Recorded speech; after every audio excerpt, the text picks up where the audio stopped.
Here we go. Here we go.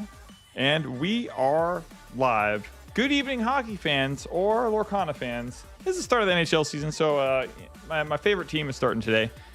But we have round one of set championships coming very, very soon. We've got the table one. We'll have our players featured there very shortly here.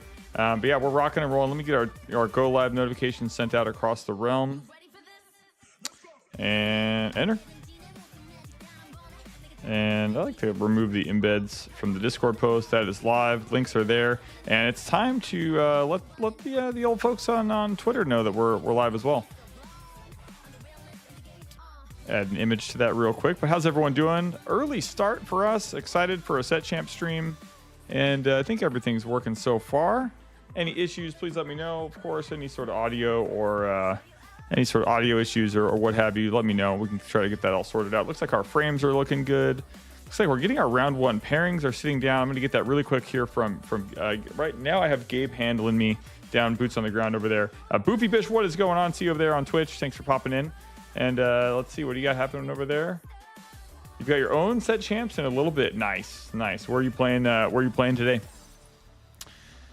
And yeah, round one, we'll be starting here really soon. A little more technical stuff I'm going to set up in the background here. I think I got everything's pretty dialed, looking good on our end. Just going to adjust our vertical image a little bit for our folks over on TikTok. Make sure that's as premium as it can be. Want to get as much of the big frame in the shot as possible. A little bit easier to do on the on Twitch and YouTube, but yeah, one thing at a time. Hey, it looks like everything's moving good. But yeah, how's everyone doing over there on TikTok? Thanks for popping in. It is set champs time, so and we're doing our giveaway, our typical giveaway that we do. It's been a little spicy because we're doing D23 promos, so that's something we're giving away for basically the entirety of the stream here. All you gotta do is come and say hi. I'll probably say that 100 times today. But we are going to start with round one. Let's see who we have at the feature match. It is Kyle on Rapunzel and Mariah on Maleficent. Some locals. Kyle on Rapunzel, Mariah on Maleficent. Let me get that sorted out here really quick. So Mariah's on the left, or if you're watching on TikTok, she's on the south. And then on the right or top is going to be Kyle.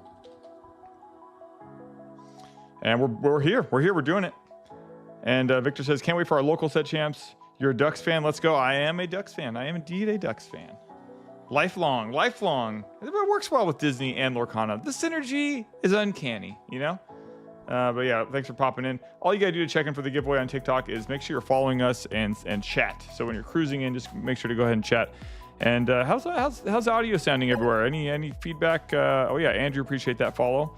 Let me know if any audio levels sound weird. I've been upgrading equipment and doing all sorts of weird moving around and stuff. So if anyone's like, hey, the music's too loud, not loud enough, mic's too loud, just let me know.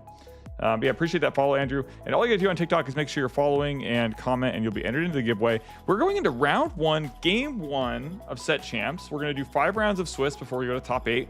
And this is Mariah and Kyle. Mariah and Kyle have been playing at Kingslayer since Lorcana started, and have played against each other, I'm sure, numerous times.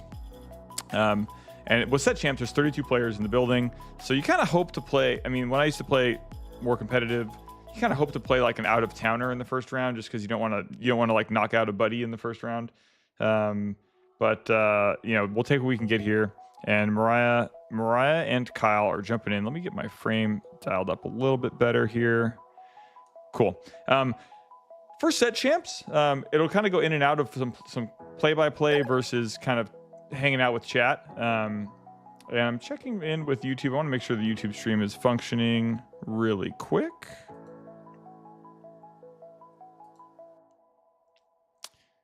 And I don't see anyone on chat there for you on the YouTube side, so you're gonna verify that thing is actually in fact working.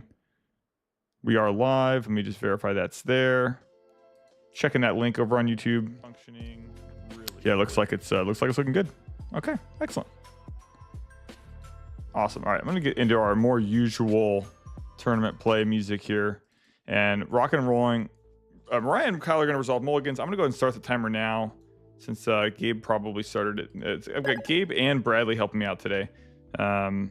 But we've got Kyle over there. And yeah, checks what's happening. Yeah, all you got to do, what's going on, everyone? Thanks for popping in. If you like Lorcana, we stream Lorcana live from our local game store every single Thursday at about 6:30 p.m. Pacific. And then we also stream the set champs. We're also going to be streaming from our other locations in the coming weeks as well. We've been streaming since January. All Lorcana every Thursday night at 6:30. But this is the set championship for that store. So this is obviously a special event. Only happens 4 times a year. And we've got our locals, Mariah and Kyle, are going at it game 1, round 1. So if you like Lorcana and you're like, this is cool, I like watching gameplay, we do giveaways every single stream. All you have to do to enter the giveaway is be following on your respective platform. So if you're hanging out on TikTok, make sure to follow there.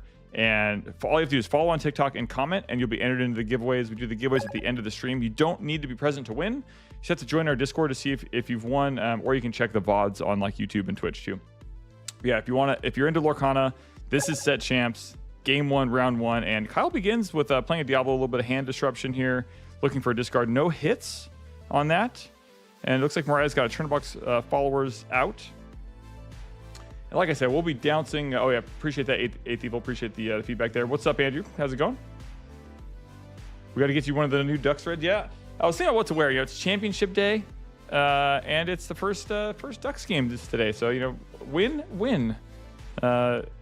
But good to see you. Thanks for popping in, Senor. And I have the sign. The sign is ready to be backlit, and the lights are actually in it, but we didn't quite get enough time to get that thing completely dialed. My head's blocking it a little bit here, but Mariah passes it back over to Kyle. It doesn't look like she did anything on her turn there. And yeah, TikTok is just starting strong. Ducks fan as well, living in Corona. Can't wait for the team to take the next step. I've been waiting for the team to take the next step for 8 years, and I think hey, today's the happy day because it's before game 1. Nothing bad has happened yet, but yeah, it's all good. Stream Inception, yeah. When you're watching all 3, I appreciate the check-ins. If you check in on all 3 platforms, you can triple dip. So for those coming into TikTok that are like, what is this? Lorcana Set Championship? Who is this random guy speaking to me through my phone? We do giveaways every stream, and you can check in on YouTube, Twitch, and TikTok. And at the end of the stream, we'll do the giveaway. So in 9 hours or whatever that is, but you don't have to be present to win, but feel free to hang out. And the Getsy jersey is better than Mickey Mouse. Yeah, I would agree with that. And Farside, what's up? How's it going, man? Thanks for popping in. The Prime sub for 5 months. If you are watching on Twitch and you have Amazon Prime, it's free to give a Prime sub out if you're not already giving it to another content creator. I'll put in the chat. I'll put the link on Twitch for you to connect your Amazon account. You just connect your Amazon Prime account to. That is YouTube. You connect your Amazon Prime account to Twitch, and then you can give away a free subscription. It gives us some support, which is super fun. Yeah, as long as you comment like right now, like that. So Franklinstein, love the name.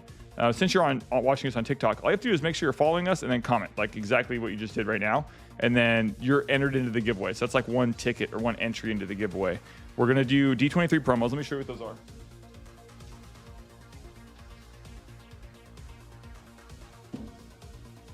So every stream for the next, we have 4 after this one. We're giving away promos from D23. And so the Brave Little Tailor over here and Oswald over here have already been prized. But we have Cinderella, Ursula, Bruno, and Vanellope are all still available. So at the end of the stream tonight, I don't know, 5, 6 p.m. Pacific, whenever that ends up being, at the end of the stream, we're going to do our giveaway. We do a little special dance. And then we pick our three winners. Whoever gets first place, we're actually going to do an extra roll for them to see which promo card they get. So all you got to do to enter is be following on any of the 3 platforms and chat to enter. And you can triple dip, so meaning you can follow us on Twitch, TikTok, and YouTube, and just comment on those platforms, and you'll have 3 dips into the party. And let's talk about Bruno. I agree. And Franklinstein says, I've been thinking about getting into Lorcana. Awesome. If you're in Southern California, you can come into this store or any of our stores, and we'll teach you how to play. We have a really awesome community. The game's in a great place right now. And there's tons of local game stores across the U.S. that are doing a great job introducing people to the game. We also do say, like, oh, this is awesome. I'd love to support you guys in some way, shape, or form. You can obviously support us by just watching the content and engaging with us. But we also do pre-orders for upcoming sets. So Azurite C is up on the website now. You can pre-order that. Or just come and hang out and have a good time. We're here just to support the growth of the hobby, and we love trading card games. We've been doing TCGs for going on 10 years now, and have a really awesome community and staff supporting that mission. So I appreciate those follows. Again, yeah, all you got to do is follow and chat to enter. And it periodically between games, I will go ahead and the Twitch folks that enter are automatically in, and you'll hear me call out your name on TikTok or YouTube, and I'll just be like verifying that you're recorded. And at the very end, we'll do kind of a last call. But that's a long ways from now. It's probably 6 or 7 hours from now if things go well. The meta game at our Fountain Valley Set Championship last week was a lot of aggro, and the store manager over there, Anthony, he had told me that it went pretty darn quick. And Virtue MTG, appreciate the follow over on Twitch. I heard it was pretty darn quick. So we'll see. This matchup is a little bit on the slower end, but we'll see how they're doing here in game 1 of round 1. And Chucho says, I cannot get over the layout of the TikTok streams. I'm so glad to hear that. On TikTok has this like magic sauce, it's got this like sticky, engaging feeling that I don't know. It kind of works, At first I was a little hesitant because I love the landscape method, but the portrait is something that works about portrait. And you can see all of Mariah's awesome dice that she's got like ready to go there, just kind of ready to launch at Kyle. And then Check says, I play Lemon Lime Hyper Aggro. Awesome. And then, hello, besties. Let's go. Raya and Kyle, my loves, says Brit. Virtue MTG, I heard you were doing a Learn to Play of Neopets TCG next Saturday. There is a Learn to Play of Neopets happening at this very store, the Kingslayer Lake Forest. Join our Discord. If you're not in our Discord, I'm going to put a link here. We have a new role in our Discord for Neopets. Maddie, one of our staff members at Lake Forest and Oceanside, is a Neopets fanatic and is very excited about growing that game. Lots of games. I think I counted up our games that we support, and there's a total of 19 game systems that we do some sort of support for. Not all of them are organized play, but a good amount of games. But yeah, if you're popping in over on TikTok, this is our Set Championship stream live from Lake Forest, and we do giveaways every single stream. So if you're popping in on TikTok, make sure to follow and comment, and that's your way to enter into the giveaway. And then we do the prizing at the very end of the stream, which is this is a longer stream.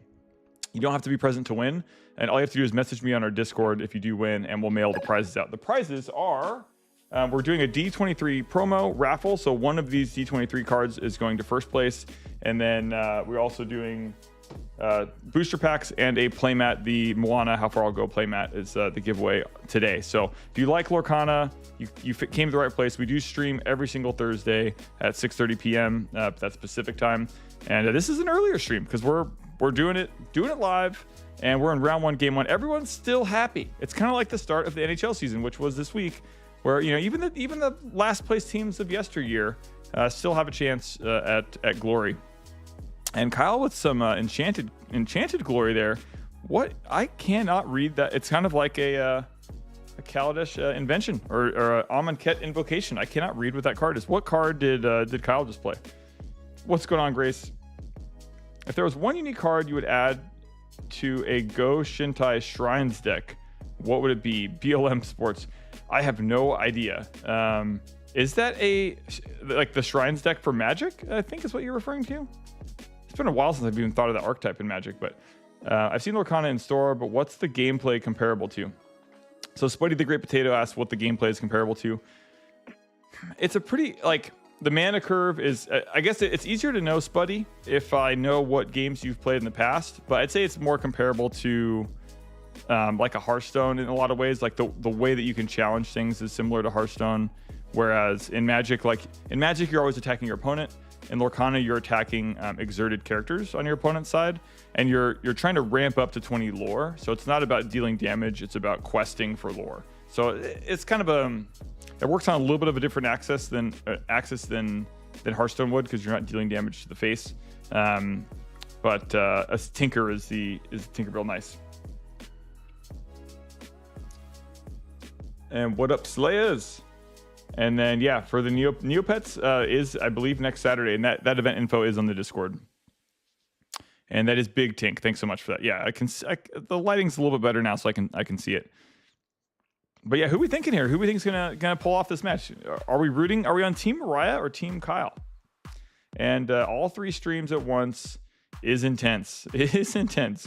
Yeah, once it gets rolling, it's not too bad. And I love looking around my scene here and seeing okay, no dropped frames. I can see all the chats. I can see all that. It's kind of, I should do a screen. I'm going to post a screenshot of this in Discord because it is chaos. Chaos! Exclamation point. If you're in our Discord, you're going to see my my setup is a little bit zany. Yeah, no worries, buddy. Yeah, so basically the dice, those red dice, I just realized I have one of them covered up really nicely with that round timer. So let's fix that. Sorry to break immersion here. So that red dice is the lore counter, and it's counting up. So they're each both at 6 lore right now. And again, this is game 1 of 3. So Kyle's gonna go and draw a card. He's got 3 characters out, and the way you're questing, it's kind of hard to see. I'm gonna pull up a card sample for you, Spuddy. And let's pull up Dreamborn.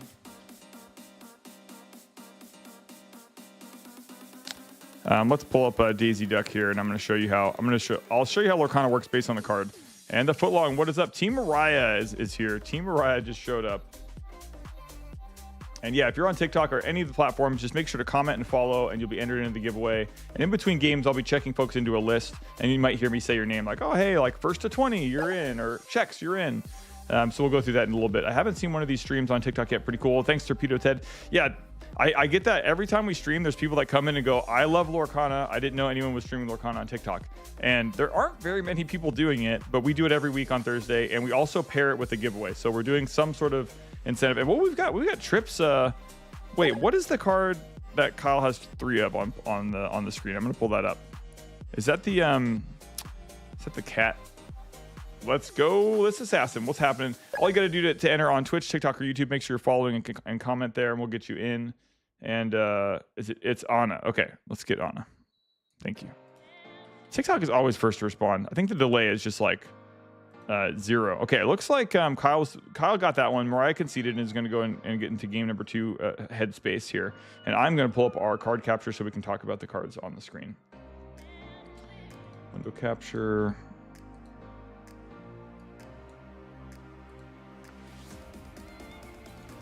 Okay, so there is Anna. Let me adjust that frame a little bit so we can see the bottom. And I will pull it up on TikTok as well, so we can all learn together. Cool. And let me see what side I increased. Okay, so this is adjust this again.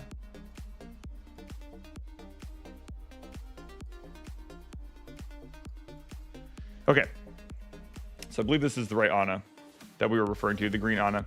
So Spud was asking how Lorcana works. So on the bottom right-hand side of the card, you see those 2 like diamondy looking things. So that is lore. And so the summoning sickness rule more or less applies the same way as magic. You can't activate abilities unless a card has rush, then it can attack. And there's certain things that can happen on the same turn you play it.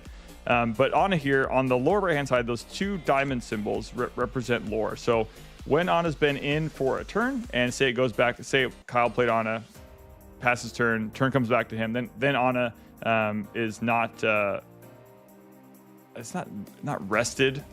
Can't remember the Lorcana name for like summoning sickness at the moment. Someone will tell me.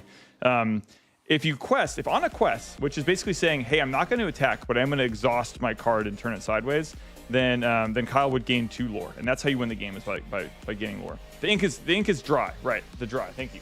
So if the ink for Anna's card is dry, she cannot be exerted or challenged. Challenge is attacking in Lorcana.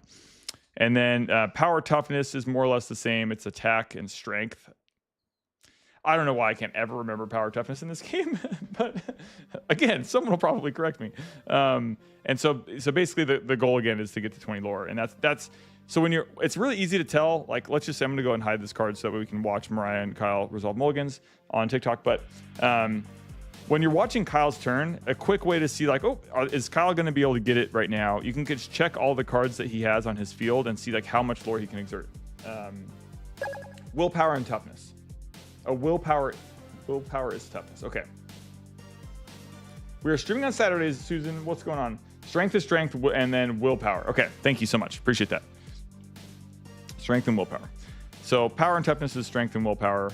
That operates effectively the same. And then that 3 in the top left corner for Anna, I'll go and unhide it over here on TikTok still. That 3 in the top left corner is the casting cost, or how much ink it costs from your inkwell in order to play. And there's 2 variations of that. So this card, Anna, cannot be used in your inkwell. You cannot put it face down as a mana resource or as an ink resource because it doesn't have a special thicker symbol around the number 3. Whereas basically almost every card in play right now you can see has that larger symbol.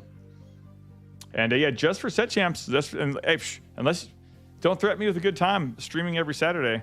That would be interesting. But we are upping our streaming schedule substantially in the coming weeks. I got a new camera, and we are going to be streaming from Oceanside. We have not picked the schedule yet, but we always stream Thursdays for Lorcana at Lake Forest. That is unchanging. Some folks have suggested we stream a different store at a different time, but we are always going to until the day I die. We're streaming every single Thursday from Lake Forest, Lorcana at 6:30 p.m. And in addition to that, we're going to add maybe another Lorcana day on Wednesdays in Oceanside, but we're talking about maybe One Piece, maybe Pokemon, maybe Flesh and Blood, maybe Yu-Gi-Oh! Some options.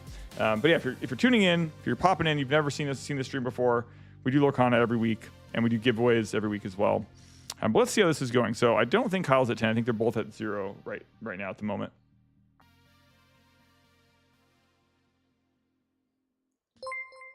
And I appreciate that follow or the sub over there on YouTube, Joe. Appreciate that big time.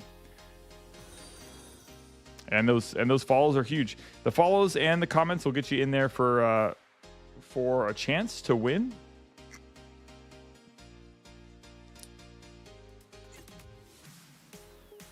Rocking and rolling here.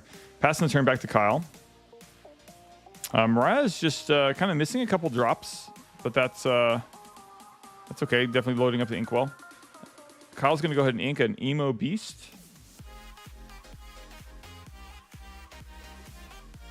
And following it in here. So for some of those, some folks like to help us out with our goals on TikTok because there is these like weird creator camp goals. Let me just let you know what they are this week. So let's take a look at the creator camp goals here. Received 300 comments. That's probably going to happen today, I imagine. It says use a quick poll or a text poll, and then I get some points for that. Let's see if I can figure that out. Probably not going to mess with that. And then reach 975 followers. That I think could happen. So that means we would need another 75, 78, 7 follows today. I think we might get there because this is going to be a long stream. And then boom, boom, boom. Have 7 concurrent viewers. Yeah, we blew past that. But yeah, thanks for sharing the live, and all those likes definitely help syndicate. If you're watching on YouTube, make sure to like as well. It does help the video get a little bit of traction. And the triple dip is happening. How many players came in today? We are capped at 32 players in the event. I'm actually going to add that to the Twitch line here. Thanks for mentioning that. 32 players. There we go. Sweet. That's updated. Appreciate that support. That call out. Looks like our bit rate's pretty solid, and yeah, we're rocking and rolling. Yeah, 32 players. And what is up, Complex? Good to see you. Thanks for popping in.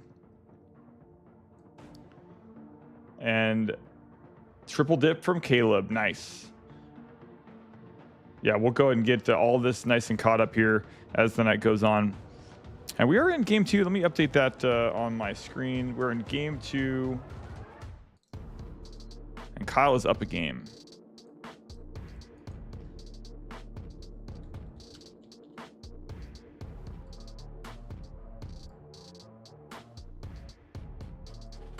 Sweet.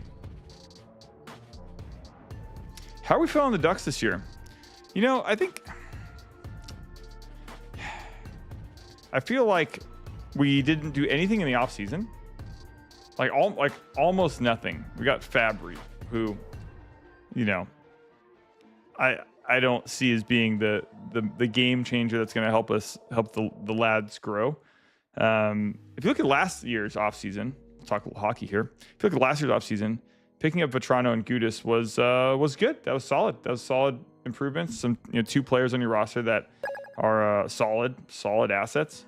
Appreciate the follow, T-Dog, loving the name. And also some Sour Ant Me. Yeah, if you're hanging out on TikTok, you're like, what is happening? This is our set championship live from Lake Forest. And we do giveaways. So every single stream, all you gotta do is follow and comment to be entered in the giveaway. We're giving away D23 promos to first place, one of these guys. And every week on Thursday, we stream Lorcana. But yeah, so last year I felt like they made some like actual strides to improving the roster. They still had a really bad year, but you know, it was kind of expected. This year, they didn't really change anything. And they're doing the like, we're just gonna let our young guys develop, you know, routine. And they're not, I don't think they surrounded them with enough talent to really protect them moving forward. So I think the year's going to be really rough. We're going to be back in the same boat where we're, you know, last three, you know, one of the worst 3 teams in the league. But hey, they haven't played a game yet. The puck has not dropped, so there's still chance. There's still a chance that we're okay.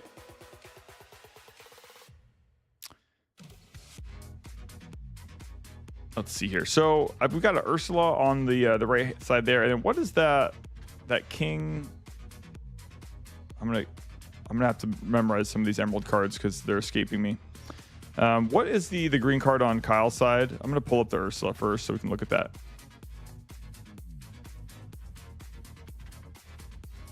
So the Ursula that he has down is the Deceiver ball. I'm gonna pull it up on. Since we have some time here, I'm going to pull up the window capture for Ursula on TikTok as well, and that way we can talk about the cards.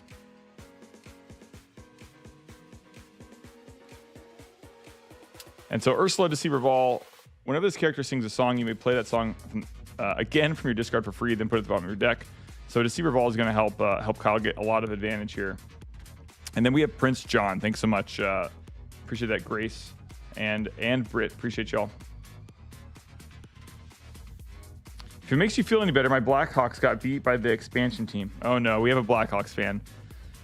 Almost as bad as being a Kings fan. Almost. Blackhawks. There's just like, it's tough, and Andrew and I talk about this a lot, but the Ducks had like this period of time where they could have won 2 or 3 more cups in like, from like basically 2011 to 2015.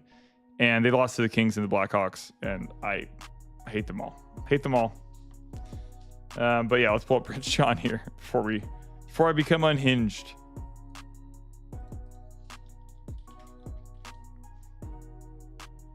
The old Prince John. Okay, so Prince John, it's a 3 cost, 1 willpower, 1 strength, 2 willpower. Has ward, so opponents can't choose this character except to challenge it. So it's basically hexproof. And whenever your opponent discards 1 or more cards, you may draw a card for each card discarded. So considering the fact that Kyle just loves making Mariah discard cards, this does allow him to draw more cards. And I would have to imagine this is a matchup that is not super fun to play against because you have a lot of discarding going on. Which, you know, this is basically the deck, the archetype with the old squirrel that got banned. And, but, you know, playing a lot of the Emerald Engine discard. And what is up, Sheep? Good to see you, my friend. And Brian says, good luck to everyone. Blackhawks deserve to lose. Let's go Blues. Okay, you can be a Blues fan. I think the Blues are off to a good start. Yeah, they got a couple wins under their hockey girdle. And what is up, Slush? I can't believe I found your channel by chance. I used to go to the old shop and play Magic and D&D. What's up, Slush? Hey, how's it going, Ed? Thanks for popping in.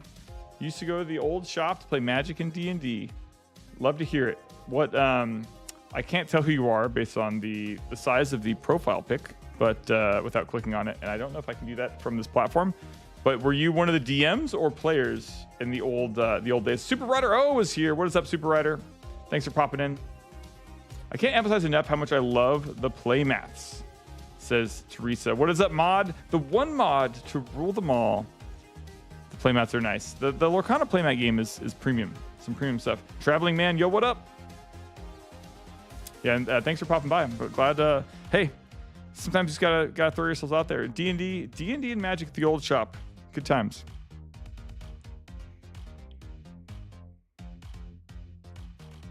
We're in for a long day. Oh yeah, giveaways are live. Yep, you're locked and loaded. Triple dipping is on. We're doing our promos again. It'll be one of the 4 D23 promos. We're doing a playmat and packs. And I got my sign. My sign's a little bit more built up top. I printed it. It's way too large, but it can be backlit. So I have the lighting. I could plug it in as a test, But even just black on white seems pretty good. Howdy, howdy, howdy. The old gnome lord. Teresa's here to hang. But yeah, good luck to all players. Says go for 5. Love it. And how many? There's 32 players in the event tonight. 32 players in the tournament. I played with Josh. I think the DM was Danny. I think that's his name. Cool. That's awesome. Yeah, yeah, this is good times. Yeah, we started. It feels like so long ago, but it was a good number of years ago. But it's the humble beginnings of what Kingslayer has become, and the whole TCG universe has changed so much since 2015, 2016. Most popular deck colors, we'll have to see. I mean, emerald is a popular color, and amethyst are probably the two that I've noticed the most. Yep, started over by the Mile Square Park. Yeah, we're still over there. We're still on Slater Avenue, which is right next to. So Mount Herman was that side street that the old shop was on, and then we're on Slater, which is like perpendicular to that. It's like it's still walking distance from the old spot. That old space has been turned into a couple. It's like changed hands a few times now. And we've been on Slater and Fountain Valley. I mean, Fountain Valley. We've been doing business in Fountain Valley for retail open to the public for 9 years now. And if you count our e-commerce year before we went retail, we've been in Fountain Valley doing business for 10 years. And then we expanded to Oceanside 3 years ago, and we expanded to Lake Forest last year. So we've been in the building that this camera is streaming at is our Lake Forest store, and it's been open for a little over a year, and it's done really, really well. I love when Mariah plays big questers. Nice. Yeah, she's she's ahead on lore. So Mariah's at 13, but Kyle's definitely got a lot going on. And I don't know if Mariah has any cards in hand. Is one dilemma that we're gonna see here.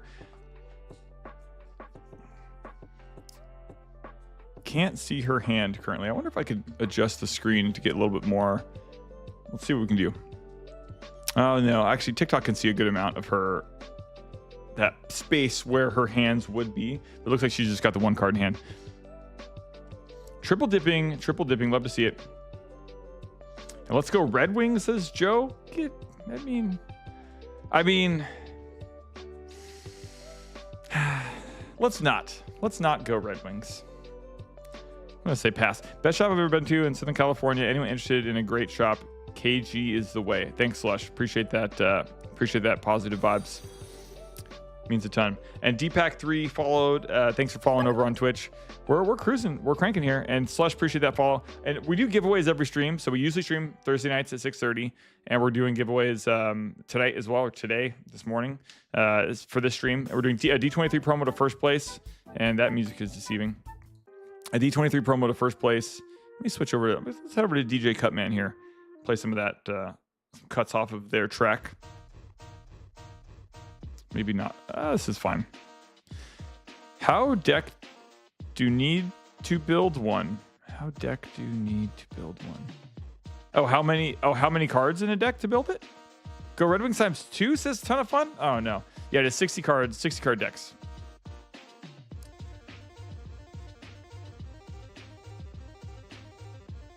I mean, these top decks from Mariah haven't been the worst. Let's pull up some of let's see what Mariah's cooking with here and see if she can pull this off.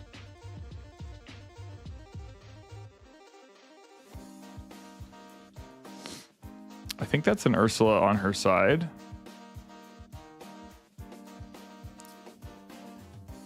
So okay, she's dealing with she's got a shift 5 Ursula Sea Witch Queen. Whenever this character quests, exert chosen character and other characters can't exert to sing songs. But that tink coming down is going to prove difficult because Kyle's going to go and slam that straight into Ursula. But it's not going to be enough. Not going to be quite enough. So Kyle's going to have to expend some more resources to remove Ursula. But that might be reasonable value for Mariah. Really just depends on what else we can rip off the top here for her.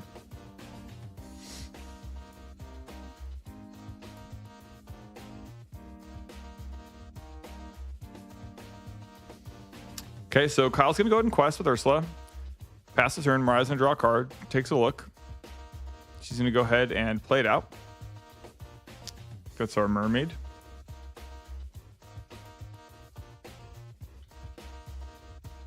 It's not called mermaid. It's called... it's so funny. Sometimes I'm on my game and it takes... Sometimes merfolk. Mermaid, merfolk. Do I build 2 decks? Or 3 to build the 60 card? Do I buy 2? Yeah, 2 colors. So there's a lot of good deck lists on a website called Dreamborn that you can check out if you're looking at building decks. Dreamborn.inc, and yeah, it's gonna be 60 cards, and you pick 2 colors. And there's a lot of good options and places to start. Starter decks will have a good baseline. I think look up your local game store, and you should be able to find some starter decks and some booster packs to get started. And if you go to a Kingslayer store, we've got 5Ks of commons now for 10 cents each, and we have rares for $1, and maybe some other more high-end singles in the case. But yeah, so Mariah played a Cursed Merfolk out. When this character is challenged each opponent, she's going to discard a card. This card's kind of slow for what she wants to do. Kyle's going to go ahead and quest up to 11, and he also played an Anna. And so Mariah's got a Merlin Crab and a Cursed Merfolk in play, and is just top decking to save her life. And let's see what... looks like we have another Ursula.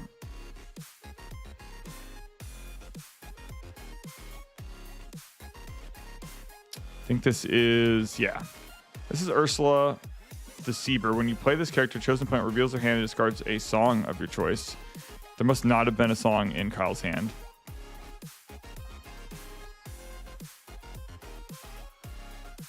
He also traded Tinkerbell before the Ursula and didn't get splash damage. Oh, why would he quest the Ursula? Interesting. Big Ting comes down. Kyle's just gotten like a lot of value out of his cards, and just a little bit ahead of Curb because of the discard. I mean, if Mariah had maybe one more card in hand, I think she'd be able to deal with a lot of this. Oh, getting a goat is pretty good. Going to 16, that is relevant. I mean, Kyle is going to be able to quest for, I guess, is going to be able to quest for 5 next turn, so not lethal. I don't know.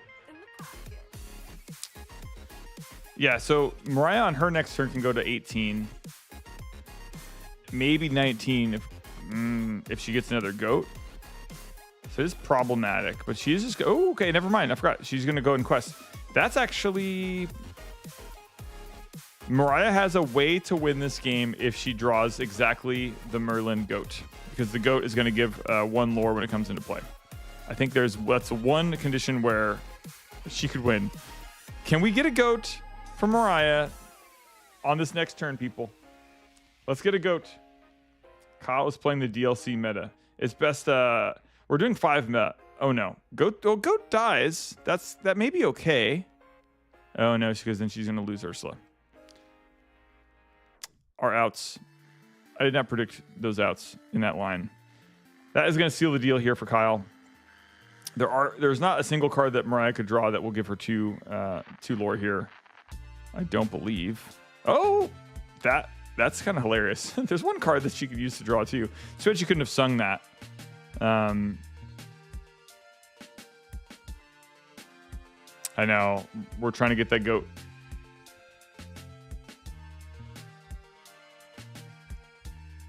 Merfolk comes down. Yeah.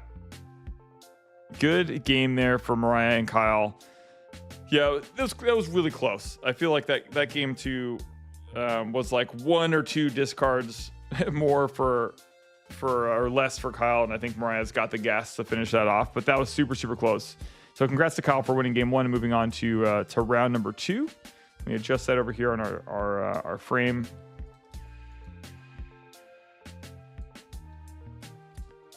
Excellent. Okay. Nice. Well, yeah, we're good morning to y'all. We're hanging out in lovely Southern California. We're live on TikTok, Twitch, and YouTube. You can triple dip to enter into the giveaway. We'll talk about that a number of times. But yeah, it's our Shimmering Skies set championship from Lake Forest. This is really our content and streaming store. Our Fountain Valley store is not as we've done some streaming there, but it's so busy we end up doing our streaming at our other stores. Our Oceanside store is going to get a streaming setup in the coming weeks, and so we're going to be adding another day to our streaming schedule. But yeah, what do you guys want to see? You want to see more Lorcana? We've got Pokemon's a possibility. Let's see, Flesh and Blood, One Piece, Yu-Gi-Oh, some options down there. We could do something wild and do D&D or Magic, but those games are a little bit more involved with the way the content works. Chug Baka over there with the follow on Twitch. Appreciate that support. And yeah, we're doing it. We're doing the thing, and that was round 1. Looks like if I check the timer here, we've got 15 minutes approximately until round number 2. And let me check in with Gabe and see how the field is looking. One thing, a pro move we could do if Gabe was listening, which I'll see if he is. Pro move someone that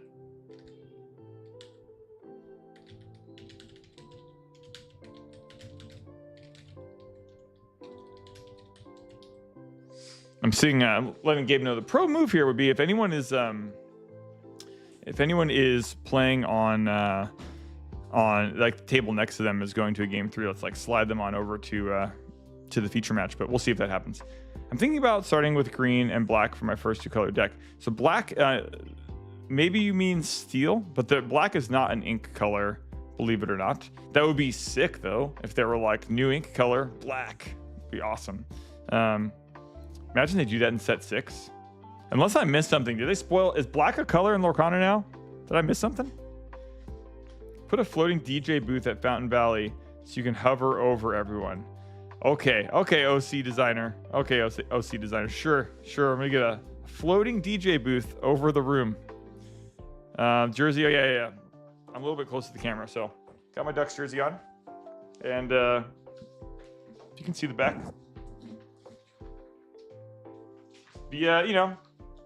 One of the best, one of my favorite captains. This is Store Championship. What's up, Evie? This is Set Championship, Lake Forest. We're in it for the long haul today. Huge Ducks fan, the real Frosty. Love to hear it. I am as well. I was there for the. Were you there for the Stanley Cup? That was a great memory. 07. Good times. Oh, we got some movement over here. Did Gabe pull it off? Did Gabe do it?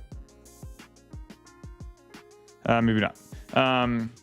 They play tonight. Yep, I'm gonna be. That game starts at 7 o'clock, and the stream should be done by 7. So I'm pretty excited to. Okay, Sammy wants to come say hi. Let's pop up here and let me hide some of this stuff.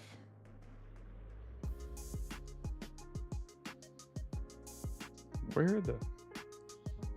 I'll hide that and that, and my frame is pretty zoomed in. But Sammy, you coming?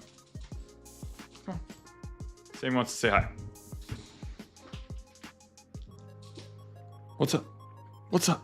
Stream dog. Do you want to say anything to the crew? Guess I can hide this card over here as well. Yeah, Sammy is here to vibe, and well, we got treats we got a piece of treats.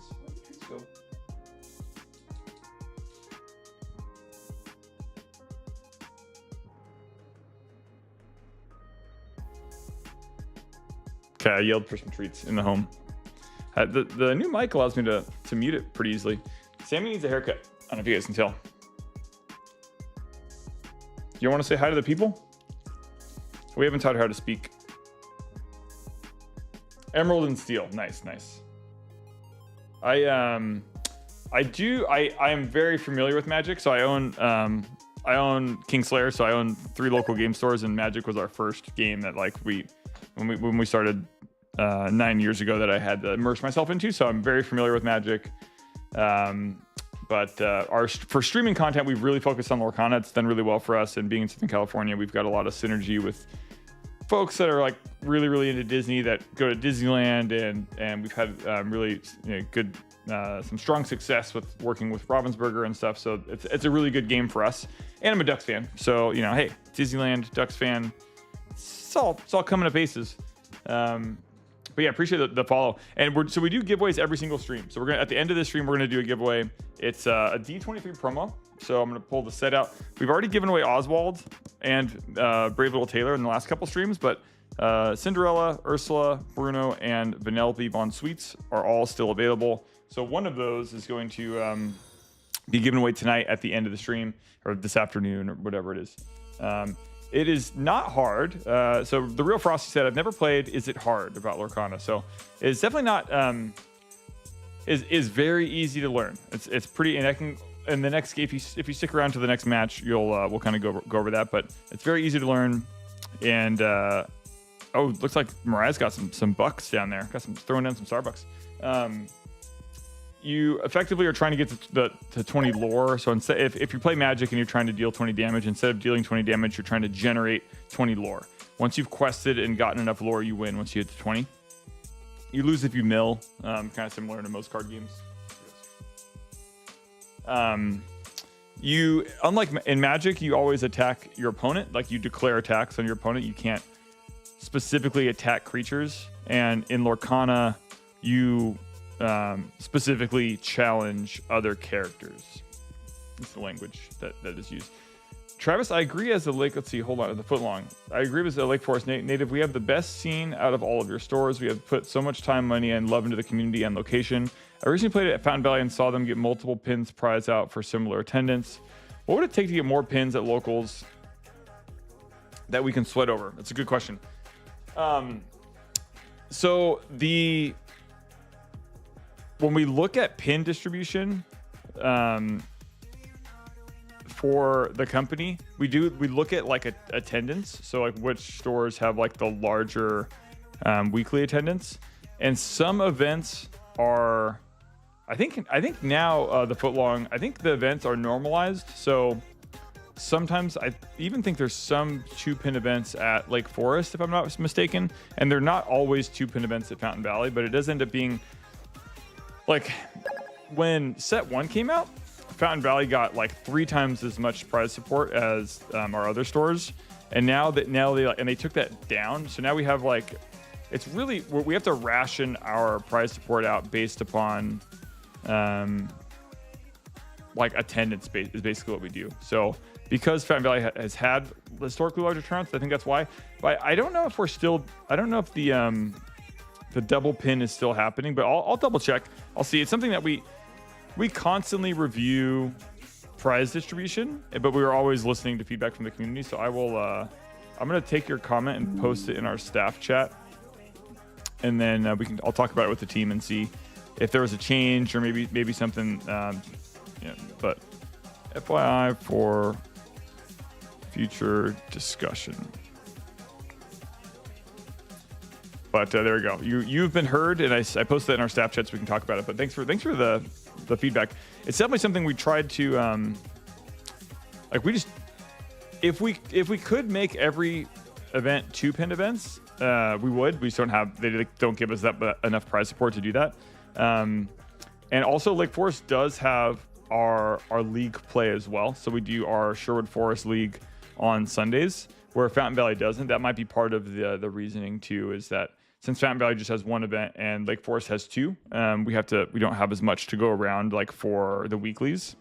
But I wish I got to have a call with Ravensburger. I made a YouTube video earlier this year that like did really well and got some attention. And Ravensburger reached out to me and they're like, "What can we do to support your store better?" And I was like, "Give me more organized play kits." And they're like, "Thank you for your time." And I was like, "Oh, okay, cool. Love you guys too." And it was, I'm shortcutting a lot, but it was good. I think we exchanged a lot of like feedback to help grow the game. But yeah, I wish we could get like, I could say like give me twice as many kits, but then like the same problem would happen. Like, oh, like why do only top 4 get it? I want top 8 to get pins. But even like, yeah, 1 more pin per event would be really awesome. But it is very throttled by Ravensburger. And St. Morley said, "Good luck to the players today. I chose to skip this weekend." Let's see. And the Real Frosty says, "Are your stores up there or no?" Are your stores up there? Are they up there? What do you mean by up there? But yeah, rocking and rolling.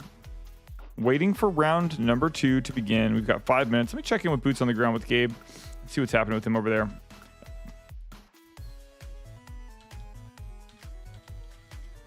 Cool. Yeah, we'll attempt in future. Let me see how many matches are remaining. Okay. Actually, I can get a link. You know what I can do? I can get a link to the standings, and I can have it in I can get a link to the standings. And I can post it on Discord so we can all look at it. So let's sign in.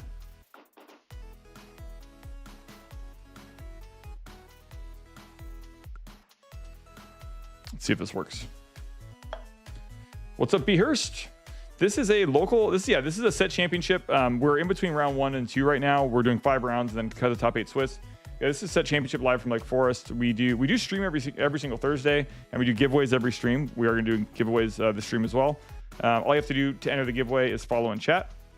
This is our set championship from our Lake Forest store, which is our main like streaming store. Behurst is nice. We have our soon. Nice. Behurst, where is your store at? And let me give them a shout out. Oh, are you going to expand your locations of card shops? So there was a time I wanted to own 10 stores. Let me look at. I want to see if I can find. I'll get to that in a minute. There was a time I wanted to own 10 stores, and our first expansion store was actually going to be in Phoenix or Vegas was my first option, and we picked Oceanside first a few years ago because my son had like moved around the states a little bit and ended up being in Oceanside. And see what is. Let me move this around. There we go. The goat is back. And Beer says we started Brooklyn, New York. We are also big sellers on the app. I love content like this showing up in play. Nice. Okay. Beer. So you do some selling on TikTok, yeah? So how is that going for you as a store? I'm very interested.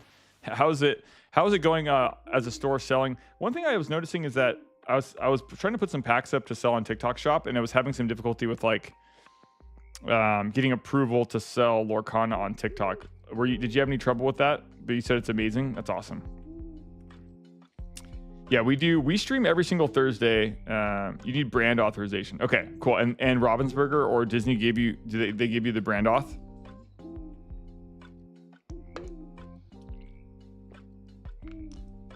Okay, good to know. Cool. Yeah, I'll give you guys let me give you guys a follow. Actually, not a follow because this account doesn't follow anyone, but I'll keep an eye on you from another account that I have. But that's really cool. Okay, yeah, I'm very interested. I'm gonna watch your what days do you like? So yeah, okay, for sure. Just your receipts. What days do you stream Behurst? Yeah, for sure. Thanks. I appreciate that. Yeah, no, I was going through the process of brand authorization, but I didn't want to like we don't do rip and chips. We've done it before, but I don't do rip and chips just because I'm the owner and we have 3 stores and I just don't have the time to really like go crazy on that. But I'd love to sell more on there and like fulfill orders just because I think it's the app's insane. Same you on the shop too. Nice.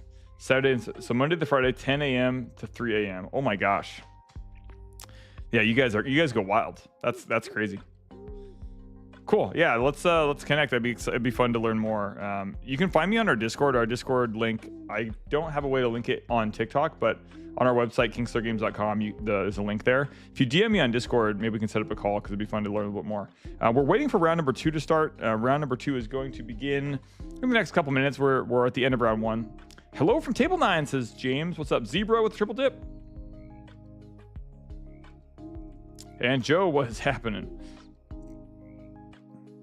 Would you ever make a card shop out in Ventura County?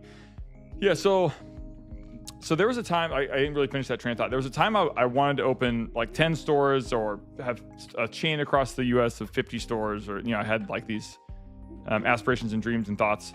And step 1 was like opening step 1, I guess, is opening the first store. But when looking at doing expansion of retail locations, like you just have to, seeing if you can manage a 2-location business was the first task. And so we opened Oceanside 3 years ago. We could manage it. There was difficulties and we learned a lot, but I was like, okay, cool. 2 stores, check. And then I was really hungry. I was like, I want a 3rd store. But I realized that Oceanside, if you don't know Southern California geography, Oceanside was like more or less an hour away from our other store. And it didn't need to be that far because there was a ton of populace in between our Fountain Valley store and our Oceanside store that weren't shopping at either one. So it was pretty obvious that we could put a store in between. So Lake Forest is a store that's like right in the middle of our other 2. And now that all 3 stores are set up, opening a fourth store, like there was a little bit of a paradigm shift in my my not drive, but my motivation to open the fourth store slowed when I could see that like the 3 stores that existed needed more support. Like they needed more leadership. They needed a little bit more. Like if I want those 3 stores to be amazing and have the best customer experience possible, then opening the 4th store was going to actually restrict that from happening. So right now we're in the middle of like kind of making those 3 as premium as possible, if you will, and then to do other addresses or locations. Like we could put more stores in Orange County, which is like our main home base. I live in Costa Mesa. We could put more stores in Orange County and they would still hit capacity because our Fountain Valley store and our Lake Forest store hit cap for events routinely. So we wouldn't need to necessarily go somewhere like Ventura County or LA or out of state yet, because there's enough like population here to support more local game stores. So that's why I'm really bullish on opening local game stores. I talk about it a lot on my YouTube channel. But it's not that I wouldn't love to open one there, but I think it's easier for us to manage stores that are like closer to us, as you could imagine. When I first wanted to open my first expansion store, I wanted to go out of state just because it like sounded baller. I was like, oh yeah, I own Kingslayer. Yeah, we're in 2 states, you know. And I thought that was gonna like add some sort of advantage, and it really doesn't. Like it just adds complexity to logistics of moving product around. So and when the stores can be successful and they only need to be like 20 minutes away from your other stores, it's so nice to be like, oh, hey, store B is out of this product. Like, oh, cool, let's just like drive it over there. It's so much easier than like if it's sold out of something in Phoenix, you're like, well, I guess we got to like either drive 5 hours or ship it. So yeah, the Ventura County, I think I would love to own 10, 15, 20 stores, but it takes a while to build that infrastructure out if you don't have like insane amounts of capital. Like if we had $100 million and wanted to build a chain of 100 stores, be a lot easier than you know, the situation right now is like we just kind of like expand and grow at like a healthy rate.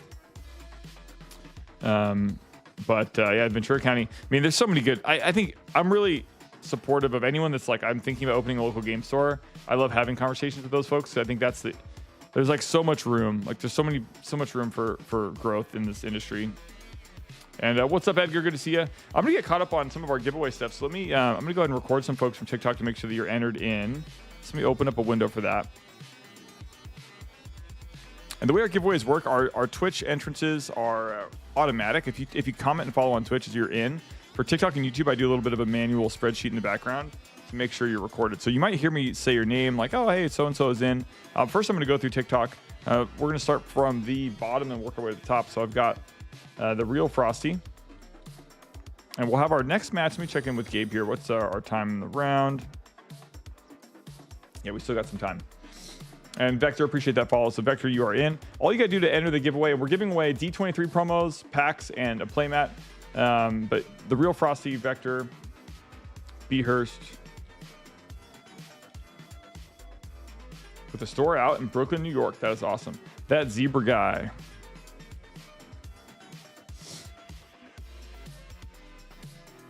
Mitch. Evie. And St. Morelli.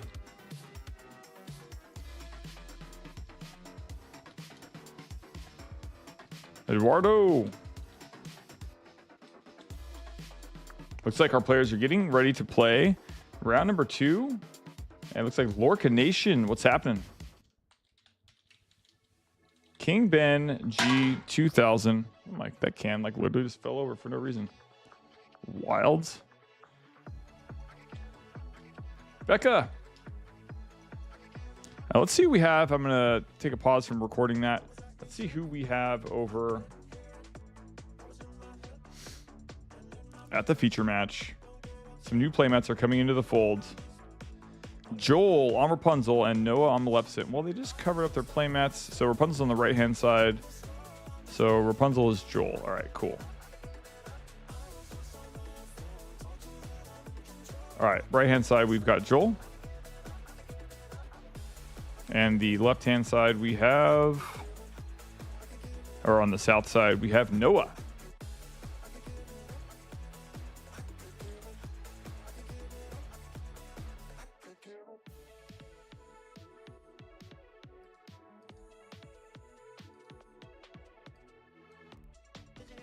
Love it. Okay, restarting the round timer. They're probably going to start here very, very soon, but they're going to take a minute to resolve mulligans. So I'm going to keep recording our entrances from the giveaway for TikTok while we're waiting for them to resolve mulligans here.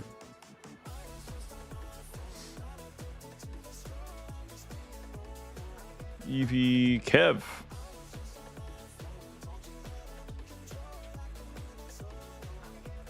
Traveling Man.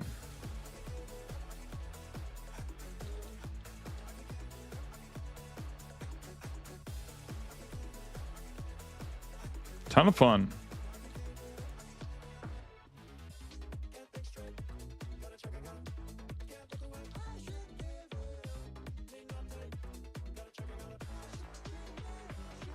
And Grace. Sour Aunt Me. First to 20.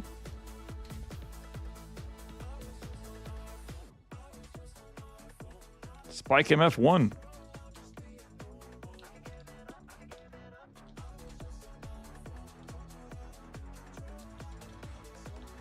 And Tasha says, still learning to play this. Awesome.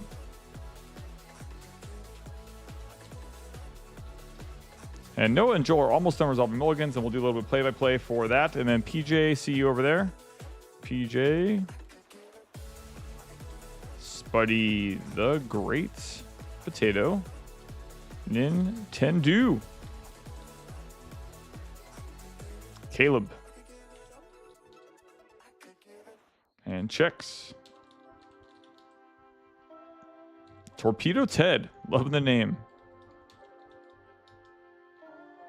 And have a great set championship, y'all, says Thomas Aju. What's up, Thomas? We're in round number 2. Actually, let me adjust that on our, I just realized that's not updated. We're going into round number 2 of 5. And not too bad. 11:31. We're in round 2 of 5. Best of luck to Joel and Noah here in their match. Let's take a look and see what's happening. Mulligans are getting resolved.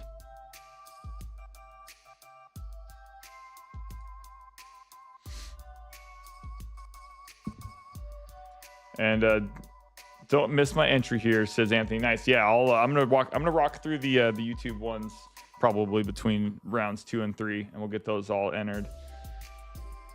And yeah, here we go. Round number 2. Yeah, round one was in the books a little while ago, and now we are in round number 2. Looks like we got emeralds. Ooh, is this the mirror? Might have a little bit of mirror action going on.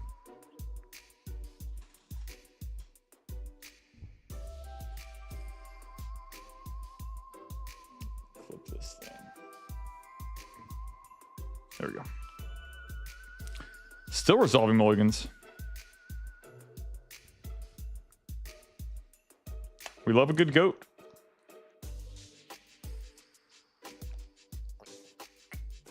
Typical Magic player, loving a Spellground mat. It is a nice Spellground mat.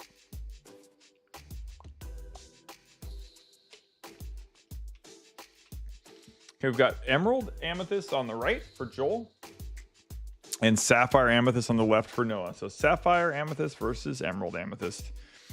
We are going to start with a merfolk, a cursed little merfolk. Whenever this character is challenged, each opponent chooses and discards a card. Let's see how that's showing up over on, could be a little bit larger over on TikTok.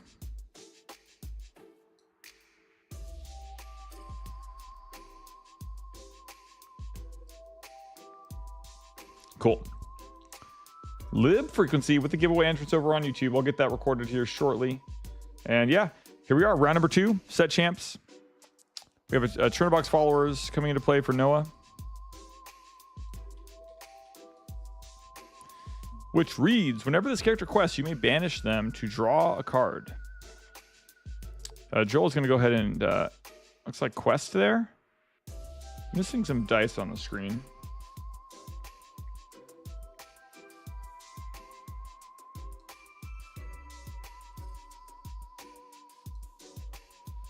Madam Mim coming down for Joel. Noah going to draw a card.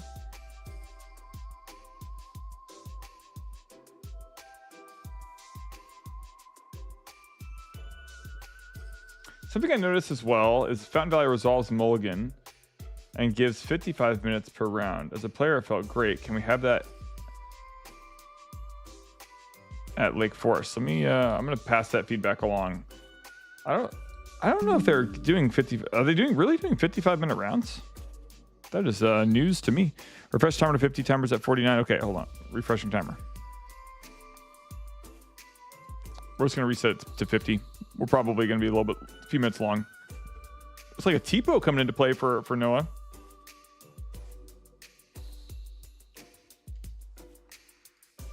Trying to see how tall he is. Tipo says, whenever you play this character, you may play a card from your hand into your ink while face down and exerted.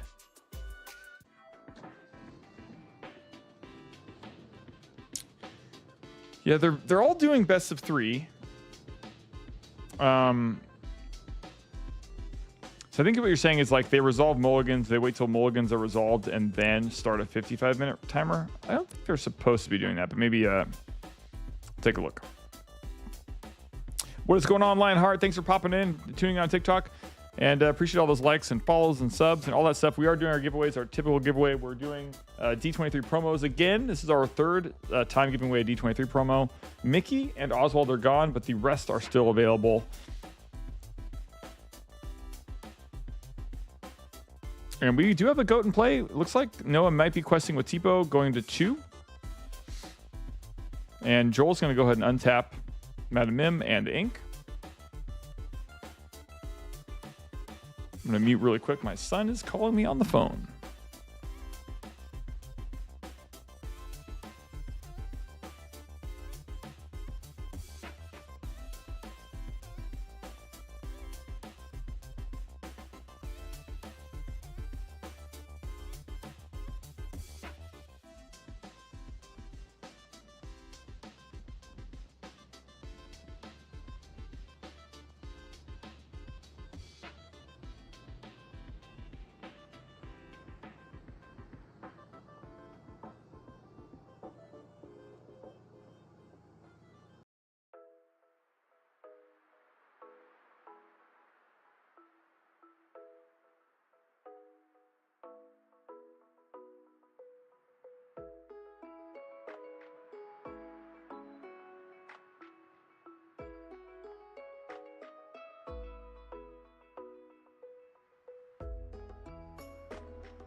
My son Logan is his stepdad's in the military, and he's 16.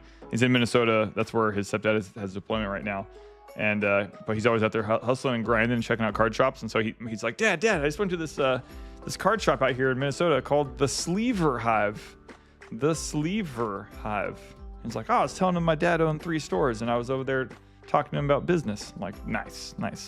Hustle, always be hustling, you know? Proud of that little guy. And Britt says that Noah and Joel are just terrible people, terrible humans, just the worst to deal with. How, Britt, that is so messed up. How could you possibly? Oh, never mind. I read that wrong. Noah and Joel are 2 of the sweetest humans. Sweetest. Okay, so apparently Noah and Joel are some pretty cool dudes. Yeah, Sleever Hive business. What a cool kid. Yeah, he's like, he's like, Dad, I got his business card. So if you want to like coordinate with him, I was like, sick. Send me it over. But yeah, apparently he says the Sleever Hive imports cool sleeves from Japan and has a good time with that. I was like, sick. It's my guy. Get out there hustling. So now everyone's heard about the Sleever Hive. And especially Joel is awesome, apparently. So yeah, Noah, you're a little bit behind. You're on the back foot here with the props, your props game. It looks like, okay, the lore has not moved much. Is anyone doing their set champs this weekend? Is anyone's league doing their set champs this weekend? Well, we definitely ours is, because obviously we're watching that right now. Okay, anyone else in chat going to play set champs this weekend? Especially Joel. I love it. Poor Noah. Noah's like, come on, man. I'm just over here living my best life. A lot of control going on here. Joel's really mastering the board. We've got Detective Mickey out here for Noah. Let's take a look at Detective Mickey for those of you that are curious. So Mickey Mouse Detective has Get a Clue. When you play this character, you may put the top card of your deck into your inkwell face down and exerted. Let's see if I can get... I think I know what Joel's lore is. And we watched a lot of Joel Thursday. I think that was Joel that we watched like 3 matches of on Thursday. I have one shop doing theirs next weekend. Nice. Especially Joel and Noah's even better. Okay, well they're both just amazing, apparently. That's one thing that's really great about the card game community, especially obviously we're looking at Lorcana here. Noah doesn't look like Noah loved what he got off of that draw, but we'll see. We'll see if that was the case. Okay, looks like Madam M comes down. Gonna replay Mickey Mouse, maybe.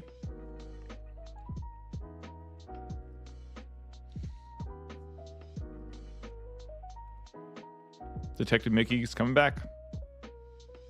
Put a card into the inkwell. I guess, correct me if I'm wrong, chat, but with Mickey Mouse, are you allowed to look at the card that you put face down and exerted? I'm assuming you cannot see what that card is. And Churnbox followers coming into play for Noah.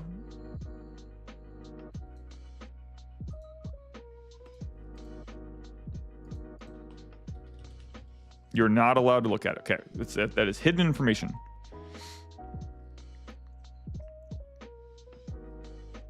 Okay. Noah behind just based on playmat choice. Yeah, this is true.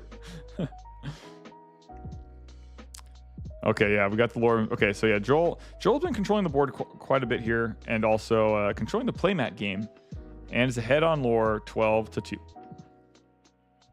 And one of these days, Anthony's just going to take all this knowledge that he's gained from watching the stream and come and go to town. Go to Mickey Mouse Town. Madam M in play and a Merfolk for... Okay, looks like we got a business card coming in here from Logan. All right, let's do this. Let's put them out there. Brett Kaminsky, the Sleever Hive owner and founder. Nice. Sleever Hive. Oh, that doesn't work.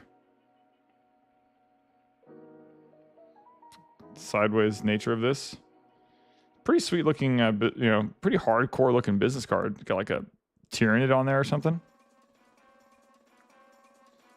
We've got KMC products.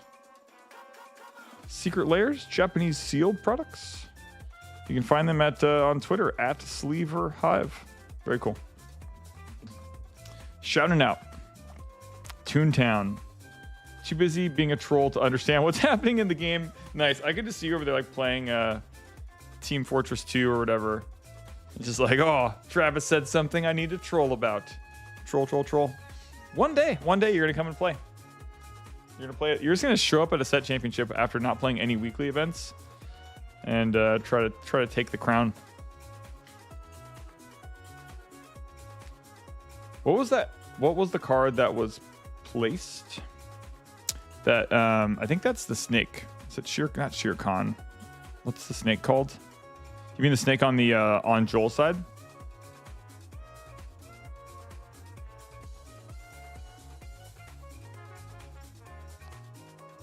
Let's see. All right, help me out, chat. What is the emerald card? Sir Hiss. Thank you. That is Sir Hiss. Evasive 3/1. That quest for 1.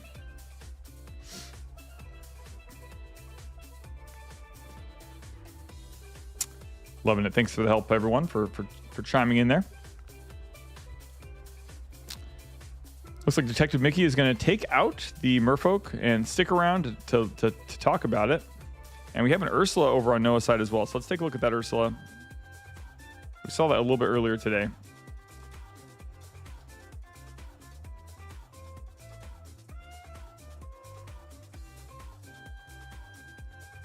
That is the enchanted version. Let's just look at the normie version here. And again, Ursula is going to be able to quest for 3, which is pretty darn powerful. It's a big body to have out there. And other characters can't exert to sing songs, also pretty great. And whenever the character quests, you get to exert a chosen character. So pretty awesome. Ursula gets to tap stuff down when questing for 3.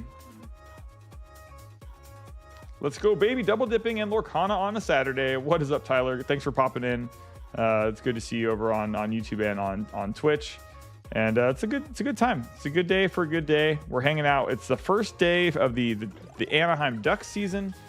So we got hockey at 7 p.m. Pacific tonight. So excited about that as well. But yeah, we're in round number 2 of our set championship over at Kingslayer Lake Forest and having a good time. We're doing our giveaways as usual, just hanging out, having some chill vibes while we're watching Joel and Noah in their match. Let's sort this out a little bit more and clean it up.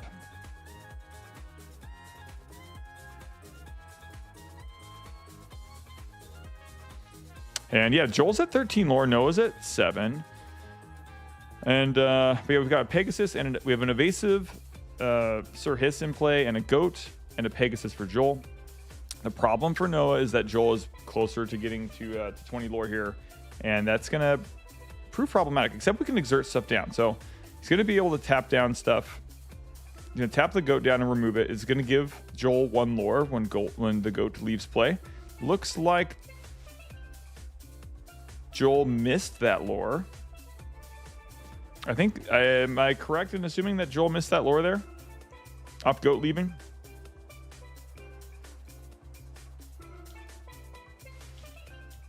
Did I catch that right? I did sing on Thursday.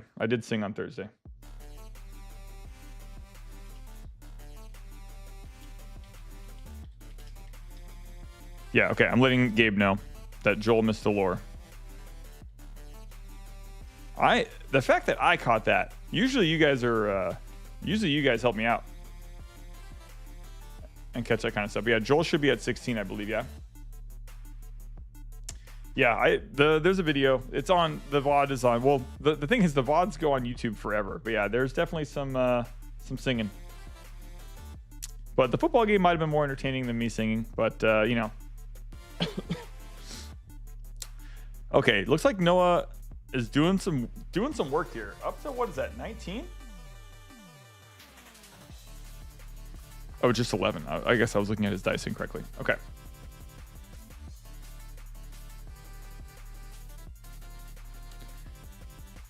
Okay. Yeah, it's on the Twitch VOD. Yeah, it should be at 16 from GOAT.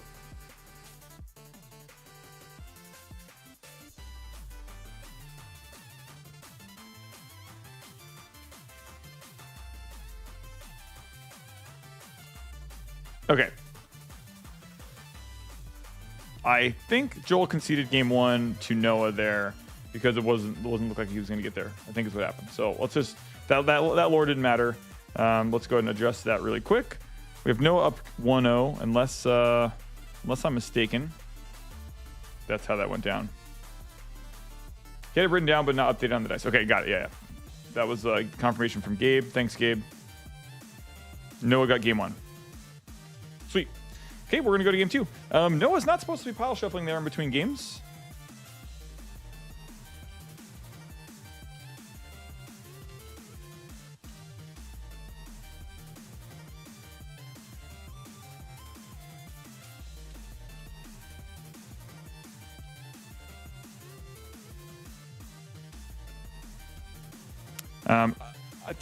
It's hard for me to enforce rules stuff from here, so I got to decide, do I want to be a caster or not? I don't think it's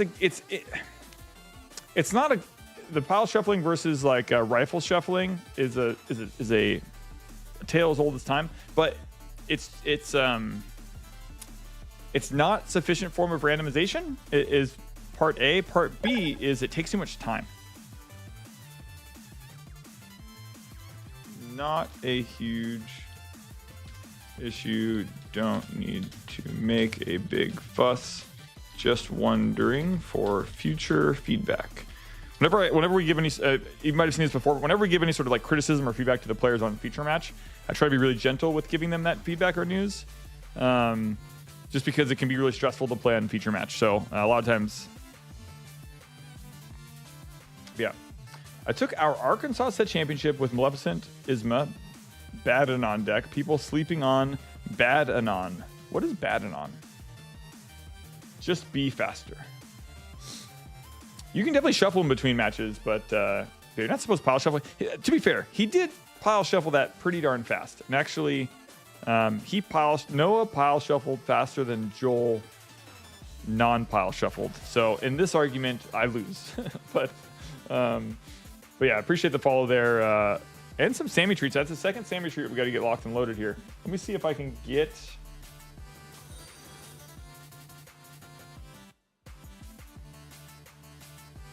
Let me see if I can get the treat bag. Treat bag? Question mark. We'll get those treats locked and loaded. Best of luck to Noah and Joel.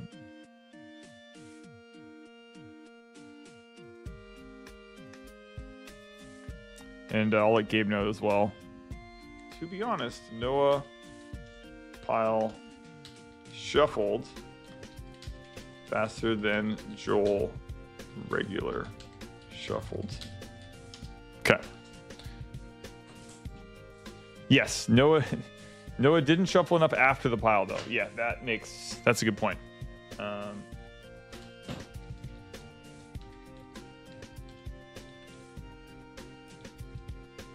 I wasn't paying attention to that, Anthony, but thanks for catching that.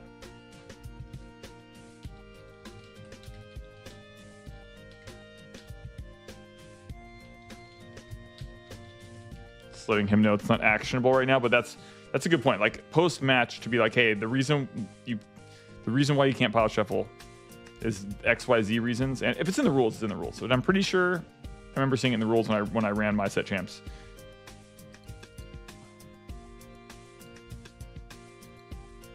Usually I pile shuffle to separate stack things, then rifle. Yeah, and then as long as you rifle shuffle like 8, 9, 10 times, then you're good. But you don't really need to pile. And I don't think you're supposed to. Mim a villain. Cool. And, okay, Sammy's here for the treats. It's treat time. It's treat o'clock. And there's two. There's two in the queue. Come on. Once per game for the pile shuffle.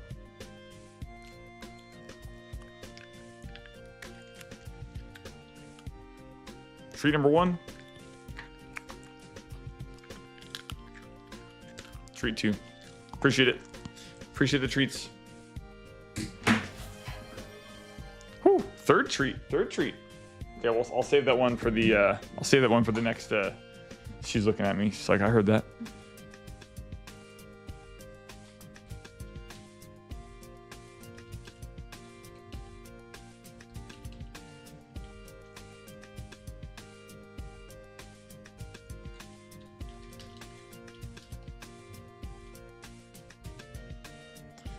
Yeah, so one of our 7 members, Britt, who's in the chat, she says it's technically a slow play warning because you can only do it once per game on the pile shuffling. So maybe your once per game can be in between. I mean, did you mean one? I think Britt probably meant to say once per match, because if you can do once per game pile shuffle, then I don't have a card to stand on. Boofy Bish is in for the giveaway. All right, this is game 2. Noah's up 1-0. And Joel was on the play here. The ASMR treat chewing. It's nice. It's nice. Some good stuff. Some good vibes.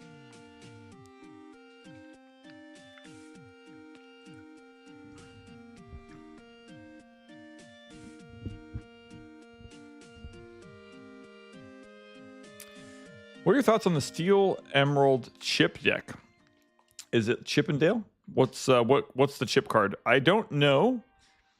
My metagame thoughts are usually me learning on the fly during the streams, or the chat knowing more than I do about the formats, and so we just kind of learn together. And ends up being kind of useful for people that are learning the game because I can pull up cards as we learn them.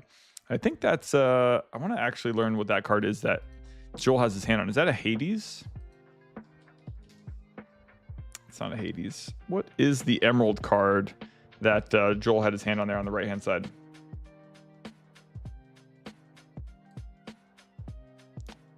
I usually pile shuffle because in my mind, 2 or 3 of the same card could be next to each other when rifle shuffling and stay there. Meanwhile, in a pile shuffle, they're forced to move. Then also pile shuffling is easier on the wear and tear of the sleeves. You gotta be fast, and I do understand why it's not accepted. Lyle came down and presumably gave the followers Reckless, and it didn't swing into the Ursula. Little bits to damage one of the cards. Other cards like damage characters. Oh, chip damage, you mean. Chip damage. Okay. That was Lyle. I don't know why, whenever I see Lyle from a distance, all I notice is those like white lights behind him. So I think there's like someone holding a staff or something. But Lyle is a mean Lorcana card. When you play this character, chosen opposing character gains Reckless during their next turn. Interesting. So Emma's pointing out how Lyle gave a card Reckless and it didn't behave as if it did have Reckless. That is definitely a misplay. I missed the misplay on that. Yeah, whenever one of your other characters is banished, each opponent loses 1 lore. It's a mean card. It's a mean card. And we're here. We're here at the set champs. Round number 2. Noah's up a game. Noah and Joel, great human beings, and they are hanging out, having a good time. And Joel, in order to stay alive here, you can definitely take 1 loss and go 4-1 into top 8. But in order to keep a good record going, Joel needs to win this game. Robin Hood Emerald Steel is a hoof chip deck. You, me, game on. Love it. And Lyle just cost me my last game. He is a very mean boy. It is indeed.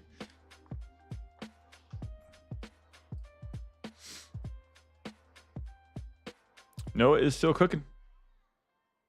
Yeah, even in Magic, pile shuffling in between matches is no bueno. Yeah. Disturbed Fred. What is up, Disturbed Fred? Keep up that disturbed lifestyle.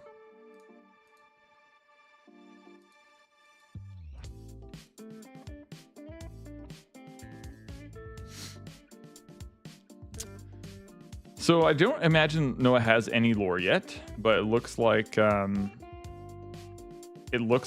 is already at 9, which bodes well for a game 3 here in round number 2.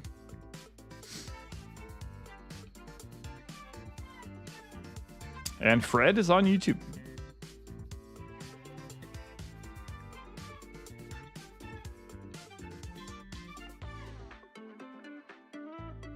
And Noah's basically just trying to play control here. Has not quested yet. Just trying to remove the threats from Joel's board and play time here to get to a point where he's got enough ink in the inkwell to really keep track of the game. Perez, what is happening? Super Mario says, Magic, is it allowed at the beginning of the round as long as it's done quickly and quick way to count cards? But MTR forbids it outside of that time. Oh yeah, you're stating. Yeah. I think. Oh yeah, in between matches, you like do what you will with your cards. Basically, it's just once in between game 1 and game 2, we want sufficient randomization and for it to be quick. Like you want to like quickly get in, and then you've got like sideboarding and stuff too in Magic. So you want to get into game 2s quickly. The game's getting away from Noah here a little bit, but he's got 4 or 5 cards in hand. So there's still a chance of being able to stabilize here. But it looks like based on his hand motion, he is not seeing what he wants to be seeing. Gonna play a Merlin Rabbit to draw more cards. Probably ink it another card here.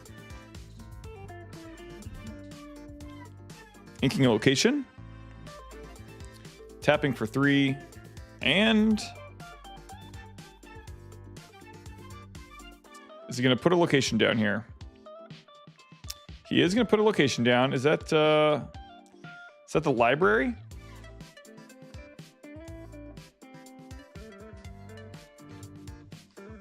It is the library. So whenever a character is banished while here, you may draw a card. Okay. I feel like the library is too slow here for what Noah needs. He probably feels the same way. And then 01 says, is this more fun than Magic? Is this more, what do you guys think? Is Lorcana more fun than Magic?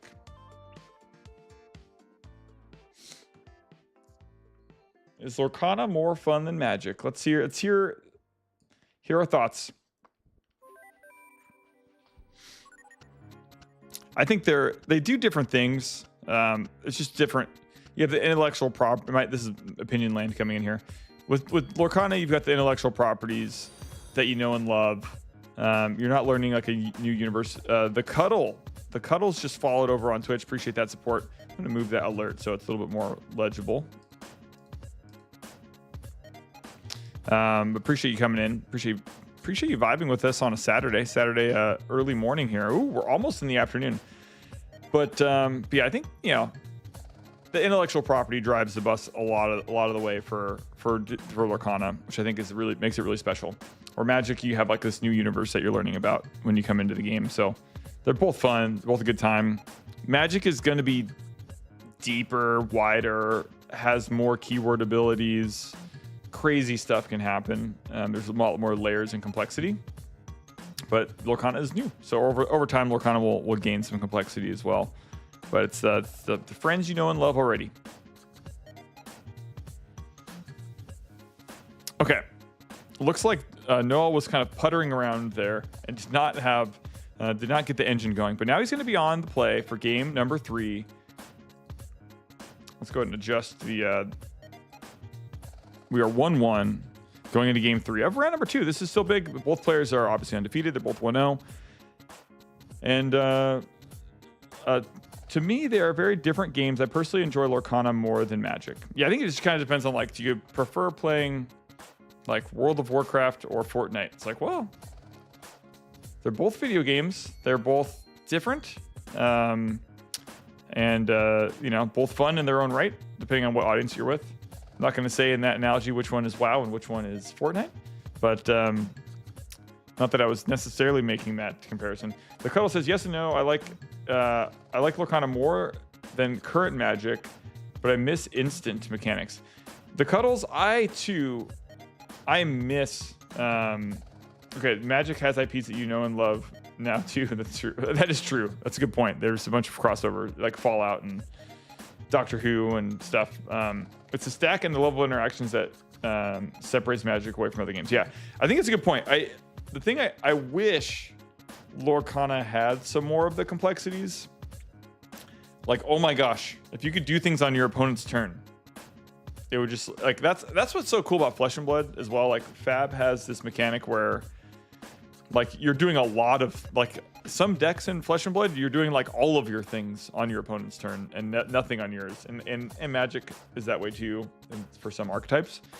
And it changes the way you have to navigate the game and adds layers of complexity in such a cool way. Pokemon, you can't do, it doesn't happen in Pokemon, doesn't happen in, well, Yu-Gi-Oh! Is like all about that. Yu-Gi-Oh! Is constantly doing stuff on your opponent's turn. Pokemon is not. And so I think that's important to the instant mechanics, instant speed mechanics. The stack, I think, you have to talk about the stack when you have, and for those of you that are watching a Lorcana stream, you're like, what the heck is the stack? In Magic the Gathering, you've got instant speed spells that you can then respond. Like, so say I cast a lightning bolt, and then you want to cast a lightning bolt. In response to my lightning bolt, it's like, well, like, which one of those things happened first? And the stack is the way that Magic uses to describe, like, the order of operations when there's instant speed spells. And Lorcana, that doesn't really happen. Like, if Joel played a card, like, Noah couldn't respond to that card before it resolves. I love the fist bump from Noah and Joel. Appreciate the good sportsmanship going into game 3 here. So in Magic, you can have, like, ooh, in response to you doing that, I'm going to crack one of my lands. Oh, in response to you doing that, I'm going to activate this artifact. Well, in response to you doing that. And so in Magic, you can have these layers of things that all happen. And they're all, like, floating on the stack and haven't resolved yet. And then once everyone's kind of done activating abilities, they all resolve in a particular order. And in Pokemon and Lorcana, that doesn't really happen. In Lorcana, you will see it. Like, we had that interaction on Thursday where, like, the Merlin Rabbit came into play and the Broom was in play. So for, I think it was Joel, right? For Joel or whoever that was on Thursday, the active player had 2 activated abilities that they got to decide resolved, like which one resolved first. And that's effectively like a mini stack for that player. Mark Confidence says, you can tell Lorcana is mostly Magic players because everything is explained in the context of Magic. Mark, I will say, there's a lot of new players in Lorcana. I agree. I definitely explain Lorcana in the context of Magic because that is the first card game I learned. So it's kind of like, it's like if English is your first language, you're probably going to explain things, you know, when you learn new languages, you're going to use English as your reference point. So there's probably better analogies, but that one, I'll take that one for what it's worth. And so I oftentimes explain Lorcana in the context of Magic. But there's a lot of players that play Lorcana that didn't play Magic. The best is for people that have never played Magic, they play Lorcana, then they try Magic, and they're like, oh. It's how they got their wives to finally play with them. Says you got nice. Hi from TikTok says Josh. To be clear, not a judgment. I've used Magic to explain the binding of Isaac board game. If it works, it works. Yeah. I sadly I can't separate it. When I've done casting for Pokemon or for when I've played Yu-Gi-Oh, or when I play any game, I'm with you, Mark. Like, I end up explaining things in the terms of like, oh, is it like when you fetch it for a land in Magic? Yes. Okay, cool. I understand it then. I mean, if you don't have a frame of reference, it can be kind of tough. At my LGS, 95 of players never played Magic, says Super Rider O. Yu-Gi-Oh is similar to with their chain, but in Yu-Gi-Oh, when the chain starts to resolve, it keeps going to the chain is empty. Magic can just keep doing whatever. Yeah, you're right. The Yu-Gi-Oh chain, I still don't have a firm understanding, but I was playing it more at the beginning of the year. Oh, nice. Joel almost giving away some free information there. The downside of playing with the cards that are in your hand, you might accidentally drop one. Once you get the Magic brain worm, it's very difficult to shake it. It's true. And for those of you tuning in, we are live streaming our set championship live from Lake Forest. We do giveaways every single stream. You can enter the giveaway 3 different times. Looks like we're... the way that Noah was just ripping cards off the top of his library, I was like, is he done? Did he concede? But no, okay. We're gonna lock in here, and Game Panda Plays resub for 2 months at tier 1. They've been subscribed for 9 months. Okay, I need to get a better an emote for 9 months, because I think that's the first time I've seen 9 months pop up. I've got a 3-month emote and a 6, but 9 months. Appreciate you, big time, Aaron. Game Panda Plays has he's a local dungeon master at our store. He is he's a writer for our Kingslayer Chronicles D&D campaign. And manager of that program, but also more importantly, well, I guess most importantly, he's a great human being. I'll throw that out there. But Game Panda Plays, if you're on Twitch, check him out. He's the one that just posted that running gnome. He streams 3 times a week and does like variety streams of different types of content from Guild Wars to Cyberpunk to, I guess, what are you playing these days, Aaron? But yeah, really awesome variety streamer, local to our stores and a community member of Kingslayer. So big time, and some of the best emotes on the internet over there on Game Panda Plays. Carlos says, any plan to go back to the One Piece lives? I wouldn't be surprised, Carlos, if you were going to see some live One Piece as soon as next week. But this is Alex. This is Disney Lorcana. This is Disney's card game that was launched by Ravensburger, and this is a set championship, so this is like a more competitive level event. There's 32 players in this event. They're playing right now at our Lake Forest store. But yeah, Carlos, we're going to be bringing One Piece back maybe as soon as next week. We're going to be streaming from Oceanside, if not starting next week, the week after. And probably, we haven't figured out the schedule for sure doing One Piece. We might look at Pokemon or some of the other games, but I think there's a good chance that we go back. And Game Panda Plays, Aaron is playing Outer Wilds lately. So if you ever want to hang out and have some chill vibes, Aaron is legendary content lord. And Carlos says, let's go. I play in Oceanside. All right, Carlos, let's do it. I just bought a new camera for so that we can have 2 stream setups yesterday. So now instead of just streaming at Lake Forest, we're going to be streaming in Oceanside and Lake Forest. And I'm really hyped about that. It's going to be freaking awesome. And yeah, oh yeah. And Aaron, by the way, Aaron, where's your TikTok streams at? Have we started? Have we started on the TikTok streams? Because I think it's time. And yeah, Carlos, will maybe, hey, pretty soon, Carlos, I'm going to see you. I'm going to see you on stream. Coming soon to a Kingslayer near you. And I appreciate the shares of the invite, or sharing the live on TikTok is a really awesome way to help support us. And likes on there and YouTube, making sure you're following and subbed on the platforms. If you're on Twitch watching and you have one of those Amazon Prime accounts, you can link that to your Twitch account and then give us a sub on there. Let me go ahead and put that up here. So basically, if you have Amazon Prime, you can link that to your Twitch account and it's free. You can give us money for free, essentially, to support the channel. And okay, we've got Joel is going wide here. He is going wide. I can't see his lore counter, but it looks like double digits. No, is that 11? I'm going to go ahead and play an Elsa. And he's trying to decide who to freeze. Probably, I think that's Mirabelle.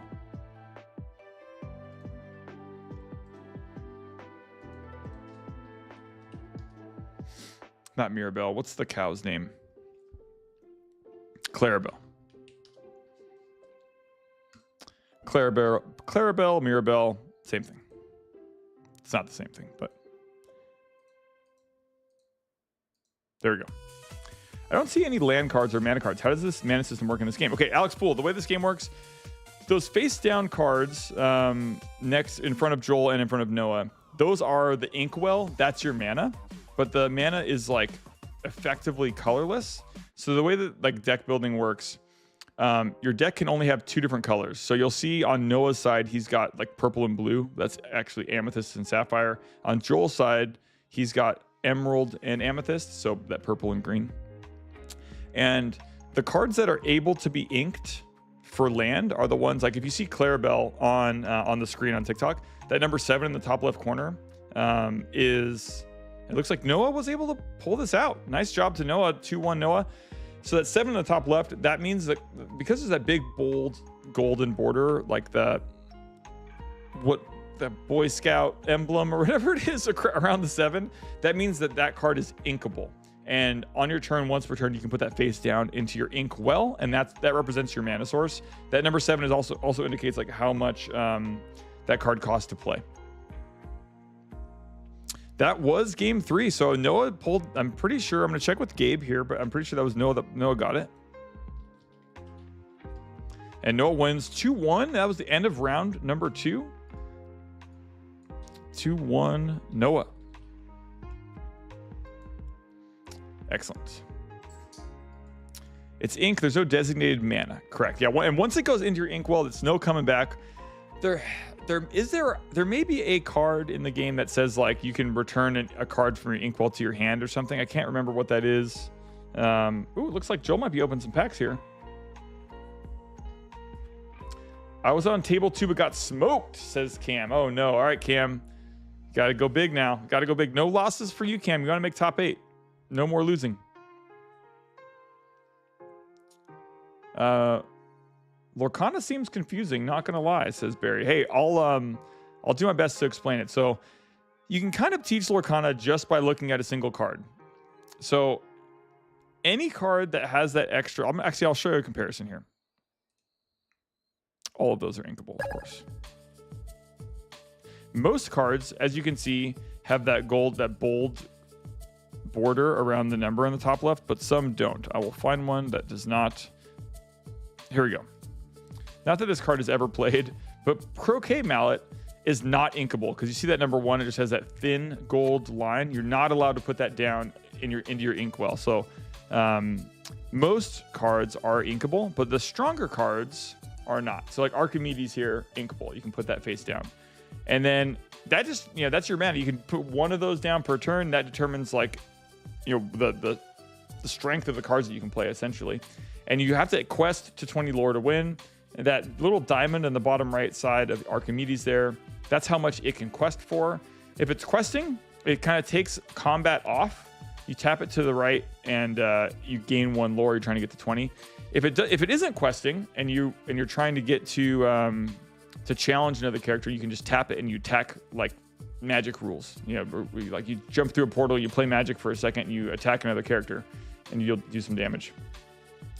We're starting a Lorcana League at my local card shop, and I'm so excited to start and drift a little from Magic. Jenny, that is awesome. Very, very, very cool. Yeah, we do all, so, and we have all options available. So between Magic and Lorcana, a bunch of other card games. So I think having options is great. Lorcana brings in like a lot of couples start playing the game. You know, younger folks. It's like we have more women in the store that play Lorcana than any of the other card games. So it's a really it's really awesome representation in the store for our Lorcana nights. So I think you'll have a lot of fun drifting a little bit from Magic there.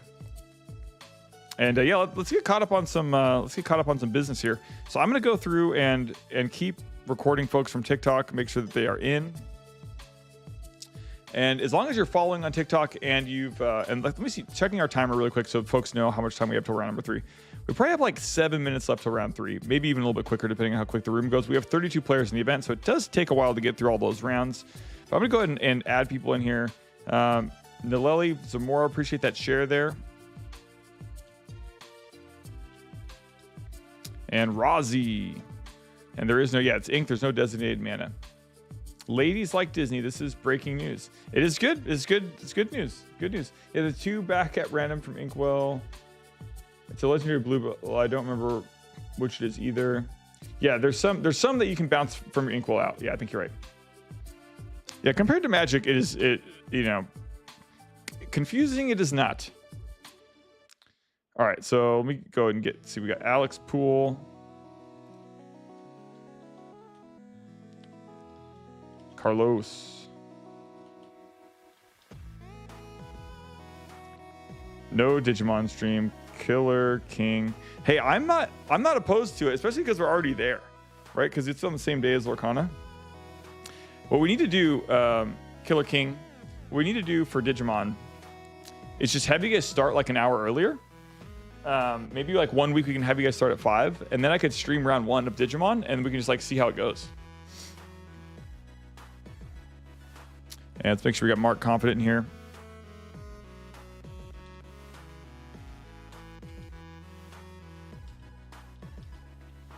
And you, me, game on. And I think I got Becca a little bit earlier. Yep. 0-1.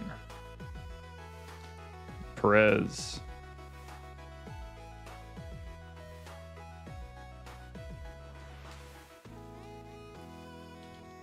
Emma Ford.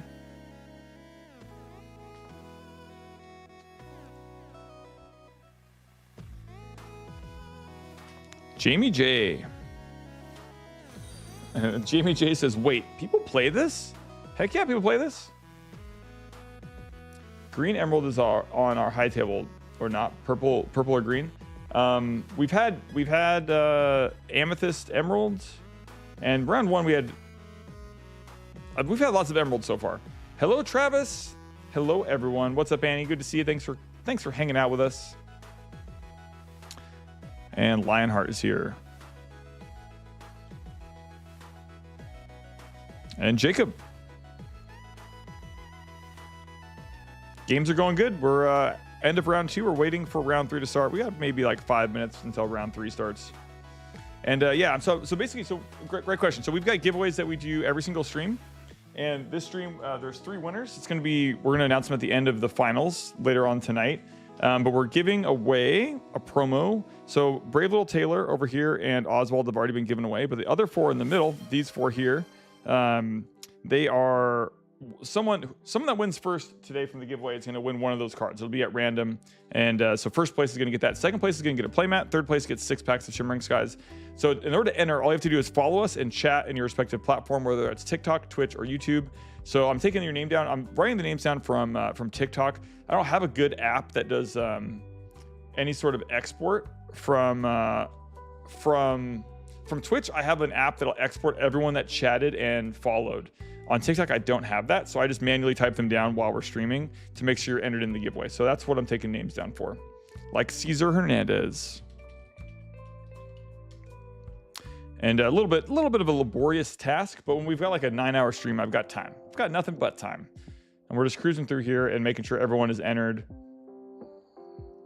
I'm actually gonna go back to the start of the TikTok stream. What up? What up? What up, Jake? Thanks for popping in, Jake, over on Twitch. Appreciate you, and appreciate the hydrate, Annie.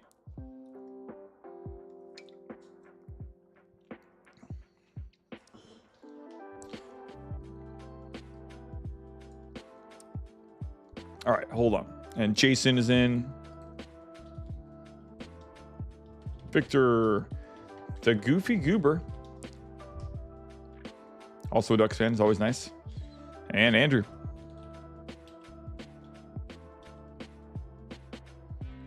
Mid Journey. Ty LaPena. So the finals will come to an end probably around like 5 p.m. honestly, because we're going into round 3, and then the finals. So we've got another like 6 rounds of Lorcana. So maybe, yeah, 5. I was gonna be like, oh yeah, it's gonna go way faster than that. No. We're gonna be here till at least 5, maybe even 6 p.m. You don't have to be present to win. As long as you're in our Discord, you can go and check. I post the winners there every week, every stream. Also, the VODs are on YouTube and Twitch. You can check there. So yeah, you don't, as long as you've chatted, and you can't enter 3 times is the other kicker. So if you subscribe on YouTube and chat over on that platform, if you follow and chat on Twitch, you can enter 3 times. So you can triple dip for the giveaways. Everyone gets like three swings at the plate, if you will. Yeah, we've got some time. We're just getting ready to go into round number 3 here in maybe 4 minutes. So we've got nothing but time. Those likes on YouTube and TikTok definitely help. We've got some sort of challenge we're trying to unlock by getting a certain number of likes over on TikTok. But I love streaming on that platform. I was talking to another game store owner in chat today, talking about how well the TikTok platform does for them streaming. So we're gonna keep hitting the gas on that. I think it's a great way for us to grow.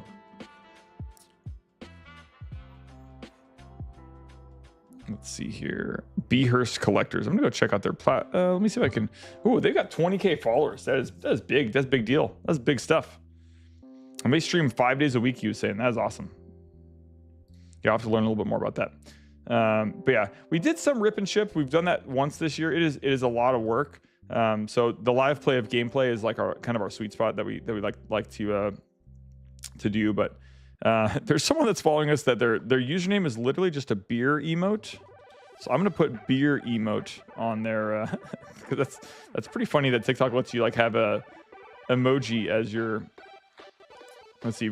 Yeah, we do have, and we have Neopets now too. Yep. Neopets has made its way to Kingslayer. Who would have thought?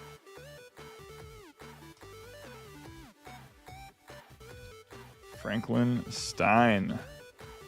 Brittany. Michael. Shonda.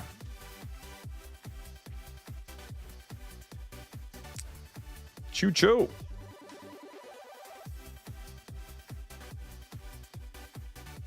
Alyssa.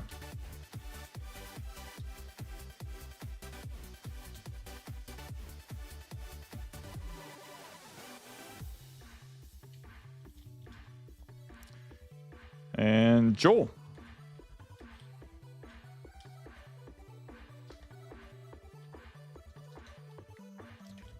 Got Caleb in there. I think I already had him.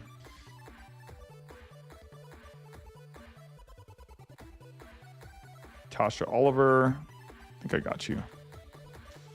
Cool. I think we are caught up on TikTok. That's awesome.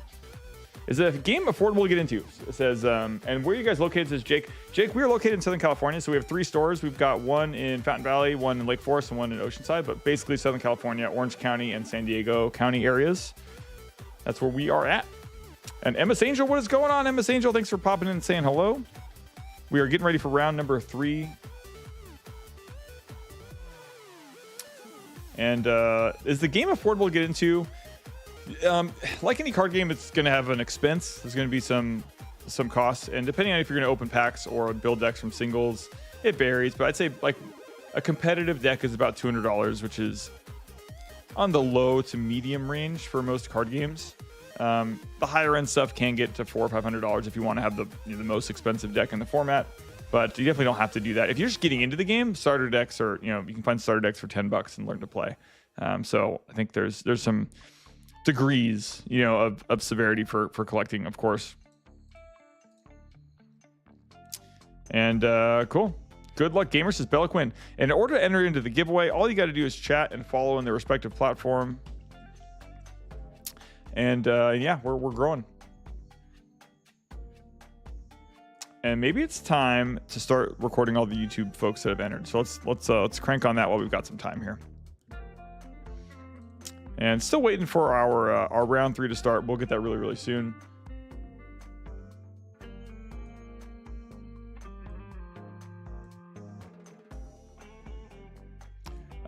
What store carry these cards? So a lot of the big box stores, so Targets and Walmarts are going to have some sealed product. But your local game stores, so if you haven't been to your local game store or you don't know what that means, there's like 3,000 card shops across the country.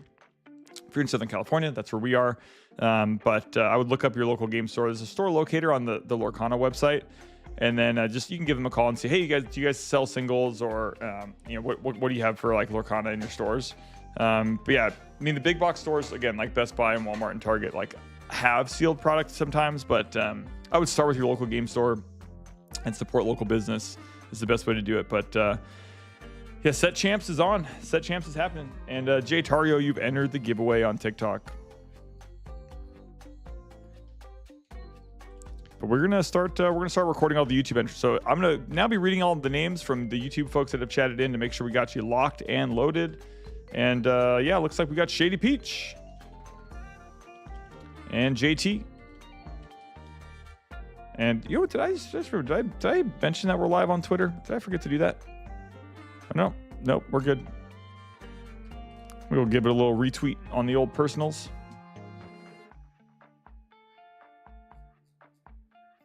And Ducks and Sharks today. Ducks and Sharks, that's a big deal. Looks like we're almost ready to start round number 3.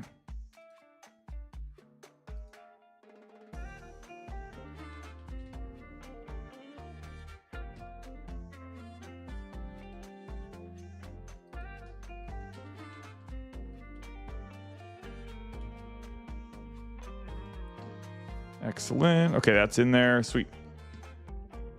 And Set Champs hype from Protection Plan. What is that Protection Plan? Gotta stay safe out there. And Christian Go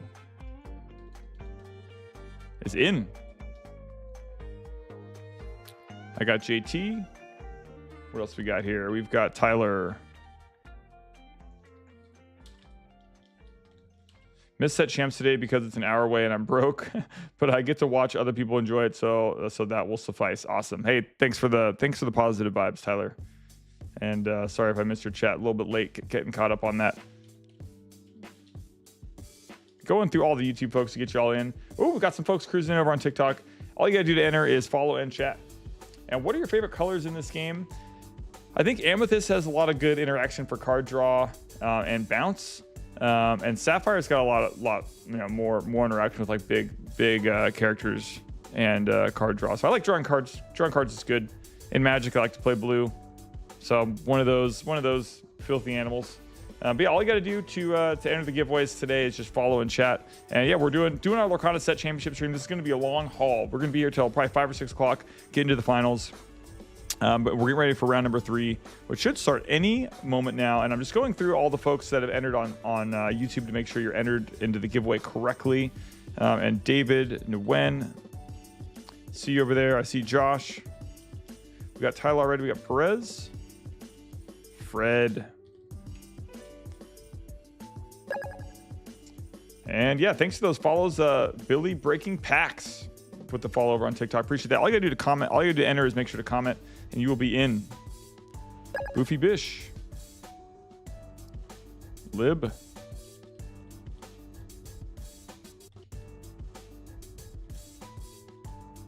Edgar,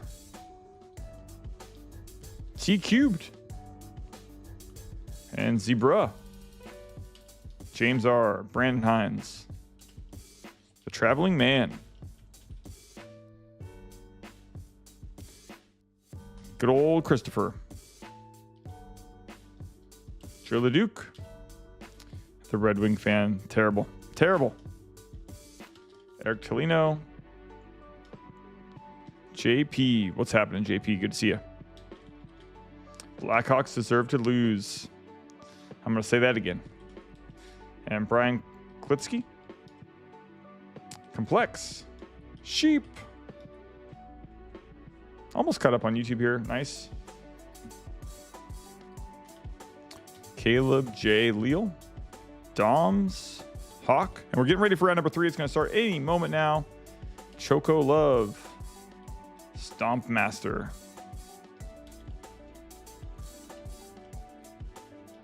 Alyssa Razzo. PJ's Fishing Adventures. Funkatron. Legend. Legendary Funkatron. BP. Jesus.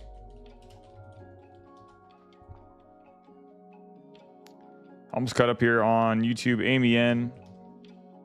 Alyssa. And yep, this is intense. 3 streams. We are from the Tri-Stream area. Some might say the Tri-State area.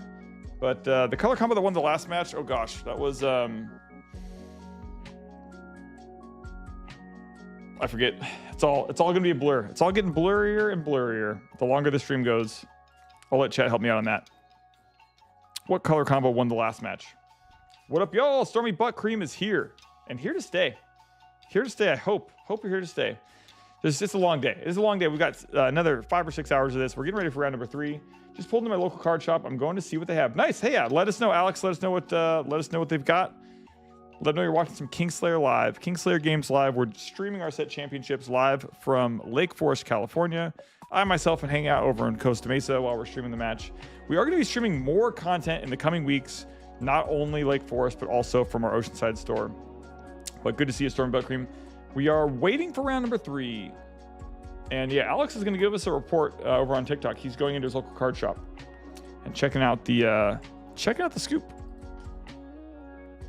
Alex, cool. Yep, got you entered into the giveaway.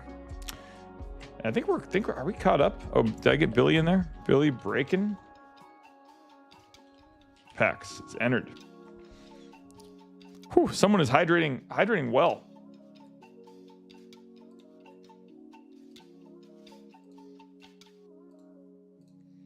And I'm going to reset the round timer here. Oh, looks like we got something. Going it. We're almost ready.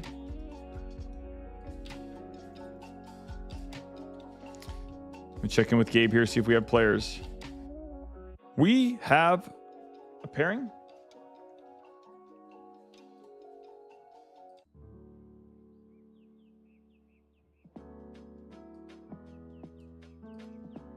Pairing and some Legend of Zelda to kick us off. Even Stomp Master Gaming is here. Business is up. Business is good. Business is good. Yeah, I'm encouraged by some of the stuff that we've seen over on all the platforms, honestly, for growing the biz. Especially, yeah, some of these folks that are cracking over on TikTok that do pack ripping and stuff are just able to fly. So maybe we'll have to look back at that again. But even the streaming the content is fun. I think we're about the community development. We're about building and highlighting our community members and teaching people how to play the game and getting them excited about the gameplay side of it. Like anyone can sell packs. Anyone can you can sell packs, and all over the internet you can buy booster packs and singles for this game. But I think having good quality streaming content that highlights the local players, teaches people how to play the game, that's kind of our lane, and something I really enjoy doing. So, and okay, play correction has been issued. Thanks so much, Britt. 51 minutes on the timer. I'm just gonna go ahead and hit start. Okay, it looks like Noah's back on feature here, so let's take a look at that. So we've got Noah on Ursula, and Blake is on Rapunzel. All right, Blake. Blake is one of our local regulars. Also part of a podcast called The Enchanted Inkwell with one of our staff members, Britt. So definitely check that out if you are If you are one of the types of folks that likes to consume content via podcast, the Enchanted Inkwell is a great place to tune in every week and hear some folks that are playing, competitive Lorcana, and some folks that work in card shops talk about the game. So good vibes. Told everyone one pile shuffle at the beginning is okay, but after that, only rifle shuffling. Gabe is laying down the pile shuffling law. You will be smitten from the mountaintop. Smoten. What does Gandalf do with the Balrog? He says, what's that line? He says, he did something to the Balrog on the mountaintop. I can't remember. But excellent. I'm going to let that ride, and appreciate that follow. We've got lands on lands with the follow. I'm a fan. I'm a fan of that username. Appreciate that big time. And we'll see what Blake is brewing up here for his round 3 match here. I'm excited to see what's going on with that. I'm going to mute the mic, and I will be back in 30 seconds while they resolve mulligans.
Playing fast. We're playing fast.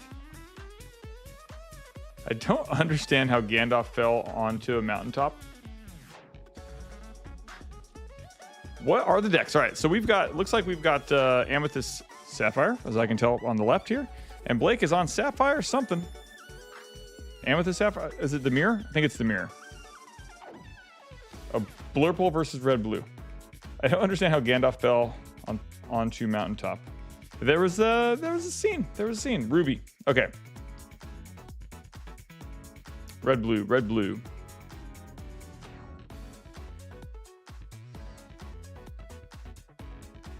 And they're moving fast. They're moving quick here. Looks like Popsicle comes down and play for Blake.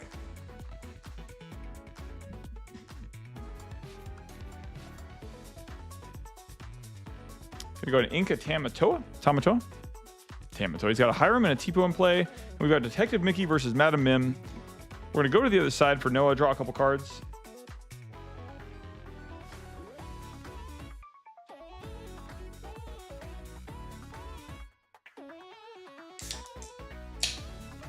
We're going to do a little bit of chilling. I've got some Sprite Chill.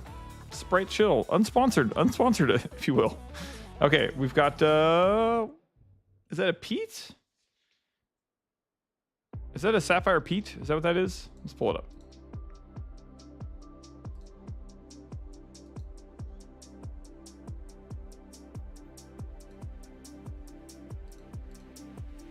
Donald Duck. Thank you.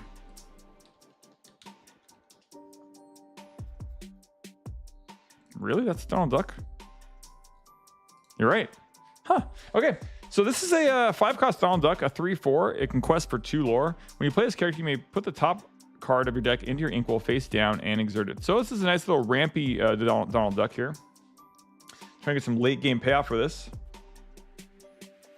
Hollow middle. I guess they fell through the earth and ended up on the other side of the Middle Earth on top of a mountain. Hollow Middle Earth theory confirmed. I think it's is it the end of Fellowship when Gandalf fights the Balrog, and then at the start of Two Towers, I think he in the film, he talks about his fight. He just is like play-by-play of the fight with the Balrog.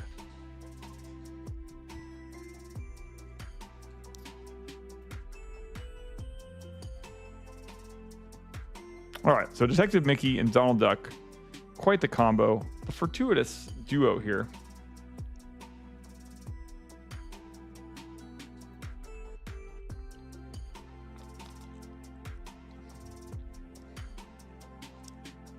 So we've got a Merlin Rabbit coming into play, drawing some cards for Noah. And Noah's at 3 lore. It looks like, from what I can tell, I'm not seeing Blake's lore count, so I'm assuming he's at 0.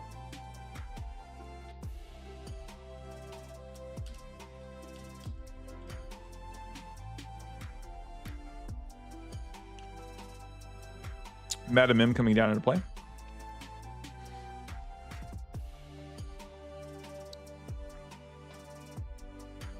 Passing turn over to Blake. Blake's an untap draw.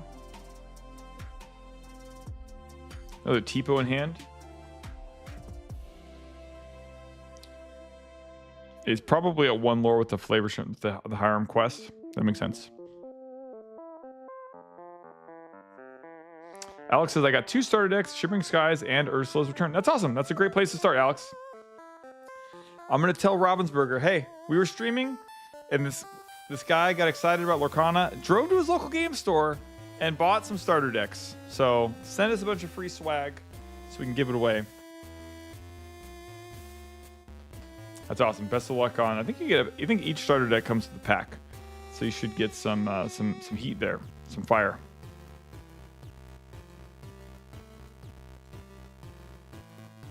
And then, yeah, that's our Discord link. We will be posting the winners there at the end of the stream. And we've got Maui that came into play and did some damage. Blake's going to play out a Popsicle.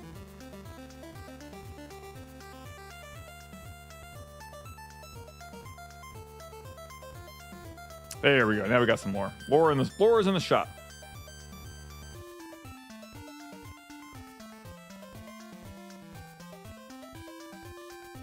Have a good day, man. I'm sure to tune in later. Hey, Alex, appreciate you tuning in. It was fun hanging out with you. Best of luck learning the game.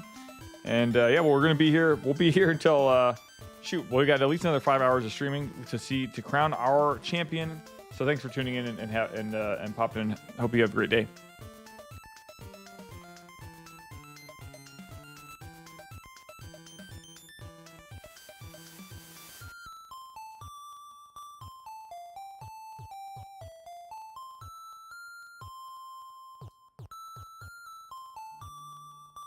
Moving some stuff around over on the stream. Should be accurate now. Awesome. Thanks, Gabe. Appreciate you.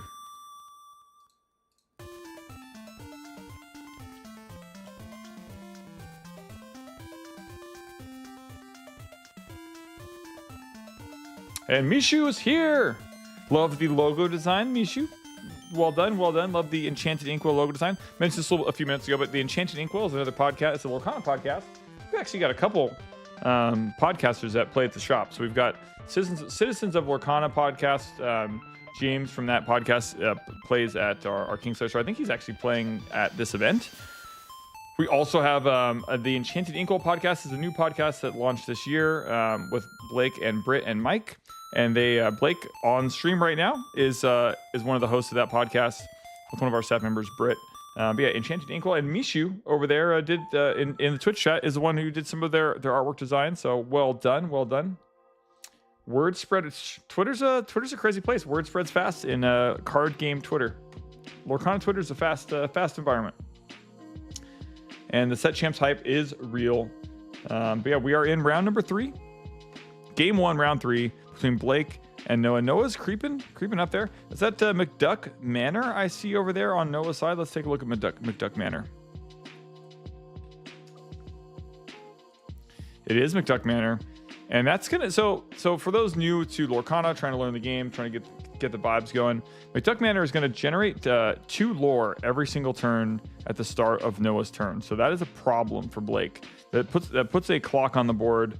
Noah is already at 6 lore, so that is something that Blake's going to have to deal with here sooner than later. And McDuck Manor does have 9 willpower, so it's going to take a while to knock that down. Blake is so rude because he has no manor, says legitimate business person. I love that. That's a very legitimate claim. But Sisu and Ariel come down, and that is a questing for 3 Ariel. Is that correct? Let's check that out.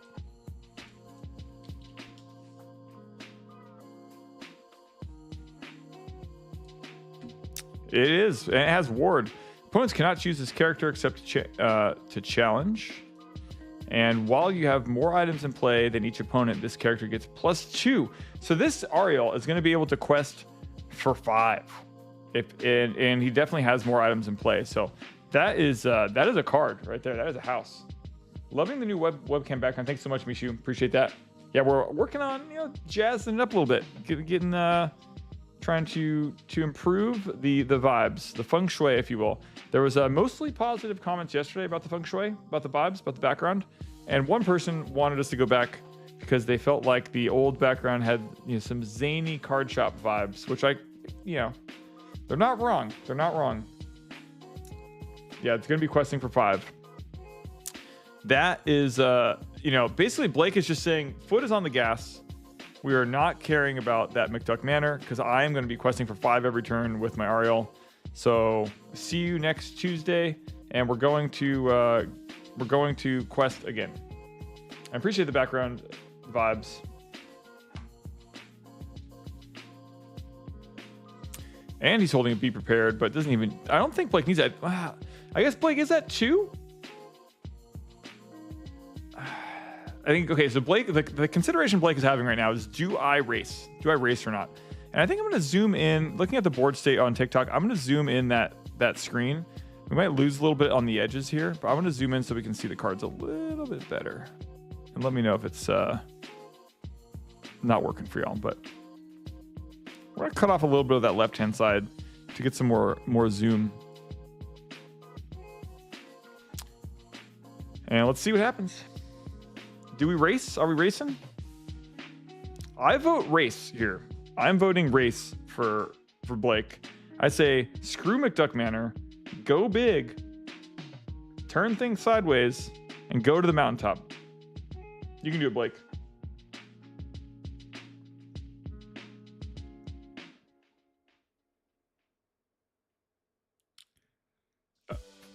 Oh, okay. Noah has game on board. Never mind. I should do quick math. So 5, 6, 7, 8, 9. Okay, so he can't completely race. He does have to. Is it 9 with Mickey? I think it's 9. It's 9. Yeah, no one can do 9 Lord. So he can't completely race here. He's got to knock. So Sisu is going to do some damage. Okay, I like that a lot. And we're going to quest for 5. That's kind of the mid-range play. I don't know if that buys him a full extra turn. It buys him a turn, but it'd be nice if it would buy him a little bit more.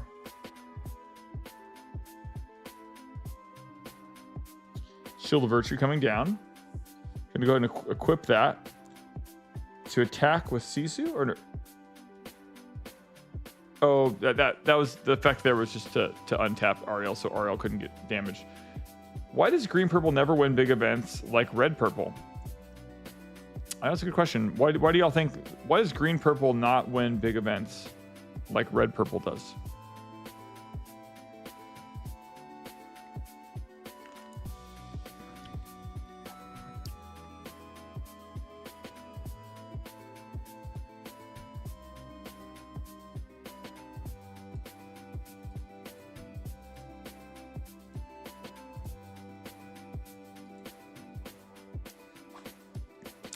All right, we're at 19. Noah got to 19 here. So is Blake going to be able to pull this out?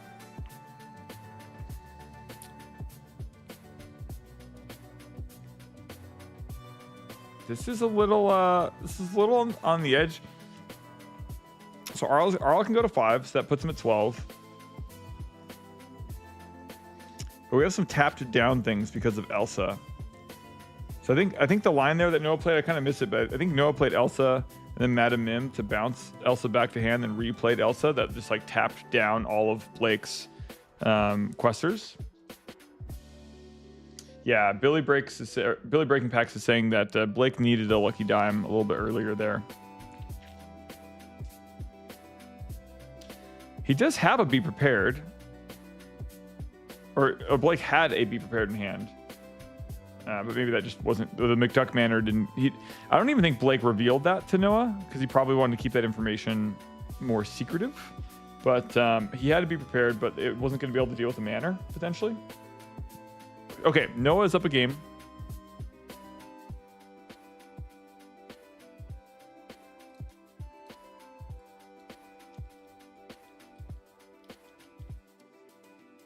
Cool.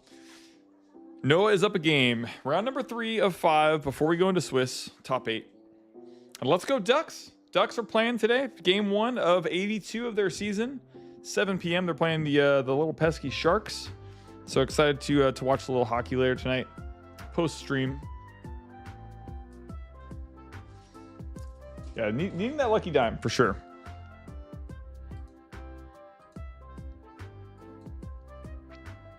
All good, all good. Ooh, look at this. Look at over on Twitch. We've got 55 folks hanging out on Twitch. Appreciate that support. If you're watching on Twitch, thank you, first of all, for hanging out with us tonight. This afternoon, I should say. Or I guess early evening, depending on where you are in the US. We do have a giveaway going on. So all you have to do to be entered into the giveaway is be following us on your respective platform. You can actually enter the giveaway 3 different ways: on Twitch, TikTok, and YouTube. If you're watching on Twitch and you have an Amazon Prime account and it's not connected anywhere, you can actually connect your Amazon Prime account to Twitch and then subscribe to us and support us that way. I'll put the link here that kind of shows you how to do that. Appreciate that support, of course. And yeah, our Discord is an amazing place. We've got over I think we hit 3,400 people in our Discord, which is wild. Let's see, take a look. I think we were close to hitting that the other day. Yeah, 3,404 members in our Discord community playing 19 different games. So from card games to D&D to board games, there are so many card games and ways to play a local game store right now. And we have 3 stores in Southern California that are just doing really, really well. So appreciate everyone's support of the content of the stores. And yeah, we're going into game 2 of round 3 here. Having a grand time. The Discord has really grown a lot this year. Mishu, the Discord has gone nuts. It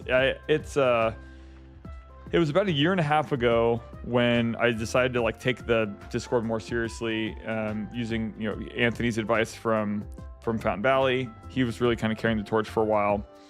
And then there's a store in Berkeley called Games of Berkeley, and I went to at Gamma a year and a half ago. I went and sat in on a talk, they kind of like these mini TED Talks that they do at this convention called Gamma, and the organized play manager for Games of Berkeley was talking about ways to do Discord integration better in local game stores. And so I took a lot from that, and our Discord has now surpassed theirs in size. It's kind of become its own sub community for all these games that we support.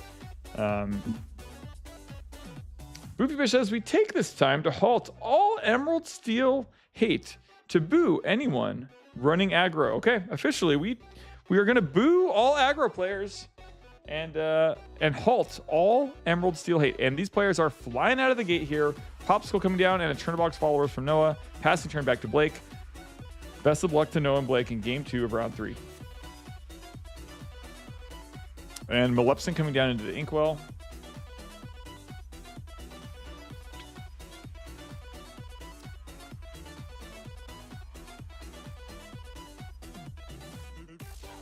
And I got a message from Gabe here. I'm going to check that out.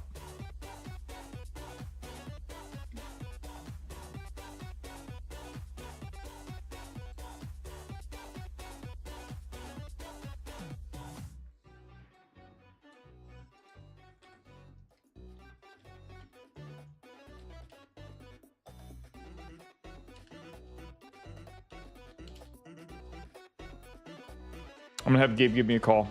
And we're going to take the call live on stream. Put him on blast. Why not? We love Gabe. We love us some Gabe. And giving Gabe a hard time is one of my favorite things to do. Let me check out the YouTube stream really quick. Gabe is coming to a phone call near me here soon. Checking my phone. He had a question about deck checks in top 8. So we're going to take a look at that.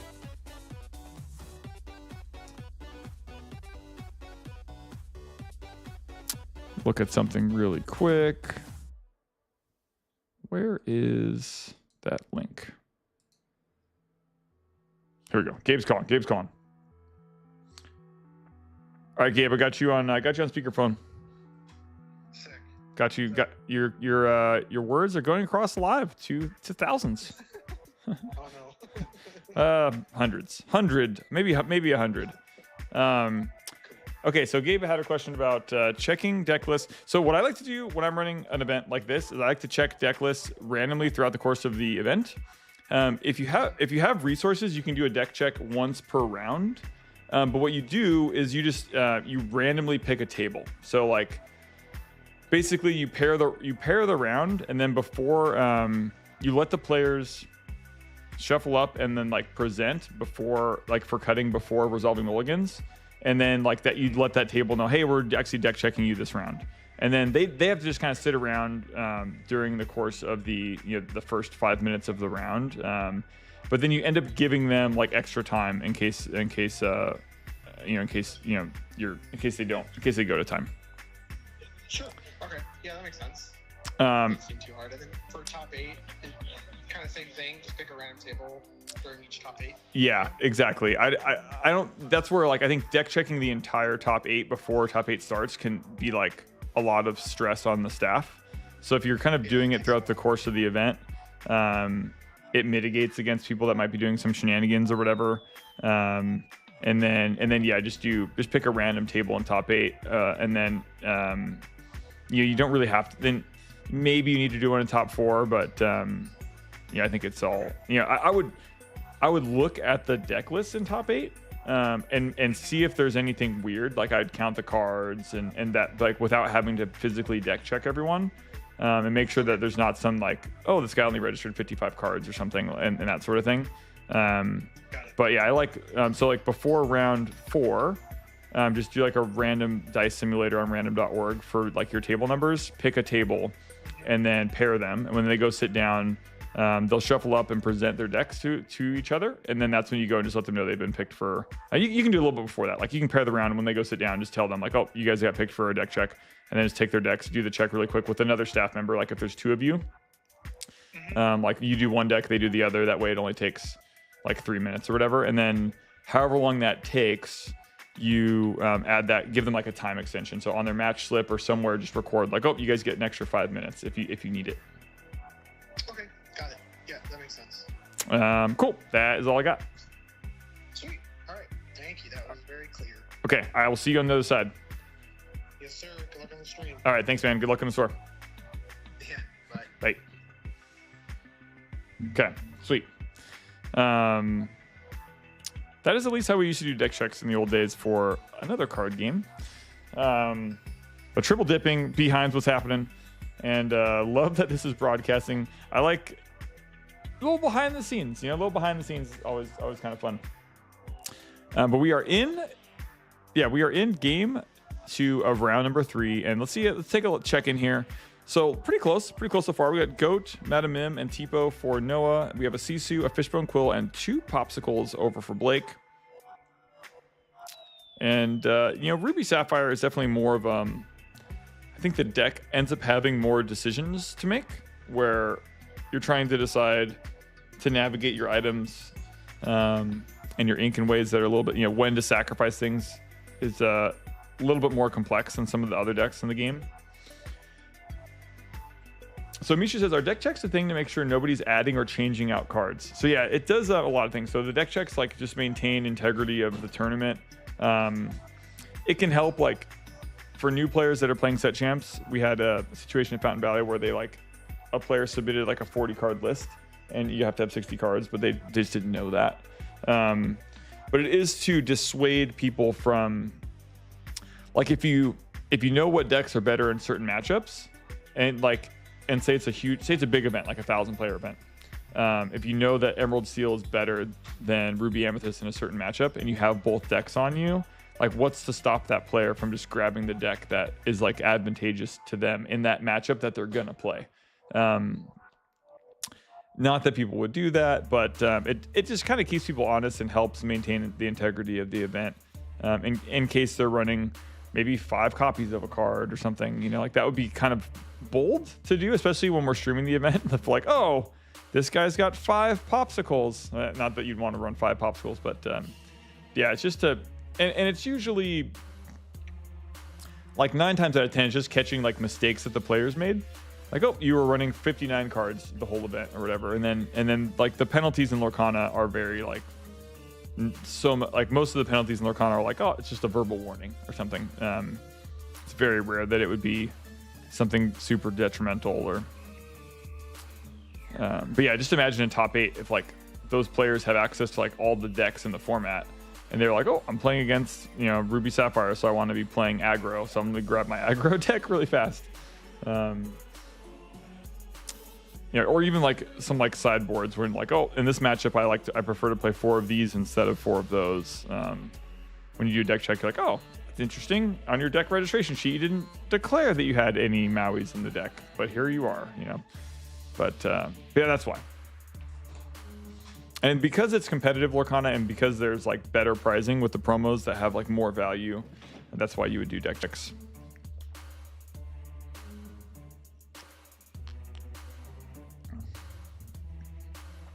And Mimsy joined over on TikTok. Thanks for popping in. We're doing giveaways every stream. We're going to be streaming more the next few weeks. We're going to start streaming at Oceanside as well as our like Forest store and a variety of games. Blake's going to tap 4 lore and play Grandma.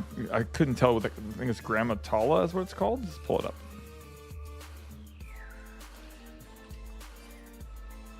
Yes. So Grammatala is a 3/3 that costs 4, and when you play this character, look at the top 2 cards of your deck. You may put 1 into your hand and put the rest in the bottom of your deck in any order. Tanger, I see you over there checking in on TikTok. Thanks for popping in. We've got a long haul tonight. Long haul as we crawl our way through Swiss. And looks like we got the rabbit is coming out of the hat and onto the battlefield for Noah.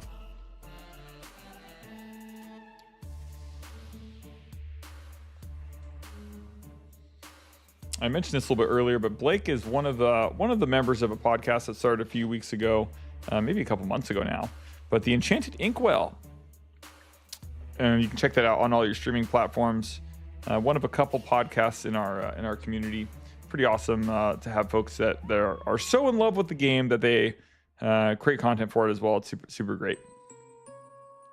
And Blake's hand gestures are great. It's like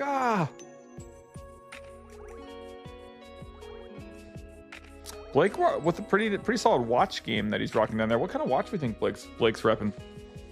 I'm thinking about getting into the watch game myself. I mentioned this on Thursday, I believe, or last week. Thinking about getting into the watch game myself. I've been an Apple Watch guy, and I'm kind of phasing away from the Apple Watch chapter of my life. What's Blake repping there?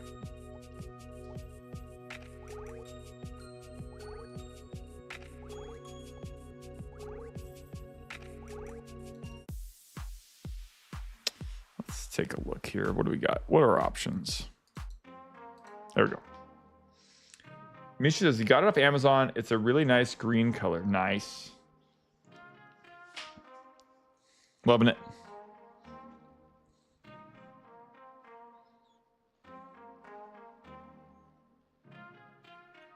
Yeah, it's like a chrono too. I think it's got the like the the 3 circles in the middle. What is that? What are they called? Chronographers, I think. Sick. Just like I'm watching it, like I've gone into this deep dark hole of YouTube channels for like watches, and trying to see what my first watch pickup is going to be. My watch game will improve soon. At least I think it's the green one today. He has a few different ones. Nice. Now he's a watch guy. He's a watch guy. I saw that Lee playing last week or the week before was wearing a Tissot, which is a nice watch. It's a nice watch, Lee. That's a nice watch. And Blake's got plenty of ink in the inkwell here. And needs to get a game off. He needs to get a game. It's a forced game 3. He's got Grammatala and a Lucky Dime. But Noah's got kind of a complex board. He's got a couple Merlins down. He's got Detective Mickey. He's got a Hades. And what is that Sapphire card at the top of Noah's board or the left of Noah's board if you're watching on TikTok?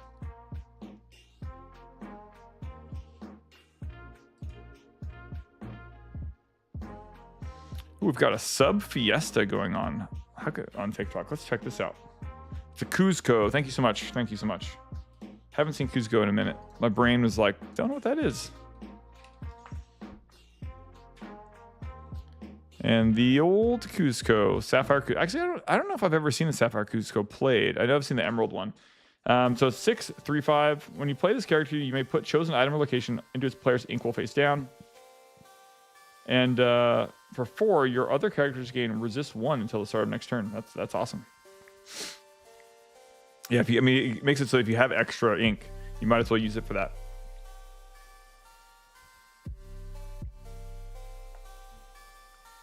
Okay, let's check this out. What's going on over here? Sub Fiesta. Elevate your community for an opportunity to get rewarded. Okay.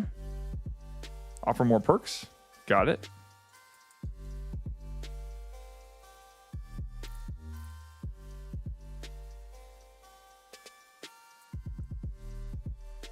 Says I opted out of Sub Fiesta. No, I want to participate.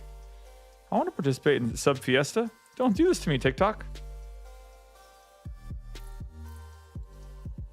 The Latin Heritage Month celebration. Can I opt into that? Probably not. I wonder if I have to be Latin. If my family is Latin, can I celebrate in the... Are you a gamer with over 50,000 followers on TikTok? I am not. That is not the case currently. Okay.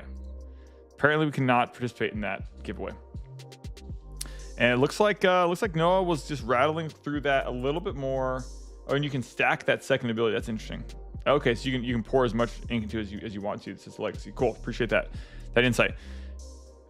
As far as I can tell there, because I was looking away at TikTok for a second, but it looks like Noah was able to rip through that. I think, unless Blake pulled off some Lucky Dime shenanigans when I wasn't paying attention.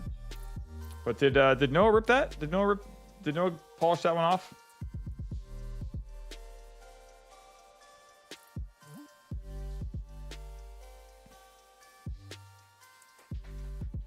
Pretty sure. All right, let's head back over. Sub Fiesta.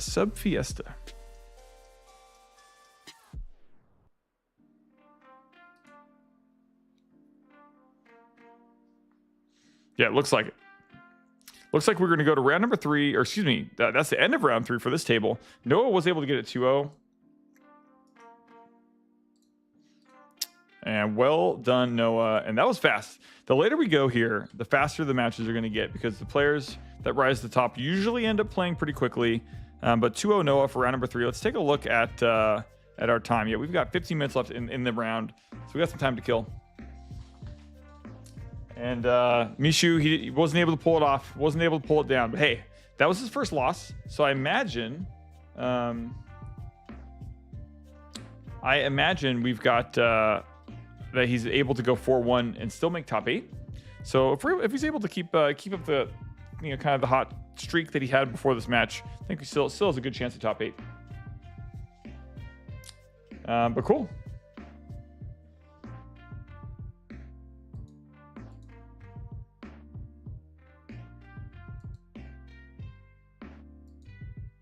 Yeah, it's a good point. Talking about deck checks. Okay, cool.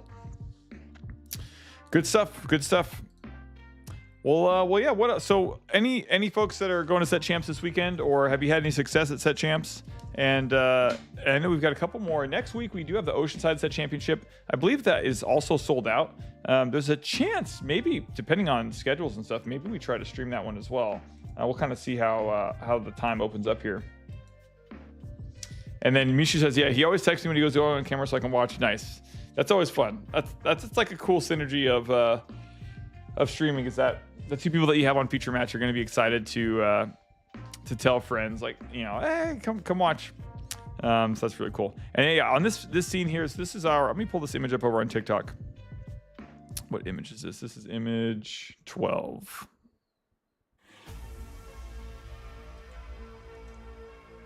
Properties.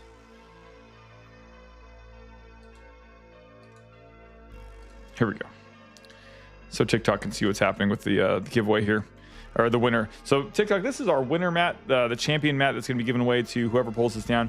And I think it's top 8 promos for Shimmering's guys now, correct? I think top 8 are going to be getting the Mirabelle promo.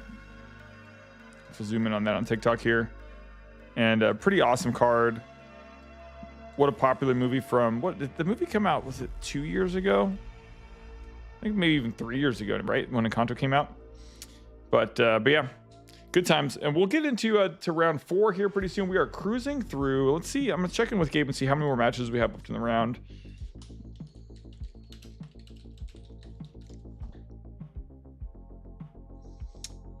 Top 8 get the promo. Thank you. Appreciate that. Top 8 get the promo. We'll be on top 8 watch and standings watch here.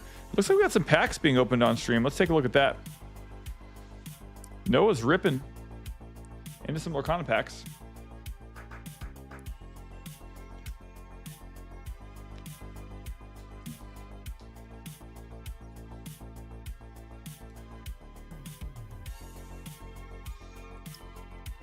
And we still have they played fast. We still have 10 matches left in the round, which technically there are 16 pairings every round because there's 32 players in the event. And what is Blake doing? Shuffling cards. Oh no. Oh, what tragedy is happening here? They have not looked at the 2 packs that they opened and they've shuffled them. Oh, they're going to play a game. Ah, okay. Well, I can't remember what this was called in Magic, but you basically are just playing based on, okay, they're going to draw 7. This is a two pack format here. Looks like he drew 5. Okay, drew 5. I see what's happening here. They're probably trying to get to 10 lore, is my guess. It's the pack rush game. Love it. And you probably just don't mulligan, right? Are we mulliganing? You can't have pack rush and then mulligan. Where's the rush? I guess, yeah. Fine. I'll take a look at this. All right. Who do we think's pulling down the pack rush game here? Appreciate Blake and Noah holding down.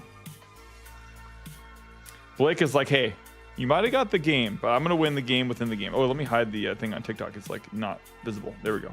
The game within the game is happening.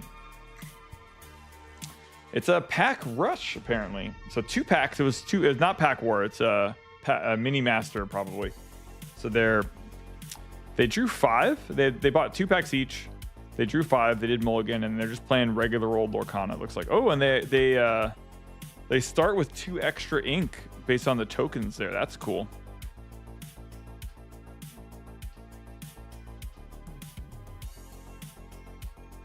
RLS Legacy looks like we're in, and the color, no color restrictions, of course.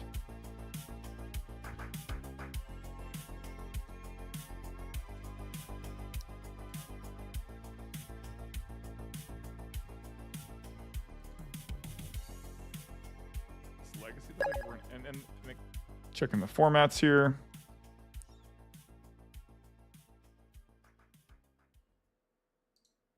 Appreciate that follow over there on TikTok. Stina, what's happening? Thanks for tuning in.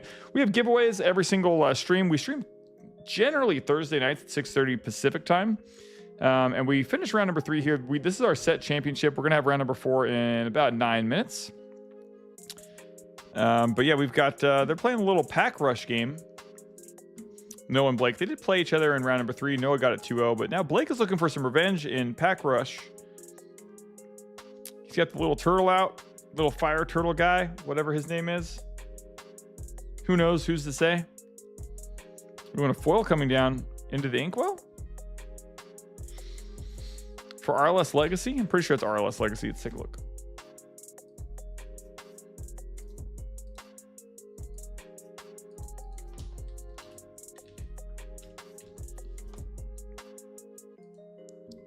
Yeah.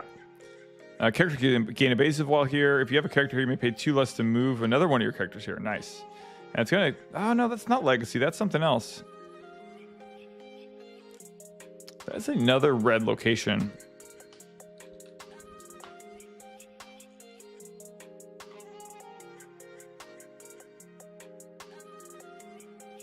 I cannot for the life of me place that card. Oh, it's Radigan's Party. While you have a damaged character here, this location gets +2 lore. Okay, that's pretty bad. He needs his characters to become damaged and then also move them there. Bruni is not a turtle. You fooled me, Bruni. You fooled me. If I could type, that would be nice. He's like a salamander, I take it? Yeah, he's a salamander. Thanks. Probably he's got more salamander-ish than turtle-ish. Little evasive fire salamander.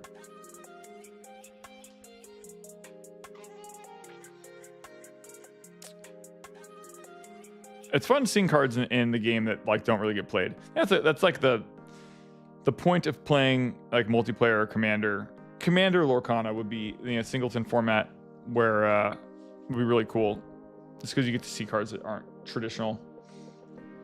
And but yeah, we're waiting for round number 4 to start. We got about 6 minutes. We were playing Pack Rush.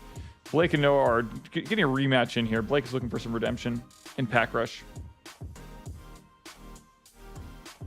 And yeah, in the meantime, why don't I get caught up on some check-ins here? So I'm going to go through some TikTok folks, make sure we got everyone in to the game. Trevor.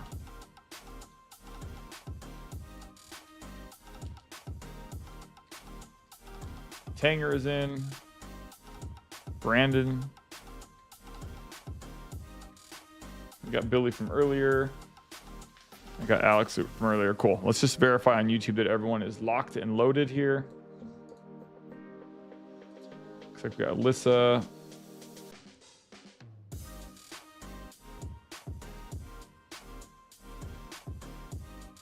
Thunder Blizzard.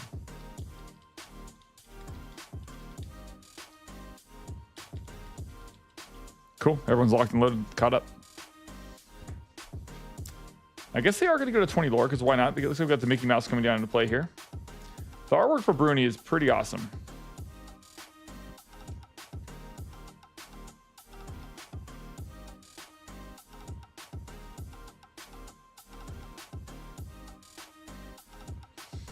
I could see this format you not wanting to ink a lot, because you're really valuing the cards you can play.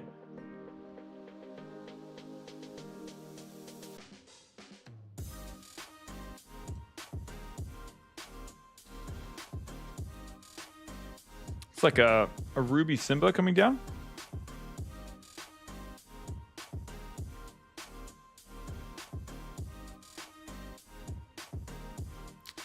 Challenge coming across the table here. About 4 or 5 minutes left until round number 4.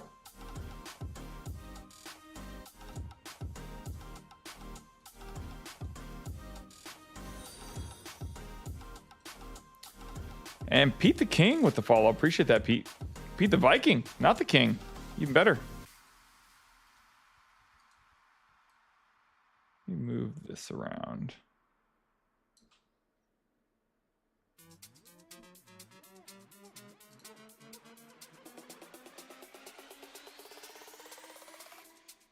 I cannot wait for my championship. I have gone 13-3 with my Dwarves Knight deck in my weekly, says Gentleman8123. Hey, Gentleman8123, you've entered our giveaway. I'm going to go ahead and record that in here for you. All you got to do is be following and chat to enter, which I think you've already done. If you haven't followed, just go ahead and do that, and you'll get entered in the giveaway. But yeah, the Dwarves Knight deck in your weekly going 13-3. That is a very specific record, and I like it. I like the stats. The stats are great. And yeah, best of luck for your champ. When is your set championship, Gentleman8123? And yeah, you're recorded in there, and we will do we'll do our giveaway at the end of the stream. So this is the end of round 3, going into round 4 here in the next 4 minutes, and it's 5 rounds of Swiss. And then we're going into top 8. And the event is moving rather quickly here, which is nice. Your set champs is on next weekend. Okay, awesome. What is that? The 19th is yeah, you gotta post that deck list on our Discord. A Dwarves Knight deck. That's some spice. 7 dwarves. And yeah, Pete the Viking, appreciate the follow over on Twitch. 1 follow at a time, creeping toward our goal. Our new goal is the 1,600 followers over on Twitch. And let's see how are our TikTok goals looking. We got all sorts of crazy TikTok creator camp goals. Creator camp. Oh, we got 300 comments. Nice. It wants to use a quick text poll. Let me see if I can do that.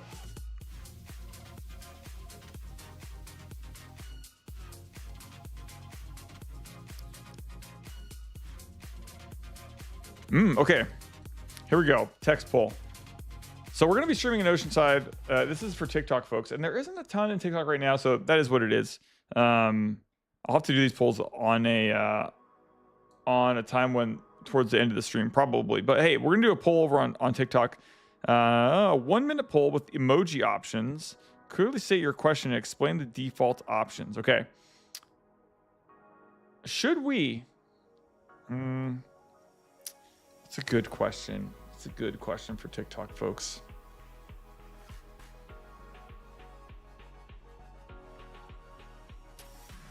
Should we stream more Lorcana or other games? We'll see how that goes. The happy face is more Lorcana. The sad face is other games. I'm starting it over on TikTok, so there's a vote. Are you going to any of the last challenges coming up? So we may be streaming our set champs in Oceanside next week. Maybe we'll see how that goes. Yeah, more Lorcana, or should we stream some other games? It's a 1-minute poll. It wants me to do this as part of the. Well, it wants me to make 3 polls, so I'll have to do a few different polls throughout the course of the stream here. So, looks like we got 3 for more Lorcana. 4 for more Lorcana. Okay, guess we're gonna be doing more Lorcana streams, which we probably will be doing that anyways next Wednesday. Might be the first time we test the stream out in Oceanside. Streaming Lorcana is just really easy and efficient for us, but we do want to add one piece back to the fold again. But yeah, 15 seconds left in that poll over on TikTok. And more Lorcana. Surprise, surprise. The Lorcana folks want more Lorcana. Appreciate that.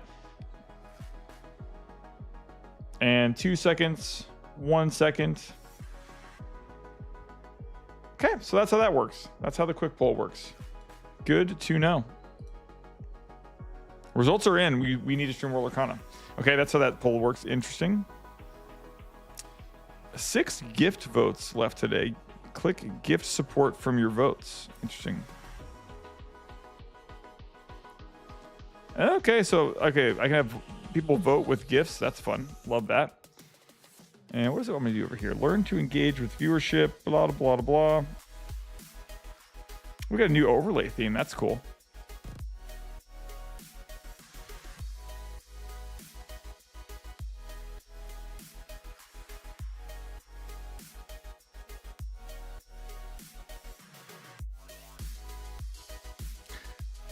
Learn how to engage with viewers. I think we're doing a pretty good job of that. Cool. And it looks like we have some more people have tuned in on TikTok, so I'm going to record you into the giveaway here. So Sane Saber, and I think we got Stina in there, and Slytherin. But yeah, I probably won't. The last one we have coming up for our stores is at Oceanside. And if anything, I'll be streaming that event. Works out pretty well for us. All right, that's time in the round, which means we're going to be going into extra time here right now. I'm sure Gabe is working on that right now with the folks still playing in the event in the store for in round number 3. And really, really soon we're going to go into round number 4, and we'll see what happens. Excited. We got 2 more rounds of Swiss left before we kick it into gear for top 8. But yeah, new layout, as you might have noticed. So we've got this new sign above me. We 3D printed that sign, and it's an LED backlit sign that I'm still kind of fine tuning. But it is way larger than I intended it to be. And fun fact, the word Kingslayer has a lot of characters in it. It has 10 characters, 4, 5, 6, 7, 8, 10 long characters, especially capitalized. So I'm going to probably do another printing of that in the smaller version so it could fit on the shelf a little bit better. But we had to try. Anyways. Let me see if I can. I don't really have a good capability for getting that hooked up at the moment. And going over our giveaway, we've got 3 different giveaways that we do every single stream. Usually our streams are Thursdays, but we are doing the D23 promos. So we've already given away Oswald over here and Mickey over there. But Cinderella, Ursula, Bruno, and Vanellope are still available. So whoever wins today, once the stream is done, we do our giveaways at the very end before we go offline. Once the stream is done, whoever gets first place on the stream, we'll do a random roll to see which one of those cards they get as prizing. We're also giving away a How Far I'll Go playmat and and 6 packs of Shimmering Skies for that. So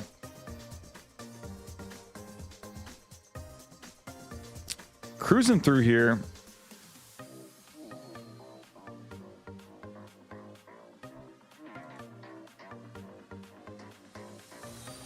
And Dippy-Doo with the follow. Appreciate that. Big time.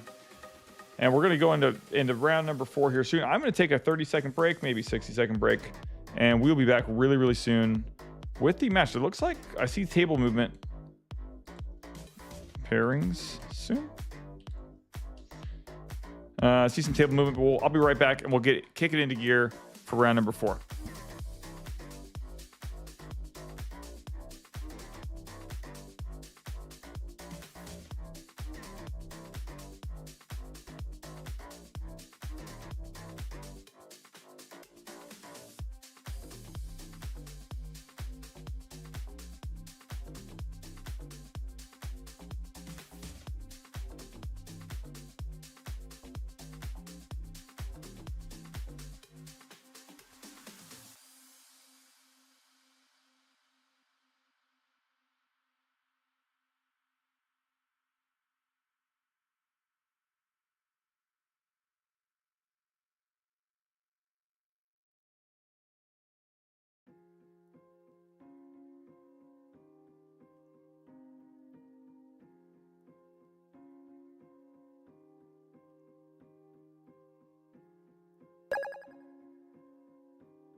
There's a disturbance. Disturbance in the forest. We're back. Round. Got a snack in there. It's a long day for... I usually do 3 or 4 hour streams. This is a long day. It's like 7 to 8 hours of stream action. It's a big deal. All right, let's reset the timer. Let's check in with Gabe.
Okay, getting our players.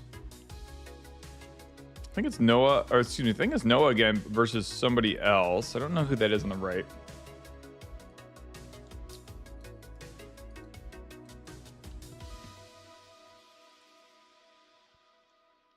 We'll figure it out. Here we go.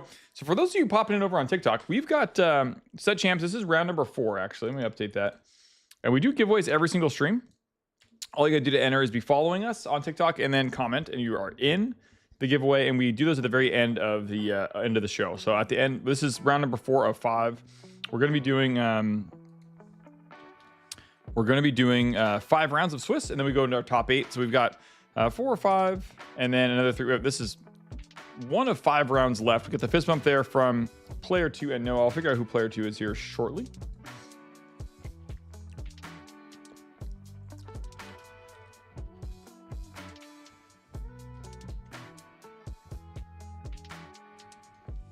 Alex on Rapunzel. Alex versus Noah. Love it. Coming in with a magic broom for Alex.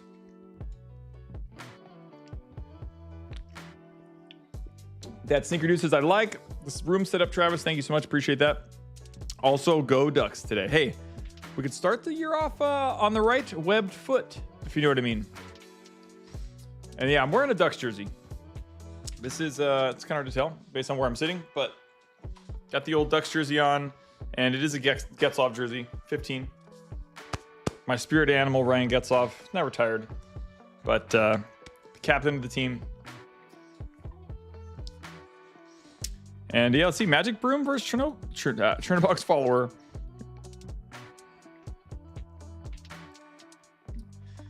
And best of luck to Alex and Noah. Both going 3-0 into round number 4 is pretty awesome.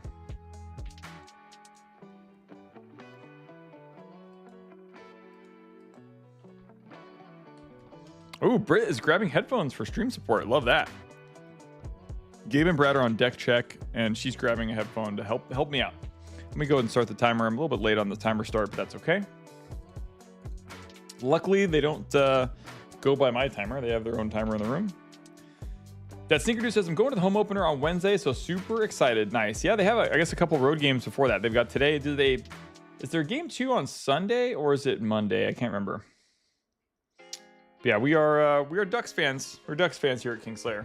As you might have guessed by the slaying of kings, we're definitely Ducks fans. And I just started Lorcana a couple months ago, so I'm very new. And Swiss, is Swiss where you can play all colors. So in Lorcana, you in Swiss or Constructed, you're always only playing 2 colors.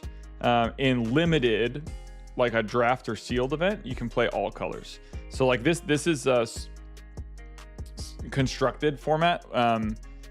Swiss describes like the way pairings work in an event like this, but it's a Constructed format, and that whenever you're doing a Constructed format, it's 2 colors. Whenever you're doing a Limited format, like draft or sealed, you can play all colors. But yeah, have fun at the home opener. I'll be watching somewhere.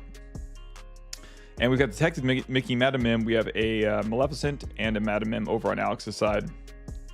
I didn't catch Alex's second color. Looks like it might be Ruby. Can't tell. But yeah, we're doing it like always for our streams. We have our giveaway rocking and rolling, and that'll be. We still have a ways before we get to that phase of the event.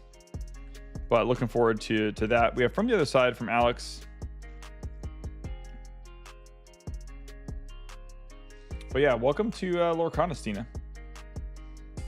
And thanks for hanging out with us today while we're streaming up the set champs.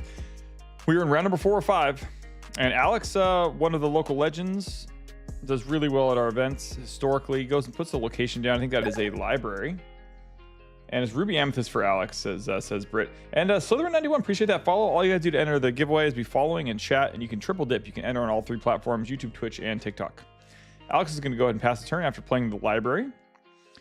Library is gonna allow him to draw cards, I believe, is the way that works. Let's verify that. If he has characters there, I think he's gonna get to draw. Yeah, whenever a character is banished while here, you may draw a card.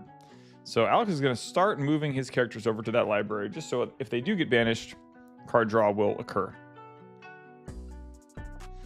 And we got Detective Mickey for Noah. And what? We looked that card up earlier. Oh, Donald Duck. We got Detective Mickey and Donald Duck over there. The one benefit of having the same player on the stream, if they keep winning, is that we relatively know their deck.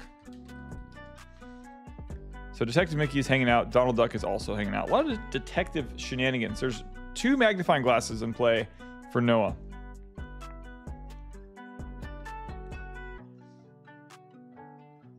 And he also gets the 1 passive lore from library, says Bill. You're correct. So yeah, that library is going to generate 1 lore per turn as well, which he's gonna uptick there. And I am going to move this up here on that stream so we can see it. Okay. So we can see the lore a little bit better.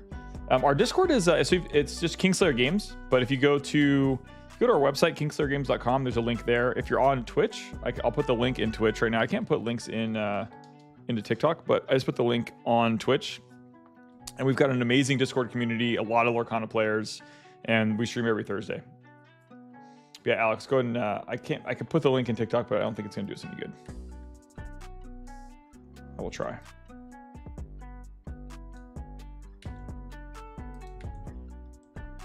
There it is. There's the link. If you can. So Austin says, what's the objective of Lorcana? I'm glad you asked. So let me pull a card up so we can take a look at it together. So this is the Donald Duck that Noah just played that is actually on the field. So in Lorcana, the goal is to get 20 lore. So in some other card games like Magic, you're trying to deal damage to your opponent, or in Pokemon, you're trying to knock out their Pokemon. This is like a win condition. Obviously, it's different in every card game.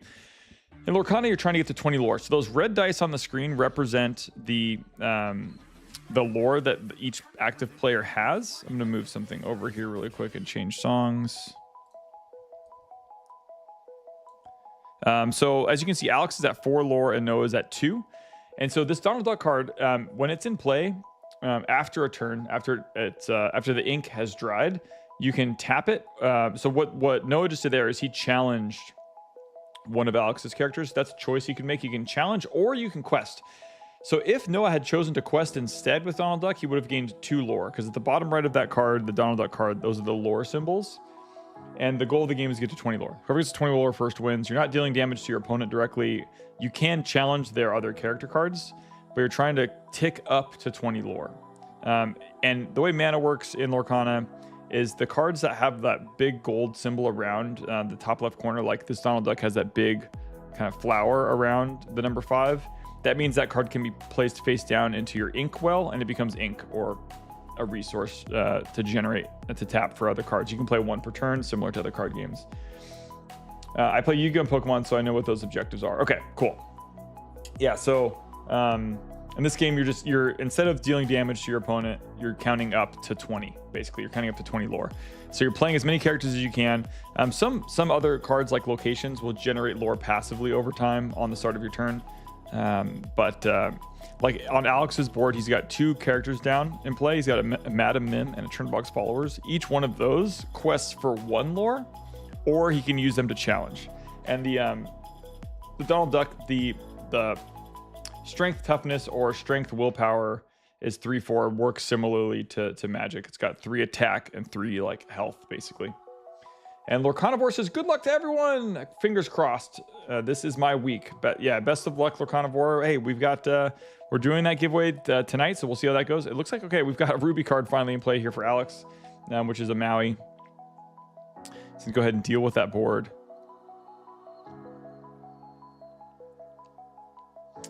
But yeah, that is the objective. Yeah, thanks for asking. Let's see what goes on here. So we're still in game 1 of round number 4.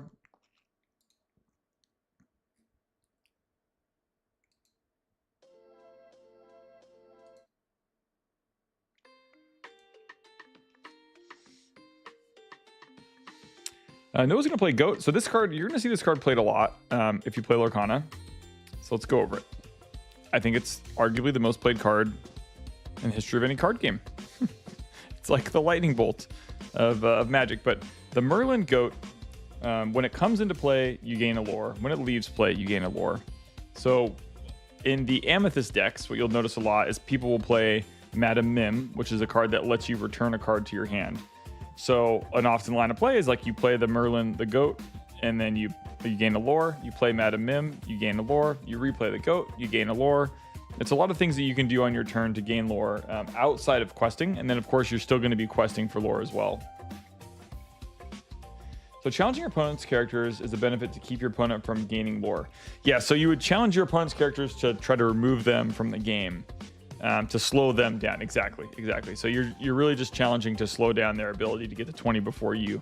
So you're constantly playing this game of like, am I racing my opponent to try to get to 20? And should I ignore their characters, or do I need to worry about do I need to slow them down? So like aggro decks are just always turning sideways and questing, where like control decks are more you're dealing with your opponent.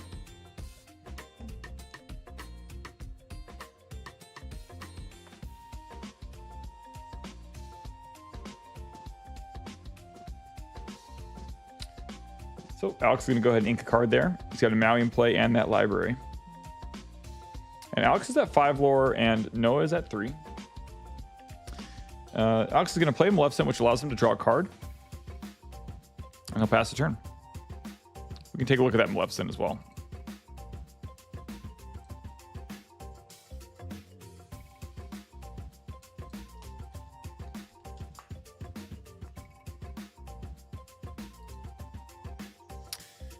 When you play this character, you may draw a card. That's pretty good.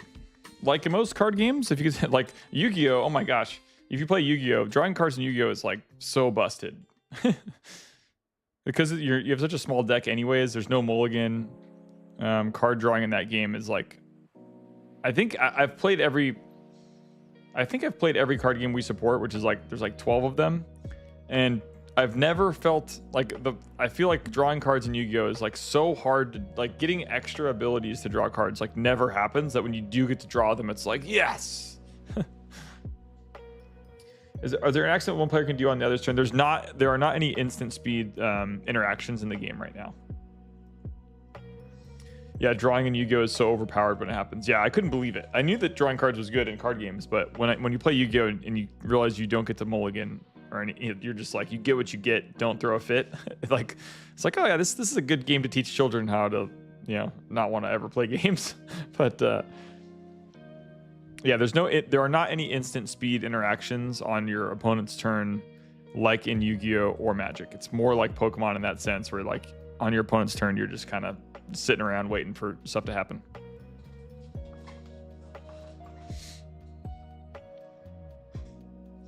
It's Yu-Gi-Oh! Is a very toxic game sometimes, unfortunately. Yeah, I think that it gets a bad rap, and maybe at times like deservedly so. But I think there's good communities and bad communities for every game. We started supporting Yu-Gi-Oh! We avoided it like the plague for a long time, and then at our Oceanside store 3 years ago, we started supporting it, and now we support it at Fountain Valley. Actually, Alex in the shot right now is a very good Yu-Gi-Oh! Player, and taught me how to play Yu-Gi-Oh! and he also plays Lorcana. So like Yu-Gi-Oh is kind of his more dense game, nuanced game that really rewards like format knowledge. And then his Lorcana is kind of like the dessert, you know, like it's just like, it's all fun, it's all good. And maybe it doesn't have like a ton of depth right now because the game is new. But it's like kind of nice. It's kind of nice to walk into Lorcana and you just kind of, it plays a little bit more casually, just inherently, than something like Yu-Gi-Oh does. They're kind of like the opposite ends of the, I was gonna say the fun spectrum, but that's not fair. They're at the opposite ends of like the complexity spectrum. I found that Yu-Gi-Oh is the most complex game I've ever played, like card game. The company doesn't care about their consumers, and then it trickles down to the community, so people are forced to play toxic decks to win. Yeah, I think that's not an unfair assessment. Yeah, I think it is tough. It is tough with Japanese game designers holding the cards, if you will, for how like Western businesses like run organized play. Like we get a lot of like the way that Konami events are communicated to us and how we run them. Like it's kind of archaic, and they don't, out of all the games, they have the worst. Their prize support is like complicated, I would say, like where I think Lorcana's is more straightforward, Magic's is more straightforward.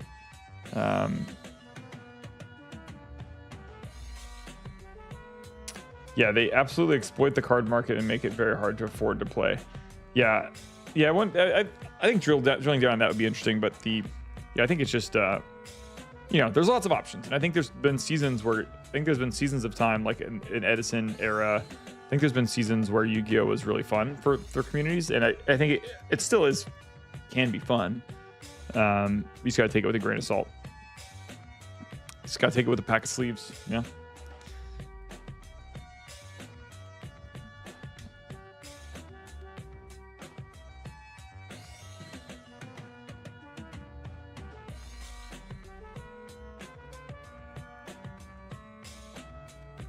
Cool. Still in game one here. Good, 15 minutes into game one, just about.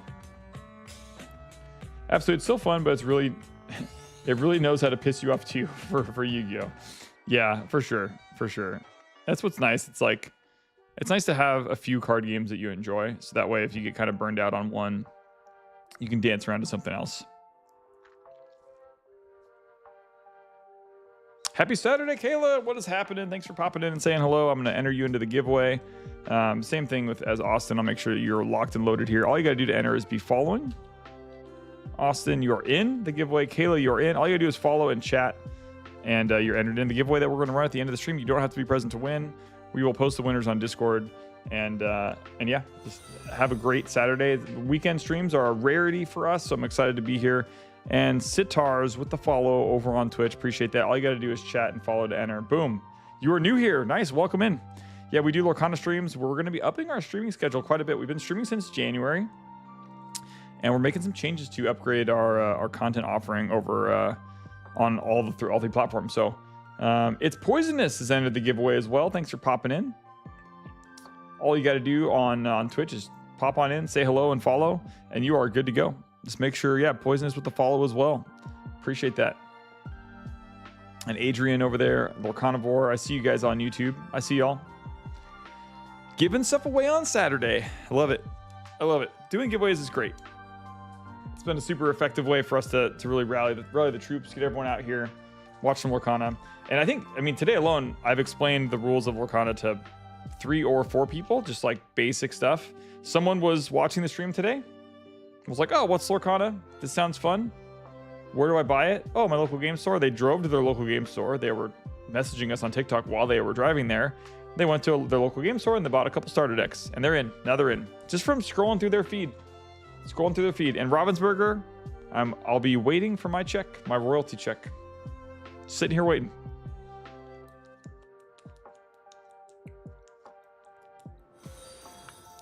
Hey, what's up, Bob? Glad I caught one of your rare weekend streams. I've just been lurking while cleaning the house. Nice, nice. Hey, a Warhammer player that cleans. Hey, if this guy's still on the market, ladies, whew, gotta track him down. I think you're probably married. But K-Bro's entering as well. Yeah, you can triple dip, folks. You can triple dip on YouTube, Twitch, and TikTok. Come find us. Come find us. And there are 32 players. Tyler asked how many players are in the set champs. 32 players. We cap it at 32. We probably would go to 50 or 60 if we had the space, but we have 32 players in the event tonight. And Shinji, Vermont, maybe, with the follow over there on Twitch. Appreciate that. Thanks for popping in. Just got into it this weekend and I'm hooked, says Adrian. Nice, nice. Hey, Adrian, thanks for tuning in. How did you find out about us? And yeah, we're streaming set champs. We stream Lorcana every Thursday, if you didn't know that. So make sure to follow and check in and notifications on and all that jazz. We stream Lorcana every single Thursday. And as far as I know, we're generally one of the bigger. What is Noah doing over there with his piles of ink? I was like, what is happening? That's strategic planning for the next turn, I think, for Noah. Is this the Kingslayer store I hear about on the Citizens of Lorcana podcast? That is us. That is us. Yeah, we're here. I've been on that podcast a couple times. You might have heard my voice. I was on there like last month, I want to say, month and a half.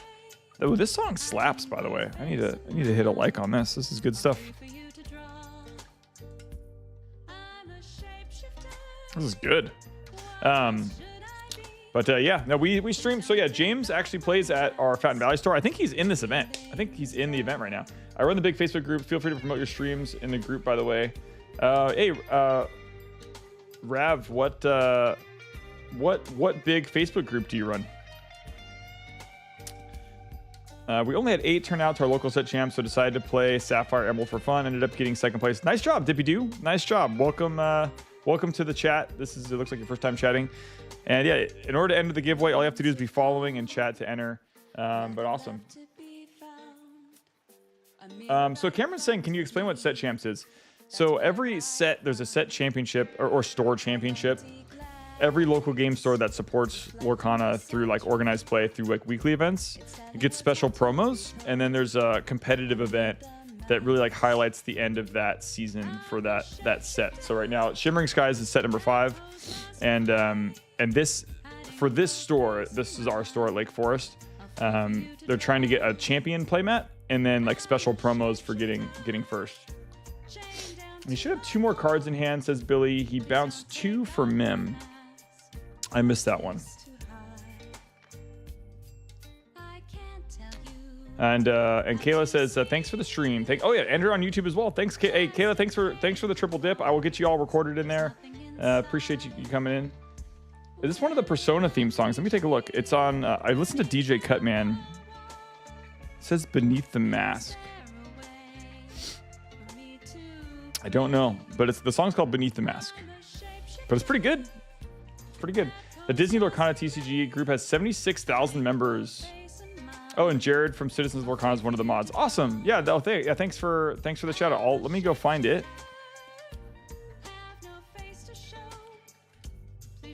Let's see. The Disney Lorcana TCG group on Facebook. I don't go on Facebook nearly as much as I should. It's like I'm gonna get a text alert to log into Facebook on here because that's how infrequently I'm on. I have 2-factor authentication on this, huh? I think I can join from my phone, actually. Let's try that.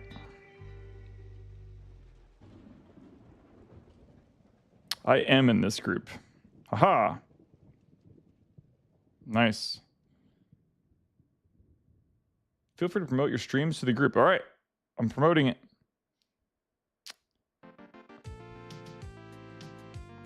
Okay, looks like round one finished there while I was looking away. So I will have to... If you guys let me know who ripped... What are each of the ink colors' strengths? Salmon and Nutella, I see there. Yeah, who ripped game number 1? I was looking away for a moment. If anyone wants to help me out there. I know Britt's probably hanging out. Alex got game 1. Okay. Appreciate that.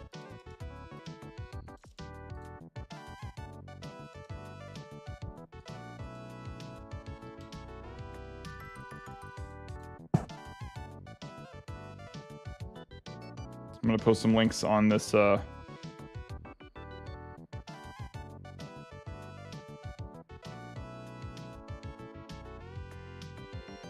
set. I'm gonna post this in your group.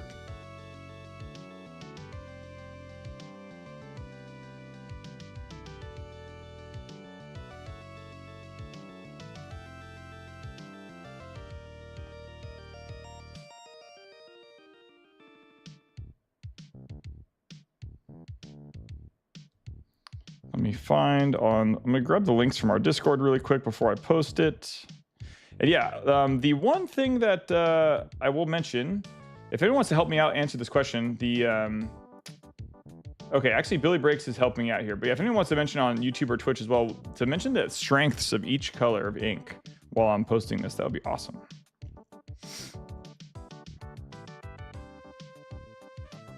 Copy the text here.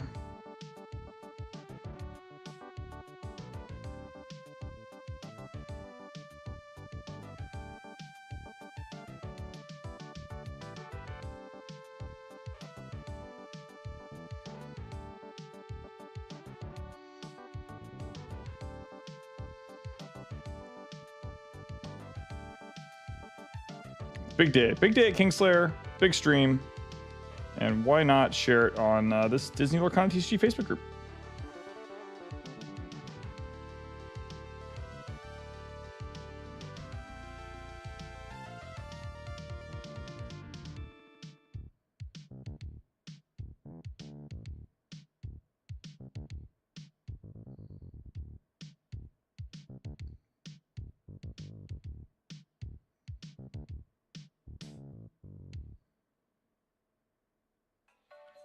Oh, I agree to the group rules. Yes, yes, yes.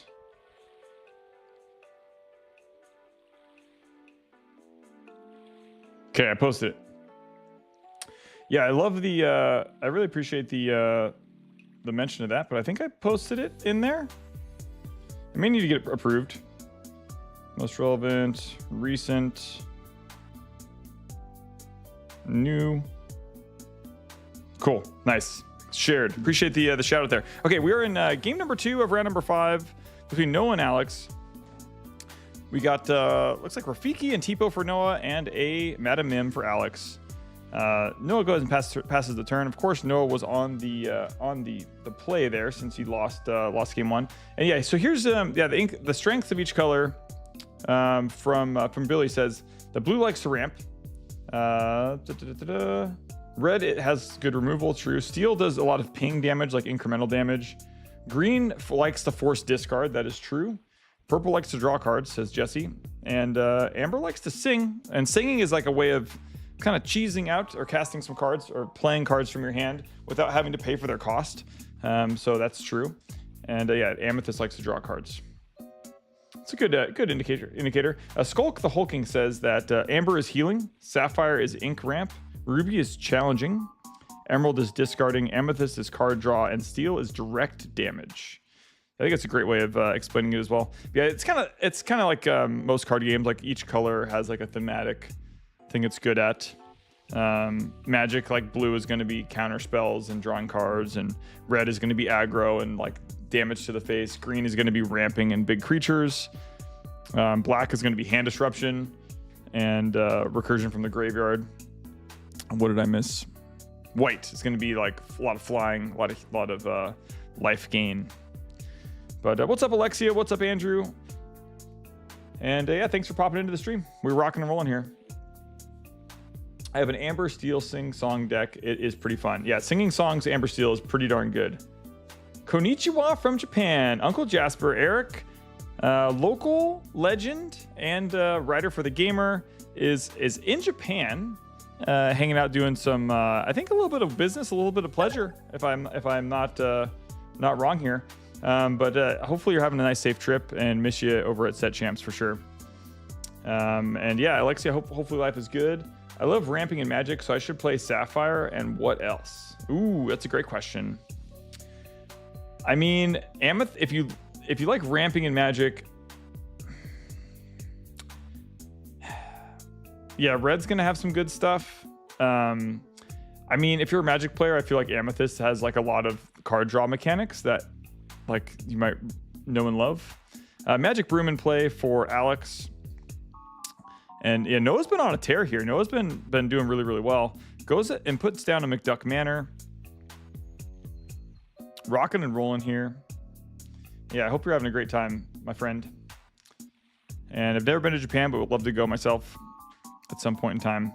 I had kids at a really young age, so traveling is like crazy expensive. But as the kids get a little bit older, it'd be fun to do more traveling with them. But Sapphire Steel and Sapphire Ruby are the main ramp decks, says Ravnok. And Lord of Lore, what's going on, Lord of Lore? Yeah, our giveaway is happening, so you might as well check in because we've already given away the Brave Little Tailor and the Oswald, but we're doing the person that wins first is going to get one of those cards in the middle there, the Cinderella, the Ursula, the Bruno, or the Vanellope. We're also doing a Playmat giveaway and packs, so lots of fun options. And it is day one of the season for the Anaheim Ducks. They're one of the last teams to get their season started, but they are starting today at 7 p.m. So that's why we are wearing. It's set Championships Day, but it's also some Ducks attire are in place as well. And Alexis says doing very well right now. Thank you. Super excited for Wednesday. I have a Shimmering Skies Trove and packs coming in to rip. Nice. That's a lot of fun. And what do you think, Eric? Who are you rooting for here between Eric and Noah, or between Alex and Noah? And I'm gonna put a little vote here. I'm gonna put a vote since I'm learning how to do the voting on TikTok. Let's do a little vote. We'll do a quick poll. Can I do the quick poll? Use a quick poll. Start.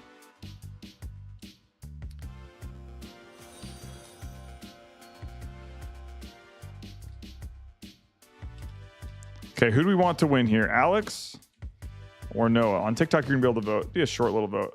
I get some sort of like bonus points or something. Okay, there's a poll on TikTok. Entering the giveaway, says Follow. Excellent. Noah has been updating this deck every week, slowly refining it. It's cool to see how it has evolved. That's a lot of fun. Yeah, it's cool, especially if you're watching them play every week in the store to see how the deck is getting some fun pieces. That's cool. And Haro, yeah, you're in the giveaway on Twitch. You can enter 3 times, actually. So we have on TikTok and YouTube and Twitch. You can comment and follow on those 3 platforms. You'll enter the giveaway. Get 3 swings. And let's check out the votes here. Who are we voting for? 3 votes for Noah. Oof. Alex just getting left in the dust over here. No love for Alex. I just have that. I'm just hearing no love in the background. What is that? Who's on that Eminem song with him? The No Love. Is it? I think it's like Lil Wayne and Eminem. Noah cooking with Plu. That's. I haven't heard it called Plu before, but that is hilarious.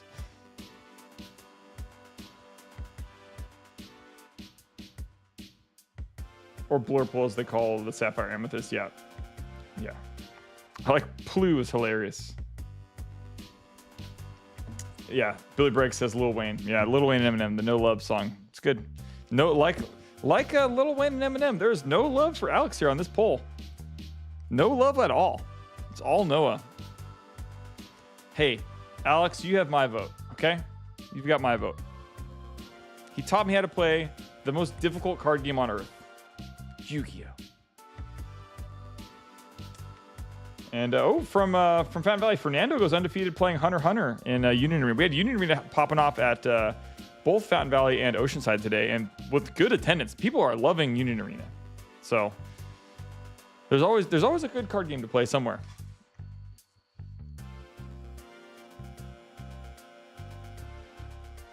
Well, there's a lot of bounce today. And Noah's been on. To be fair, Noah has been on feature match the entire day so far, and I was giving some feedback to the boots on the ground to Gabe to like change up that feature 1 matchup. I didn't give him that feedback until after I saw that we were watching Noah again for the 4th time. That's my bad for not changing that up.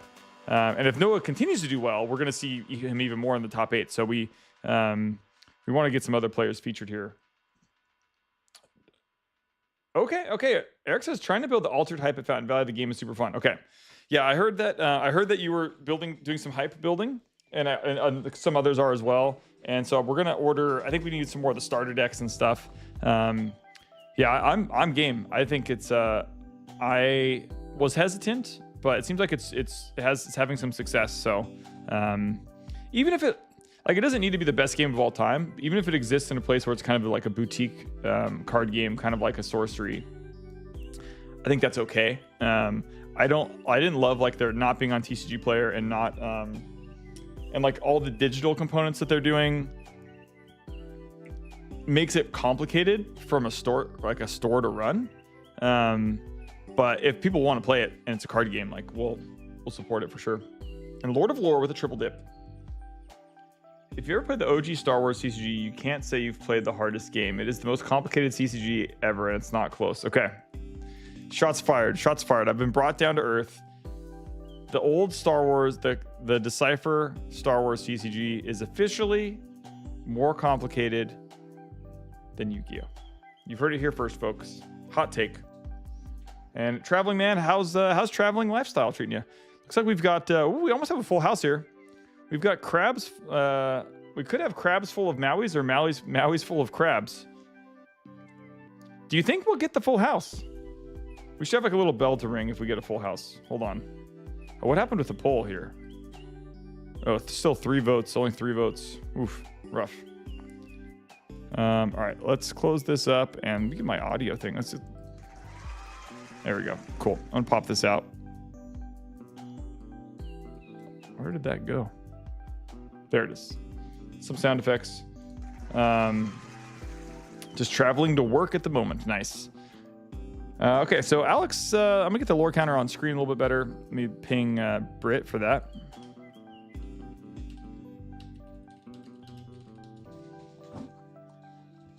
And yeah, we're not. The full house isn't gonna happen, sadly.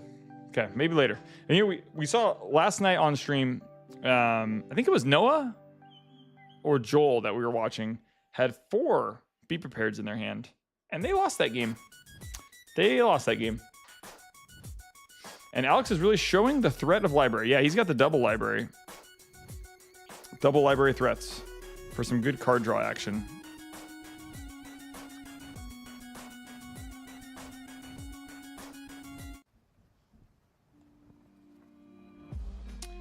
And Skulk the Hulking says, that Star Wars game was genius, just not balanced, which is what killed it. There's a lot of things that killed it, but mainly mismanagement by Deceiver. Alex, yeah, there's a lot of agreement there.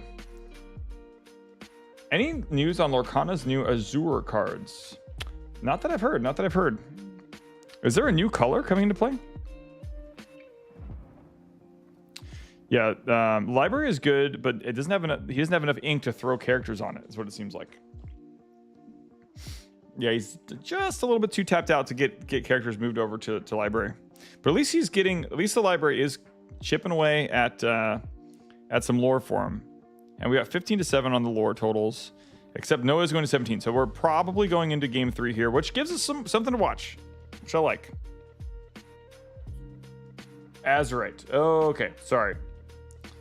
Yeah, Azurite. I was aware that Azurite C was set 6 when he said any new Azure cards. I was like, oh, is that a new color has been announced? But I haven't looked at any. I don't even know if there's many spoilers outside of some of the initial like product shots. But I don't think it's yeah. I'm aware of the set. I just thought maybe we were getting a new gem, new color. I want some double color cards. In some way, shape, it can be played in either color type of thing. That'd be kind of fun. Pirate Ocean theme heavy. Yeah, Kayla is like, are they asking about Azurite cards? Yes. So some crazy spoilers the last couple days. Okay, let me know. What's a crazy spoiler I can bring up? Let's spoil town.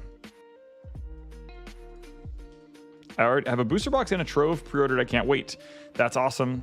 Yeah, I definitely support your local game stores for pre-orders. If you don't have a local game store near you and you want to pre-order, we do have. I'll put our link here. We do have pre-orders up for the set. Get your cards, support your local game stores. But if you don't have a good local game store to support, or you're local to us, that's our link, and you can find that there. And that poll finished. It looks like. Yeah, and looks like, yeah, everyone's on Team Noah here. The Amethyst Hades. All right, let's take a look.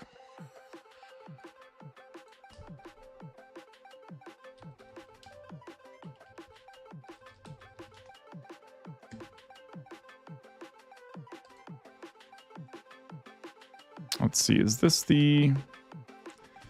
Looks like it's it. And okay, here it is, Hades. It is in German. It is in German. So it can quest for 3. I know that. And the Hades is kind of dangerous for sure. Okay, looks like fist bump came across, so Alex went ahead and conceded game 2. So we're going to go to game 3. 1-1, Alex will be on the play. Adjust that over here. Oops.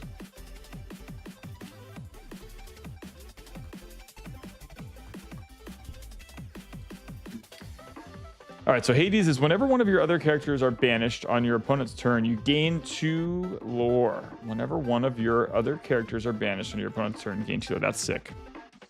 That is busted. Yeah, I mean, to be able to, I mean, you probably just like don't quest with this guy until you need that last push, right? That's cool. I'm a fan. Amethyst just got better. What gem color is Lorcana missing? What gem color? Onyx? Is Onyx a gem? Yeah, what gem color is Lorcana missing? Diamond. Diamond, yes. Diamond and Onyx, maybe?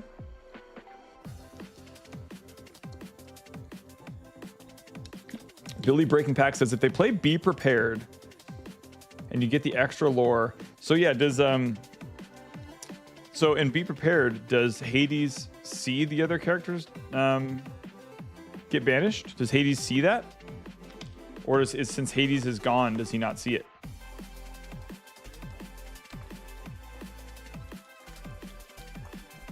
Hades sees. Hades sees. Nice. Say that 5 times fast. And appreciate the share taken with Addy. It's during your opponent's turn when your characters are banished. It's the whole bag situation. Nice. They're both in the bag. I love the bag. I love what they're like. We're not doing a stack. We're doing a bag. I love it. Happy set championships to the Kingslayer fam from Robert. What's up, Robert? Good to see you, my friend. And Hades. Hades CDs. Hades sees the bag. All right, best of luck to Noah and Alex. Game 3 of round number 4. No pressure. Both of these players are 3-0, so winning this match for either one of them effectively locks them into top 8. And Norse, appreciate the follow there. And all you got to do to enter our giveaway, we've got spicy giveaways going on. All you got to do to enter is make sure you're following and chat on respective platforms. You can triple dip. You can enter on YouTube, on Twitch, and TikTok. And we've got nice spicy promos that we're giving away from D23. Don't want to miss out on that. Yeah, it's during your opponent's turn when they're banished. Yeah, that's sick. Love it. So you can't be prepared your own stuff. That'd be awesome.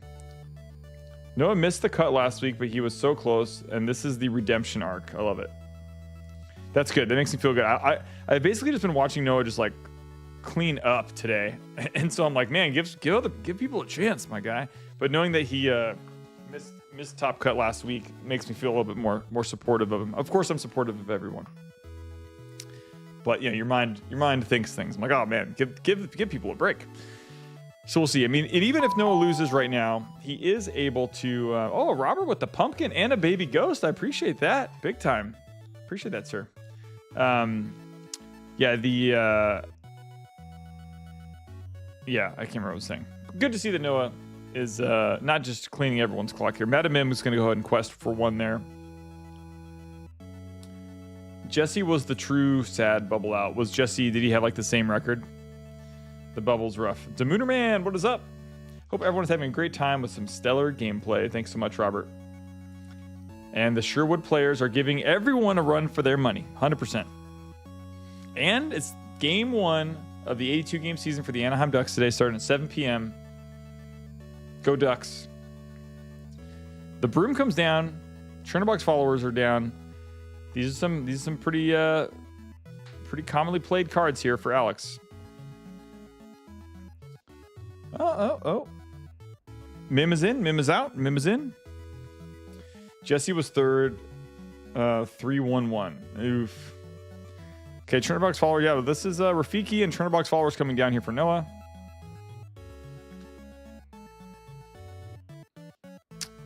Let's take a look at Rafiki again.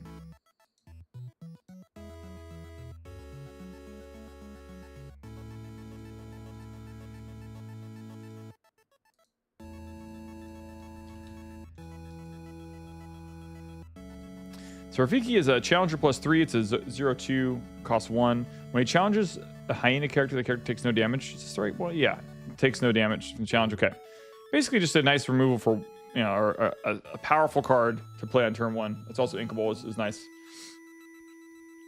Octavio de la Cruz, what is happening? Yeah, and all you got to do to enter the giveaway is chat and follow in your respective platform. And this is round 4 or 5. We're kind of basically nearing the halfway mark of the day. It's about 8 rounds, or it is 8 rounds that we're cruising through here. And I imagine this is one of the last matches in the room. Is Noah's deck going to be listed somewhere? I would like to see how it differs from mine. It says GamerChef 3090. Let me, I'm going to pass that along to, actually, we can, if he makes top 8, we do have the deck list, actually. We can publish the deck list.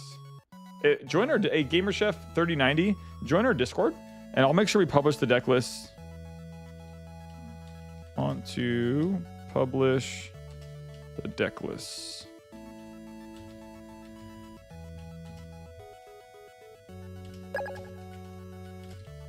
Yeah, GamerChef. Go ahead. If you join our Discord, I'll put a link in on Twitch.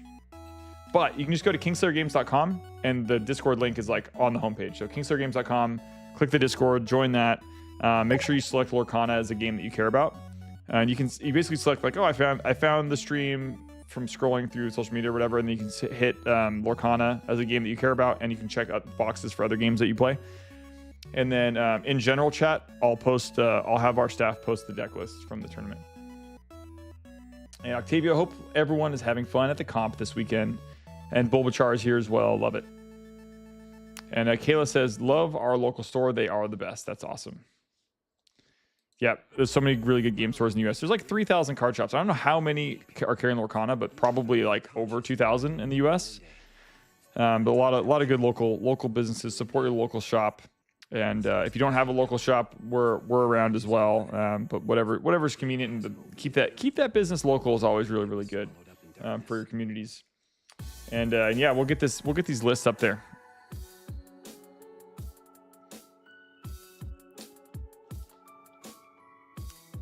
And happy Saturday to all of y'all. A little bit of cheers for the chat.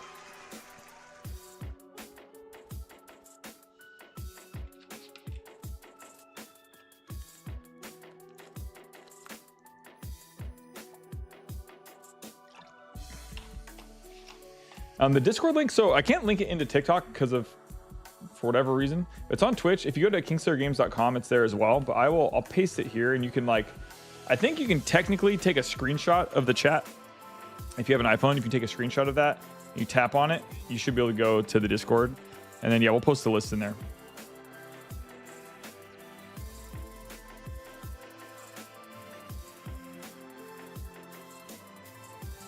And this is game 3, round 4. Both players are at 4 lore. Pretty exciting stuff. So I can feel the tension kind of rising on the table, you know? Okay, Noah is going to play an Elsa and freeze. And then challenge. Doing a little bit of board clearing. So we got a Rafiki with some damage counters on it and the Elsa. Let's take a look at that Elsa, just so folks are familiar with what that card does.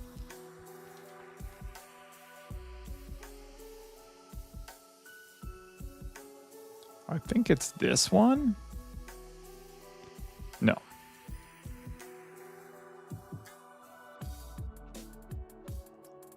This one.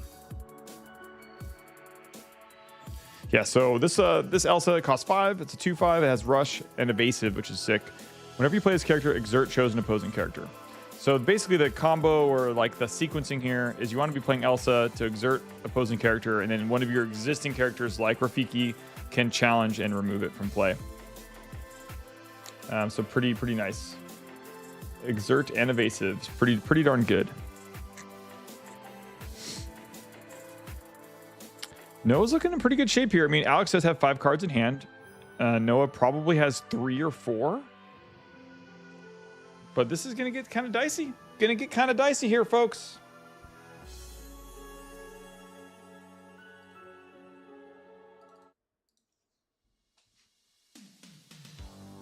And we're running into time issues here. I wonder what's the time on the... Hey, Britt, if you can hear me, what's the time on the clock?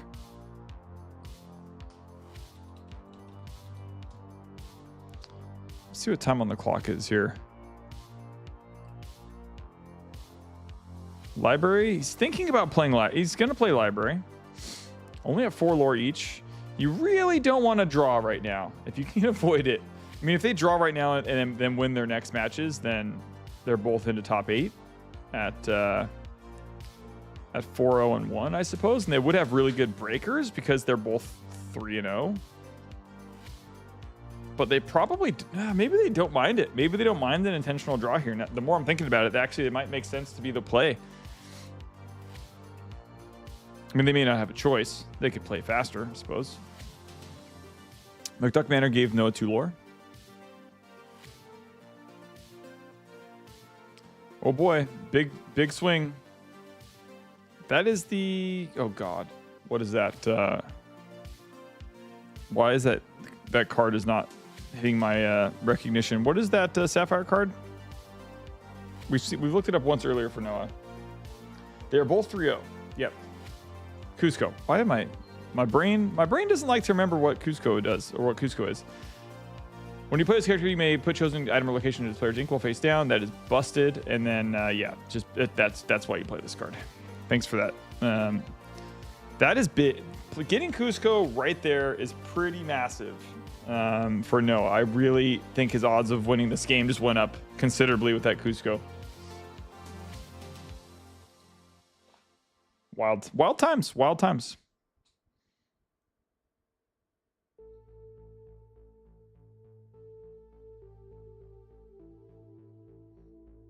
Double dipping.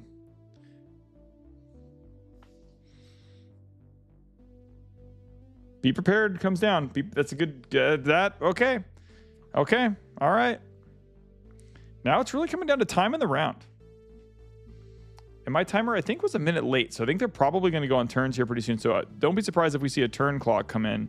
I don't think that four dice on the board is representative of anything.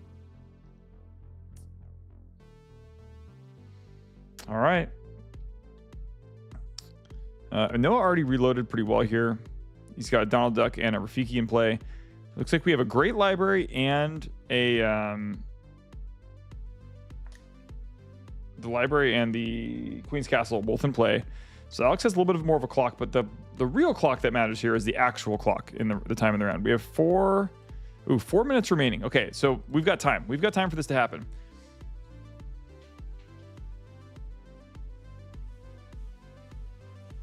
Okay. Noah's going to 13. And he's going to put some damage on the Queen's Castle. And double Detective Mickey. So, okay, what Alex wants is another Be Prepared right now. It's not time around. We got about 3 minutes left in the round. But yeah, Alex needs... doesn't have another Be Prepared. He's looking for it, though. You got a Maui and another library, I think. It's not what he wants. The Maui can help a little bit, but I think he would need to ink, and I don't know if he has enough ink in his inkwell to play it. That unique shop says I call next. Nice. Man, he really wanted that second Be Prepared to solve this, because I don't think Noah has much option. Okay, so he's going to throw out a Maui and deal damage to Donald and just get Donald off the board, maybe?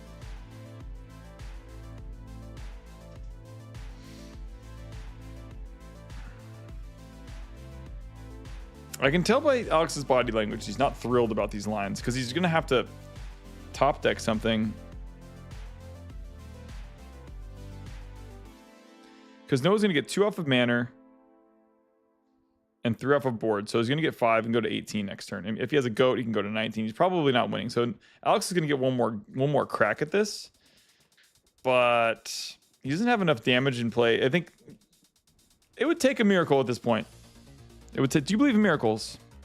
Do you believe in miracles? Noah might just be riding this 4-0 streak all the way to the 5th round.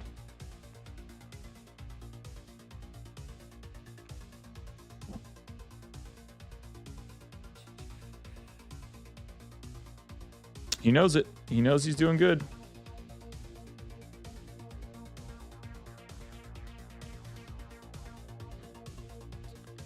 Chooses not to quest and goes to attack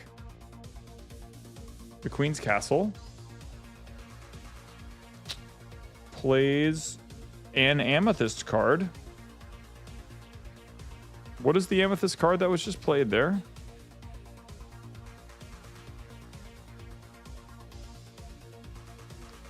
Is it just me or there's no sound? There should be sound. Mim Dragon.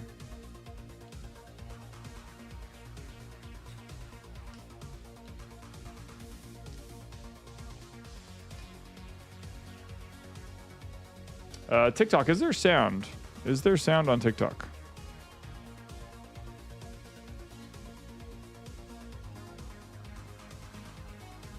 Yes. Okay, cool. Thank you. Prudence. Nice. Appreciate you. Yeah, and if you're hanging out on TikTok, you haven't been here before, give us a follow and make sure you're chatting because you'll be entered into our giveaway. It's free. And we're giving away a D23 promo card this week, a playmat, and some packs. And we'll post the winners on our Discord, and you can contact me. We'll ship it to you if you're not in the US or if you're not local. And Alex extends the fist bump. He wasn't going to be able to make that work. And all you got to do is, yeah, again, just like that, Pudens, all you got to do is follow and chat. And same thing with Twitch or YouTube. Just make sure you're following. Beck Dev, appreciate that big time. And Alex, nice work on sticking with it till the end there. But you know, Noah's just on one right now. Noah's just he's cooking with gas. What can we say? He's making all the right moves. Lorcana Goons, appreciate that over there. And Stefani Moon with the chat and the follow. That's how you do it. And some of those folks might be coming in from the Facebook group that we posted. But yeah, we are a local game store in Southern California. We do Lorcana. We do basically all the card games. We stream Lorcana every Thursday, and we do giveaways every Thursday as well. Let me reset this so it's not in my face here. But yeah, well done to Noah for pulling that out. He's now going 4-0 into round 5. He's a lock for top 8, and he could draw into top 8, or he could just play it out. Who knows? Who knows which route he'll take. Yeah, he challenged last turn too. I'm really not sure why. I think maybe he was playing around. I mean, the 2 turns ago, he might have been playing around a second Be Prepared or something and wanting to get value out of his characters or something. But yeah, I think he. But yeah, congrats to Noah for basically a locked top 8, and we'll kind of see. So a top 8 promo is his based on that start, and Alex is gonna have to do a little bit of work. So maybe we'll see Alex on the next match. But I'm gonna let Gabe know.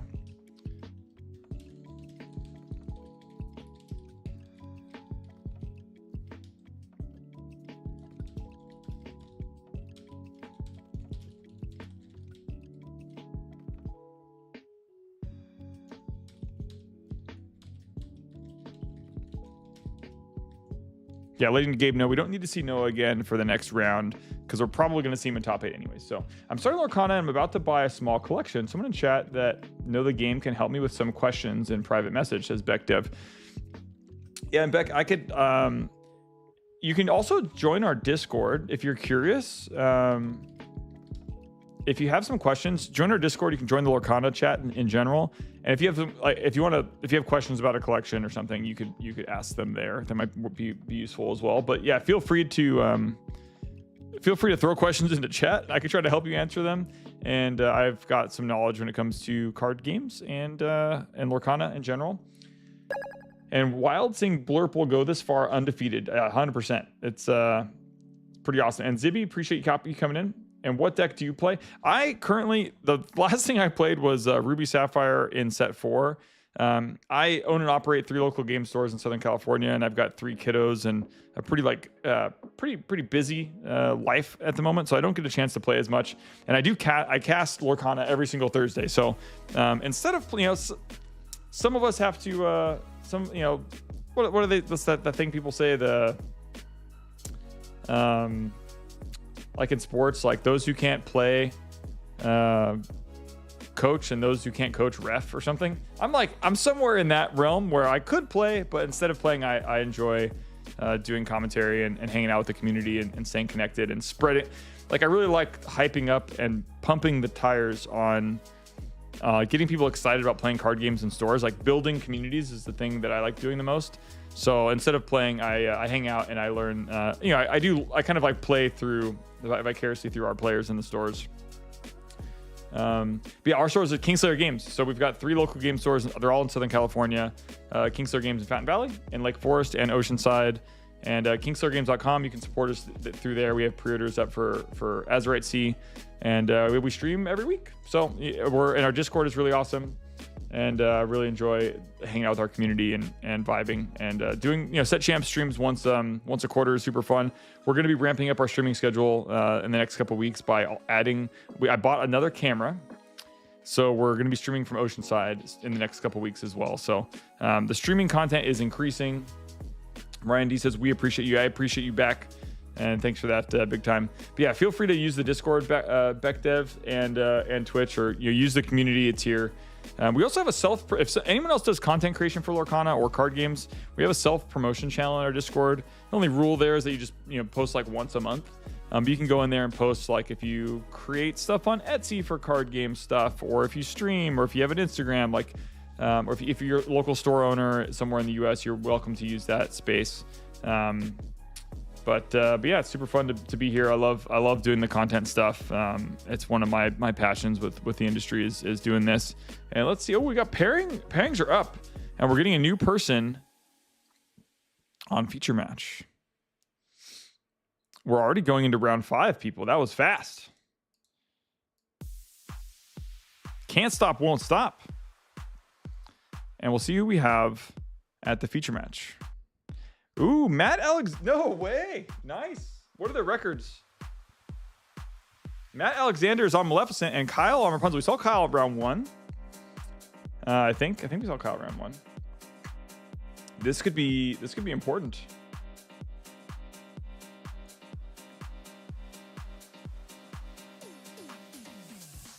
Matt Alexander on the left and Kyle on the right. I think they're probably they can't be better than 3-1 currently. So this could be a win and in situation, which that's exciting. And Matt is a staff member at Kingslayer. Doubly exciting. And let's go minion. And sounds good. Okay, they're 2-2 each. Okay, can either of them get in?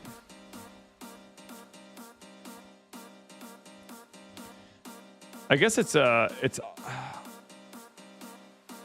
didn't mean to send it to the channel. Oops.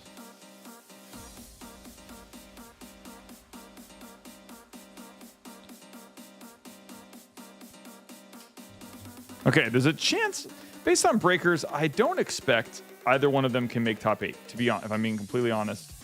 Matt's Playmat calling OP a jabroni is amazing. Oh, yes. It's pretty funny. I don't think, if they're both 2-2, I don't think they can get in at a 32-player event at a 3-2 record. I guess 3-2 could potentially get in based on breakers. So I put that it's ruined 5. I should probably put that it is round 5.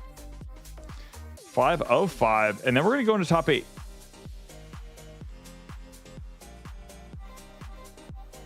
And top 8 is next. I'm gonna take a quick 60-second break, and we will keep on rocking and rolling here with our stream. They're still I was gonna say they're resolving mulligans, but no, they are starting. So I'll be right back.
We're morphing.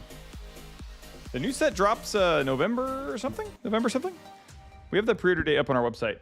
Baby Joe 301. I'll put it up right here. Pre-order. Click on the Azurite C link and you'll see the release date. I can't remember what it is. We have a Morph and a Diablo in play from Kyle.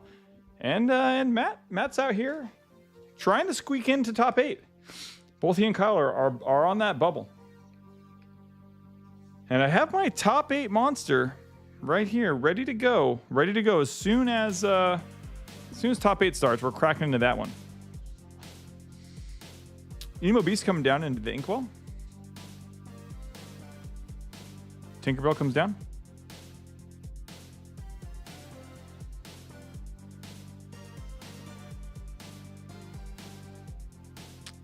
It's like Ursula is gonna go away, and is that? What is that amber? I don't know a lot of these amber cards. Is that a piglet?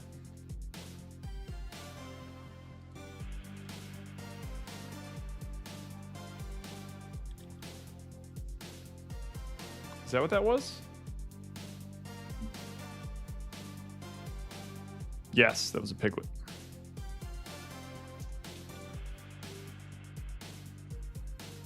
Shake my head at the tink. The tink shift was shifty.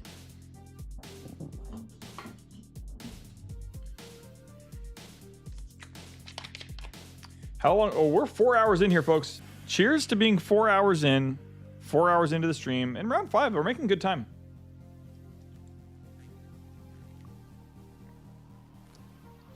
Oh, James is locked into top 8 playing our deck for Seattle. That is awesome. Do you want me to get him on? Should I get him on for... Let's get him on for the next round. Requesting James for the top 8 match, please. Okay, we're getting James for the top 8 match.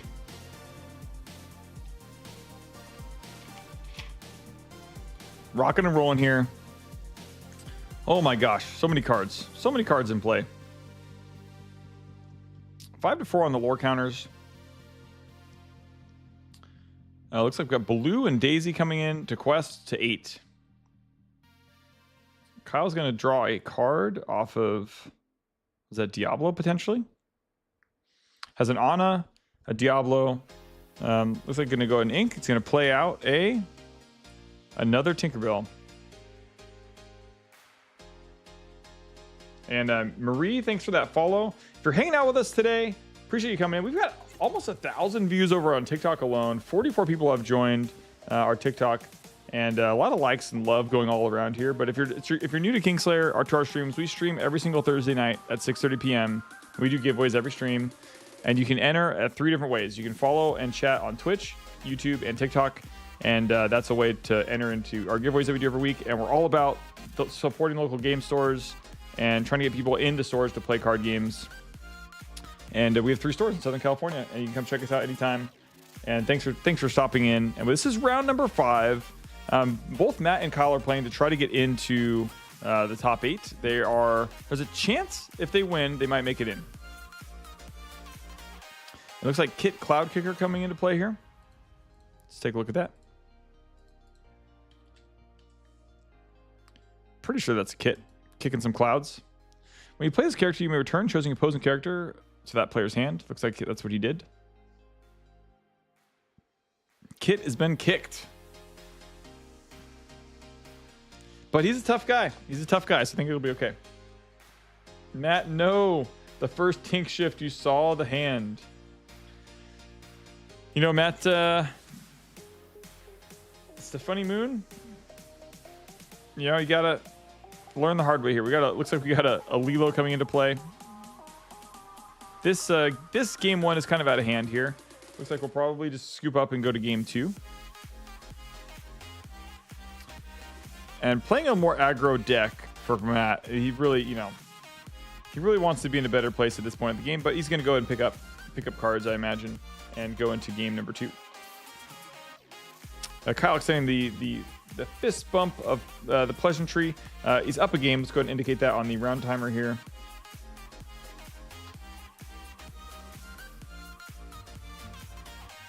Round 5 of 5.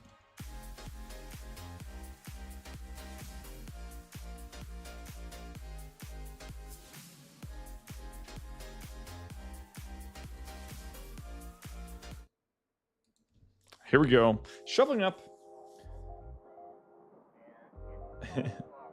Bad matchup for this is a bad matchup for Matt's deck.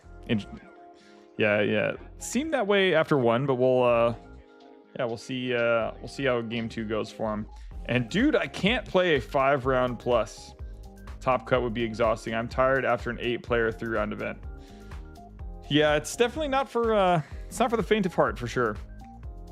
It can be a lot of fun. I think it's if you're in the right headspace for it, I think you can make it work. But yeah, for sure. Yo, the single dip. What's up, Phoenix? Good to see you. Thanks for popping in. Saturday stream. And I see the double. Shifting big tank on morph is the worst thing that can happen to aggro. Got it. I probably could, but yeah, it is. It's a long event, especially those like the big regional events where you've got 8 or 9 rounds day 1. That's it's a lot of fun, especially when you're doing well. It's like the best feeling because you're on a hot streak. It's a lot of fun, but if you're with good people and you're playing a fun game, I think the community and the people like make it worthwhile. Like if you're being in the room with people that you're like rooting for, and seeing them do well, or being there if they're kind of stumbling, it's this is our 5th one, right? Like we've been doing set champs for a while now, and our 4th set champs, 5th set champs. Did they have set champs for set 1? Maybe they didn't. I can't remember. But I think it's a good time. It's for the community stuff. All right, Daisy's in play.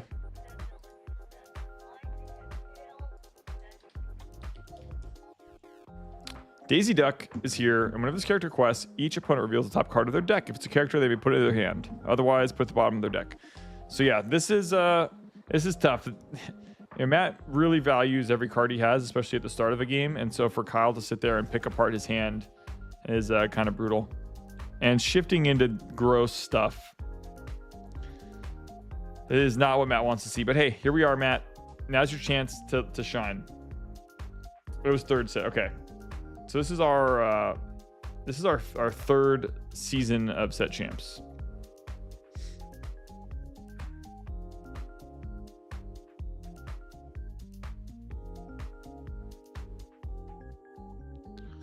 Okay, that 2, and he's got a Pegasus and a Lilo. And so Matt is doing Matt things.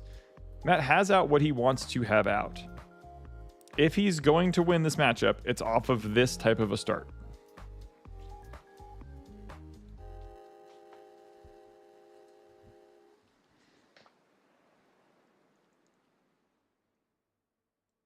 Oof.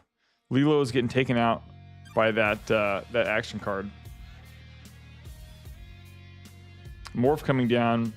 It's not what we want to see here. But Daisy's left, available there. So he's going to be able to go to 5 here, which isn't that explosive aggro that we want. Oh, we're shifting into Pegasus. So we are going to be able to go to... Oh, we're killing Diablo and sticking around to talk about it. Okay, this is good. This is better. I mean, this morph could be suboptimal here.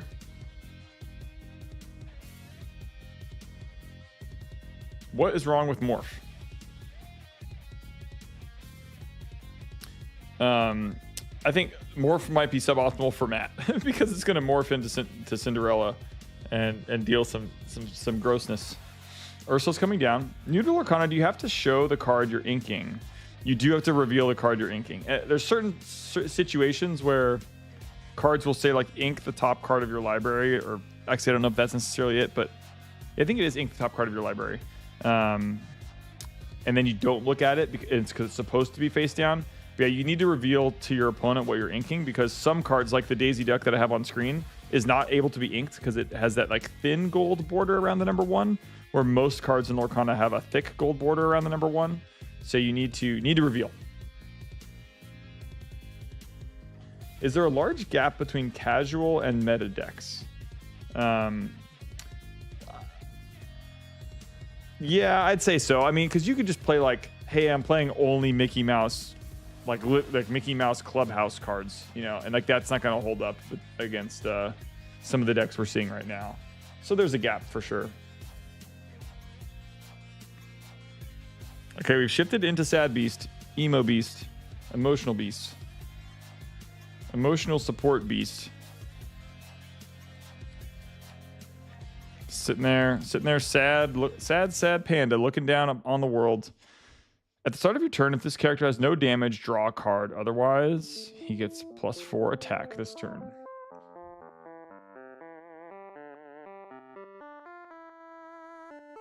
Deck, not library. Thank you. Yeah, the deck. Kyle's deck is like $600. Yeah, the Emerald Steel stuff has been historically more expensive than some of the other color combinations.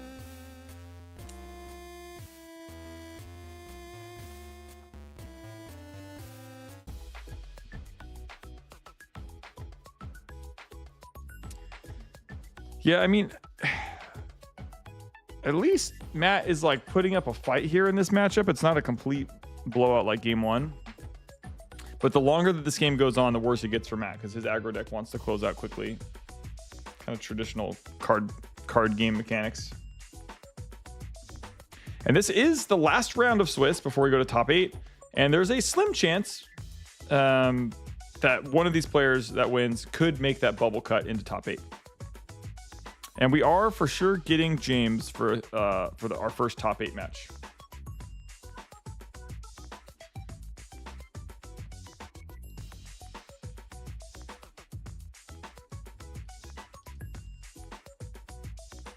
What is that card?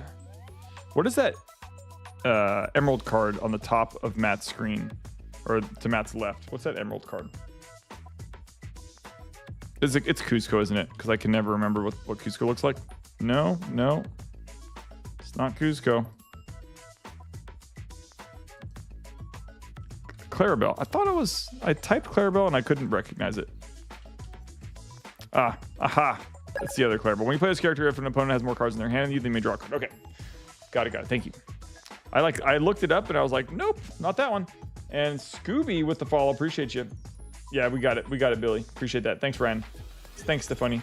And Oscar is here with a sub, 8 months, and it's on an 8-month streak. I don't know if anyone else, Oscar. I saw someone has subbed for 9 months, but it was like their streak was like 2. I think that was earlier today with Aaron. 8 months with an 8-month streak. That is dedication. That is love. That is passion. Some might call that community. Some might call that kindness. But I appreciate you big time. Thanks for that sub. Sub legend Phantom, aka Oscar. Okay, untapping for Kyle and a draw. Matt, this is going Matt's way here. Oh, Matt with the power move. Let me untap your stuff for you, says Matt. You're welcome, says Kyle. Just kidding, giving you guys a hard time, but that was good. I like the assertive untap was yeah. Kyle's like, not that they need more time, because they have more time than they could possibly need. But that was pretty funny.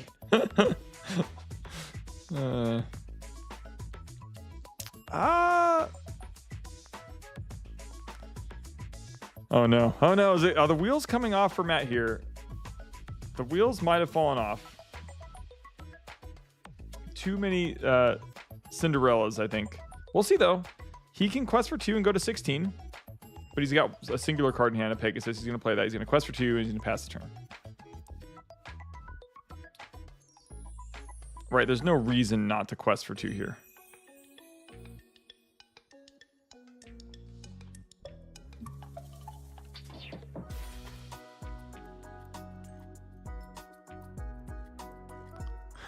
Britt just sent me... Britt, you sent me this, like, this wall of rules text. Maybe we'll read it between games. I thought it was a quick message. I was like, oh no. Okay, so we quested to 16. That's funny. Wait, was he already at 16? No, he was at 14. Okay, he quested 16. He's gonna really struggle to find the last 4 points of... I mean, he could shift Pegasus and be able to go to 18 next turn. But it's not Thursday, Crimson Flames. We are streaming on a Saturday. Hide your kids, hide your wife. Or bring them along with you to your local Lorcana event. But Kyle is just like, yeah, Rapunzel's gone. Oh, I didn't realize that Pegasus was going to get shot down there too. What interacted with Pegasus there? That what took Pegasus out of the sky? Should have quested next turn. Now the Pegasus will die because of Tink's ability. Okay, let me look up Tink again so I can look that up.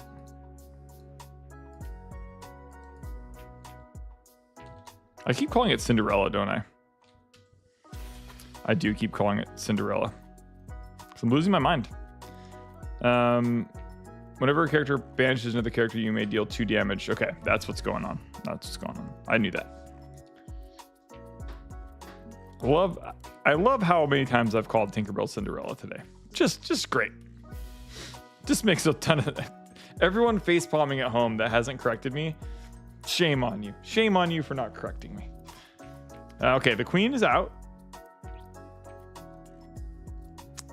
And okay, we got a merfolk. I mean, I appreciate Matt playing it out. It was close. Cinderbell, there we go. And the fist one comes across. Kyle gets a 2-0. Hopefully that was enough to get Kyle to the top 8. But we'll have to see. But we did it. We did it, folks. That was the end of Swiss. The end of Swiss at Kingslayer Lake Forest.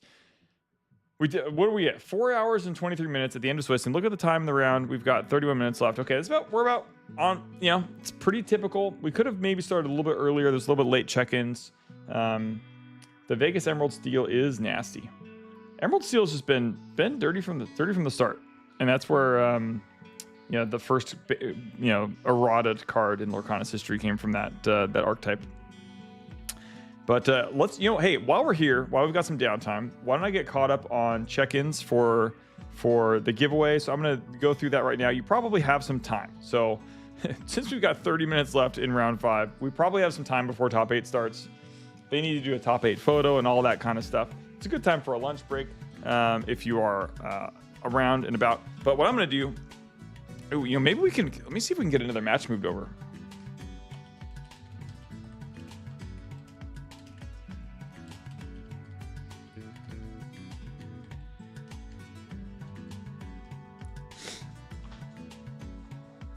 I'm going to see if we can get another match moved over to the feature match so that we can have something to watch here. So we'll see if anyone is accommodating.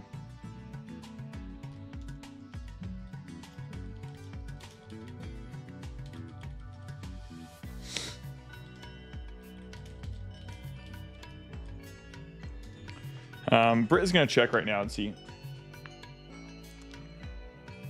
She'll be like, free booster pack, free pack for anyone that wants to move over to feature match.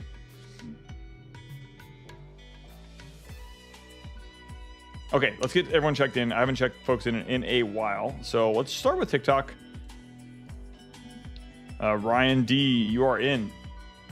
Billy, I think we got you already. You want a demo game or an official one?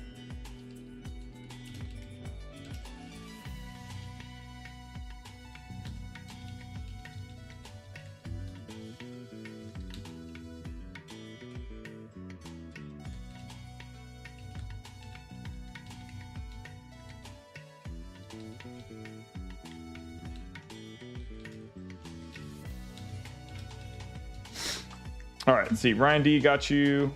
And let's see. Stephanie Moon.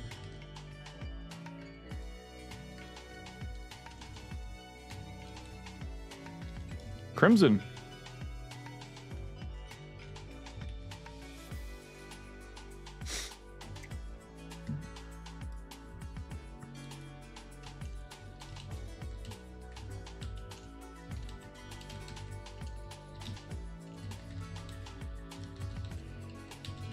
Okay, Britt is going to try to find us a match.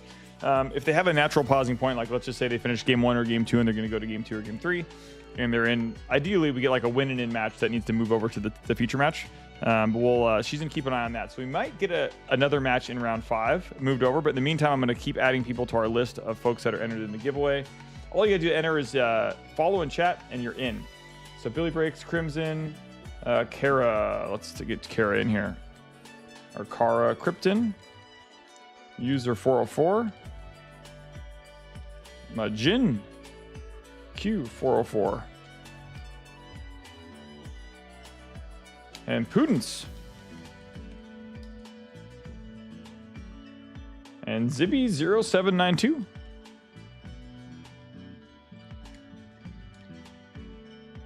And Stilch says, I have started. I think I already got you in here, but let's find out. Oh, maybe that was yesterday or a couple days ago. Brandon St. Laurent. And Nintendo, we got you a little bit earlier. Knight BP. We're almost at 100 here.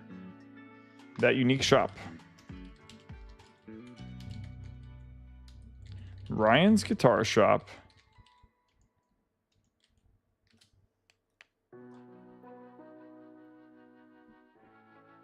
Gamer Chef. 3090. You're in. Octavio. I'm going through all the TikTok folks, making sure they're in. If you want to make sure that you're entered in the giveaway, following and chatting on that platform will get you in, and you can do that in all 3 places. Nintendo Death Him.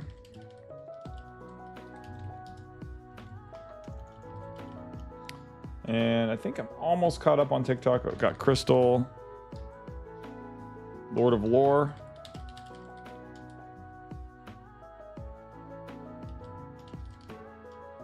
Alex. Stina. Jesse. What is up, Jesse?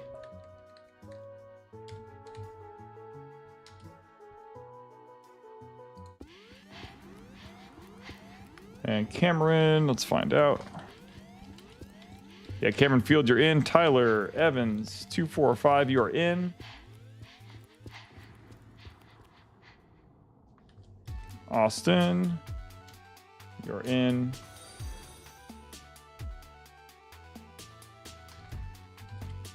Yeah, okay, cool. TikTok, you are caught up. Question to Caster, does Caster play the game like at all? I have played. Last locals I played in was in set 4. But I cast every Thursday, and I own and operate 3 local game stores, and I've got 3 kiddos, so my life is pretty busy.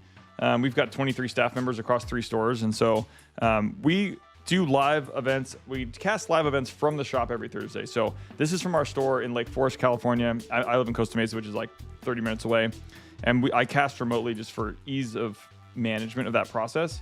So yeah, Skydoll, I've played like all the games that we support at our stores, which we've got 10 different TCGs right now. But instead of playing, I end up doing more of the casting behind the scenes and coordinating and kind of running the business side of Kingslayer. And then occasionally I'll have some casters on. So Eric, who was hanging out, he's actually in Japan. He writes for The Gamer. I've had some other folks. Aaron is one of our local community members. Will hop on and do like color commentary with me. But by and large, like 90% of the time, it's me every Thursday doing our casting, and it gives me an opportunity to hang out with the community. Kind of plug in. Since we have 3 stores, it's really hard for me to feel really connected to the community. And it's hard for me to play every game too, since we do organized play for so many. So what I end up doing instead is we host the streams and we kind of hang out and talk shop. So we do some play-by-play, but I'm kind of discovering the game with our community at the same time. So it ends up being like more of like a beginner-friendly stream, and not necessarily like deep dive on like deck techs and stuff. So that's kind of the vibe of the stream. Yeah, Oscar says, feels hard to come back with 1 card in hand. I don't play Lorcana, but that's what it looks like to me. I'm going to turn the AC up a little bit. Be right back.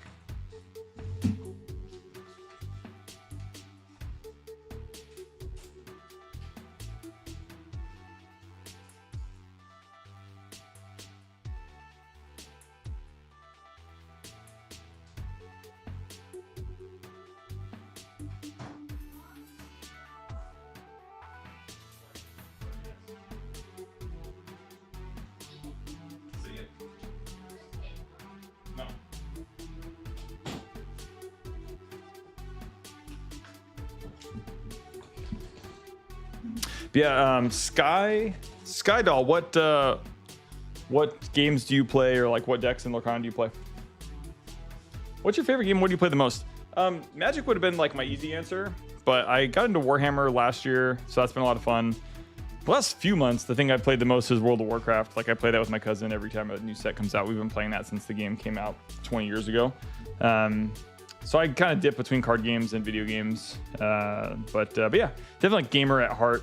When we opened the store and we started the business 10 years ago now, or when I started the store, I wasn't like into cards at all, and I had like a sales business background. And then Magic the Gathering was you know, the business pivoted from a comic book store to a card shop, and Magic was like king at that time, and still is in a lot of ways. And I got into Magic. I played competitively. I used to go to GPs and play with our competitive team, and I was never very good, but I would, you know, I have to like business and family first, and then like playing games is kind of like tertiary, I guess is the correct word.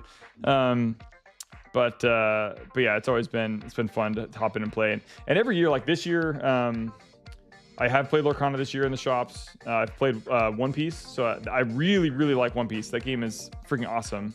And then I learned how to play Yu-Gi-Oh as well, and Warhammer last year. So that's what I've played more recently. I have played Pokemon. I have played Magic extensively. But now it's more like I'm into content creation. So I do done a lot of YouTube content this year, some stuff on TikTok, and then we stream at least once a week.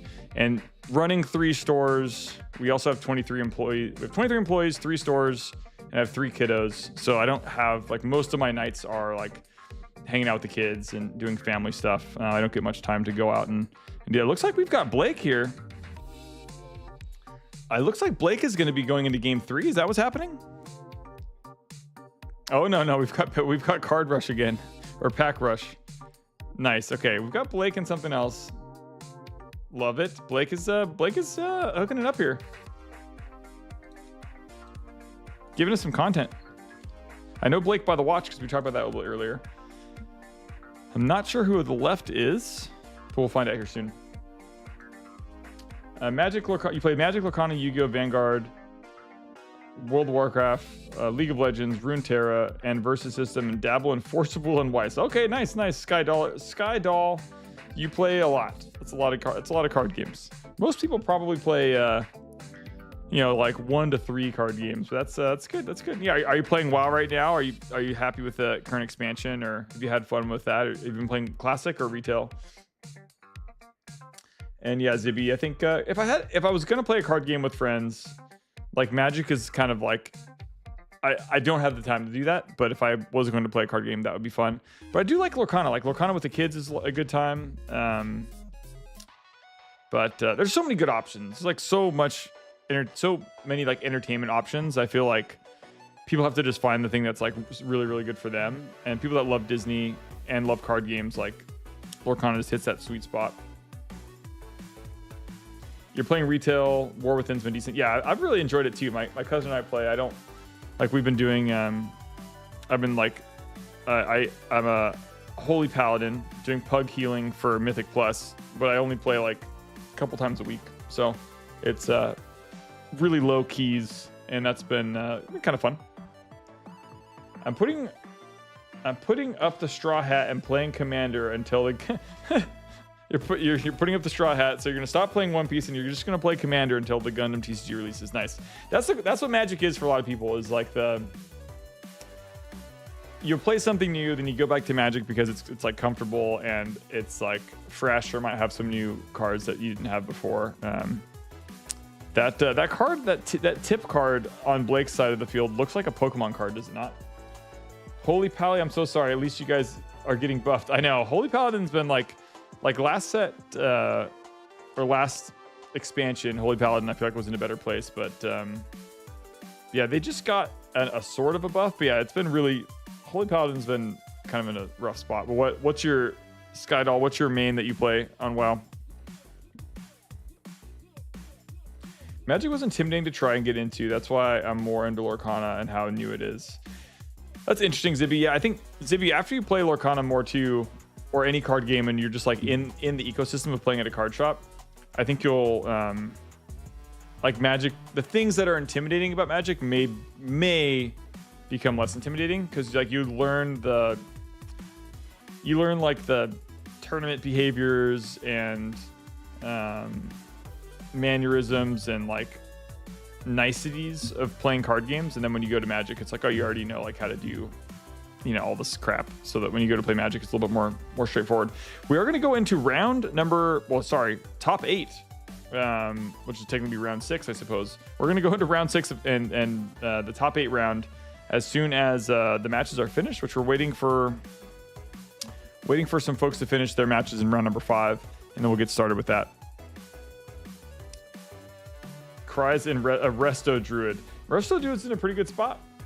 I mean, nothing's like the Restoration Shaman just got like this easy mode chain healing, but yeah, that I feel like Resto Druid's at least in a better spot than Holy Paladin, I think.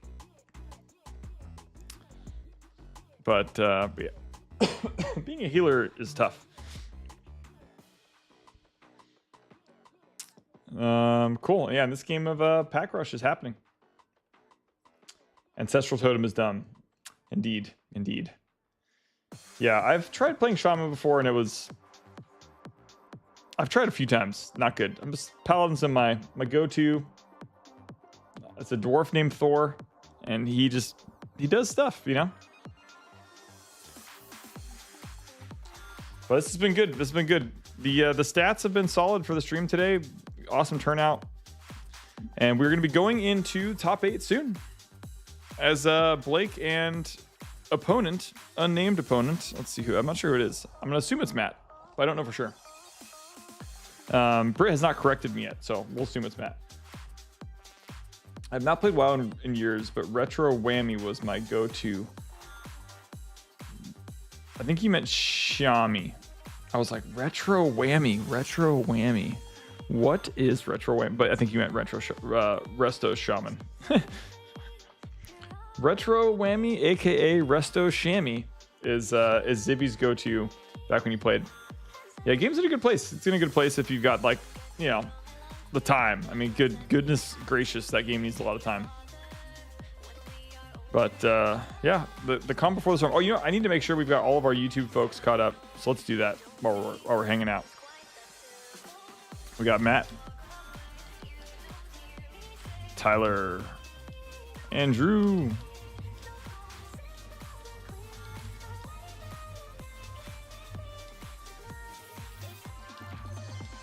Kayla Yokers. I butchered that name so bad. Lord of Lore. My eyes see one thing, and then Alexia, Andrew HV, and let's see who else we got here. We've got John, Sitars, Adrian, Guara, Lorcana Vor, Justin, Davidson, Thunder Blizzard. I think I got you already. Brandon Hines got you already. I think I caught up to everyone. Cool. We are caught up. And Salmon, I think I got you over on TikTok. Let's just verify. Yep, got you in there. Zibby, you're in. Cool. We are caught up and ready to go for top 8, but we've got time. We've got some time to kill. Okay, Boofy Bish. Boofy Bish says, I'm 2-1 in my matches today. Chat, are we cooked? Boofy, you are not cooked, my friend. You might have done yourself a favor. Is it 5 rounds of Swiss? It's probably 5 rounds of Swiss. Let's hope it's 5 rounds of Swiss. 2-1. 2-1 is, I guess, what round did you lose your match? If you just lost your match, you're in a little slightly better position. 5 rounds. Okay. Yeah, which round did you drop? Round 3. That's even better. Okay. You lost the right round, which means, yeah, win your next 2 matches and you're in. Win and in. Winning will set you free. I believe in you. What store are you playing at, Boof?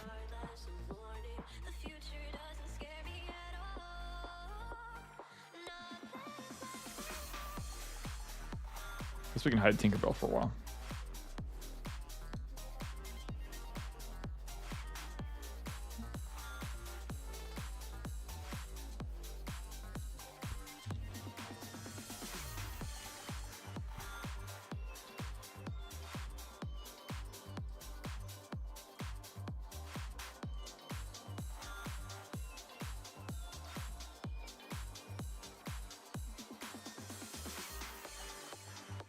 Top 8's coming.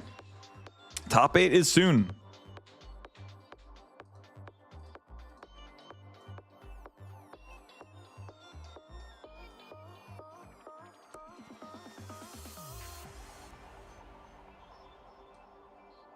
Maybe sooner than that. Maybe sooner than that, depending on how things are going. But we also have to do top 8 photo and some shenanigans. Paradise and Oceanside. Nice, nice. How many players you got in the event over there, Boofy?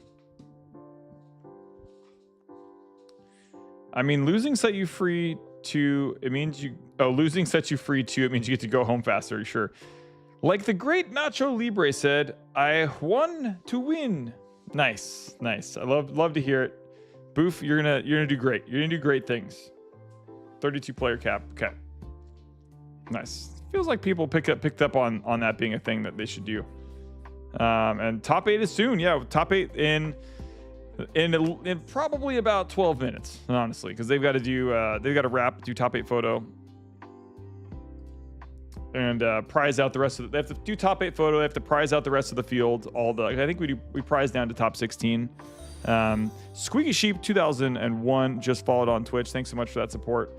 And yeah, if you're hanging out on Twitch and you haven't connected your Prime account, if you have Amazon Prime, you can always connect that and support Kingslayer's stream with that. Would be super appreciated. But yeah, we're rocking and rolling, getting ready for top 8. It's coming. We've been live for 4 hours and 43 minutes. It feels like nothing, honestly, because we've done this before. We've been here before. Our streams are usually about 3 to 4 hours. This is this all set champ cast. What we're watching right now is round 5 already finished for this table, so they're just playing. They're playing like what do they call it? Pack rush. Just playing like a side game until the next thing starts. But yeah, we're gonna have top 8 here in like 11 minutes, and you're gonna have some of the best in our local community with some of the best deck lists playing in top 8 soon, very soon. So Squeaky Sheep, you got here just in time. In about 11 minutes, we'll be kicking off into top 8, and then we'll be cruising. We do giveaways every stream, so we're giving away D23 promos. They are right here. First place is going to get either one of these 4 in the middle. Brave Little Taylor and Oswald were already given away in other previous streams, but the first place winner is going to get a random selection of one of those 4 cards, and we are giving away a playmat for second place and packs for third place. We do giveaways every single stream. So join us on Thursdays at 6:30 p.m. Pacific. We go live every Thursday for Lorcana. We're also adding some more to our schedule in the coming weeks. Some more stream days. We're getting back to more stream days. I was wondering why they had more than 2 inks. Thanks for the response. Yeah, no worries. Yeah, they're just playing like they open 2 packs, shuffle them up, and then play. Kind of a sped up version of the game to kill some time. You don't get to choose Ice Tea. It's random. Yeah, so we will roll a d6. So like Oswald was the first one to go, so we rolled a d6 and we got a 6, and so that person got that card. And then the next week we rolled a d6 and we got a 1, so they got that card. And so now we're gonna roll a d6, and then we'll just if we roll a 1 or a 6, we'll just re-roll until we get either a 2, 3, 4, or 5, and then that will be the promo card that you get. And we'll do that all live. So at the end of the stream, at the end of top 8, we're gonna do a list randomizer. We're going to compile all the folks that have entered. You can enter 3 times on Twitch, YouTube, and TikTok. Just make sure you're following and chatting on those respective platforms, just like Pixel Drops over on Twitch with the follow. And then chat. Make sure you chat. That's how we record your entrance. That's how like you're recorded in the system. And then yeah, right at the end of the stream, at the end of the next 3 rounds, which those top 8 could go really quickly. It's untimed, but it can, because there's only 8 players, it can go really fast. And so we could be done by 5-ish, but somewhere between 5 and 6, we could be wrapped. And so yeah, Ice Tea, because you subscribed or followed us on Twitch and because you chatted, you are entered on Twitch. If you want to enter, you can triple dip. So if you want to enter on TikTok and on YouTube, just head over to YouTube and subscribe, head over to TikTok and follow, and then make sure to chat on those platforms and you'll be entered. And Moonman Dan and poor Kana, love to see it. Let me get you guys locked in. So let's see, poor Kana, Moonman Dan, and I think we already got Salmon and we got Traveling Man. So yeah, you're good in there. And then let's check. So over on YouTube, we've got Silent Love, we've got Eric and Matt. And top 8 is very, very soon. Very, very soon. 8 minutes or less.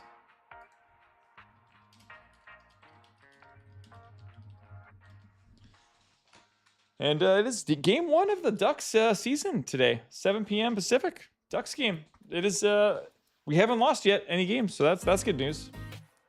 Do you know what the ink breakdown of the top 8 is? We don't have top 8 yet, but we are going to post deck lists. Make sure to join our Discord, and in the general chat, we're going to post the deck lists in general chat. Just join. Make sure you check the box for Lorcana. You'll see the Lorcana general, and you can hang out there and see it.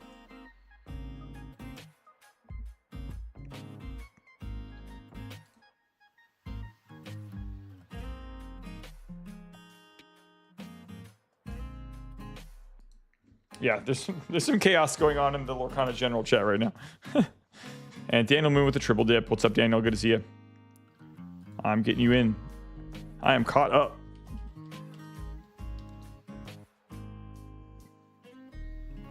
And Pixel drops. What the hello? What is happening?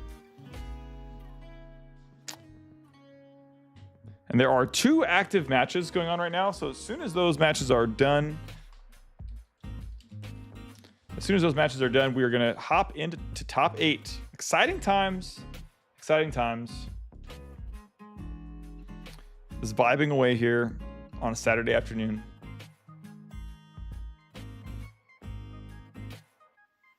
With our new set. Our new set is here. I moved the room around and we did some moving, some things, some plants appeared, and we're still dialing it in. That Kingslayer sign behind me, we 3D printed it, and it's backlit. I haven't finished all the lighting and wiring. It is 5 rounds. Yeah, we're just doing 5 rounds and going into top 8. So yeah, as soon as in the next 6 minutes, we're hopping into to top 8. Coming soon. And Peter McKean with the entrance over on YouTube. If you're hanging on YouTube, it's awesome if you can also like the video. It helps kind of syndicate us on the platform. Subscribing is a great way to help support Kingslayer as well. And like I said, more streams are coming, more giveaways are en route. Looking forward to upping our game on that front. And TikTok has been this platform that has just been growing and growing and growing for us, and I've been seeing the value of us being in that space. So we're going to continue looking at offering fun and creative ways there. But any baseball fans watching baseball playoffs lately? There's a lot of baseball stuff going on. NHL season is here. Football season. I gotta check my we have a staff fantasy NFL fantasy football team. I gotta check my team out here. I'm actually playing against Britt, Britt is the staff member hanging out with us, also member of the Enchanted Inkwell podcast. And she's my handler today, helping us out with the stream.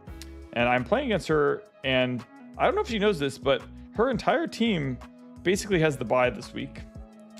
Because her entire team, she is a Taylor Swift fan, and her entire team is almost exclusively Kansas City Chiefs, and including Travis Kelce and Patrick Mahomes. And they're not playing this week.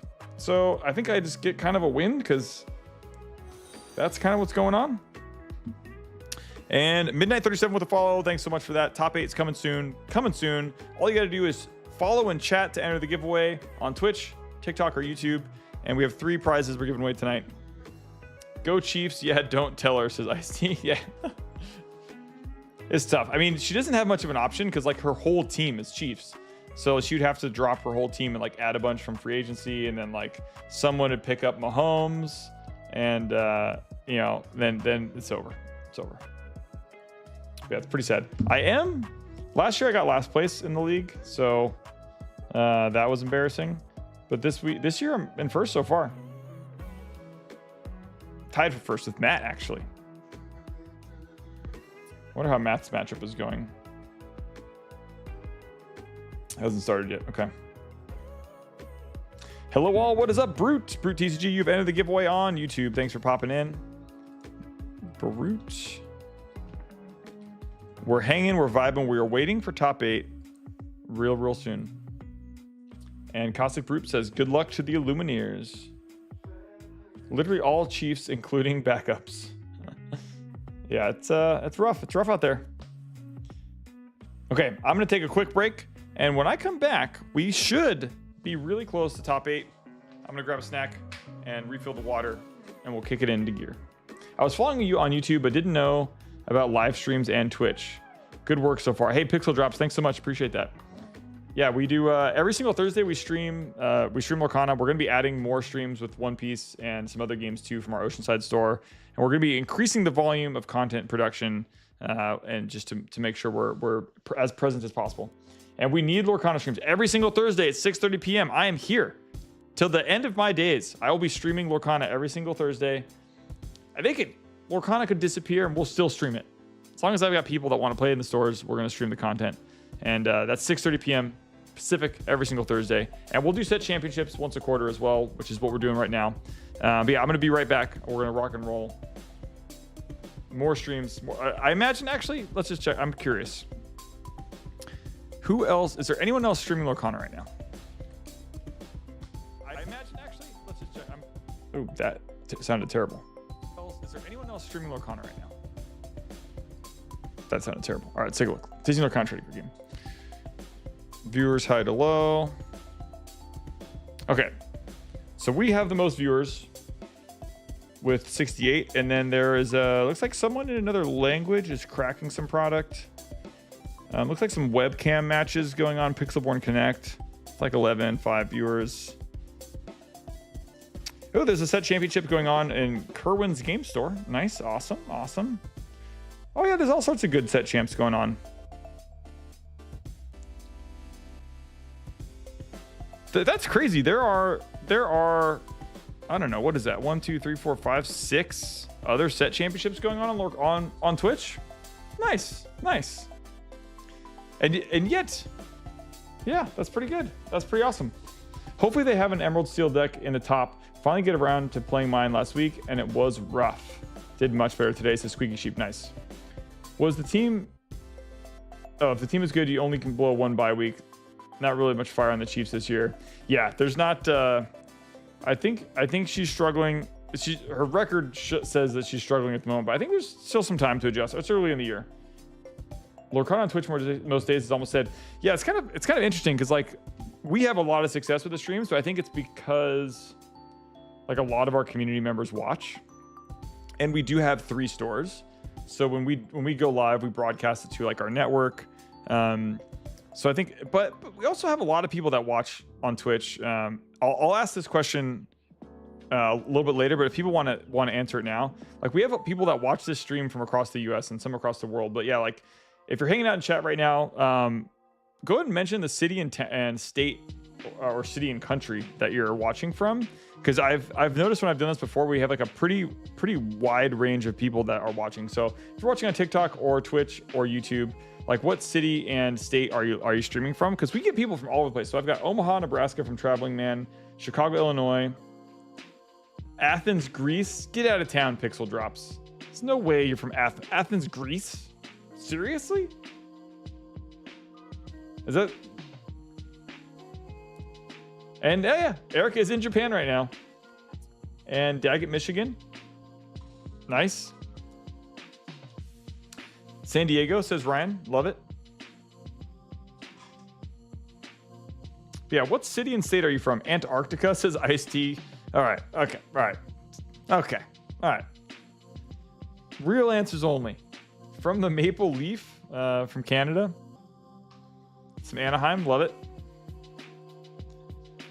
Yeah, so good smattering. This answer will have some more responses when we're actually streaming a match because people will be at their computers.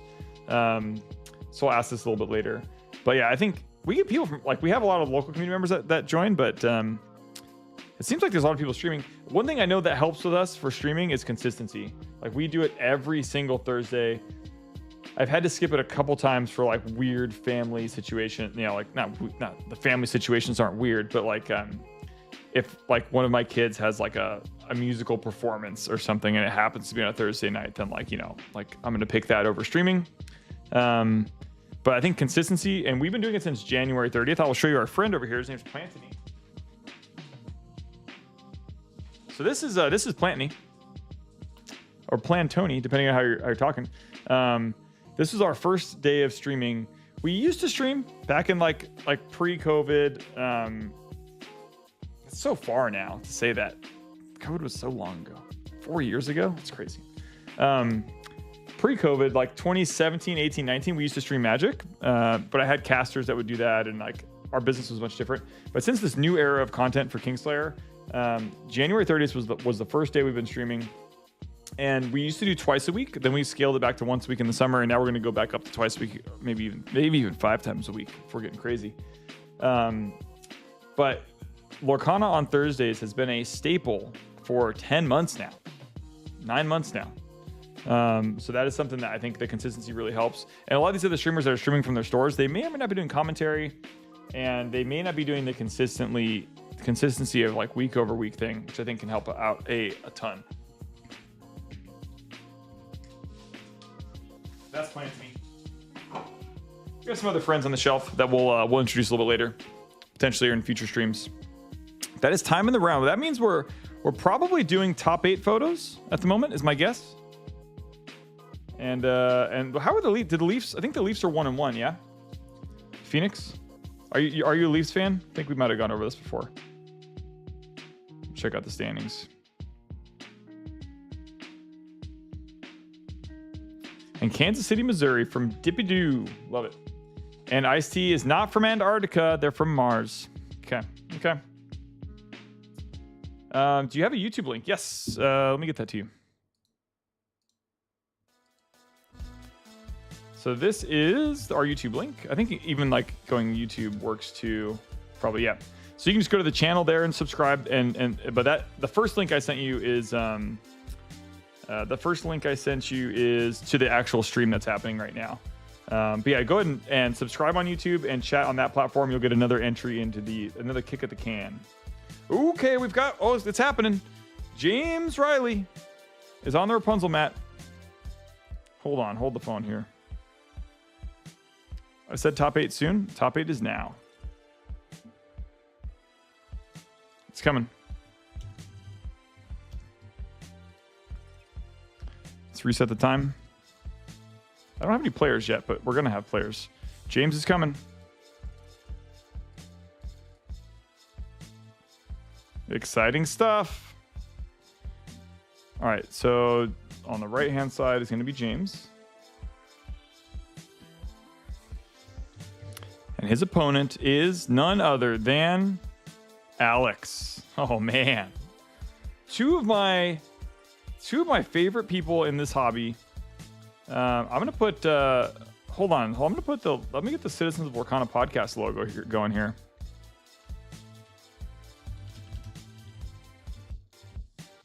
Let me see if they have a good image I can search up.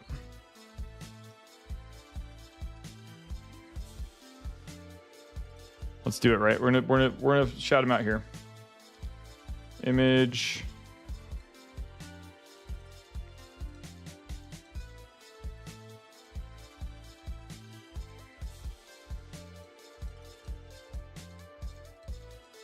We've got James from the Citizens of Lorcana podcast in top 8 feature match. This is some hype right here. And I think we got to put this on. Someone's got to tweet this at him because I don't know if I can get his handle on here too. Let's go. All the shout outs. Just found out you guys have a store in Lake Forest. How old is that store? Because I used to be eating at that plaza when I went to college. It's been there for a year. It's only been there for a year.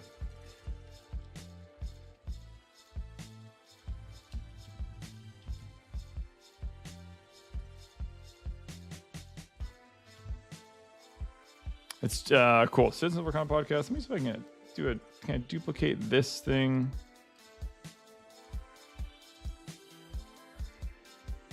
Guess that works. I'm not going to put his Twitter handle on there. I won't put him on full blast. Should I put his Twitter handle on there? Why not? Let's hit duplicate. Thought there was a duplicate button.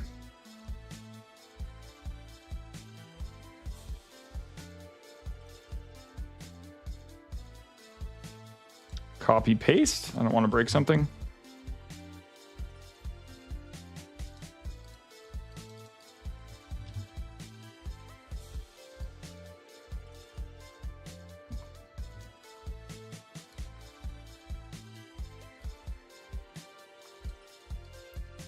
Nice. Oh no, it's like duplicating it. I need one to say one thing and one to say another. It's not gonna work. All right, it's fine. It's James. James versus Alex in the top 8. Exciting stuff. Whew. And no worries on the YouTube link. Let's see how strong our deck is, says Eric. So Eric and James have been working on this deck together. Little collaborative effort here. And now it's and Eric is in Japan watching this. This is good. This is all good things. Let me move some stuff around here so we can actually see what the heck is going on TikTok, because that is not the case at the moment. Luckily, they're taking their sweet time resolving mulligans while I'm getting some scenes set up.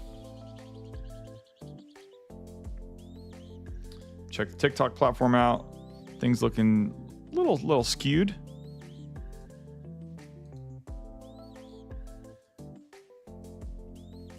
Cool. Resolving mulligans. Do you prefer D20s to phone tracker? The problem with the phone tracker is like the camera has sometimes struggles with picking it up, or the D20s are like a nice analog way of getting the lore. Yeah, it's out. Yeah, we just opened it last year, like 11 months or 13 months ago. Math is hard. And here we go. Mulligans being resolved. Woo! Top 8. Here we go, folks. It's game time. Let's find some heated music. Some fire.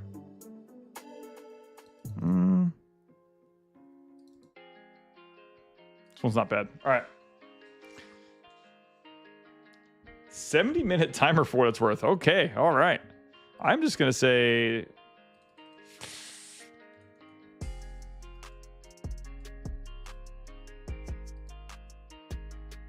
I'm just going to say timer probably doesn't matter. Yeah, it doesn't work at all. Yeah, we're going to go no timer. It's actually kind of weird. It's not letting me do...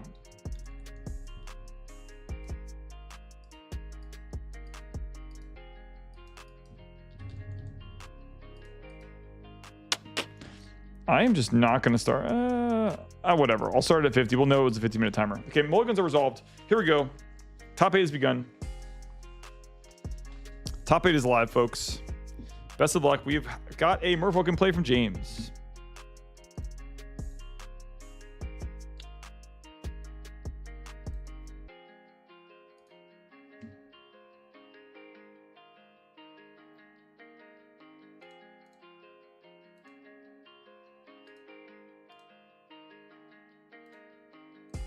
And a Chernbog followers on Alex's side.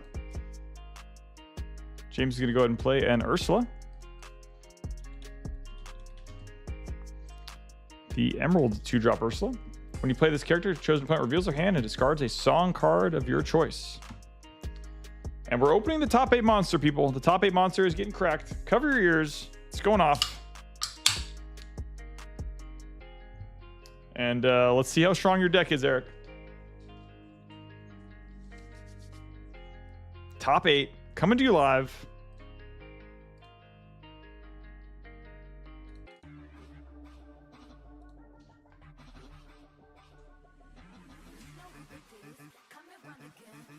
And so yeah, history here. So Alex has been playing at Kingslayer stores for a while, and the day we opened at Lake Forest, he's been at that store playing mostly Yu-Gi-Oh until Lorcana came out, or at least buying Yu-Gi-Oh. And then Alex took me under his wing and taught me how to play Yu-Gi-Oh earlier this year, but he also plays Lorcana on the side. James, I met like 2.5 years ago, 2 years ago at Gamma, because he was there with Jared from Citizens of Lorcana, and we got to meet there. I was really excited about Lorcana. It was one of the reasons I went to the Gamma that year, and we made a connection. And it turns out James is an Orange County local, and so they had me on the podcast a year ago, and then I was on like a couple months ago as well.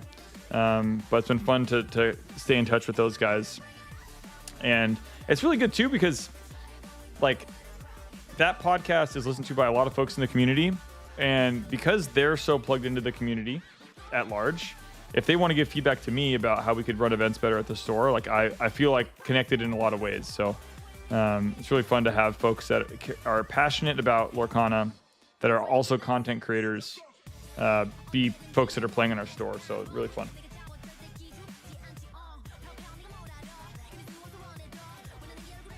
Am I referring to a different Alex? Is that not Alex Hannum?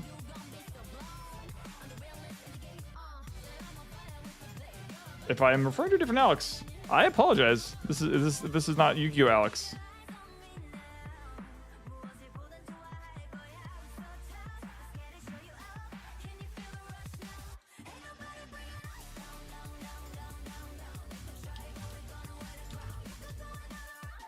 If it's a different Alex, my bad. My bad. On top 8 hype, says Tyler. Love it. The hype is real.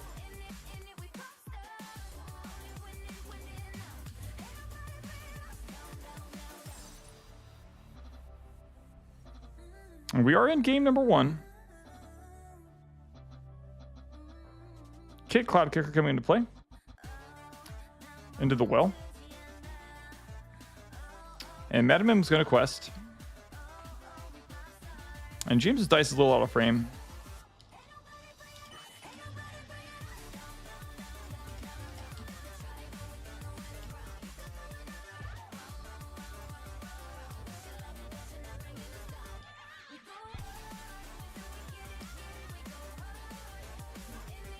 And Lyle's in play as well. That card is busted.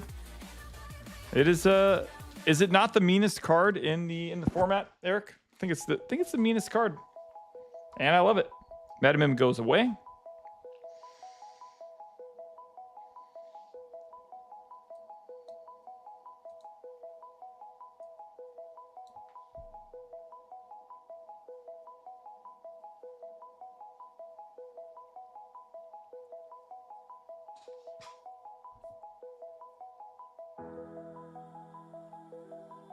Oh, it's mean. Yeah.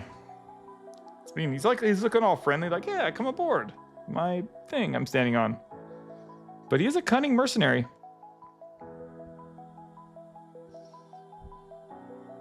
We passed 5 hours here. We are in the 6th hour of streaming. Awesome. Thanks so much for that lore adjustment, boys. James is going to untap. And draw. Oh, I see what he's doing. I was wondering why James is putting things off screen, but it's because when he puts it in his inkwell, he's using these like inkwell trackers instead of his cards, which makes it nice on stream so we can see. In this case, it makes it nice on stream so I can tell the difference between his sleeves and the inkwell cards. It is a different Alex. Thanks. Appreciate you shouting that out, Thunder Blizzard. I'm like making these like deep personal connections with the people that are in the match. Like, yeah, he's taking me from mountaintop to mountaintop, that Alex. And this is, in fact, the wrong Alex. But that's okay. That's okay. It's the first time I've ever made a mistake. It's the first time.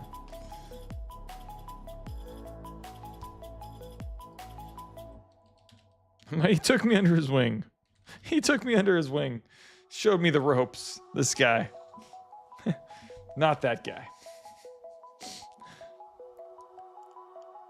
Okay, so Alex unknown last name is in their turn and does not have any lore yet. James is at 4.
Ah, there we go.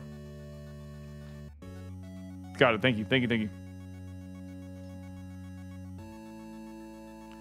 It's a good thing I didn't have a lot of good commentary. I don't know when the last thing was cut off from, but did we also learn that... Was it muted when I learned that this was not the same Alex? Because I went on a long monologue. Yeah, good old reliable versus old reliable. Yeah, the downside of this mic is if you touch it the right way, I'll hit the mute section. Okay, you got that. Sweet. I think I must have... I don't know what I did. How is there a round timer in top 8? There can't be draws, right?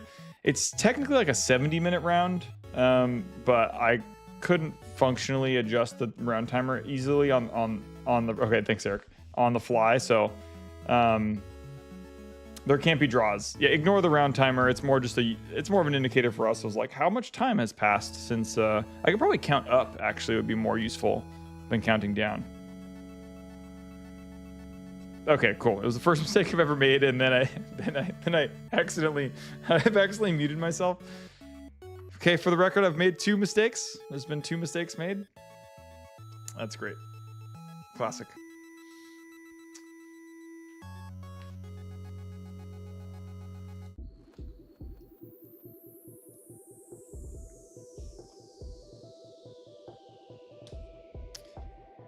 Okay, we're gonna smash out the Elsa for James. 70 minutes, but no tie.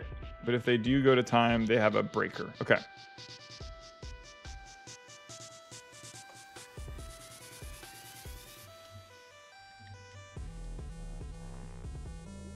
Exciting stuff.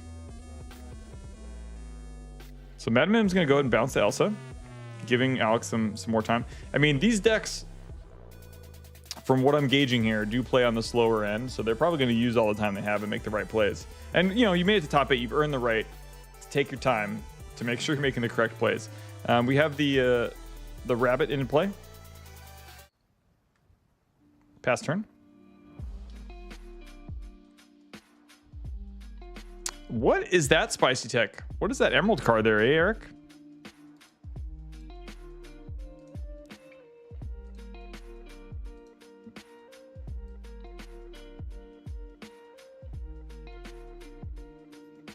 Brawl, not smash. Thank you. Bonsai. All right. I mean, I guess it isn't, looking at it up close, it maybe isn't the spiciest thing I've ever seen, but I didn't have it memorized, but yeah, love it. 2 after 2 lore 2. Yeah, that's pretty good. That's pretty good. Bonsai the Gluttonous.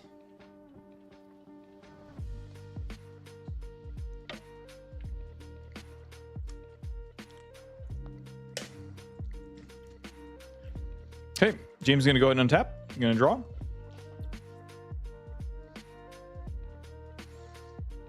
Still at 4. Alex is playing basically all control here.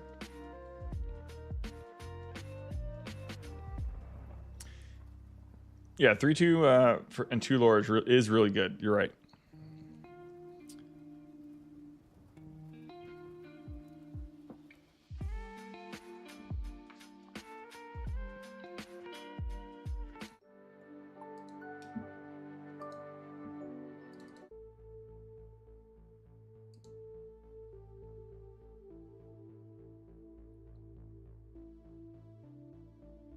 Yeah, get 2 lore and usually force a trade is pretty good. Ooh, got some treats rolling into play. Skydoll, we're gonna hit that up. I have the treat bag. I don't have the dog at the moment, but I will definitely snag her before the stream is over to do some Sammy treats. And what is this? Witchcraft.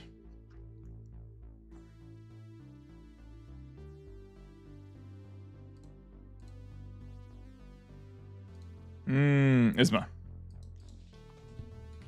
Yes, of course. Okay, we got some shift. When you play this character, shuffle another chosen character card into their player's deck. That player draws 2 cards. Okay, cool. So this allows James to quest, then to play Isma, and then to draw 2 cards. It's pretty good. And another Sammy tree. I guess we're gonna have to get Sammy in here now. I need the dog.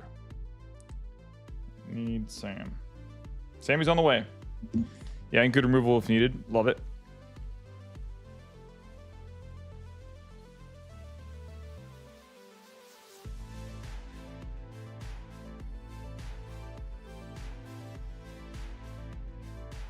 Pretty classic. Scary beyond all reason.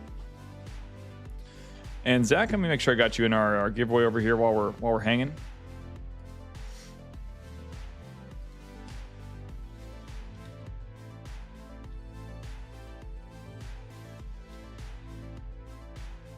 Cool, gotcha.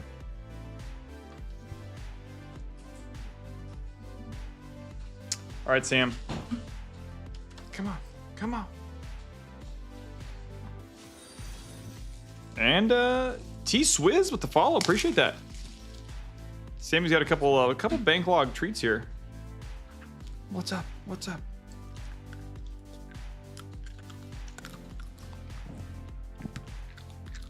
Happy dog. Happy dog. One more? Good stuff. Good stuff. Well done. Sammy says thank you for the treats. And what's up, Patrick? How's it going? It's a me, Stina.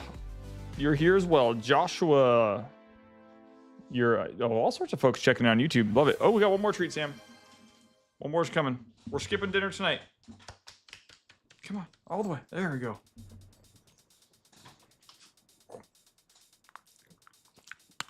Nice, nice. You're lucking out. It's a good day for you.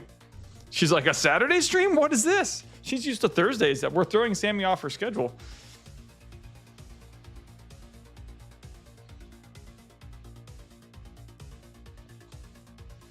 Got a rabbit over here, and rabbit, Madam Mim, and Elsa on the left. And we've got the Isma, and this. What is this Emerald card? Mr. One Trick. Good to see you.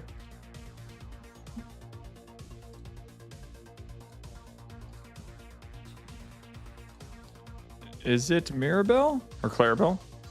Clarabelle.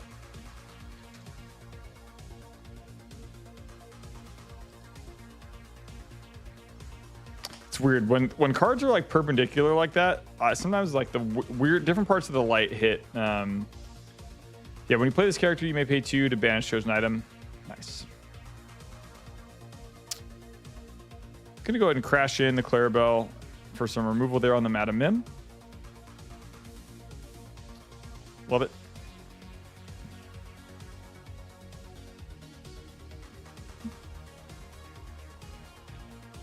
And Bonsai is back. This is pretty cool, Eric. I'm liking the tech. It's good, especially because if the meta isn't really ready for it, like if it hasn't been played a whole lot, and you're in a set championship environment or a competitive event, and it's a deck that just people haven't played against a lot. It creates this like level of uncomfortability when you're playing against it, because you're like, wait, what are they trying to do?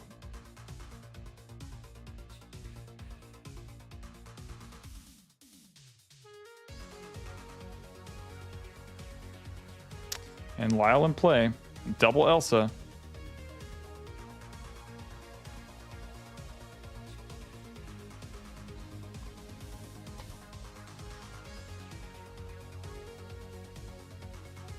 Citizens of Lorcana James, rocking and rolling here at 8 lore. Alex is at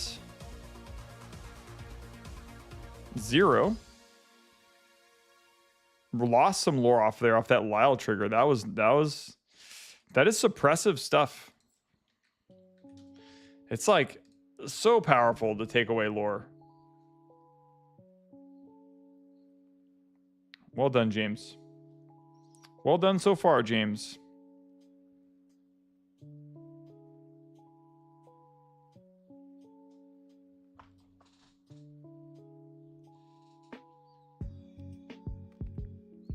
Alex is not at 20. The dice just doesn't have a 0 on it, so he's at 0 right now. It seems crazy to not tap down and kill Lyle. Yeah. And Alex has inked 2 goats. Oof. I think your win rate goes from like 25% to 0% there. The double goat. That's looking pretty good for James, at least for game 1 here.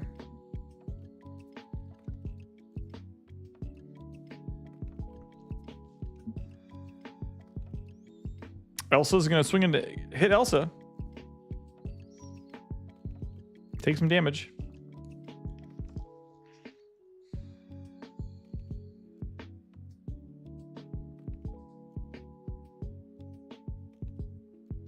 Okay, James is going to go ahead and ink another Cloud Kicker, his favorite thing to ink. Madam M is going to bounce. And, you know, the deck seems like, it seems kind of like a mid-range control deck. I mean, it's kind of surgical in its strategies. It's protecting its assets with Madam Mim. So I like it. I don't know why he didn't turn Lyle and double. Yeah, I think that's I would ignore Lyle unless I was ready to gain lore. It's interesting. The green purple is tempo, says Zach. Yeah, it feels very tempo. I think it's a better way to describe it than my mid-range control definition. And Alex is gonna draw a couple cards here.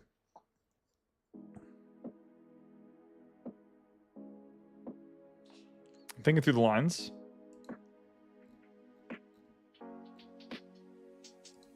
I need to change up my some of my tune action here.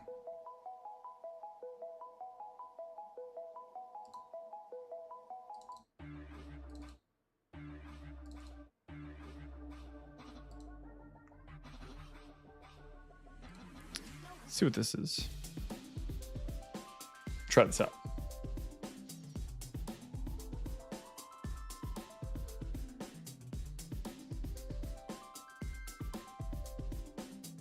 The set pace till control is reached by other player. If other player can't get there, they win.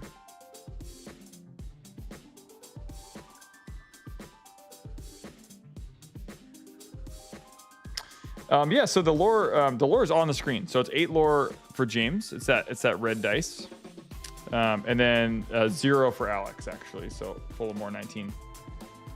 So the red dice indicate the lore. It can be a little deceiving. And the 20 is just because the dice doesn't have a 0. It's not on 13. It's actually on 20. It's a little bit hard to tell from the way that the camera is, but it's 8 to 20, 8 to 0 right now.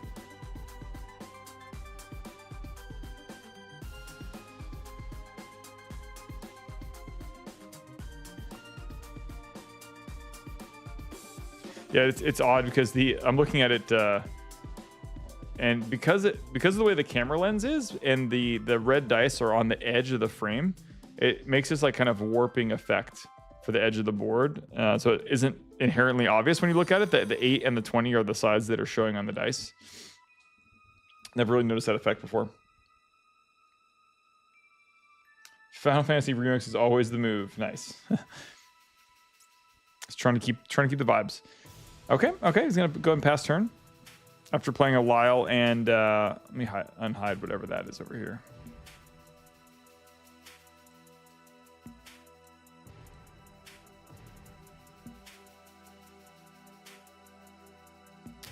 And what's next to the Lyle there?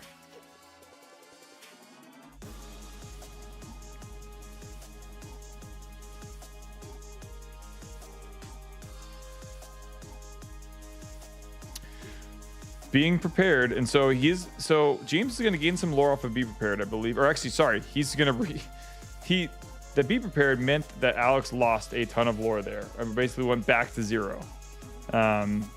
Is going to go ahead and play Chernobog's Followers and pass turn. So we're back to 8 lore for James and 0 for Alex. We are in top 8 of our set championship at Kingslayer Games like Forest. We've got all sorts of folks hanging out with us tonight on TikTok, on Twitch, and YouTube. And yeah, it's a great time at Kingslayer. Really enjoying the stream, really enjoying the content from the community so far. And James is gonna go ahead and draw a card. I think Alex was supposed to gain lore there on his turn for Castle. No, lore for Goat. Is he gaining lore now? No, okay. Maybe he just didn't have a chance to start. He lost it from the Lyle. I think he just lost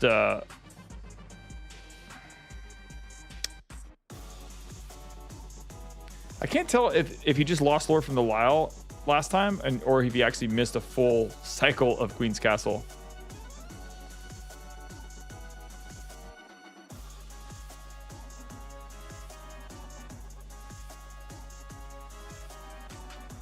It was just the Lyle, Joker said.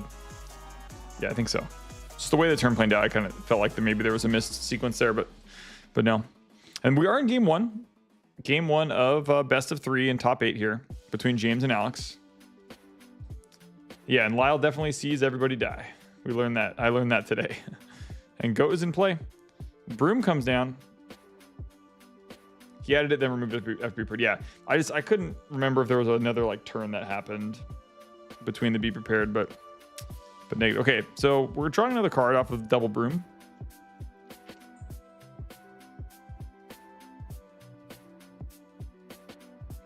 And we're gonna draw some more cards off seeing you on the other side. It's not called seeing you on the other side. I just don't know I just don't know words. Friends on the other side. This is the draw.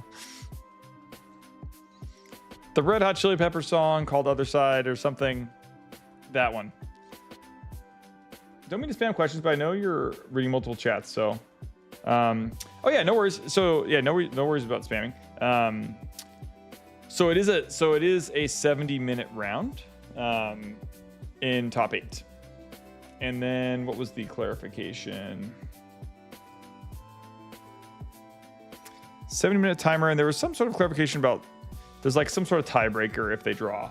The timer I'm running right now was a 50-minute timer just to give us an idea. So you can more or less ignore the timer I have on screen.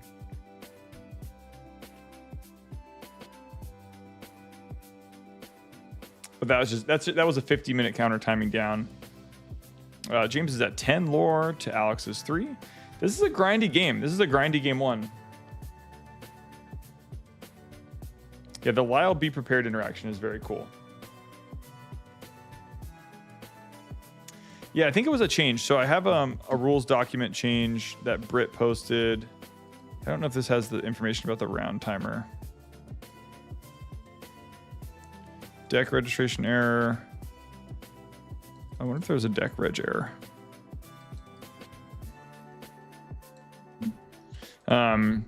Yeah, there's might be a new change, but 70-minute top 8 round, and then some sort of tiebreaker rule. It might be up to like tournament organizers' discretion to make it untimed or not, but I'm sure whatever they announced in the event is how they're running it. I'm not quite sure what they decided to go for.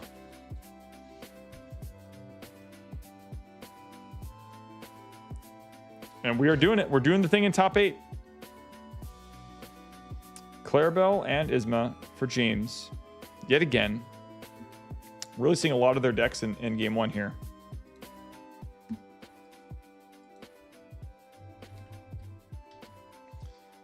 And the game is, is pretty heavily in James's favor, I think, to start. And it's getting a little bit more. The Maleficent Dragon coming down definitely changes up the theme of game 1 here. From being in control and in tempo for James to suddenly getting a little bit more out of control. But we've got lots of ink on his side and 3 cards in hand. So let's see what James has. What does James's late game look like in this deck? We're gonna shift into the good Clarabelle, which says at the end of your turn, if chosen opponent has more cards in their hand than you may draw cards until you have the same number. So James really wants to get all the cards out of his hand. But I think that Alex only showing, we might have 3 or 4 there. I'm seeing 3, maybe 4 cards. Oh, nice. Alex had 4 cards in hand, so James got to draw 3 cards. That's huge. That is huge. Huge. Drawing 3 cards off Clarabelle is some spicy stuff. We do have a Be Prepared in play, or in hand for Alex. He's also holding a Maleficent, or has a Maleficent on board.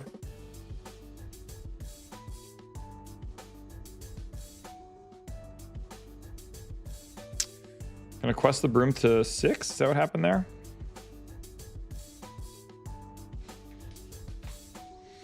Gonna quest Mim to... Nope. We're gonna sing Friends on the other side to draw some cards.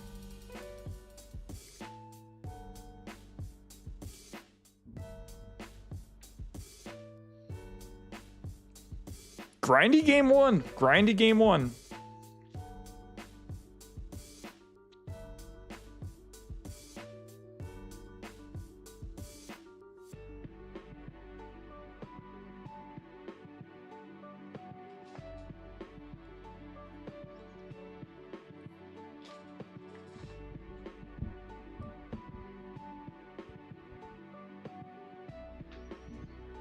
Alex is in the tank here, thinking about the lines.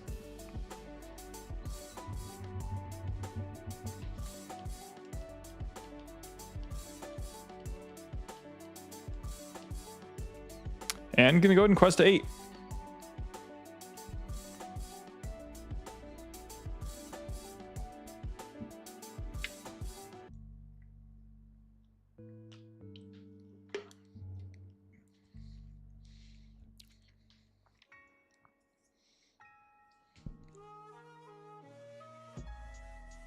Mad Mim coming down into play. Going to return Maleficent Dragon.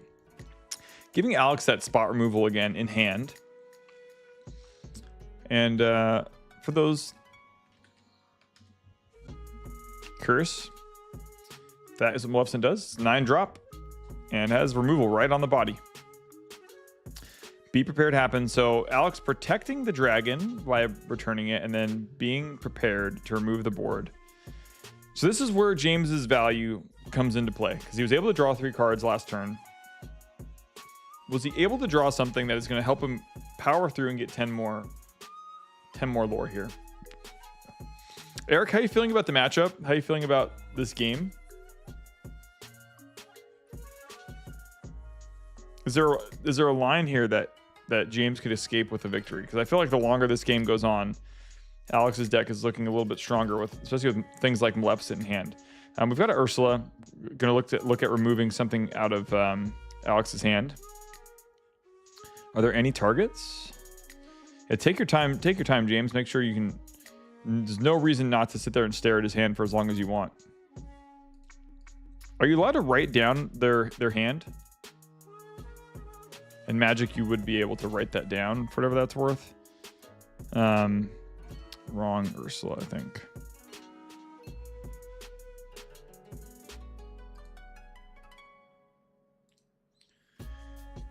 James needed to protect his rabbits early. You can't write things down. Yep. No writing. No righty. No notes. No notes outside of lore totals, I think, right?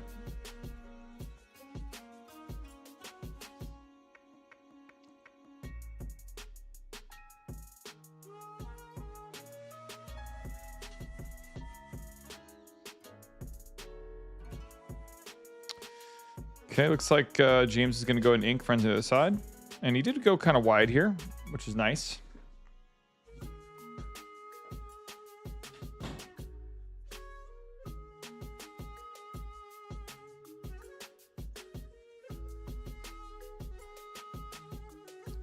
So we know, yeah, so we kind of went wide with 3 small bodies. They don't really have a lot of interaction with each other. This one's got evasive. I mean, so we're going to be able to go to 13 next turn, potentially. Yeah, this game went way too long for James, yeah. Even with a 70-minute round, I wonder if he wants to get into game 2 quickly or if he just wants to make sure he knows everything in Alex's hand. He probably knows the deck pretty well at this point, but...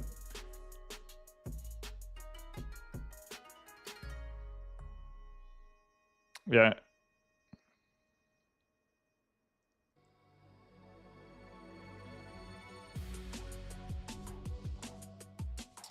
So he should have protected his rabbits early.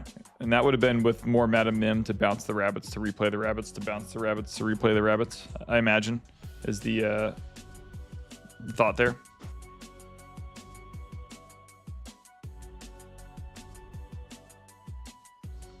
The dragon was unexpected. Yeah, that was tough. And the protecting the dragon too.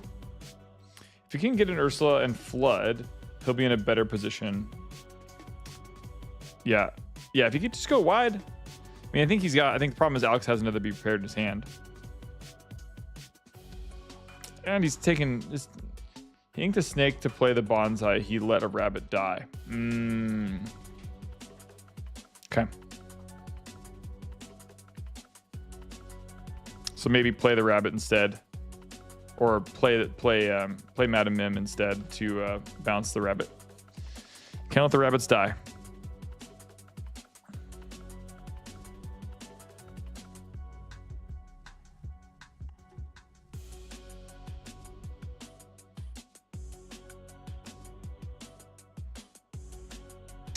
Alex is certainly taking some time here to make sure he's got this play done correct. I can't tell what is happening with his ink pool because it just looks like the black cards. The black sleeves are so hard to tell on stream.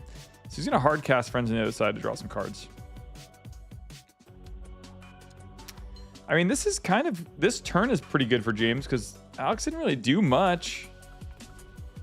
He just drew cards and played library, which that's like not that scary. It does give James a window here. I mean, since Alex is playing a little bit more control, he's gonna chip up to 12. Could be worse.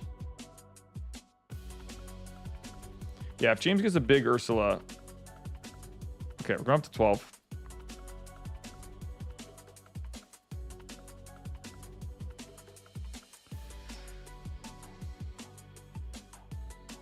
Finding the 12. We found it.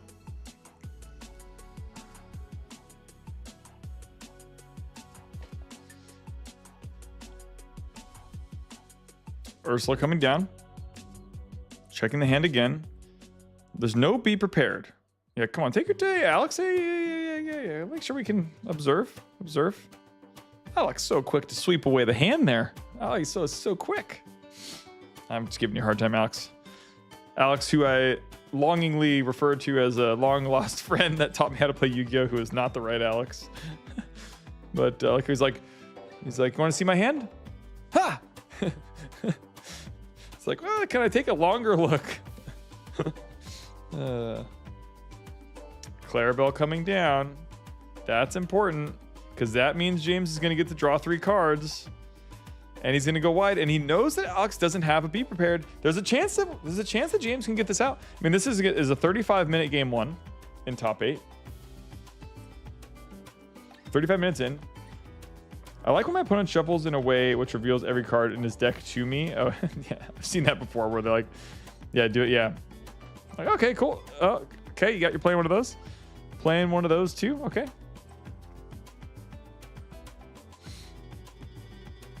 I mean, that was an interesting, like, the fact that Alex didn't play any characters his last turn and instead decided to draw more cards and just play a library meant that James's Clarabelle was awesome because he could draw 3 more cards, and he got to go wide, and he got to see that Alex didn't have a be prepared. So it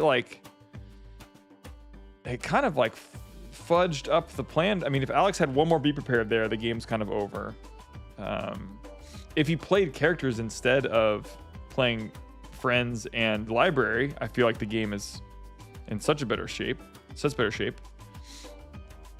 I guess if he's just holding up to Maui, maybe he didn't have good characters to play and he was just waiting to play Maui to rush into something. But playing a Maui to take out a 1 quest or 1 lore character like Ursula or Madam Mim feels like bad value. So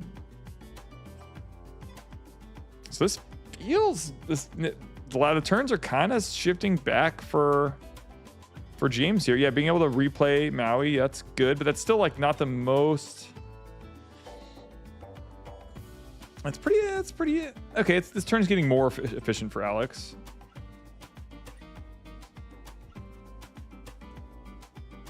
Yeah, this turn is turning pretty good. The ebbs and flows. Ebbs and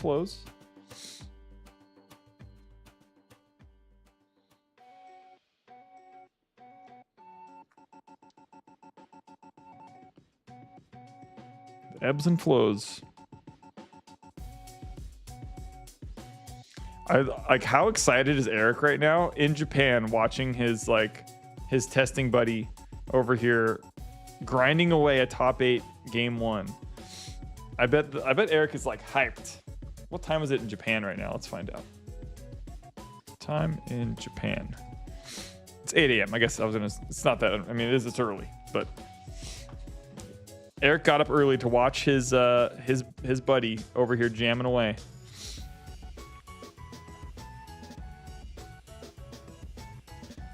Okay, Clarabelle's gonna be able to quest for 2. Except he's just gonna get to. How many cards are in Alex's hand here? Yeah, I don't think he's gonna be able to live the dream with card draw right now. Go ahead.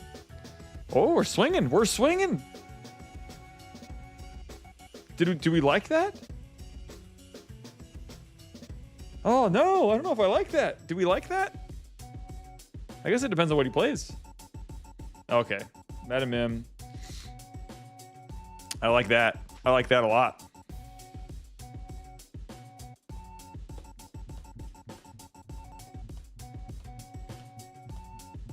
That's pretty good. Okay, we got lots of lore left. Lots of ink left, excuse me. Goat coming into play. We're going to 14.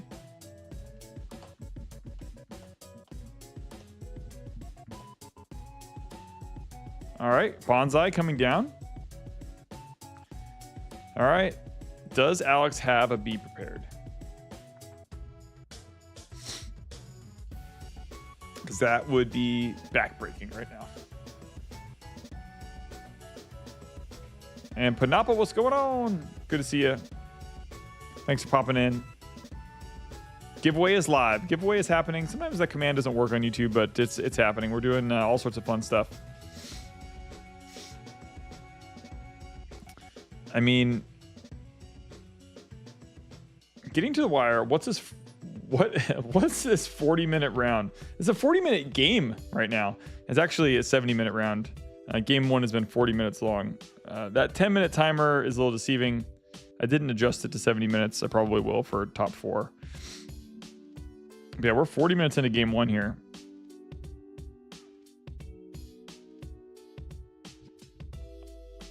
I am just curious. I know I'm supposed to be...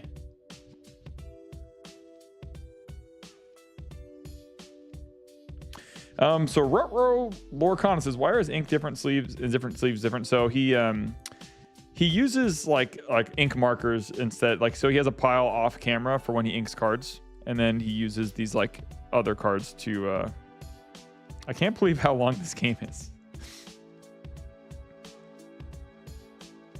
What's up, Cam?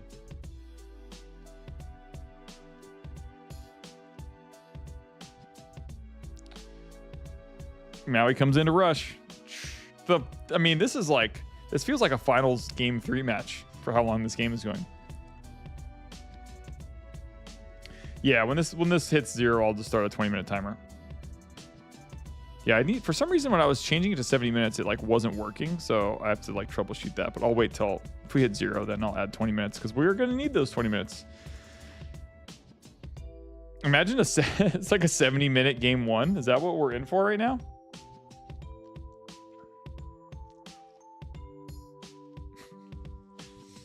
We're gonna be like 80 years old one day, like sitting around a campfire with I don't know, a cup of something fresh in our hands, and be like, remember back in 2024 when James and Alex had that 70-minute game 1? Classic.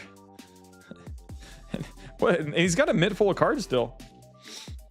It's pretty. I mean, the pace of play is definitely slowing though.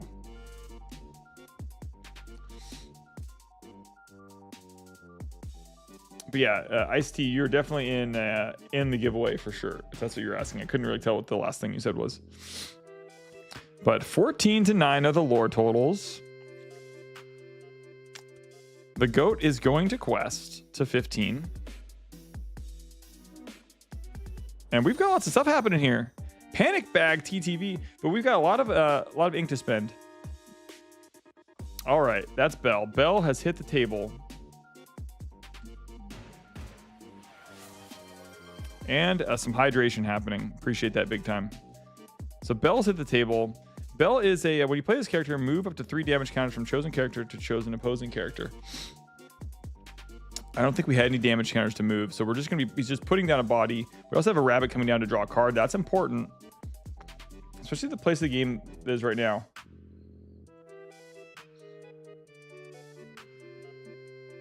And appreciate the hydrate. Big time. We're cracking into our next bottle of water.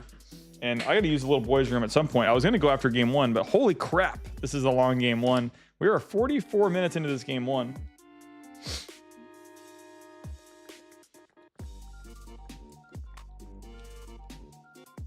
Everyone in the room is probably done with their match.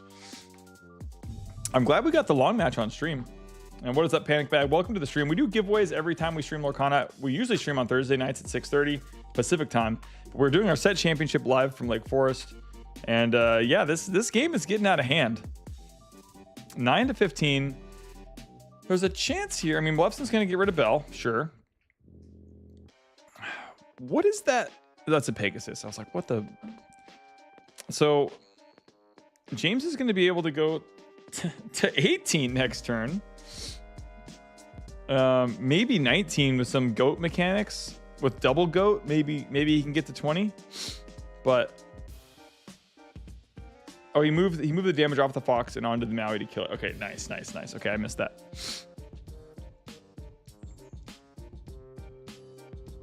Got it. Smart stuff. Thanks, Zach and Eric, for pointing that out. Okay, Alex is going to go and ink a card and play the dude whose name I cannot remember.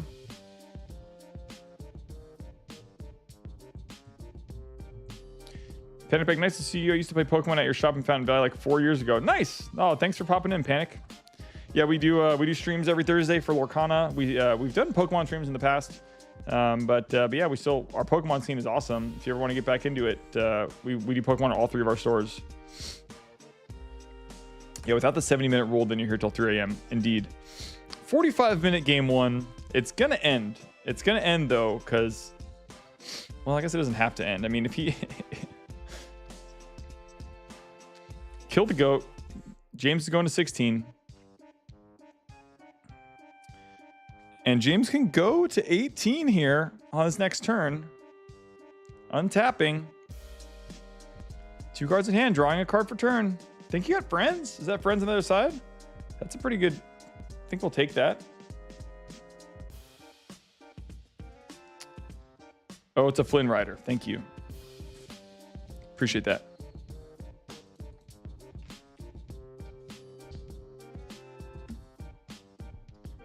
At the start of your turn, if you have a character to play with more attack than you, each opposing character gains 3 lore.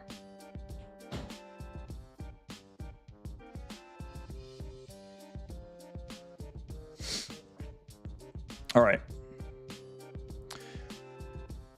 We attacked. Did we attack there?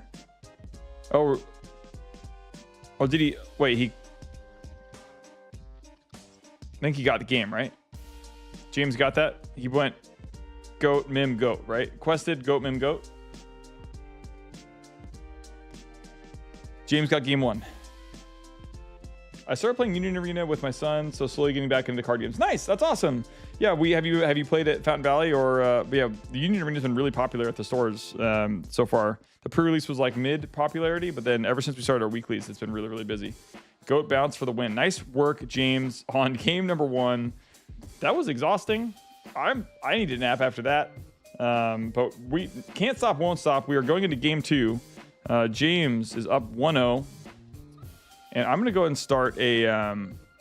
I guess I need like a 23-minute timer. So let's figure this out.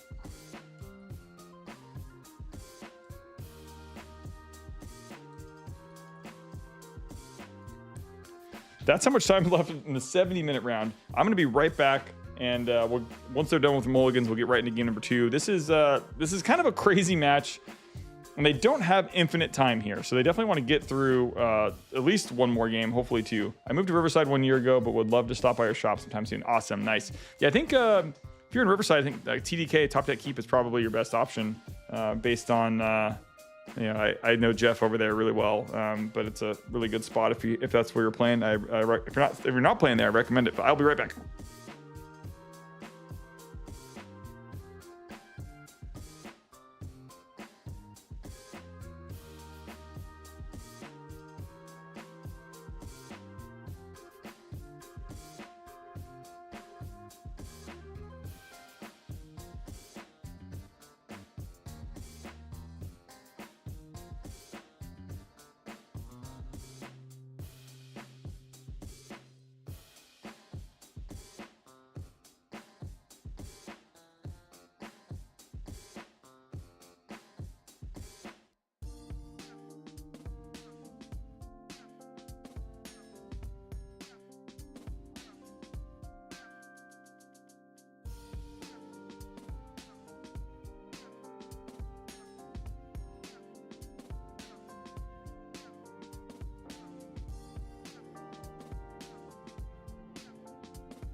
I need to do a little bit of you cannot draw on top 8. I mean, there's a tiebreaker thing now or something at 70 minutes, after 70 minutes. But I need to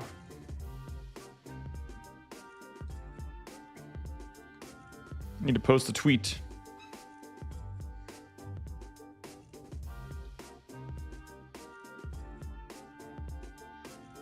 To our friends over at Citizens of Lorcana. If Jared isn't watching this, he should be watching this.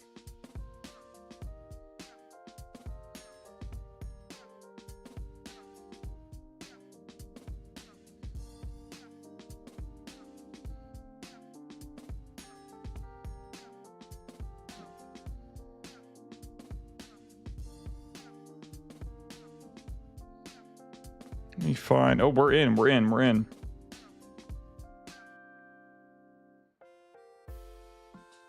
Pegasus and Flynn and Trinbox followers, we're caught up. All right, we're caught up. For the giveaway, how do you enter? All you have to do is be following us, which I think you already followed us. Yep, you already followed, and then you have to chat, and then you're entered. And you can enter 3 times for the giveaway. You can enter on TikTok, Twitch, and YouTube. You just have to be following and chat in those respective platforms. On YouTube, it's subscribing, but it's the free version. But here we go. James is off and running at 1.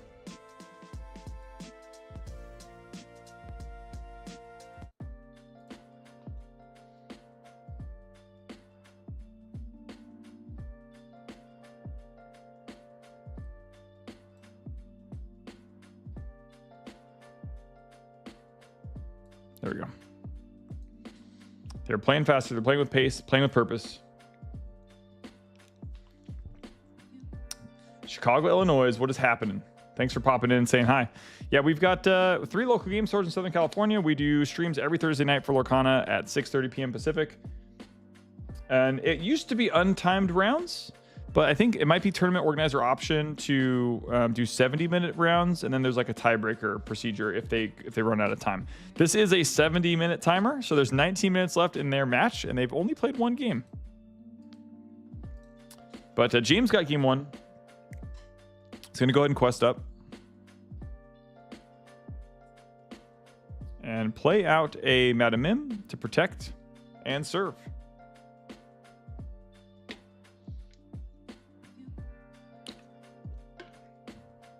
Christian, what's happening? Let's go. And come on down. Come one, come all. We've had over 1,000 views on TikTok, 45 new follows on TikTok, which is absurd. And we're rocking and rolling here in top 8. James is up 1-0. James is one of the founding members over at the Citizens of Lorcana podcast. We're lucky enough to have him in our community. He and Eric is one of our community members. He also writes for The Gamer. Eric is actually in Japan right now, but he's been working on this deck with James, and they're testing it for the Seattle event. And so they're watching every step of the way here to see how James does in this performance at our set championships. We have 32 players in this event. And yeah, we're in the top 8 right now. We are in the thick of it. And it is 70-minute rounds. It's like you could go see a movie, you know? You can see a movie for every round. And good stuff. Appreciate everyone's support. And Death Hymn number 14 is going to Japan next week. So Eric, you got to leave something behind for Death Hymn number 14 to pick up. Nobody Gaming TV with the follow. Appreciate the support. Thanks for popping in. We've been streaming Lorcana for 9 months now. That's how long we've been streaming. I don't even know how many streams. It's probably been... It couldn't be 100, but it's been more than 50 Lorcana streams for sure. And Panic Bag, appreciate the follow on YouTube as well. That gives you another ticket into the prize pool for the giveaway. We do a triple dip over here at Kingslayer. As long as you chat and follow in all 3 platforms, you get to enter into the giveaway 3 times. We're still at 1 lore apiece here on turn 5. A normal movie per round maybe, but definitely not a Lord of the Rings film. True. That is in fact true. Okay, we have a Maui coming into play and not attacking with the Maui? Doesn't the Maui... Oh, I guess the Madam Mim and the Pegasus both have evasive? I think so. I guess I didn't realize that Madam Mim had evasive.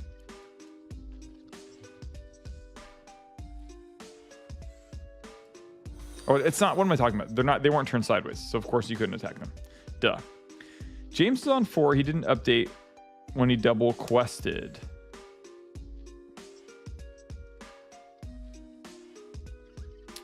I wonder. Let's see. Let me ask Boots on the ground really quick.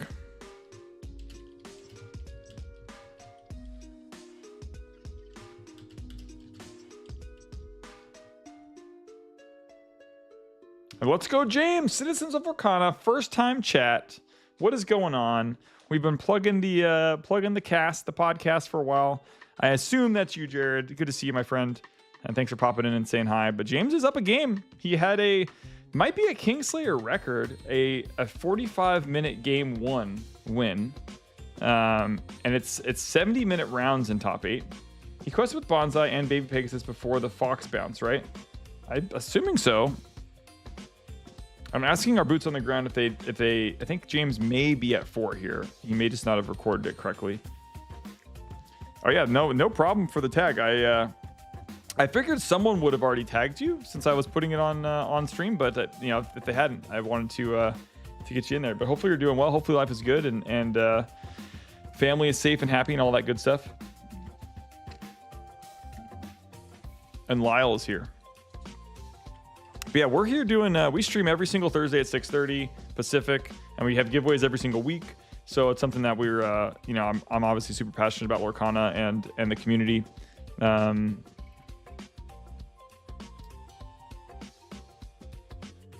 Okay, I think they're adjusting his lore to 4, which is what it was supposed to be. Or 18. Okay, we're doing some rewinding.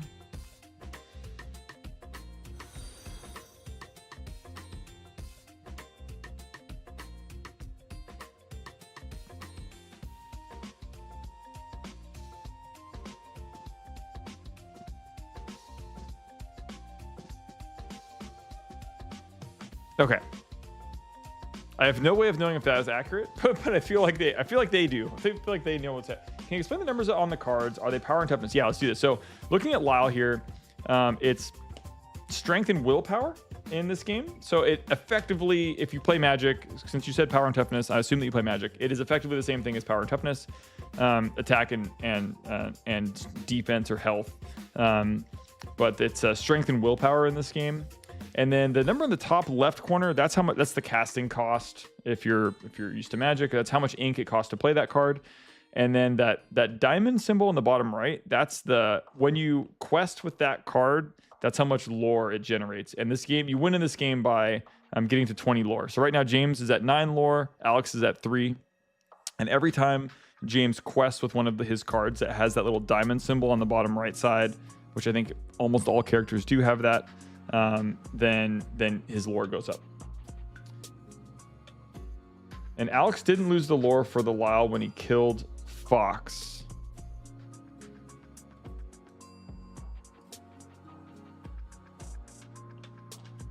Players may be splitting next round. Discussions happening, FYI.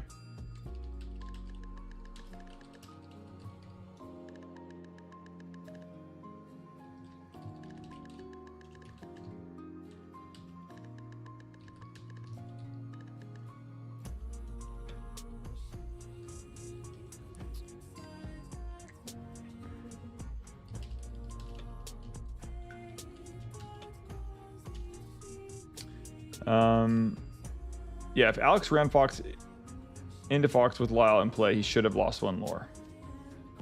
Alex should lose 1 lore.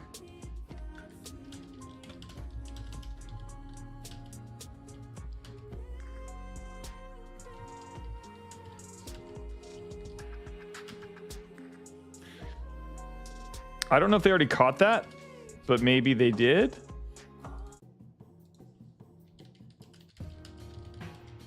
Anyways, it's 12:30. Good night, folks. Good luck to everyone. Hey, Blink, thanks for popping in. It's good to see you. Thanks for saying hi. And you're entered into the giveaway as long as you're following and you chatted on Twitch. You'll be entered in. And just check the Discord later, or you can check the VOD when you wake up and see if you were one of our winners.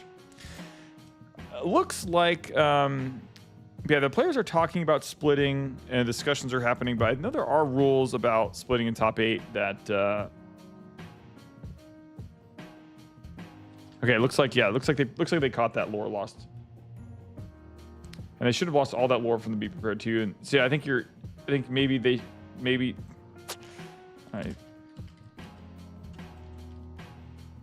I'm gonna let them the TOs handle it in the store with the players.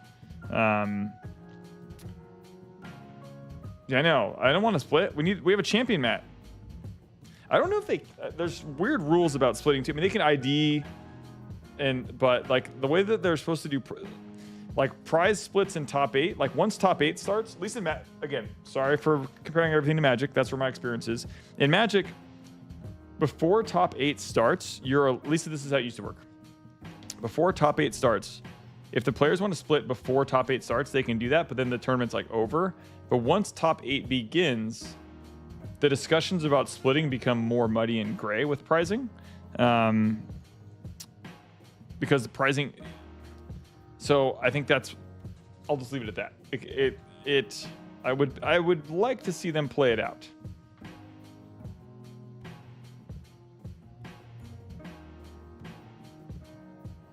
Yeah, Lyle's making Alex lose a lot of lore for sure.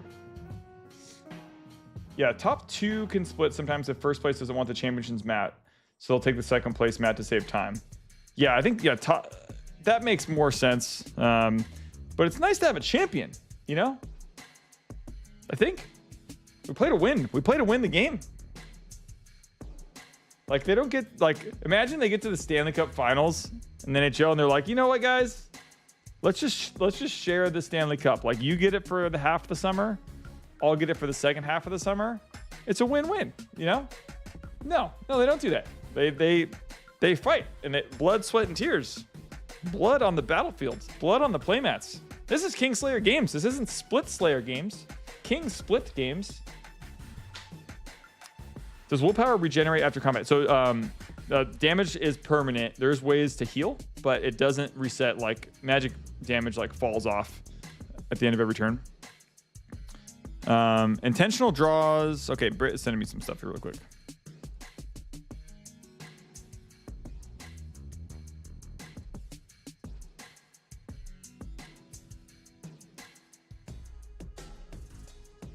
You can see game.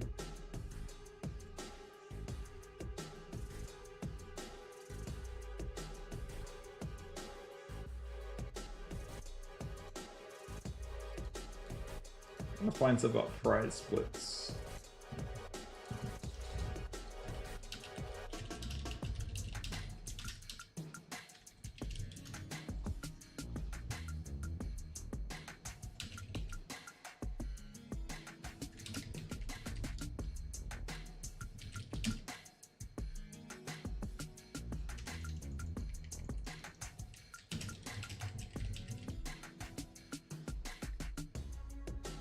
Okay, Britt is on the case. Yeah, blood on the playmats. We need violence. Just kidding. It's hockey. You know it's hockey season when I'm like screaming, "We need violence" into the camera lens in my bedroom. Ah! Yeah, second place mat is not a big difference, so they just throw it. Yeah. It's just it can get like. Splits can have the opportunity to get muddy. And so from a tournament organizer perspective, usually TOs do not like intentional draws are what they are. It's just a part of card games, not card shops. It's part of tournaments. And you can concede whatever you want, that kind of stuff. But prizing splits in top 8 have complexities. It's a little bit less back when there was top 4 promos, no one even you would never split in top 8. You would consider splitting in top 4. The top 4 split. I'm not in the room, so I'm trying to. James is at yeah. I see James at 15 at the moment. They are playing pretty fast here. Definitely number 15. It's a Disney game. We don't condone violence. Splitting advertises friendship. Nice. I like that a lot.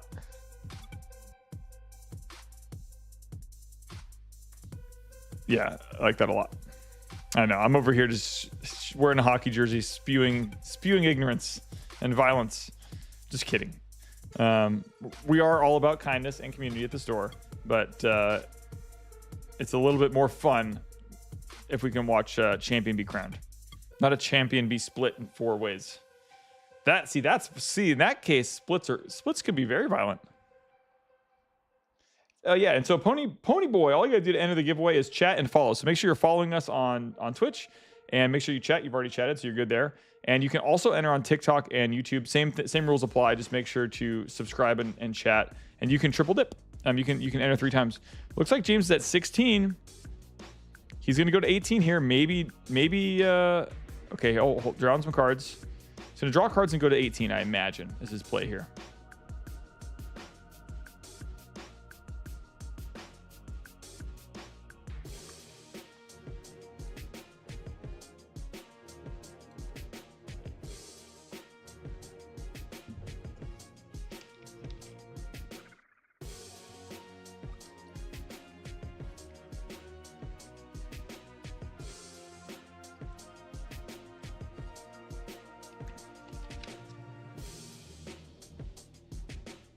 It's a lot easier when it is cash prizes only, since you can split that equally. When you have the unique playmats, it gets awkward.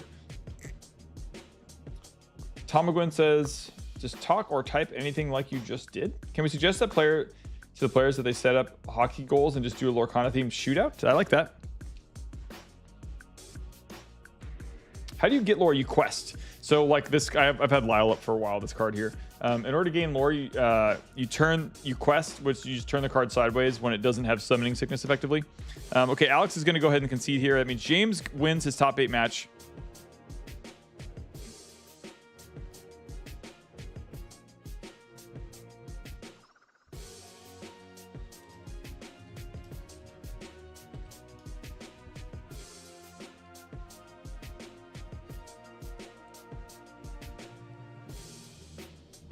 Hold on, I'm reading something. The player immediately loses the game.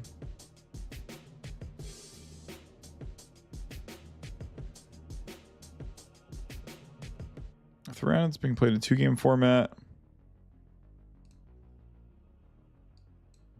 Okay.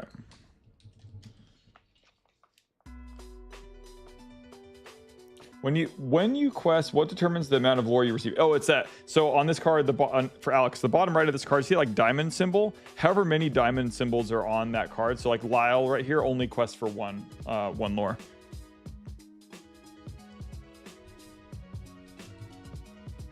Okay, I'm gonna have my staff member call me, and we're gonna talk about the prize split situation.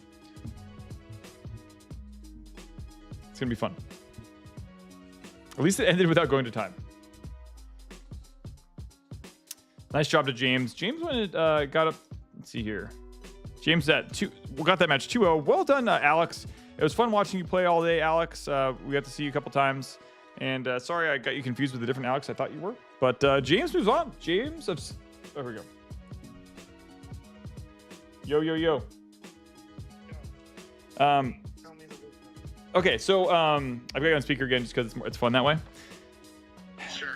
Are the players leaning? Do all 4? So, do they all want to split? Is that the consensus? So, at least 3 of the players have come up saying they will. They're waiting to see the result of this last match. So I haven't talked to them yet about it. Okay. Do they want to split because they want to leave, or do they want to split prizing and then play out to get a winner?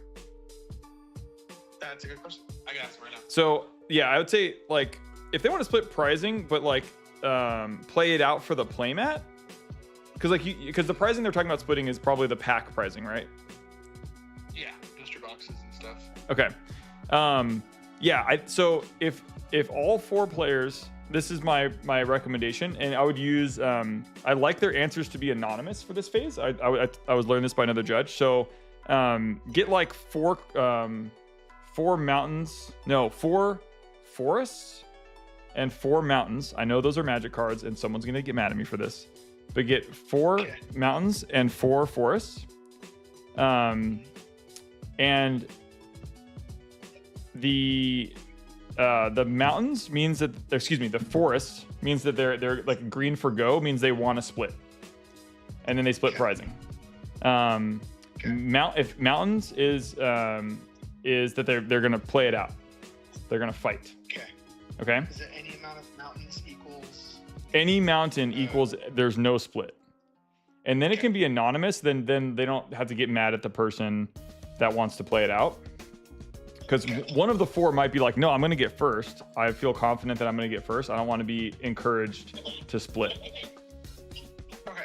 So give them. Yeah, that makes sense. So hand every player 1 forest and 1 mountain, and just tell them, like, if you guys all give me forest, you can split pack pricing, and you can offer them. Basically, the store is arranging the split for them. It makes it a heck of a lot easier.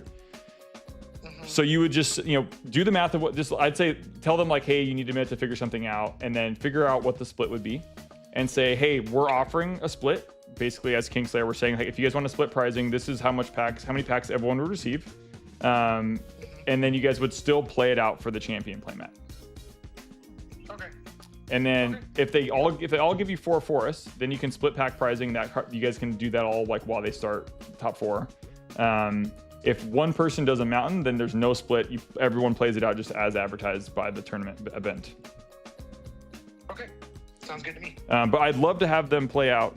I'd love to have them play out the rest of the events because we're streaming and everything. It'd be fun. Yeah. 100%. Yeah, no, I agree. Okay, that is how to do it. Okay, I appreciate the guidance. Yeah, no worries, man. We'll get that figured out. All right, thank you, sir. All right, bye. Yeah, bye. We're gonna get some matches. Woo! Okay, here also, I'd love to see it. We're forcing them to play. Just kidding. We can't force them to play if they want to concede, and we can't force them to play. But we want to get some matches here because how many folks do we got watching right now? There's some folks. There's 68 people on Twitch watching that. They want to see some top 4 action. What are some ways that a player loses lore? So actually, the best example of that is this card. So the bottom part of this card for Lyle says, whenever one of your other characters is banished, each opponent loses 1 lore. But Alex, there's very few cards in the game that have any sort of interaction that make you lose lore. It's not. It's like every set, there's more cards that come out that do that. But and Nathan also checking in. Excellent. Remy says, you're so nice to them. I just tell people I am not splitting and revel in any hate that comes my way. No, I just want to get the giveaway out of the way. Nice. Yeah, we'll do the giveaway. It'll come. And you don't have to be here. So if you're like, oh, I'm waiting around for the giveaway. I love the fact that you guys are here because I love viewership, and viewership drives, our empire. But yeah, you don't have to be here to win. You can just if you win, you can just message me later. You don't have to be present to win. My money is on James winning. Whew, imagine. That would be sick. But yeah, excellent. Okay, so what I'm going to do before we get ready for top 4, I'm going to make sure I've recorded everyone on the stream from TikTok that I might have missed. So Alex, I'm going to run through and just do a little bit of homework here in the back, behind the scenes. Twitch people are automatically entered. There's nothing I have to do. Chris, Diana, Rivallo, and Ryan D. I think we got you already. Cool. Okay. On Discord. So if you win, I message you message me on Discord. If you win, make sure you're in our Discord. I'll post the winners. There's a channel in there called Kingslayer Twitch YouTube, and I post the winners there, and then you can just see my name on Discord. You send me a DM, and we'll ship it to you. We'll ship you the pricing. But you can hang out until the end. But yeah, make sure if you do win, you can also check out these videos are streamed on YouTube and on Twitch. So let's just say you need to leave, you need to go. When the stream is offline, you can then go and watch the VOD back on YouTube and just zoom to the end, because I do the giveaways at the end, and it'll say if you win or not, and then you're good to go. But we also have just 2 more rounds of 2 more 70-minute rounds. Quick, especially James' nice fast deck. 2 more quick 70-minute rounds, and we'll be off and away. I'm gonna stick around anyways, just curious. Cool. Yeah, appreciate that. When you attack, do you target a creature? You do. So when you challenge, you choose what character that you're going to challenge. And you can only challenge characters that are tapped. So, not the vertical. They've got to be sideways in order to challenge them. But these are great questions, Alex. These are great questions. And James is playing well. Looks good for him. If this game goes to time, they will do 5 turns. First breaker is most games won. Oh yeah, for like round 2 for sure. So Gabe is doing the mountain forest rules here for the split.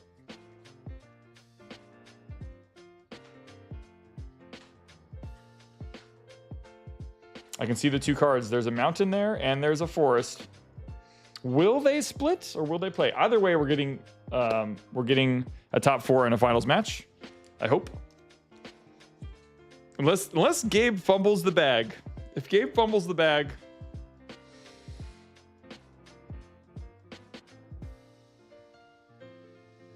I really hope Gabe doesn't fumble the bag.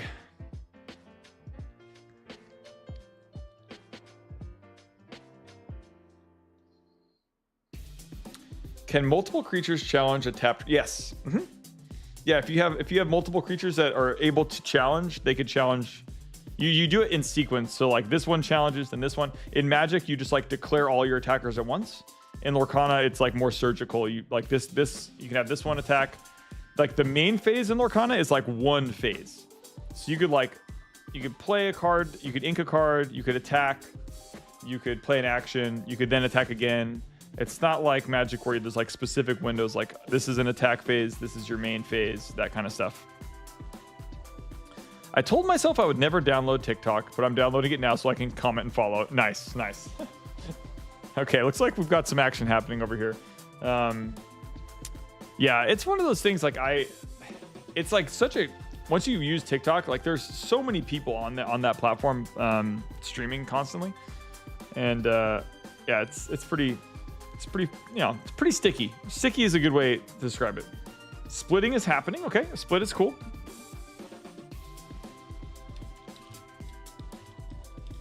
Splitting is happening, but we're playing for pride. We're playing for the mat. Oh, this is a cool playmat. What do we got here?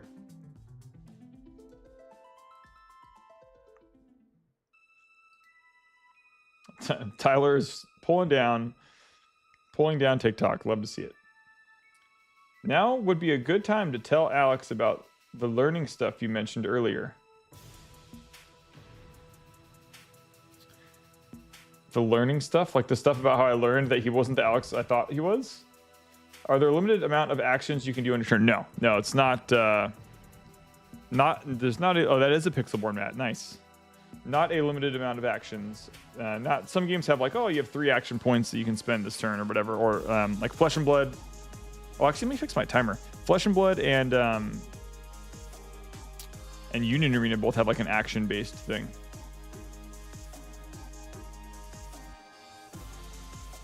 Like, how come this doesn't work?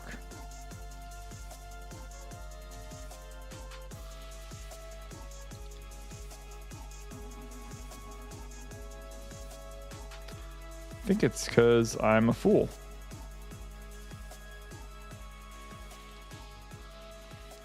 Like, this thing does not work. If I type 7,000, it gives me 56 minutes. If I type 8,000, it gives me 13 minutes. Like, what is happening?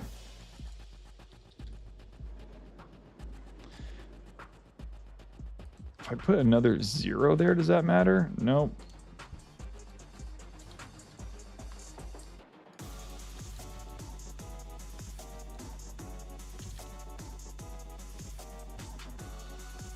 Something is cursed.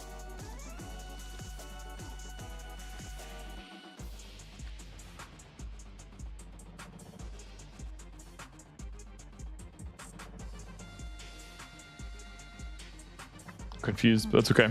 Okay, we're getting this resolved. And who do we have here? We've got James and Jim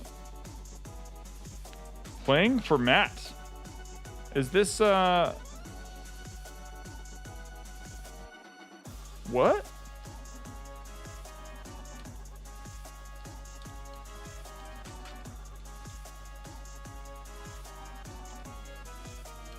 Did we skip stop? I think, did we skip top 4?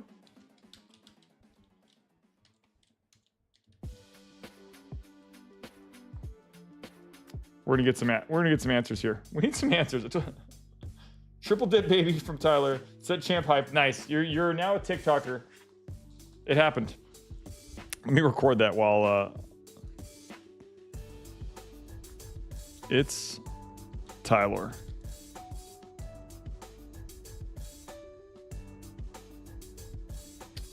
Let's see here. Okay, I think everyone on TikTok is entered and good. I have some YouTubers I need to snag. All right, so we have Tyler on YouTube. We have Josh. Here we go. Josh, you and Wolf.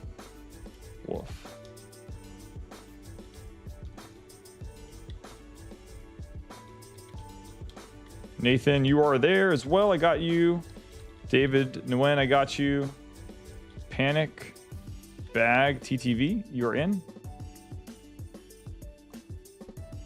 Cam, you are in. Rutro.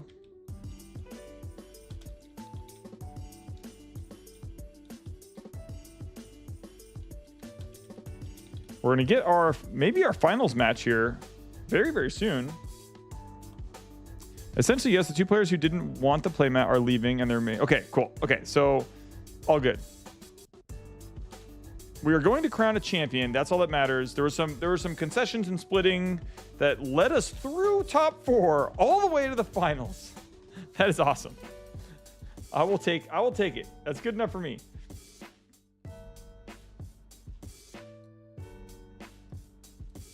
The finals. We're in the finals, and it is James versus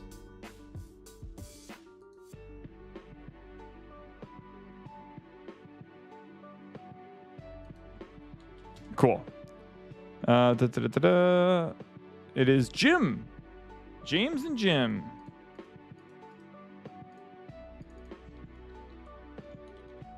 Love it. All right. Sounds like a plan, but we'll effectively have no timer here anyways, because it's the finals. I think we're fine with that. The finals are happening.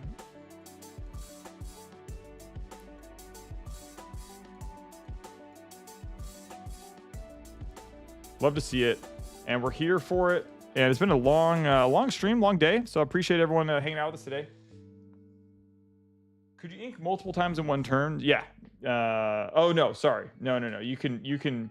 Yeah, Traveling Man saying with other cards. No, like you can only ink once per turn, but there are some cards that allow you to like ink a top card from your library and stuff. But generally, like Fishbone Quill is a card that allows you to ink an extra card per turn.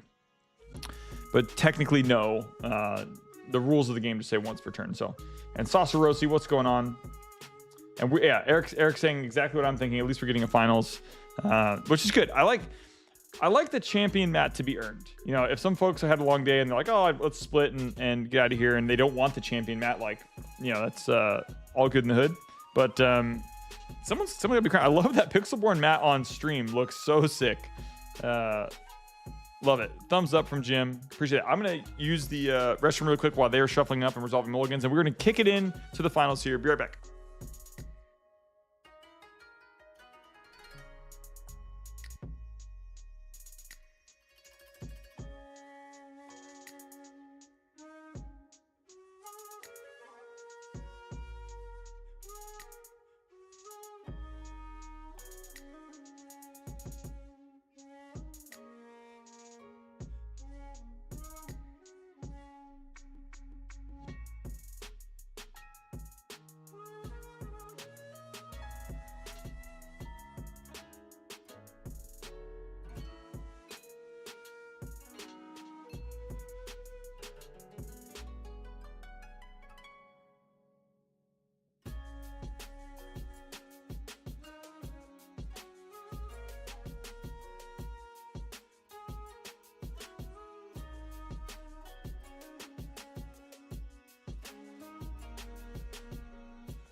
Genix, what is up? You made it to the Final Four.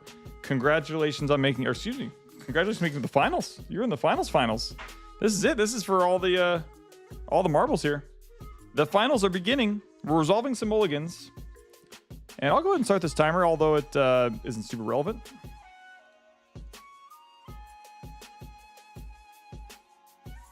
Yeah, I think we got unmuted. Can you defend one of your other characters getting attacked? Yeah, you can do it with the bodyguard. Yeah, bodyguard is like creature type, or it's a keyword ability that allows. It's not really super. Like I said, I don't know if we've had any bodyguards represented in the match today. But best of luck to Jim and James for getting this mat. What's up, Sam? What's up, girl? Sam wants to say hi. Here we go. Okay. Sammy's here. Want to say hi to the crew? It's like, I'll say hi if they give me a treat. How's life? How's your day? How's your day going? That good, huh? Anyone walk you? Any walks? Travis, what's your favorite kind of deck to play with? Says Kayla. I am more of a control player in historically in like Magic, but if I'm playing Hearthstone, I usually, or other card games, something a little bit more aggressive is fun. But I don't have a huge preference. I did like Ruby Sapphire when I played our locals a while back. But okay, Maribel's coming down. We're fast and furious. We're moving now. Cooking with gas. It is time to get... Ooh, the Sammy treat is here. All right, Sam. Off-camera treat for you. Here you go.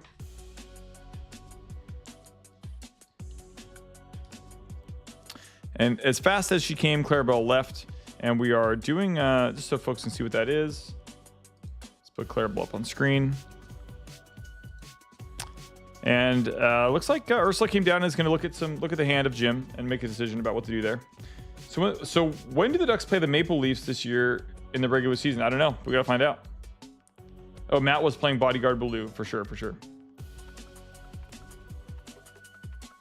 Yeah, so splitting is okay. You just can't offer stuff for conceding, but I want more matches. Yep. Well, this is our last one. I'm glad that we at least got a match out of it.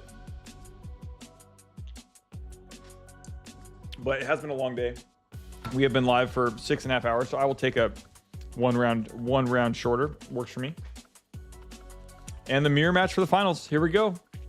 James and Jim, Pixelborn versus Citizens of Lorcana. Am I allowed to ask? Am I triple dipped on your shuffleboard tonight? Says Traveling Man. I definitely recorded you on TikTok. I'm pretty sure I saw you on YouTube already, and yeah, your Twitch one's automatic, so you should be good.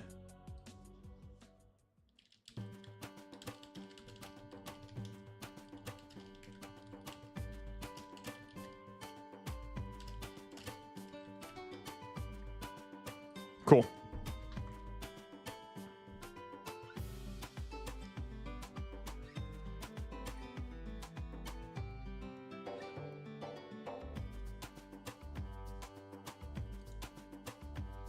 All right. Let's see. James is going to turn 3 sideways and play a Lyle. Maybe the card of the day. Card of the format. Woo! And there it is. We got ourselves a Prime sub from Anthony. Appreciate that support. Take my Bezos bucks. And that's a good reminder for any of you folks that have a Amazon Prime account. Make sure, just in time for the finals, if you have an Amazon Prime account, you can connect it to Twitch and give us a free Prime sub. Help supports the channel. But Madam M is going to come into play and return a card to hand. Looks like we have a Sir Hiss and a Madam M that's going to go ahead and swing into the Ursula. And let's go Caps. Nice. How are the Caps doing so far? This might be the year that OV does it, huh? Might be the year that it happens.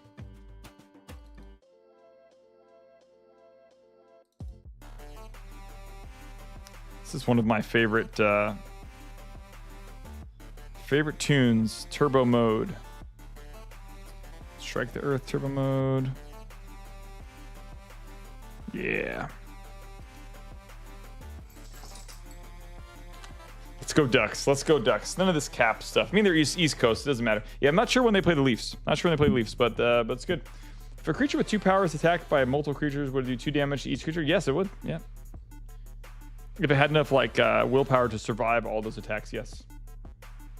And this round is untimed. So let's go ahead and hide that timer.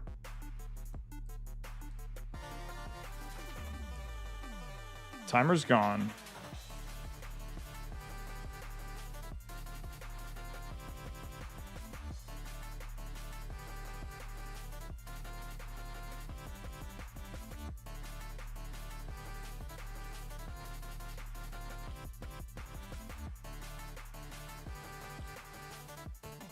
Okay.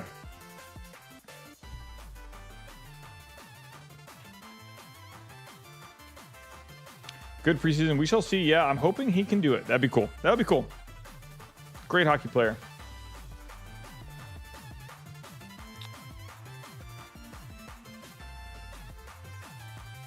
And yeah, we're rock and rolling here. For those of you that are new to the channel, that might have been here before, might have heard me say this spiel a million times, we do giveaways every single stream. We stream every Thursday at 6:30 p.m. And all you gotta do to enter is be following and chat in the respective platform. You can triple dip, you can enter in 3 different places, and we're giving away promos. We have D23 promos that we're giving away. So first place is gonna get one of these promos, one of the 4 in the middle there. Second place is gonna get a playmat. Third place is gonna get packs. And we're gonna run that giveaway as soon as this match is over. We're gonna compile all the entries and run that. And if you win, you just message me on Discord and we'll ship it out to you. If you're not local, if you're local, have it ready at the store within about a week. And yeah, we're rocking and rolling.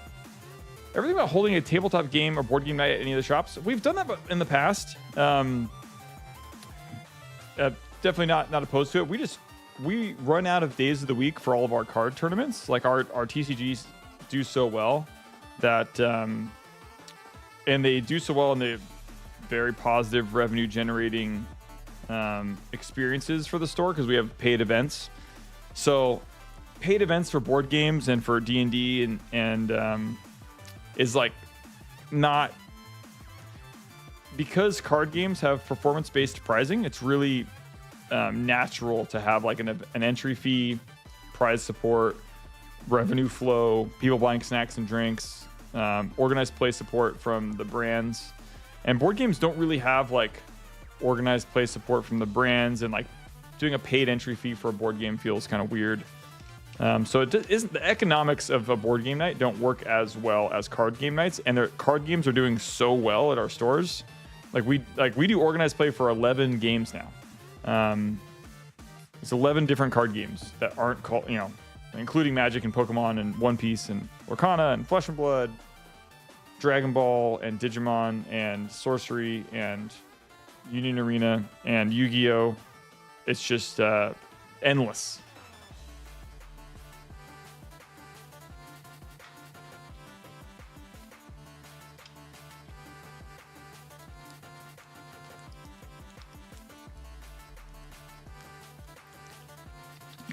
We're doing the thing. In the finals, can James of Citizens of Lorcana pull this off? We could have had the battle of the podcasts between the new up-and-coming podcast, The Enchanted Inkwell, and the Citizens of Lorcana.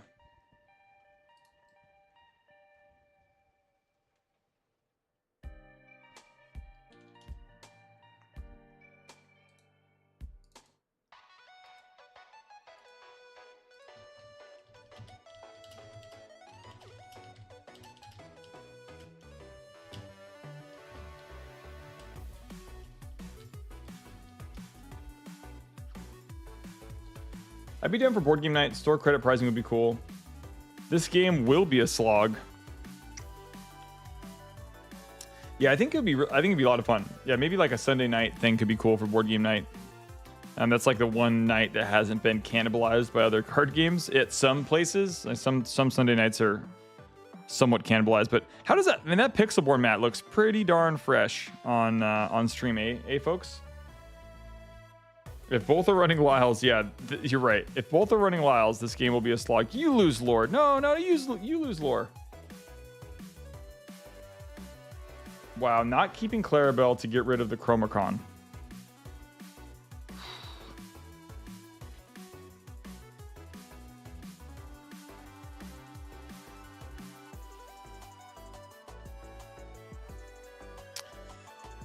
Merlin's doing his Merlin things over here. Emerald Amethyst Mirror. No respect for the Chromacon. No respect at all. Let's look at the Emerald Chromacon while we're talking about it.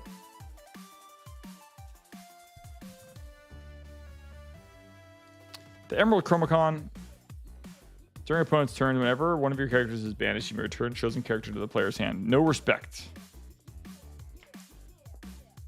Yeah, this mirror could be... I mean, we're like, whoo, hey, we're getting one match less, you know? This like untimed finals match ends up going like 4 hours long or something.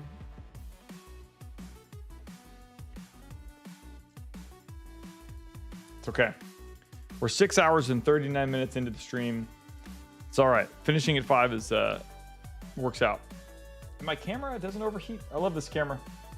This camera I have is a beast.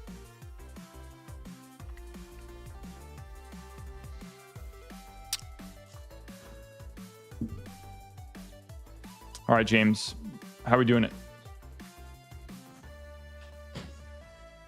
Mirrors are always a cry. Okay, Curse Merfolk coming down.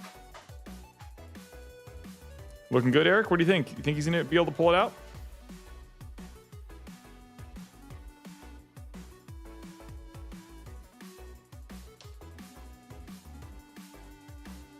Secret color pairing that is not very popular is green-blue, is what Nintendo is saying. Secret color pairing that is not very popular, but I still play it. It says Nintendo. Okay, looks like we got a Clarabelle coming down into play. Pretty complex board state right now. A lot going on.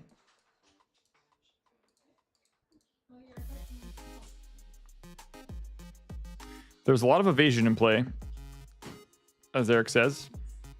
Commentary from Japan. Love it. Loving it.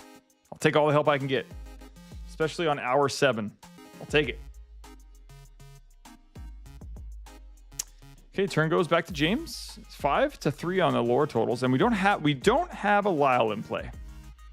That means one way or another, I think this game might end. It might just end. There was a good go to my Anaheim Ducks reference here since I'm wearing the jersey. Johnny Allers makes a game call once. There's a Ducks playoff game that went 5 rounds, I think. And his famous goal call when the game finally ended in the 5th overtime, which is effectively like playing 3 games of hockey in one game. He says, I think the line is, "The game that will not end just has." Something like that. I might be a word or two off, but it is. That's how I feel like this one could go. This one could go the distance. This could go till the sun goes down. As long as we can keep, I think the chat wants to keep, especially for the giveaway. The giveaway folks, they want to keep Lyles off the board. No Lyles. If we see Lyles, we are in trouble, and we're going the distance. At least this is not set 1 red purple versus red purple broom. It is indeed not. It is indeed not. What is the dice representing in this? The dice is representing lore. So James is at 3 lore, and Jim is at 8. And they're trying to get to 20. They're trying to get to 20 in order to win.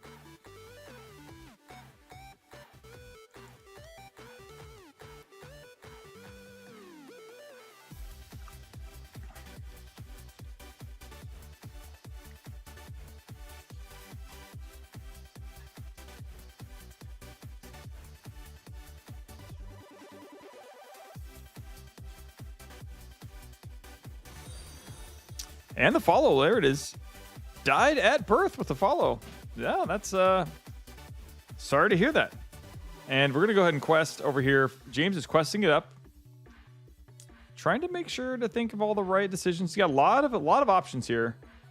Kind of a decision paralysis. Good luck to oh, that's awesome. Good luck to Dad Jim from Ethan and Noah. Aw, looks like Ethan and Noah is they are shouting out their dad. So Jim's got some kiddos at home watching this final match.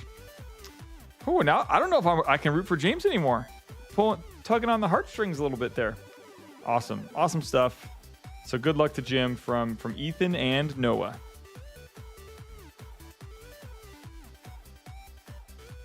Yeah, we are untimed. There is no timer in the round. Okay, looks like James is up to 8. Ooh, 8 all. We're just trying to avoid any Lyles. Lyle is going to cripple us, so we're avoiding Lyle. Oh, the dice on the creatures is representing damage. So like, yeah. So their willpower or their health per se is got some damage counters on it.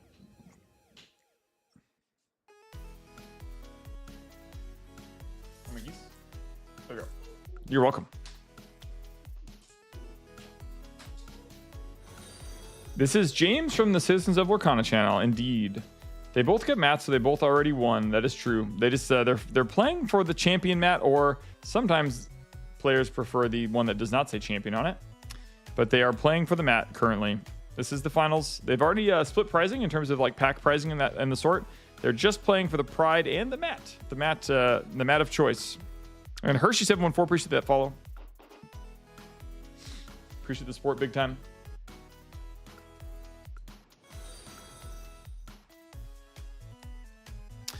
And Cork, appreciate the follow over there. Appreciate that. And we have a giveaway going on. We're giving away D23 promo, some booster packs, and a playmat.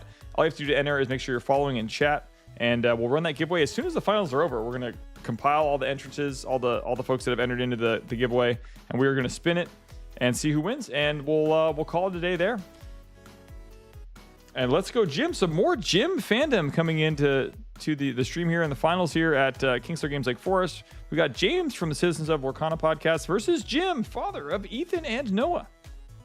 And a friend of Hershey714, it looks like. And a little bit of cheers coming from the crowd here. Loving to hear that. Loving to hear the support from the community. And this is a complex board state.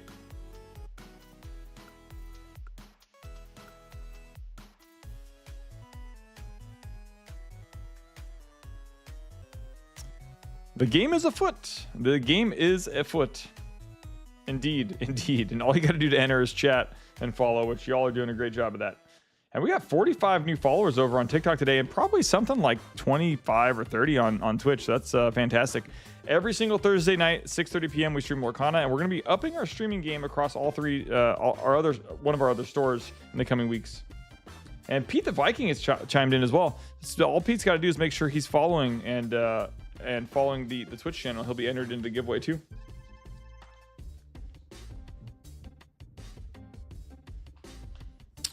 All right, Jim. Jim's going to kill the goat. The goat is going to go to 9.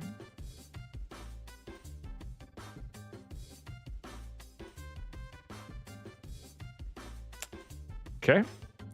Curse Merfolk leaves the battlefield here.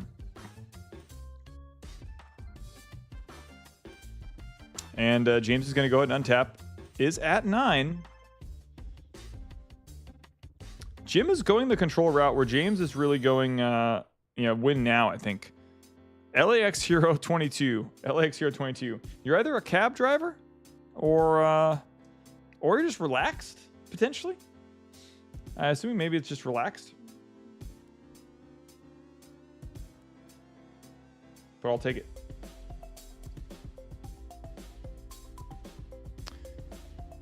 And we're walking our way to victory here. Game 1 of the finals. Best of 3.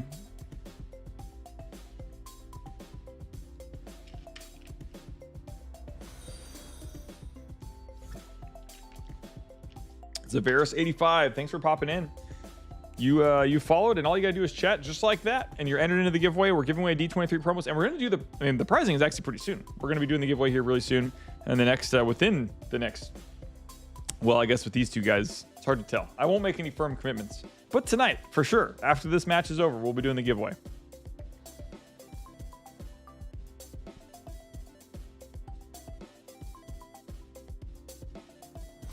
And S-Rush, what is up? Thanks for popping in. Appreciate the follow. You can also check in if you want another entrance into the giveaway. If you subscribe and chat on YouTube, and if you follow and chat on TikTok, you'll get another entrance into the giveaway. We're live on all 3 platforms, and you can triple dip. You can enter the giveaway 3 times. Looks like okay, James is at 9 and lots of ink to work with, and 3 cards in hand, maybe 4, depending on what's going on. What's up, Demaler? I've been watching a minute, so I've heard you guys talking about it. Excellent. Yeah, a good amount of folks hanging out with us. Last time I checked Twitch, it was a little bit unreal. Yeah, 73 folks over on Twitch hanging and vibing. Good amount on YouTube and TikTok as well. And it's a good Saturday here, and we're winding down in the finals match. Game 1. James is at 13.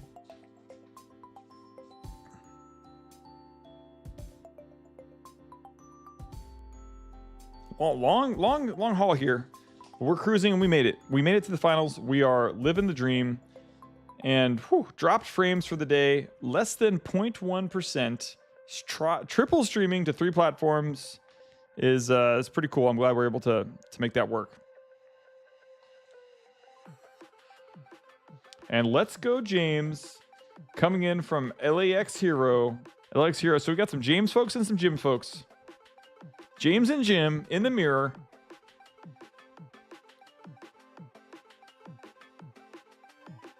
Eric, has James won a set championship before? I think he has, right? Pablo teaches you, where are his ink, or why are his ink sleeves different? So when James inks a card, he puts his inked cards in like a separate pile off camera, and then he uses these kind of like these ink counters to represent his ink, so it's separate from his like card game sleeves. I think he does it mostly for it kind of helps indicate for the stream too. It makes it a little bit easier for us to tell, because sometimes your hand can get mixed up with your ink well. So it's just more of a, he has not won a set championship. So has Jim ever won a set championship? Is this going to be a first for one of these two gentlemen here? I'm a Dr. Jim, not a scientist. Nice. I'm a Dr. Jim, not a scientist. Yeah, love it. All right, untapping.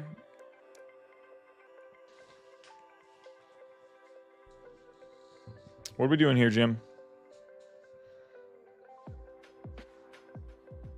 When a character attacks, a tapped character, does the attacking character receive damage? Yes. Yes, it does.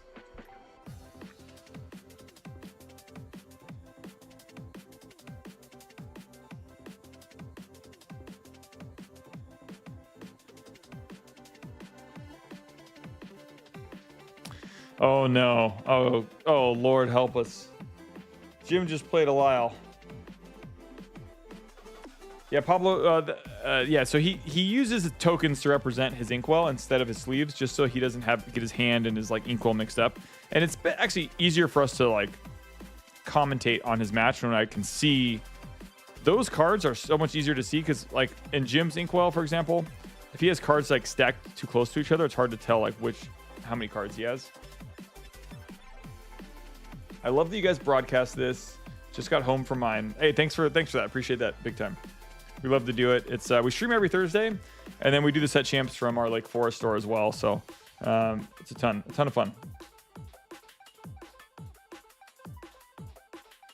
Okay, Madam is going to bounce the Elsa.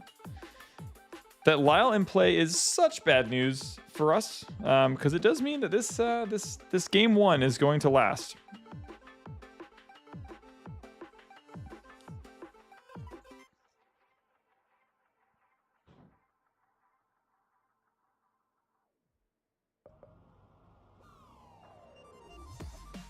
So many decisions here for Jim. And in the meantime, I'm going to make sure we have everyone locked and loaded here from... let's see, make sure I'm putting this in the right place. From YouTube, Pablo TCG. As long as you are subscribed to the channel, you are entered into the giveaway. And let's see, I think I got Edgar, I got Benz, DC, Corkum. You're in. Joshua Wolf, Tyler. And over on, yeah, TikTok, I think we're all caught up. Cool.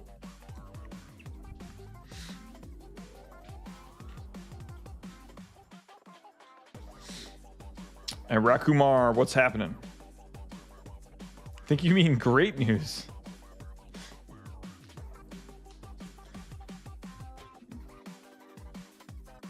Rakumar. You're in.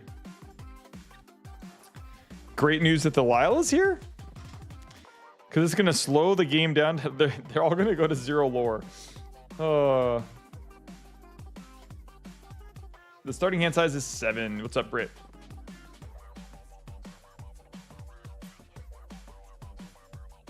You are in.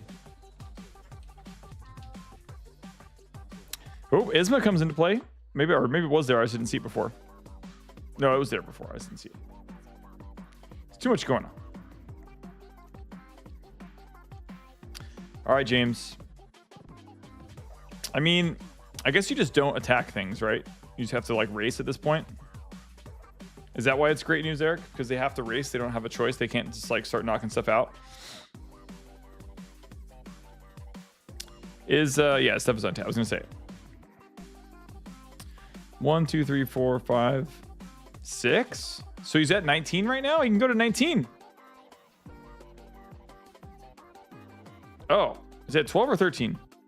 Like how Jim just was like, Jim was like, I declare on screen is like, I declare that you should be at 1 lore less.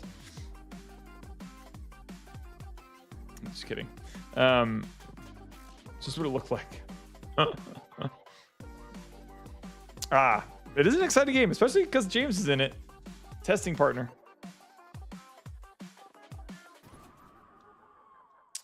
Okay, we got some questing happening. That's a good start.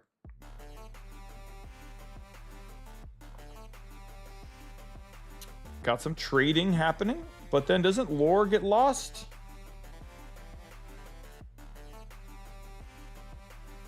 Rabbit drawing a card. Hold on, I have to read Lyle again.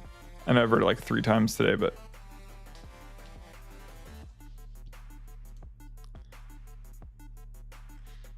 yeah, so he would have lost some lore there, but I think he would. I'm not quite sure what that was. I think he lost the lore, right?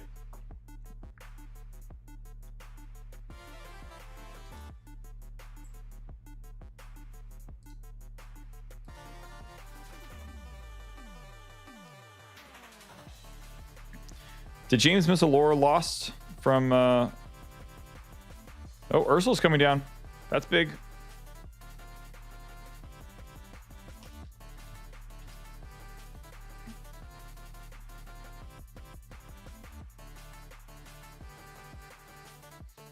Other characters cannot exert to sing, and whenever this character quests, each exert a chosen character. Yeah, I don't know what just happened either. Because, like...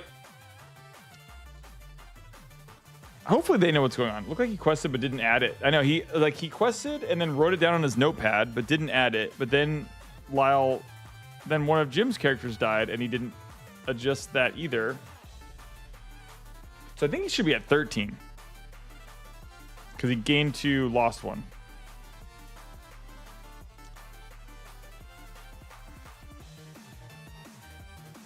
But who's to say?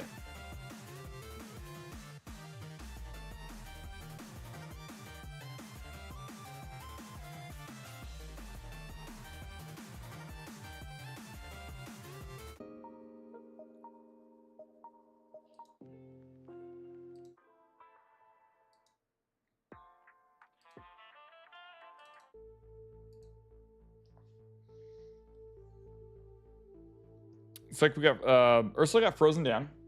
I love the Pixelborn playmat is sick. It is insanely awesome. Thought he quested 3 and lost 1. Yeah, I hope he's recording on his notepad, and this is a little slow on getting it transferred over to the dice. That is kind of cool for Lyle to be able to run your other characters into stuff to gain lore. It's pretty, right? Or it's only on your opponent's turn. Never mind.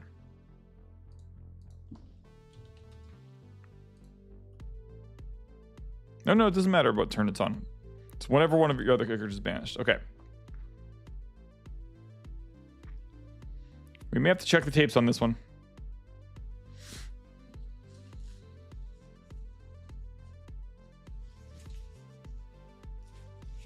Can you purchase these mats or do you have to win them? So the mats that they're playing for, well, the mat's on screen. The Bell mat is available for sale at places. The Pixelboard mat was probably a custom job. And the mats they're playing for, the champion mat, is a mat you have to win.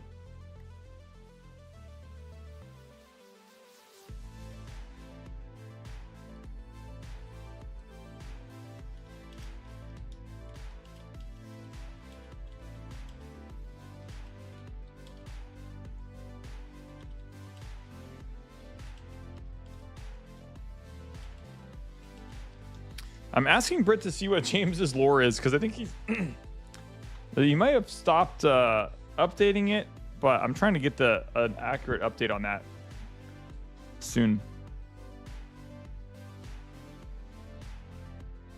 He gained and lost and got some shuffling going on here, a little bit of cutting.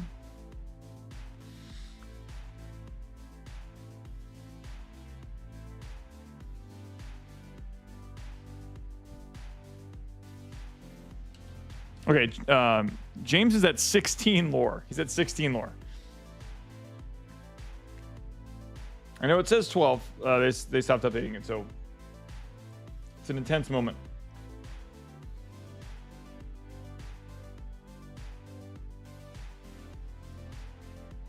This is the finals of the set championship for Shimmering Skies at Kingslayer Games. Like Forest, thanks so much, James, for updating the dice. And getting close here, getting close. The Jim and the James crowd is fighting each other in the chat. It's insanity.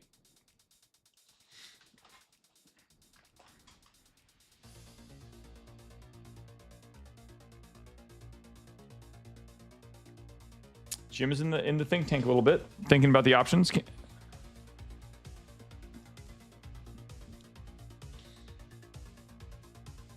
At least Lyle is gone. Anna is going to take care of Rabbit. James will draw a card off of that. Elsa is going to quest for 1, so he should be at 11.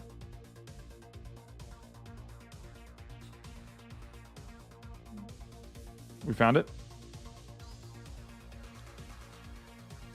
Madrim's coming into play. Elsa's getting returned to hand. Elsa will probably get replayed.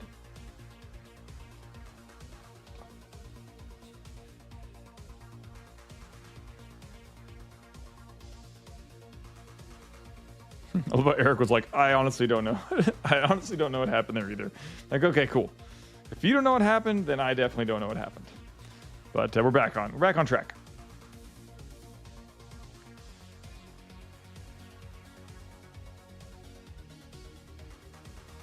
Game 1 of the finals. We're in hour number 8. We passed the 7-hour marker. Hour number 8. Let's go, James. I can hear that sweet dance music already, says Lorcarnivore. Whew. This is still game 1. This is still game 1. Thank goodness there's no sideboarding, because, man. Okay, we're going to replay Elsa. No, we're playing the Rabbit to draw.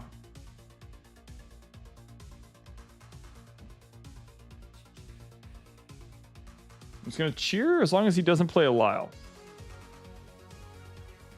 Need a 5-card sideboard. That'd be kind of cool. What's up, Handpag? Good to see you. Thanks for coming in. Jim's got too much to cover. I think James has it next turn.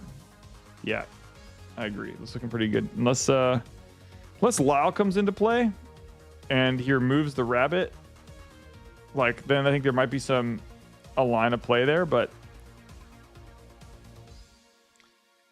like Lyle, take out the Rabbit is an option.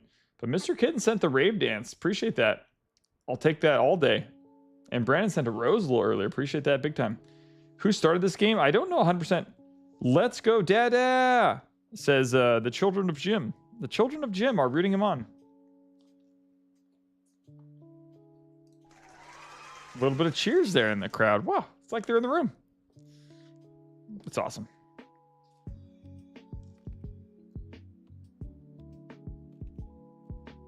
Okay, friends on the other side, Jim is going to draw 2 cards here.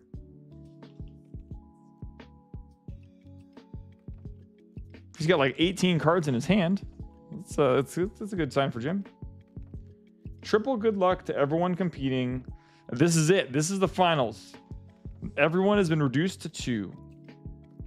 Oh my gosh. How many cards are you holding there, Jim? He's picking it up. Okay, he's picking it up because he cannot outmaneuver James. James's deft maneuvers. And the Raiders, says Cam. Nice. You got double Raiders fanboys in the chat. Same logo. Loving that. Okay, James got game 1. We're going into game number 2. James is up 1-0. And yeah, this is great. Awesome stuff. It's been a good day. We're on 7 hours and 4 minutes in right now. It's been a good, awesome showing. And we are going to see, I'm assuming they didn't play a best of 1 finals. So we're going to go into game number 2. We're going to be shuffling up and seeing what happens. Looks like, I imagine that Jim will be on the play for game number 2. And that was all James as account holder. But yeah, let me get everyone locked and loaded here so we get a nice smooth transition into giveaway time as soon as the stream is done. So looks like Handpag over on TikTok. I've got Britt over there.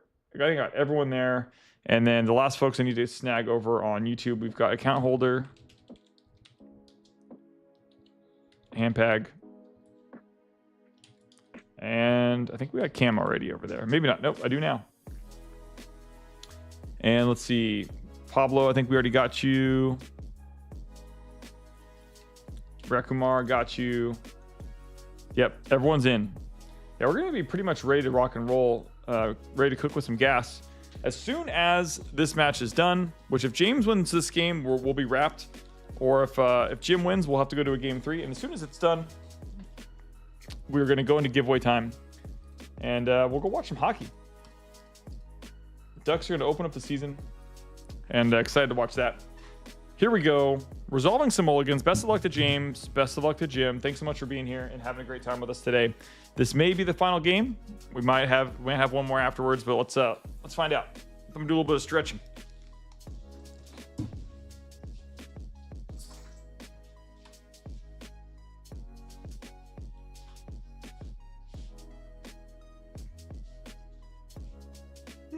We can do it. We're gonna do it, Sam.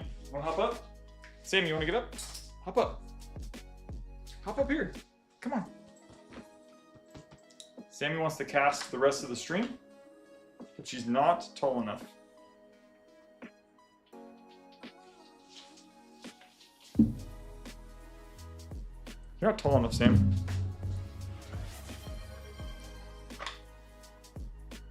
She's like, put me down. Didn't work. Oh, we got a treat for you though. Whew. The no dinner trend continues for Sammy. Okay, Curse Mer Focus into play for James. And hang on, let me open up my TikTok. There we go. Nightlight, what's happening? Let me get you in. We've had 105 people on TikTok join the giveaway. Boom. And here we go. Some hand disruption coming in fast, coming from Jim. And Stina Chan 90 with the follow over on TikTok, on Twitch. And you are entered into the giveaway on that platform as well. Thanks for popping in. And Curse Merfolk versus Ursula. And we're gonna go ahead and ink another card here for James and play out the Pegasus. Fast start for James. Clarabelle coming down too. I think James feels like he's living the dream. Is Destiny following James around today? Or does Jim have something to say about it?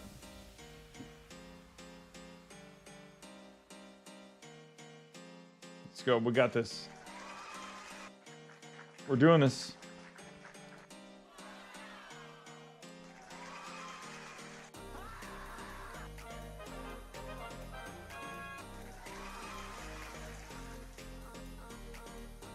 What does Jim got? He's got something. Lax Hero 22 says, I think James got this. Madam M is going to take out the Cursed Merfolk.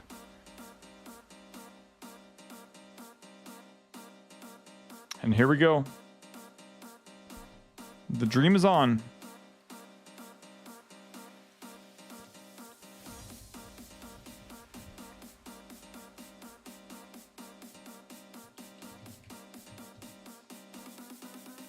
Okay, we're putting another card in the inkwell, and we are turning the card sideways. That is good for James. And Lyle comes down. Oh, no. Oh, we got a little bit of frozen action here. We'll get them back real soon. But Lyle did come into play. Sometimes that goes down for maybe 15 seconds, so no worries. I'm going to pull Lyle up while we're waiting there. And they're back.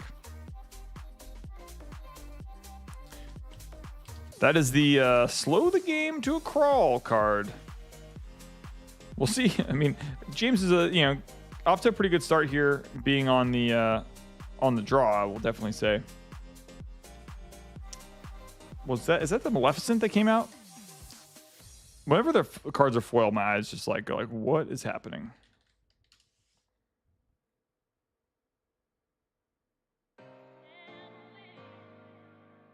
Can't tell what card that is. Is that this Maleficent? No, it's definitely not that one.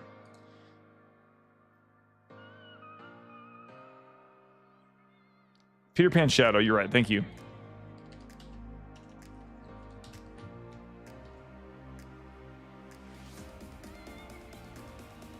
Yeah, the foil throws me for a loop. Evasive and Rush is busted. And that's definitely going to slow the game down a touch. Let's go all night, says Eric. What is it? Is it noon yet? Is it noon yet in Japan? Hold on. Refreshing. 9:39 Eric time.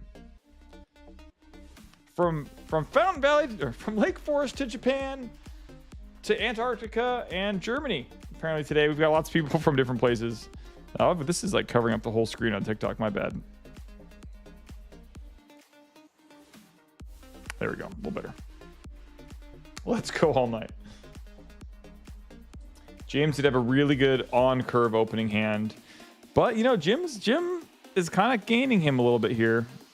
And Lyle is now back into the hand.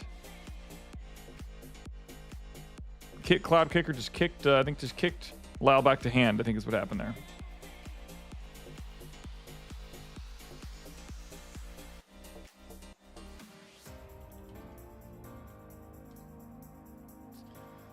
Return opposing character with 2 or less to that player's hand. Yeah, Lyle just got the punt. That Kid Cloud Kicker lines up really nicely against the mirror, I think.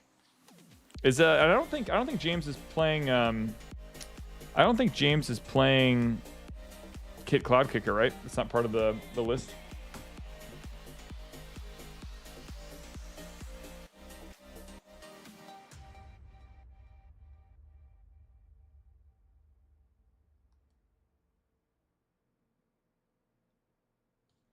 Okay, here we go.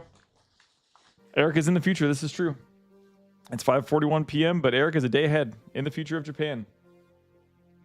Kid Cloud Kicker is in the list. Okay, cool. Kit has Befuddle. I didn't know that. Kit is good. Kit is good. Yeah, James' 1, 2, 3 was solid, but Jim's turn 5 was better. I think that is going to prove problematic. And now, Lyle right now doesn't feel quite as good. With 2 golf as well. And with the follow. Appreciate that. And all you got to do to end our giveaway is make sure you're following and chatting. And we're doing the giveaway soon. As soon as this match is complete.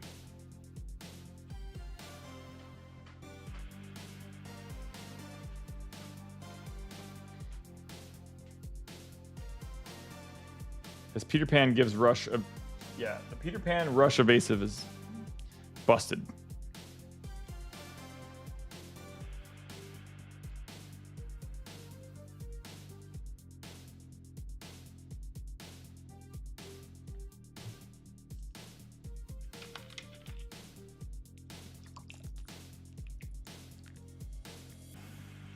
Okay, we're untapping.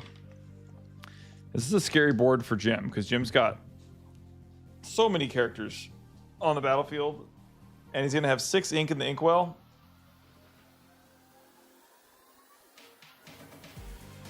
And the rabbit. Pulling the rabbit out of his hat. Jim's kids got to be pretty proud of Dad right now.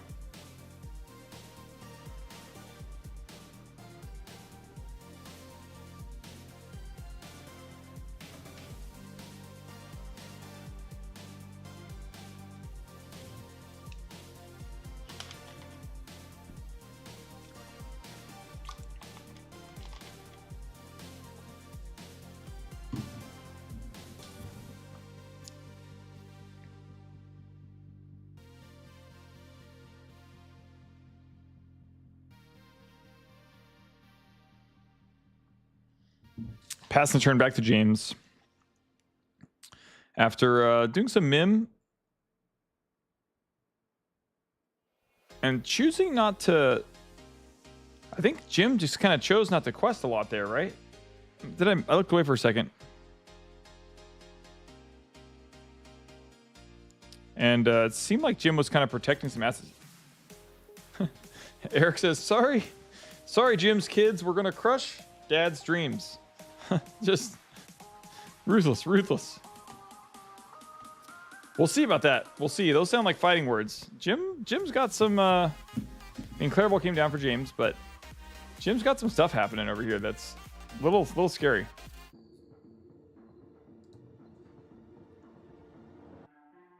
Jim is looking to shift Pegasus and quest a ton.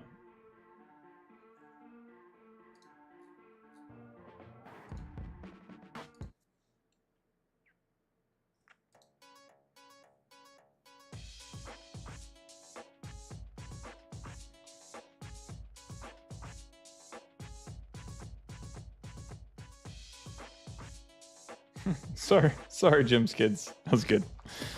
Oh. We're in it now, folks. We are in it now.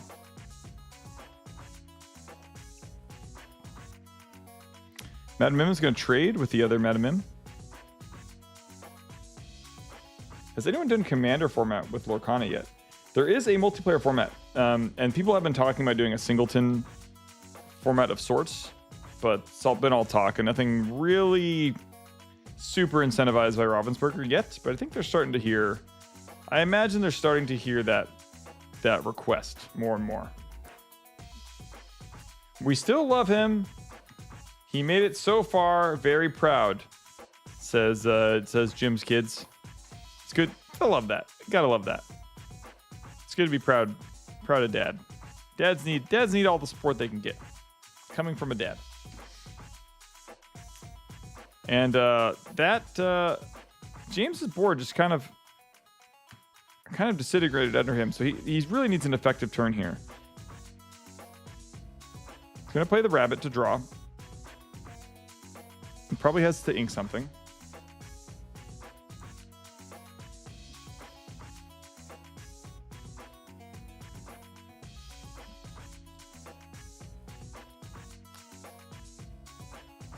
Playing down the two quester. Bonsai.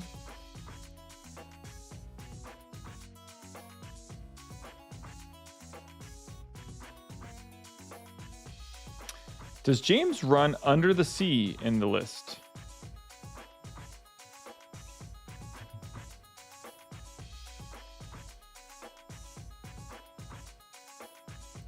Yeah, Jim is on a 6 lore and James is on 5 lore.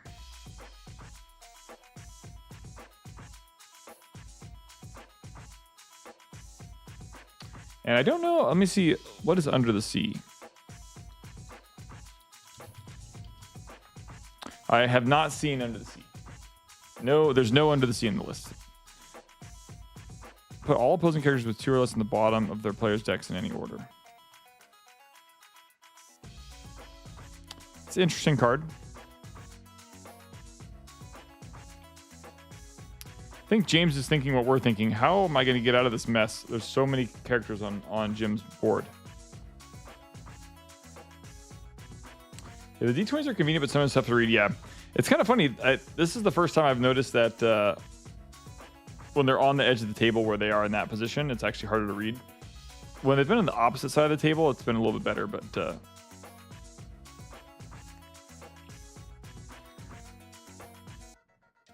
lens warping can be a little odd.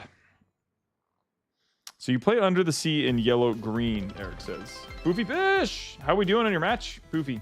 Emerald Steel knocked me off so we can go back to booing everyone running it. Nice. Well, there's no Emerald Steel in our finals match today, so hopefully that makes you feel better. Boo Emerald Steel. Boo Emerald Steel.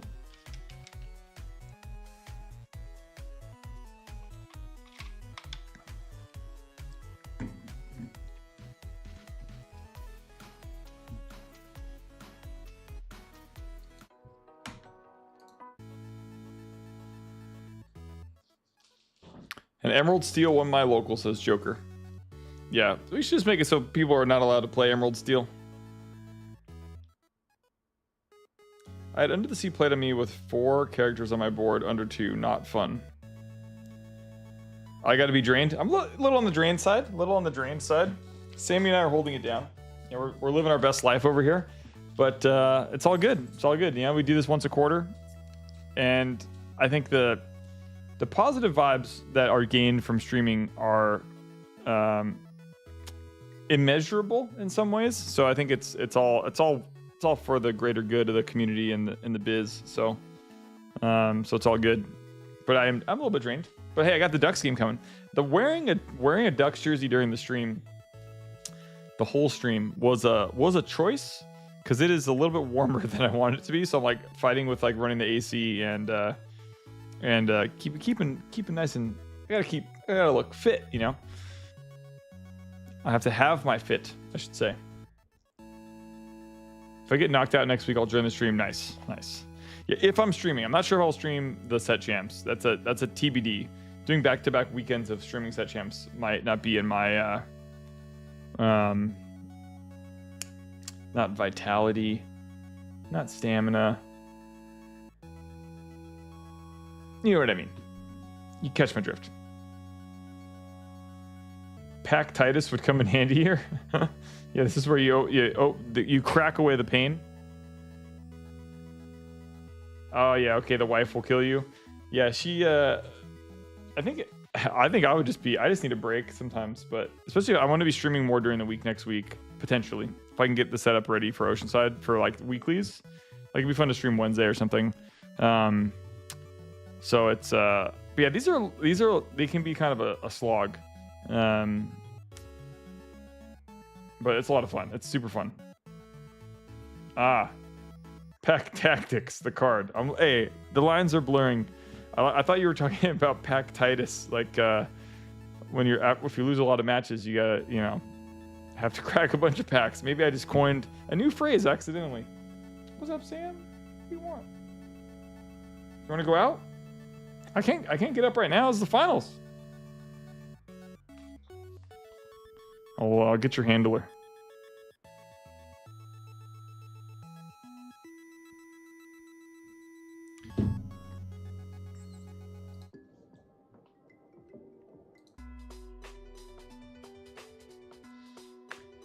It's a grind. And Lyle comes into play. Sammy is a diva. I got third today at my set champs. Couldn't pull off the semifinals game against Prince John discard deck. Hey, DevTurf, nice job. Well, way to stick in there and get on the battlefield. And TCG secretly says he didn't draw with Clarabelle. He might have missed the draw there.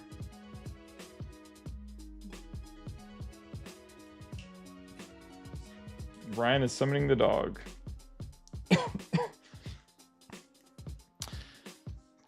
This is where the game... Oh no, James didn't draw from Clarabelle at the end of his turn. Oh no. I wonder what's the fix there. I'll mention it. I'm not sure if we have a good fix. I'll let Britt know.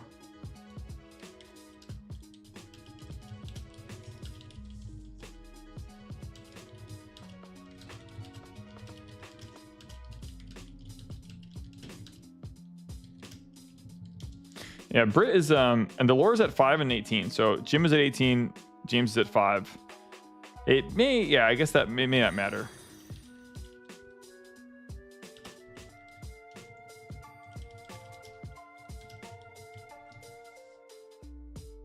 Oh, Clarabelle might be a May.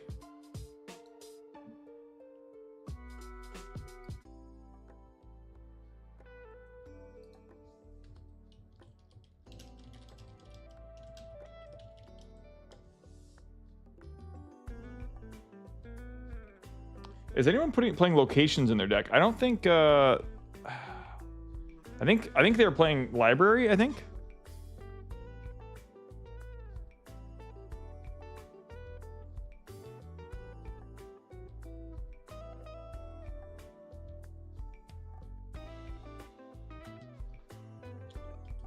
They were both at 2 cards apparently.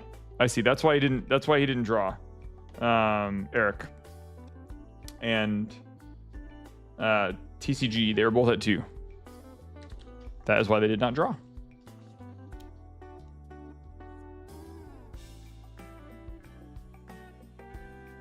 Okay, we're gonna wrap up and go into game number 3. This is it, folks. The final match is coming up. It is 1-1 going into game 3 for all the glory. This is big. This is for all the fame and fortune.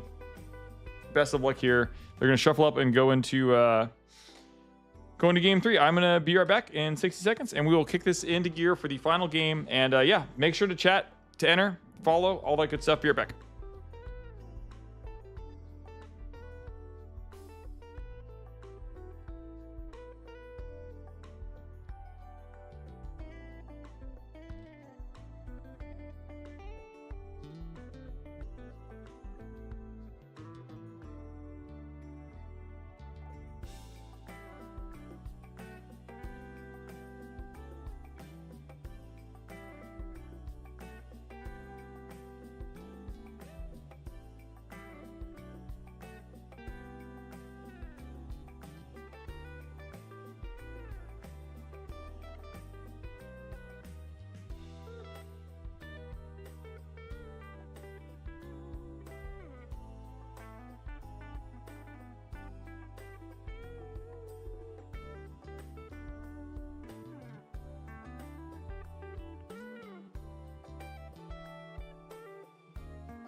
We're doing it. We are back.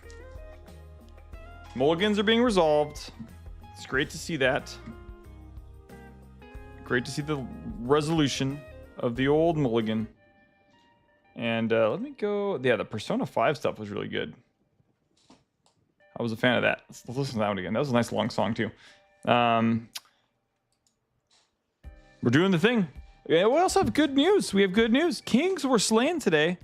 I am an anti-Kings fan for the NHL, and the Kings lost today. It wasn't overtime, so they got a point. But the Kings did lose. One might say the Kings were slain today. One might say.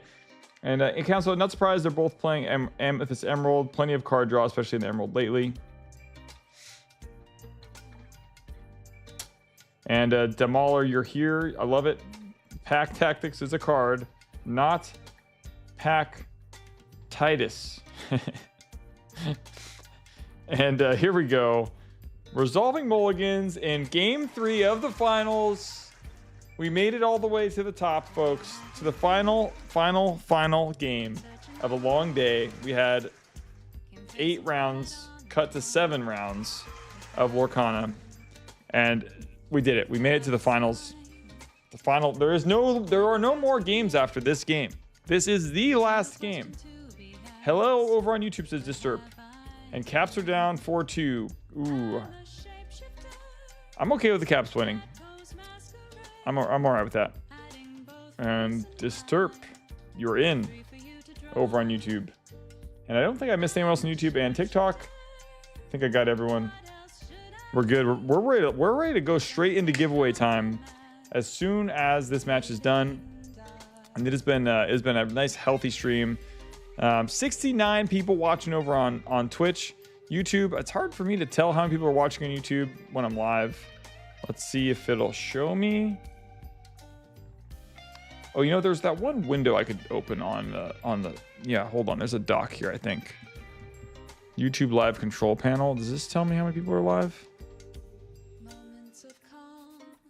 Nice. 22 people watching over on YouTube, 69 on Twitch, and we got 8 folks over on TikTok. That is awesome. And views across the platforms. We've got, I think we've got over almost 1,200 people have viewed the stream on TikTok, which is freaking cool.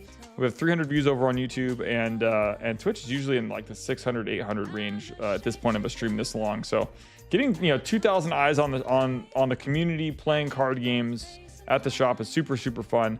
Pegasus comes down for James, and let's see what happens here. Best of luck. Best of luck to everyone hanging out.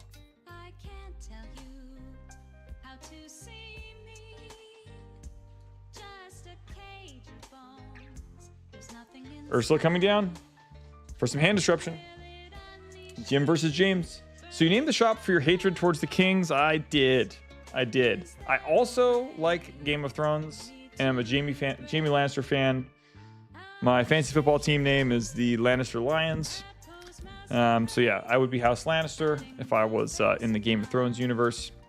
So that's one reason why I like, Jamie Lannister is the Kingslayer. But most importantly, I hate the Kings.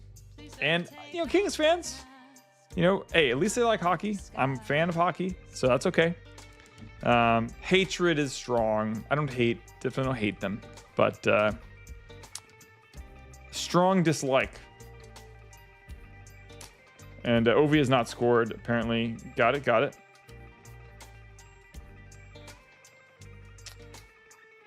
And here we go. This is it. James is going to go ahead and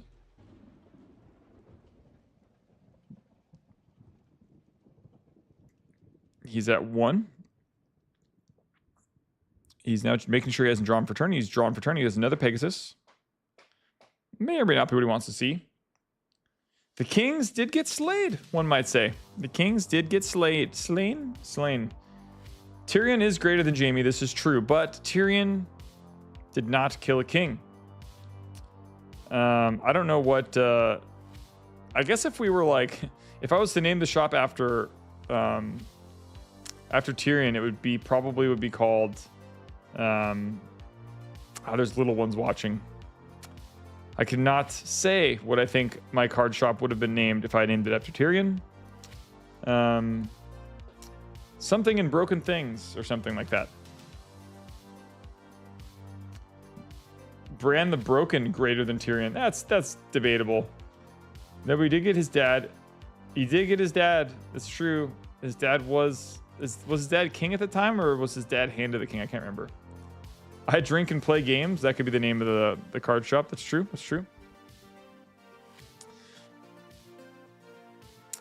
The Leafs are up 2-1 at the end of the second. Excellent. Get your head in the game. James didn't quest the Pegasus. What is going on? Get your head in the game, James. If James misses this game by 1 lore.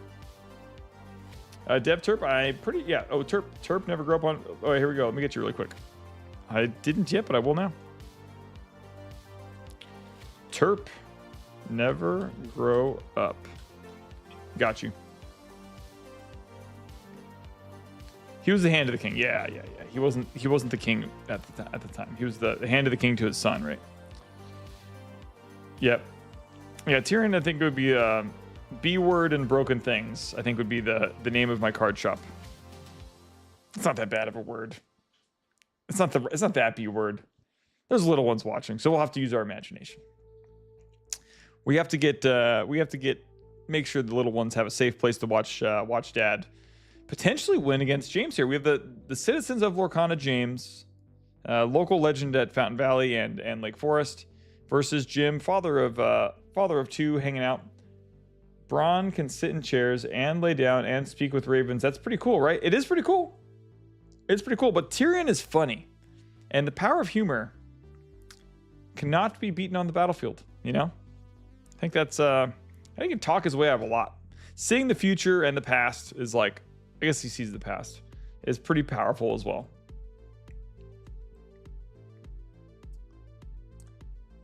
But he was the real king at the time. Tywin was the hand.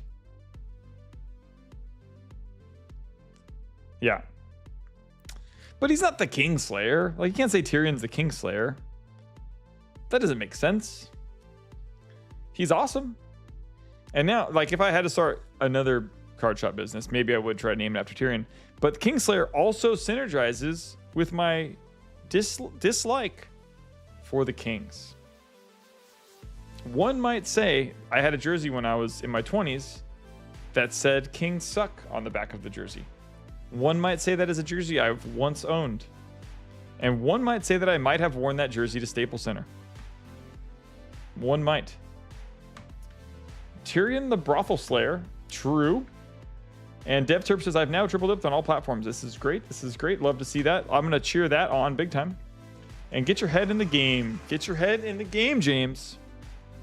My wife and I both brought home Mirabelles to our kids. I got third, as mentioned, but need to give her props on 8th. That is awesome. So cool. Congrats to you and your wife for both getting Mirabelle promos at your event. That's really cool. And Encanto's such a great movie. Such a great family film.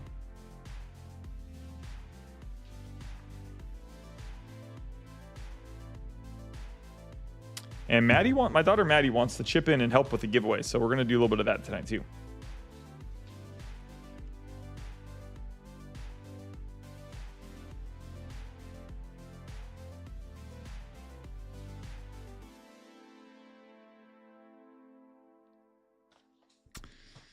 Okay, 3-1.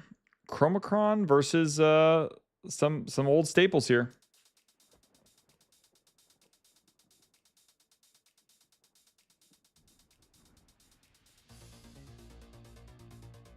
James isn't taking his lore. I don't know if he's he might be recording it on his notepad. I'm not certain.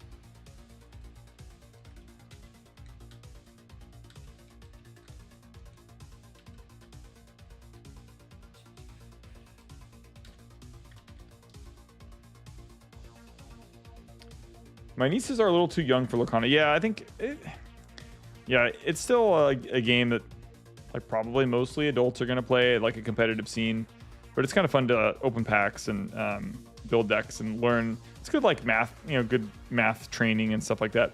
My quick combat math is pretty bad. There was another set champs across town at the same time. They only had 8 show up, so everyone automatically got a Mirabelle. That's fun. It's kind of nice. What town are y'all playing in, or like what part of the country?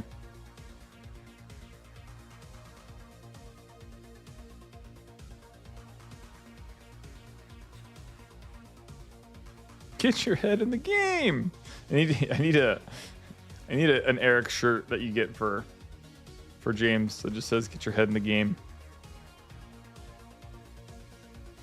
I think there's a little bit of a war of attrition going on between Jim and James, just because this has been a 7.5 hour event, going on 8 hours here, and there's a point in time where the brain loses a little bit of sharpness. And Tyler says, I'm from Massachusetts. My Boston Bruins beat the Kings today. Kingslayers live on. Hey, thanks, Tyler. I don't absolutely hate the Bruins or dislike them strongly. They haven't done anything necessarily terrible to the Ducks in the past, but I appreciate what they did to the Kings today, so thank you so much, Boston. Anaheim Rookie 714 says, hello, Travis. Let's go, James. And DevTerp is from Fort Wayne, Indiana, northeastern Indiana. There's a lot to manage here for James being on stream for both the top 8 match and the finals. Pretty cool. I'm sure he's going to be super psyched looking back on this stream to see how well he's done.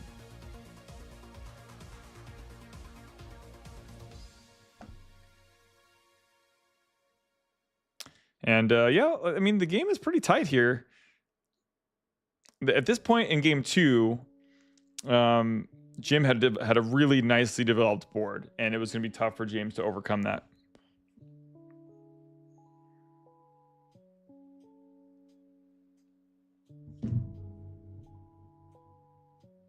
This round's been super slow. Don't know if it's a draw or just a stalemate. Yeah, I think they're trying to figure out. They're both really regulating each other's board state quite a bit here, but Clarabelle comes down, takes care of that. The challenge, you had more protein and carbs to keep them going big. Yeah, that's true. I did not have enough protein and carbs myself, so I have to rely on chat to keep it going for me. But hey, we're at the final home stretch here. We've only got, I think Yesenia, my wife, got some nice food lined up for me as soon as I hop off the stream here. But that's some nice grub, and then we get to watch the Ducks game at 7, so that's good. Then we're having family movie night. Family movie night is going to actually coincide and might collide with some Ducks game time. So my family movie night with me watching the game on my phone a little bit may or may not happen. But we'll see. I mean, it's the Ducks, and they're really bad right now, so it could be a quick out. Ursula comes down, and James reveals the one card in his hand that does not qualify as being discarded. That's one thing that is a little concerning for James at this point in the game, is he's does not have cards, and Jim has 3 cards in hand, now 2 cards in hand, now 3 cards in hand because he has the rabbit. That is a really good place for Jim to be. And Clarabelle comes down. Madam Mim is going to trade with Goat. Make sure to indicate the lore there, James. To 10. That was a really effective turn for Jim. And James needs a rabbit out of his hat or off the top of his deck. Did he get a rabbit? Rabbit would be nice because it would give him some card draw. We're going to quest to 12. James is at 12, despite what the dice says. Thank you, James. And we're turning sideways, and we're playing Big Ursula down. Is that what's happening? No, Isma. Playing Isma down. Gonna put one of his cards face down and draw 2. That's big. That gives him 2 cards in hand. That puts him pretty close here. A big turn from Jim could change the flow of this game. Could change everything. But that's a pretty good play. Surprised there's no card search in the game yet. It's kind of nice. It's kind of nice. Union Arena is that way too. You don't even shuffle in Union Arena. It's like there's like one card that is from a starter deck that lets you shuffle. They both had pizza and donuts. I love all my children equally. Nice. Okay. Where's my pizza and donuts? All right. That was a really good play for James. A little bit on the slow end. Does allow him to draw a couple cards, but he's going to ship the turn back to Jim. I think the game is going to tilt right now. If Jim has a blowout turn, it could go the distance. If Jim has kind of a setup turn, I think this match ends. 1 card Blue Merlin where you shift him. There is card search. Oh, a search in Amber and Blue. Okay. Come stream on site. Ghostbusters Donuts, Costco Pizza, Elite Team Mom behavior. Nice. Streaming on site would be I've done it before.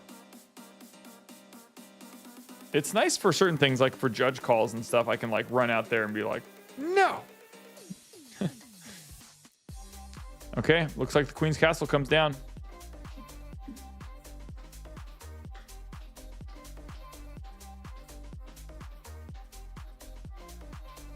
Specific card coming down, Queen's Castle.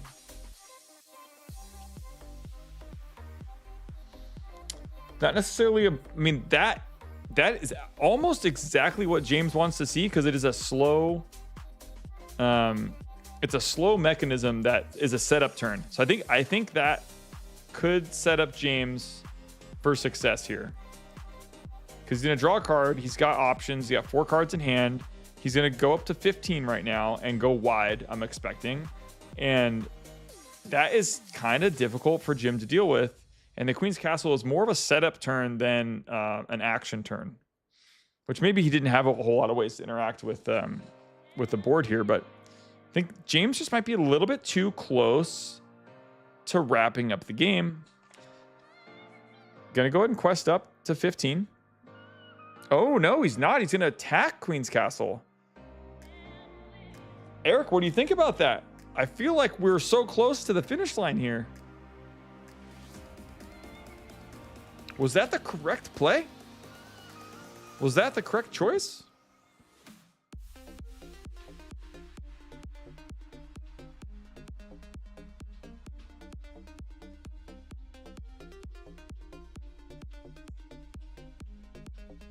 Stop draw power at all costs. Yeah, but when you're you're so close.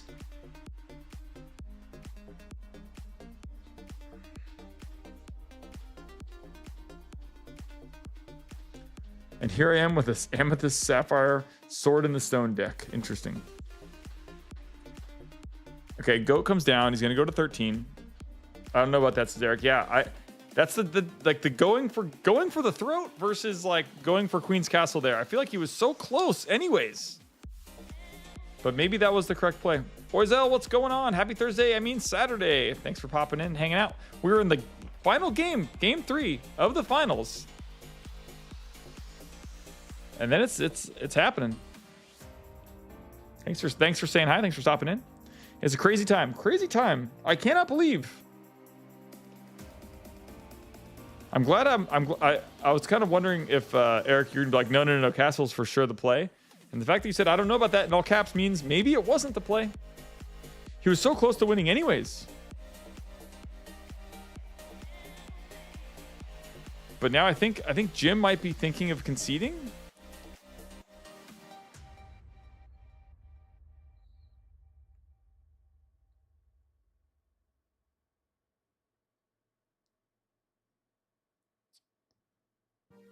What is that Maui card? Is that the You're Welcome?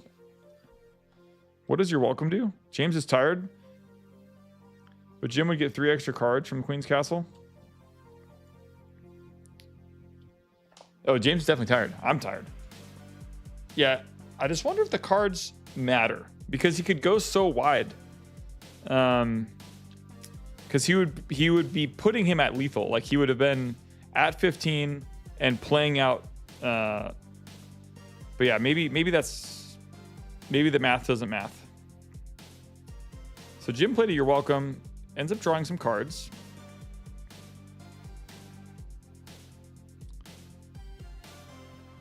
Yeah, Jarek says, I think Goat is probably be one of the first bans since it's a body with automatic lore.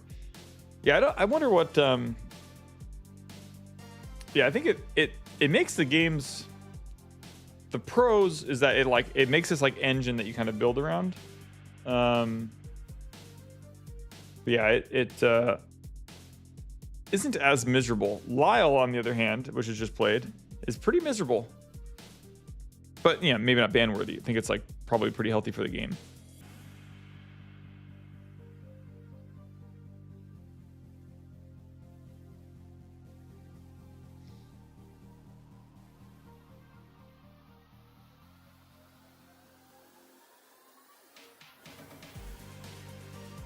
The draw 3 could turn the tide. It was the right call. Not enough cards to truly start a ban list, says Zach Sebo.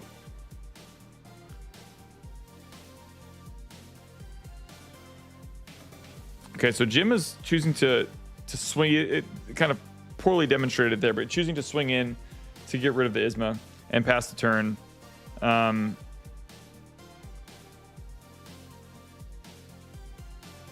Was lore lost there for James because of the... I think some lore was lost there because of the Lyle, but it wasn't represented there. Drawing for turn.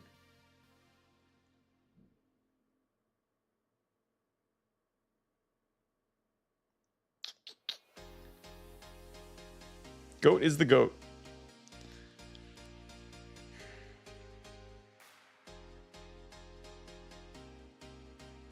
So is he at 10? From Lyle? Yes, okay.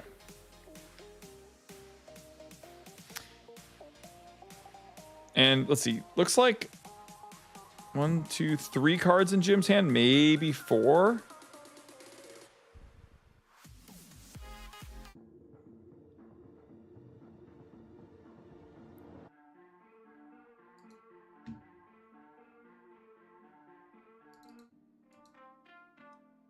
Let's change it up.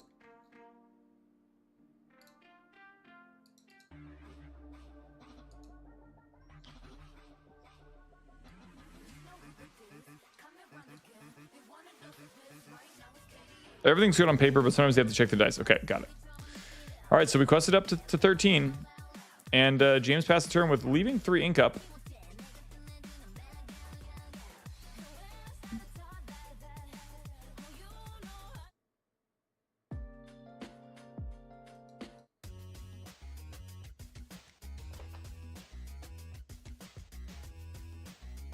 Ursula cannot quest. Reckless.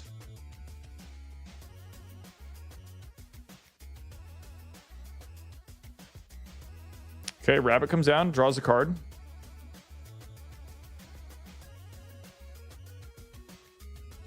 Ursula shouldn't be able to quest. Is that because it was played in that turn? Right? Is that correct?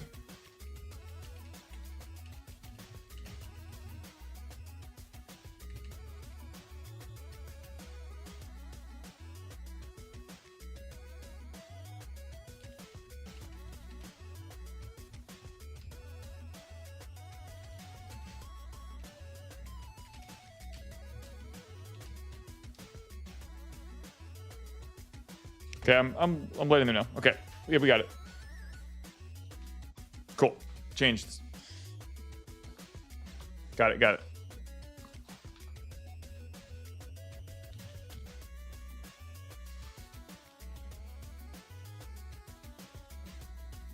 lot happening at the same time.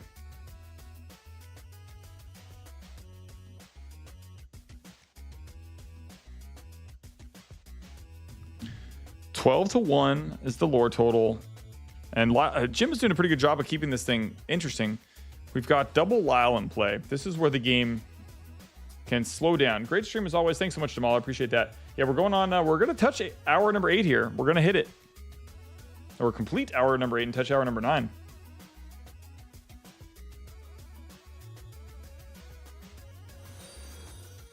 And yeah, we got the giveaway rock and roll, and we'll be doing last call here pretty soon once this match is done. But appreciate the follow there, Gigi.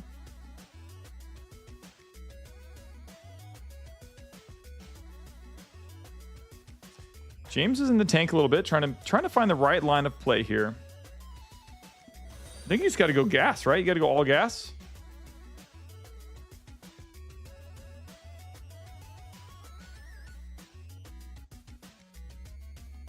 Okay, killed Lyle. I like that a lot. That's the way to go.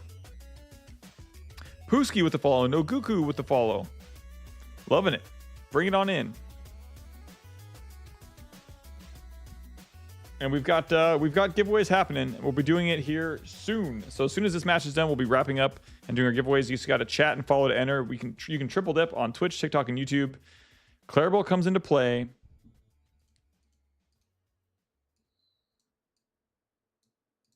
And Lyle comes into play. Or moved up to the north side there. So we're at 14. He's going to pass the turn over to Jim. James has quite a developed board state now.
Okay, sorry, doing a little bit of tournament organizing chat in the background. But yeah, Lyle, the board state is simplified quite a bit here. We got now just Lyle and Clarabelle.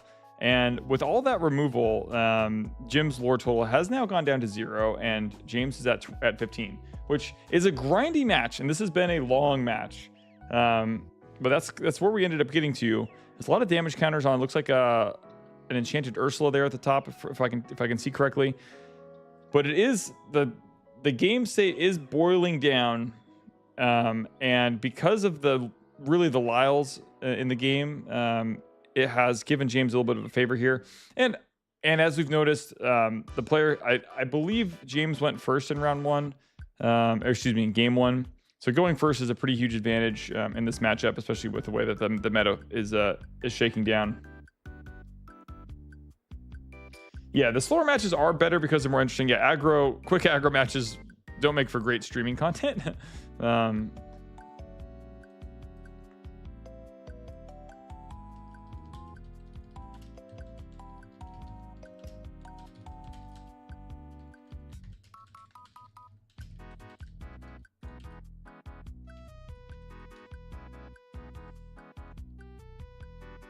Okay, looks like we're going to run into a Clarabelle here.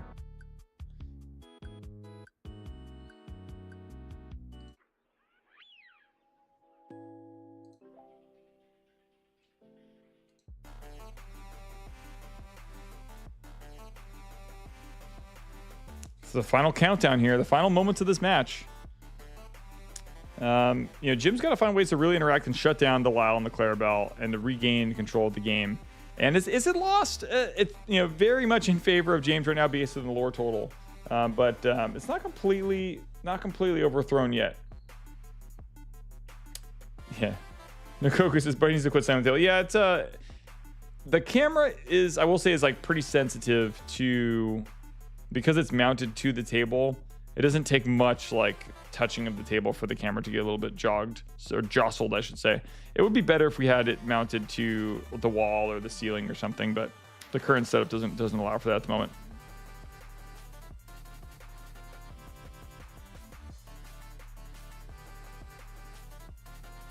Ursula comes down.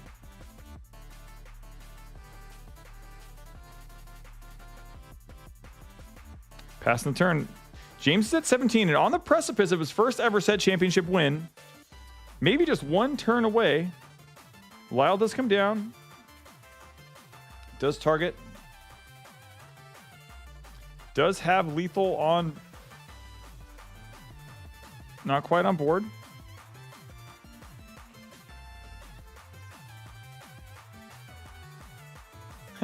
Eric says James should have won 5 turns ago. Yeah, I think if he didn't worry about, I'd have to watch it back and, I think if he didn't try to go for library, maybe he's already won. But this should be a wrap here. There might be a lore adjustment. Yep, slight lore adjustment there, 16.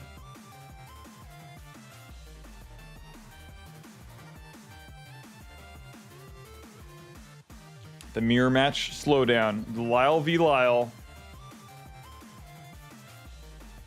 Mims going into Clarabelle. And what is Ursula quest for? I can't see with the foiling there. I'm gonna browse cards.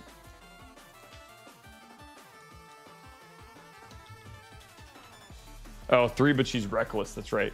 So she can't quest. So you can only quest for 1 here to go to 17. Yeah, 3, but she's reckless.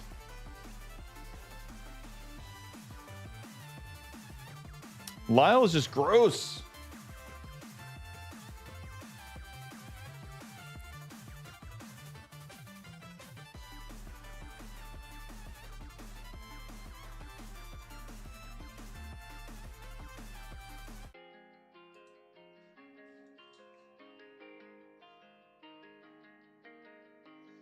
Coming to the end, coming to the close here. James has got to close it out. 16-0 was the lore total. And big congrats to both players. They both get playmats out of this. This is a huge finish, huge showing for them. appreciate you pointing that out, Brady. This is a long day, 8 hours at your local game store playing cards. It's what they call it, sweat champs for a reason. But James is doing awesome, representing his community, his play group, his testing buddies, his podcast. Both of these gentlemen are doing a fantastic job representing the community in the store. So positive vibes all the way around. And Jim holding it down, representing the kiddos at home, trying to win one for the kids. Ursula gets tapped down and dealt some damage. And Elsa is also going to swing in there. Could Elsa attack? Wasn't she played this turn? Does she have rush? Something gave her rush. Triple dip. Has rush. Okay.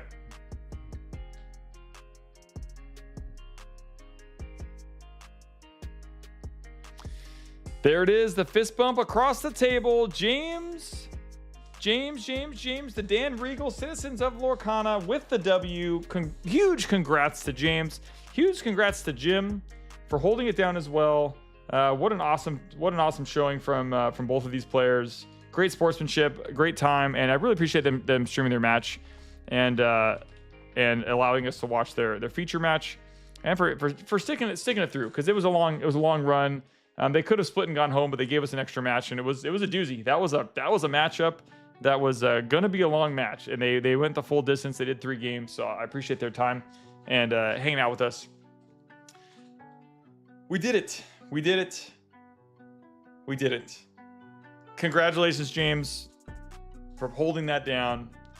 We'll see some photos in Discord soon. I'm going to post links to our Discord here on both Twitch and YouTube. Let me copy it really quick. I'll also put it in. The links don't really work in TikTok as well, but you can screenshot it and tap on it if you have an iPhone. You can go check it out. You should join our Discord. We have an awesome community there. The photos and deck lists will be posted there. Yeah, thanks Britt and Gabe for holding it down at the store. Appreciate you guys so much. We will be adding more streaming stuff to the schedule, but first we're going to get into the giveaway. Let me make sure that everyone is in as much as I can here. I've been doing a good job of recording that all day. But TikTok, if there's any last folks, I think everyone I see on TikTok is already entered, so that's great. And let me check on YouTube, see if there's any last minute folks. I see James Shiplet. I see you there. Let me add you in. I see Decree Games. And Brady. Everyone else looks like they're in. So we're actually ready to start the giveaway now. Everything is like dialed. So I'm going to export the chat from the Twitch video right now. And we'll start the giveaway just in mere moments. Video producer. I'm going to download the chat logs, merge all the data, and then we'll start the giveaway. We'll do it live. And we're giving away a D23 promo, a playmat, and packs. That is coming very soon. And there will be a moment where I do like a last call for folks, and that'll be coming up pretty soon for the giveaway. But yeah, we hung out together for 8+ hours and watched some great Lorcana content. And now we're going to be jumping into doing some giveaways to reward everyone for hanging out and watching the show. And we'll be back soon. But yeah, that was fun. We stream on Thursday and on Saturday. A lot of Lorcana content. Let me sort this real quick.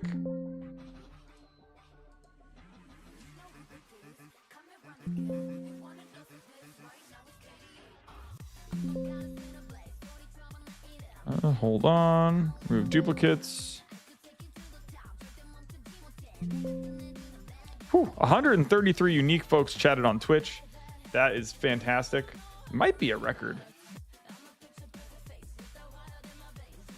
Who knows? Who's to say? We'll look at the data later. Let me put this on a new tab.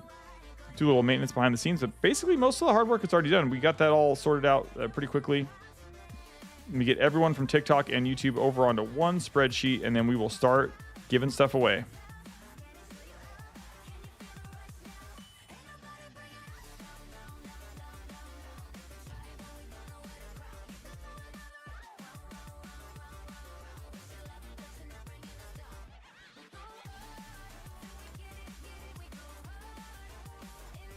What channel in Discord for deck list of James? So yeah, we're gonna post the deck lists in the Lorcana general channel, or maybe it might end up being it's like a theory crafting one.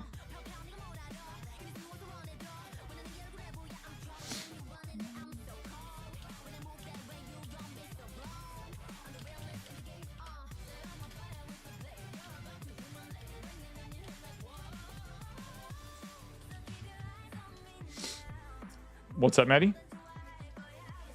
We're almost starting. How do you want to help for the giveaway? You have a gift for the... Okay, Maddie has a gift for the stream for the background. Love it. You want to put it up? Okay. Ready? Oh, nice. Look what Maddie made for the background. That is really cool. How did you do that? You learned it at Girl Scout camp? That is pretty sick. All right, we gotta put this. You wanna go put it up? Go ahead. That's okay. You can be in the shot. You can say hi. Find a good spot for it. Nice. You can use the camera lens to prop it up. If possible. Okay, Maddie's setting that up. And while she's doing that, I'm gonna finish getting everything ready to rock and roll. And I got it. That's very good. And then Pablo TCG saying, do I have to do anything else to enter? Let me make sure that you're in on YouTube. Nope, you're already good, Pablo TCG. That I guess subscribe to the YouTube channel is the only other thing you have to be eligible to win. But I'm going to add some last minute folks here very, very soon. But it's almost time to play the good music. But let me pull up random.org really quick. Yeah, I did it. Nice work. Thank you. It looks so cool. And we know what time it is in Japan still. Nice. It's great to see. Is it in Japan? It is, well, let's see. What time is it in Japan for Eric? Eric is one of our community members. Had streamed with me before. I lost the tab. It's on the side. You can put it back too. 10:35 a.m. All right, cool. So let me find the right window here. There's random.org.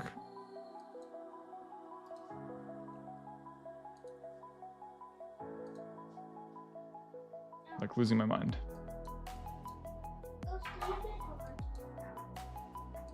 I'm like, where's the window I need to click? No idea. Properties. Random. Spent an hour on that? That's so cool. And it's in the shot too. Nice. That's great. Nice work. Thanks, Maddie. I'm so glad you had fun.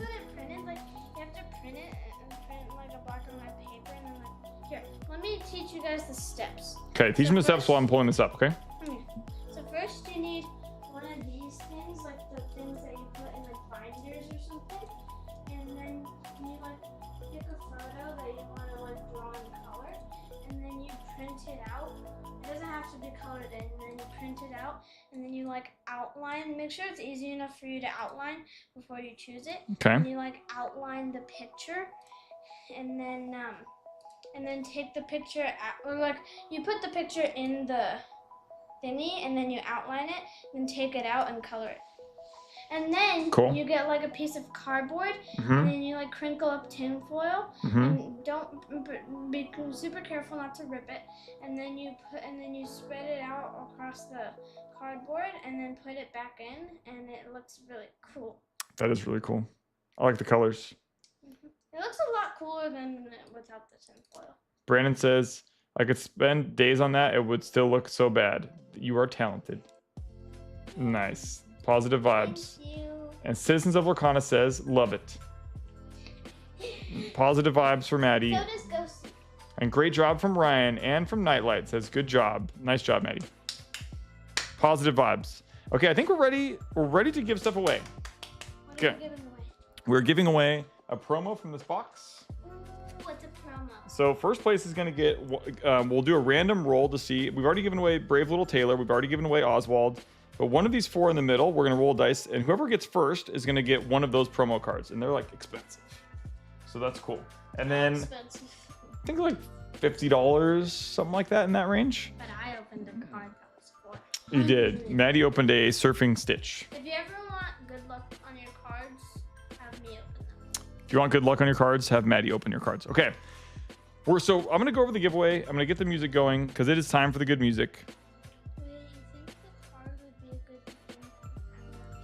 I don't know where it is right now. You can go grab it. I'm going to start. Okay. It's music time. Here's how this works, folks. If you're like, I have never been here before for a giveaway, I have no idea what this is about.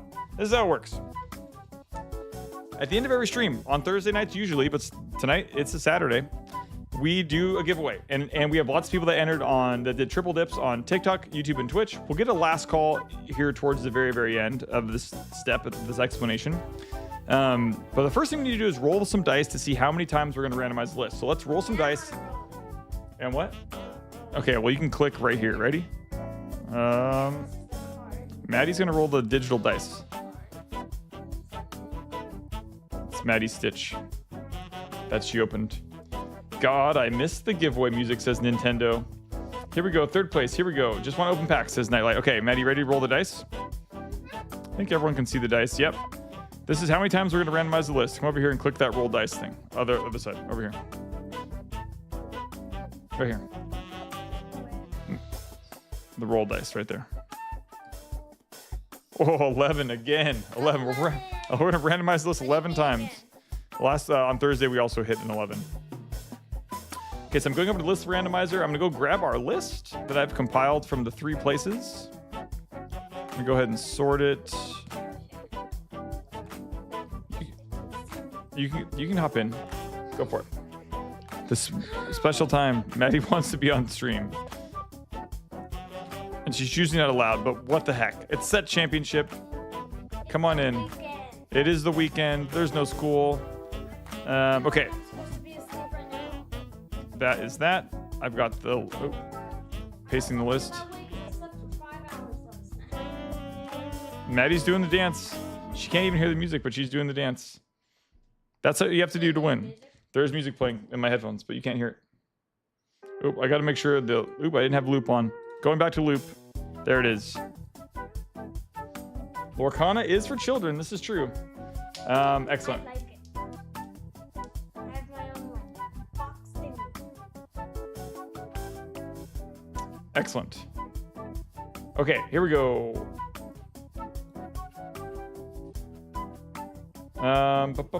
Everyone is entered. Okay, I'm gonna do last call for entrances, but first I'm gonna go and scroll through and make sure everyone sees has a chance to see their name. Make sure it's on. I'm actually update this over here. Oops, my bad.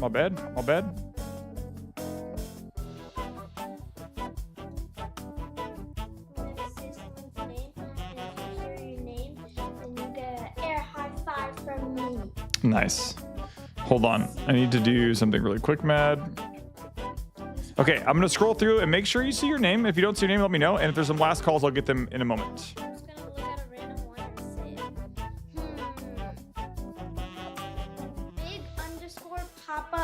Big_Papa_Pat. Air high five. Yay! You got an air high five. Burns23 says, am I in? I'm not sure. Did you see your name? If not, I will add you. It's okay. I'll get him. Let me scroll to the top. See Burns? Burns? I don't see Burns. You are now, Burns. Burns23. Okay, checking our last calls. So no last calls on, Brandon Markovitz. Did we get Brandon? Oh, we'll add him now. Brandon Markowitz. You're in.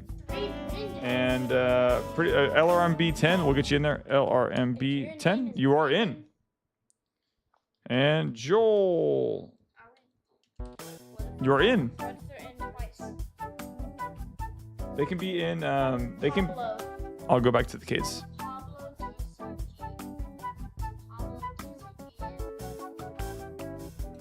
There's Nightlight 5, Night BP. I can remove the Kingslayer Games live.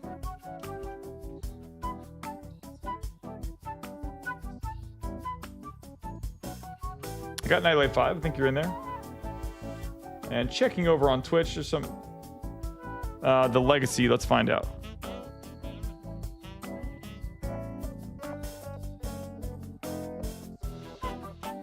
see the legacy in there.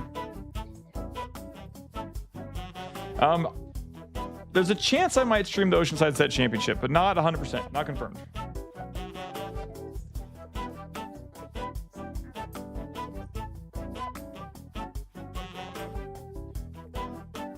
All right, I think we got everyone. Pablo TCG, let's find out. Pablo TCG, I see you right there. You are good to go. Cool, and cool. I'm gonna scroll through one more time, and last call for anyone who needs me to add their name one more time.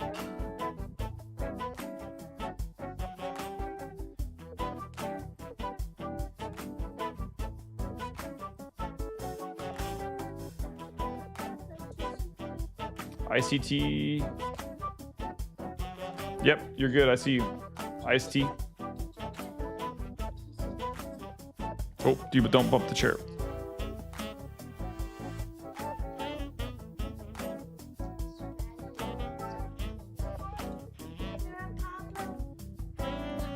Maddie. Cool.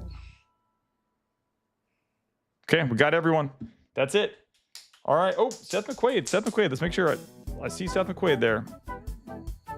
Let's make sure that you're in. I got you. Seth McQuaid. Okay, I think that's it. Oh, Mr. One Trick. Let's find out. Mr. One Trick. Mr. Magic Man. Hold on. Mr. One Trick. Boom. Got you. Okay, that's it. That's it. We're going to do last call in 5 seconds. 5 seconds. Once that last call is done, we are spinning. More or less. Until I click this randomize button. Let me do this part, because if we click the wrong thing on accident, it creates a ton of chaos. Hold on, let me check, make sure Degenerate's in there.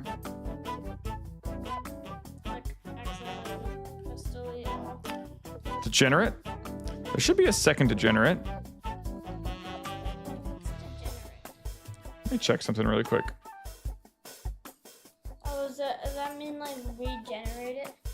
Oh, Kind of. We have to do it again. Just want to make sure I'm checking something over here to make sure they're all in. See, I'm checking, so it should be like 317. This was 132, 106. Yeah, so that's better. Got it. DX, aha. Whew. Got you. Got that one too.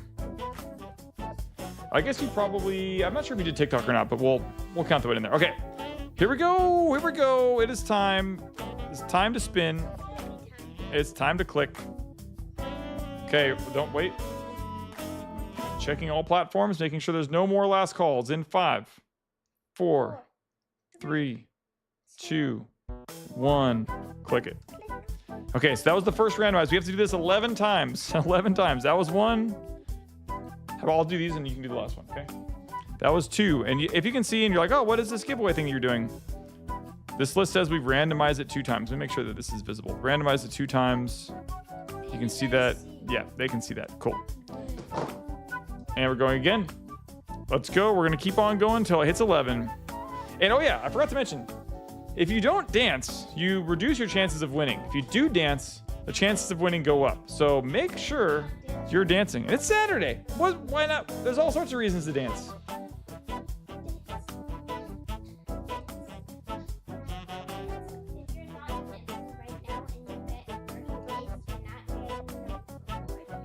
Oh, really? Maddie says if you get first and you're not dancing, she's taking it away.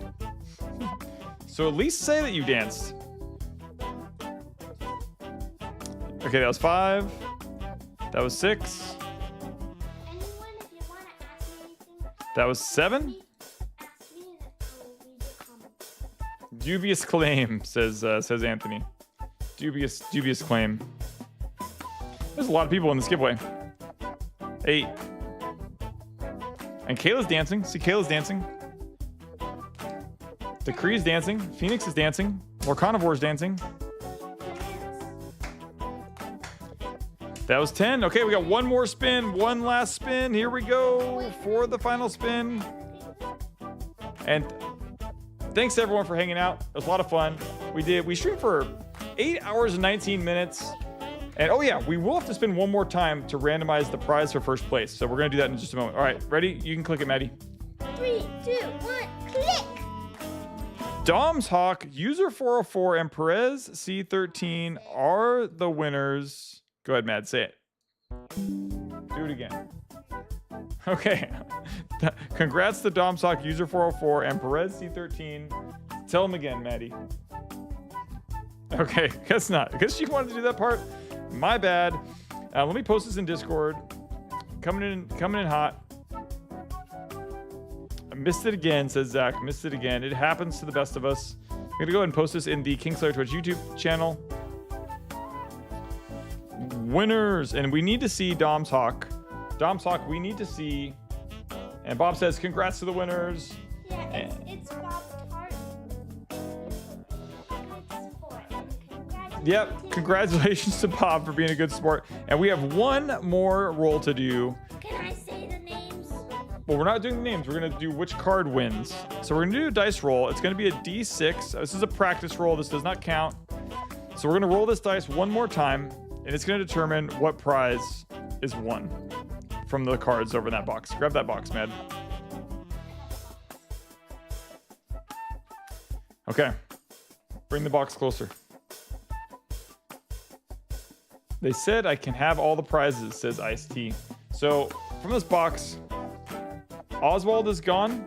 Mickey's gone. It's one of those four. Cinderella, Ursula, Madrigal, Vanellope,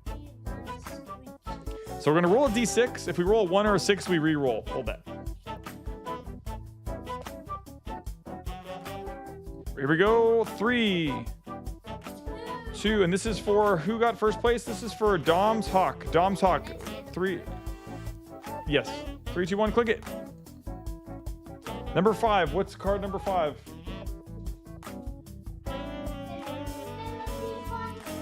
Vanellope von Schweetz has been prized, which does leave. So we're going to be streaming on Thursday. Give me that. On Thursday, Cinderella, Ursula, and Bruno are still available for the stream on Thursday. Still available. I would want Cinderella. But thanks so much, folks, for hanging out and watching the stream with us. A lot of fun. It's always a blast, especially for the set champs. 8 hours and 21 minutes of streaming was really, really fun. Really great time. So thanks everyone for hanging out. Thanks for enjoying the show. We'll see you on Thursday. Make sure you're still dancing, says Maddie. And yeah, Lorcana, appreciate the support. Appreciate everyone out there. Happy Saturday. Go Ducks. Let's go watch some hockey. Dance until you die. And have a good one. Bye. Later, y'all.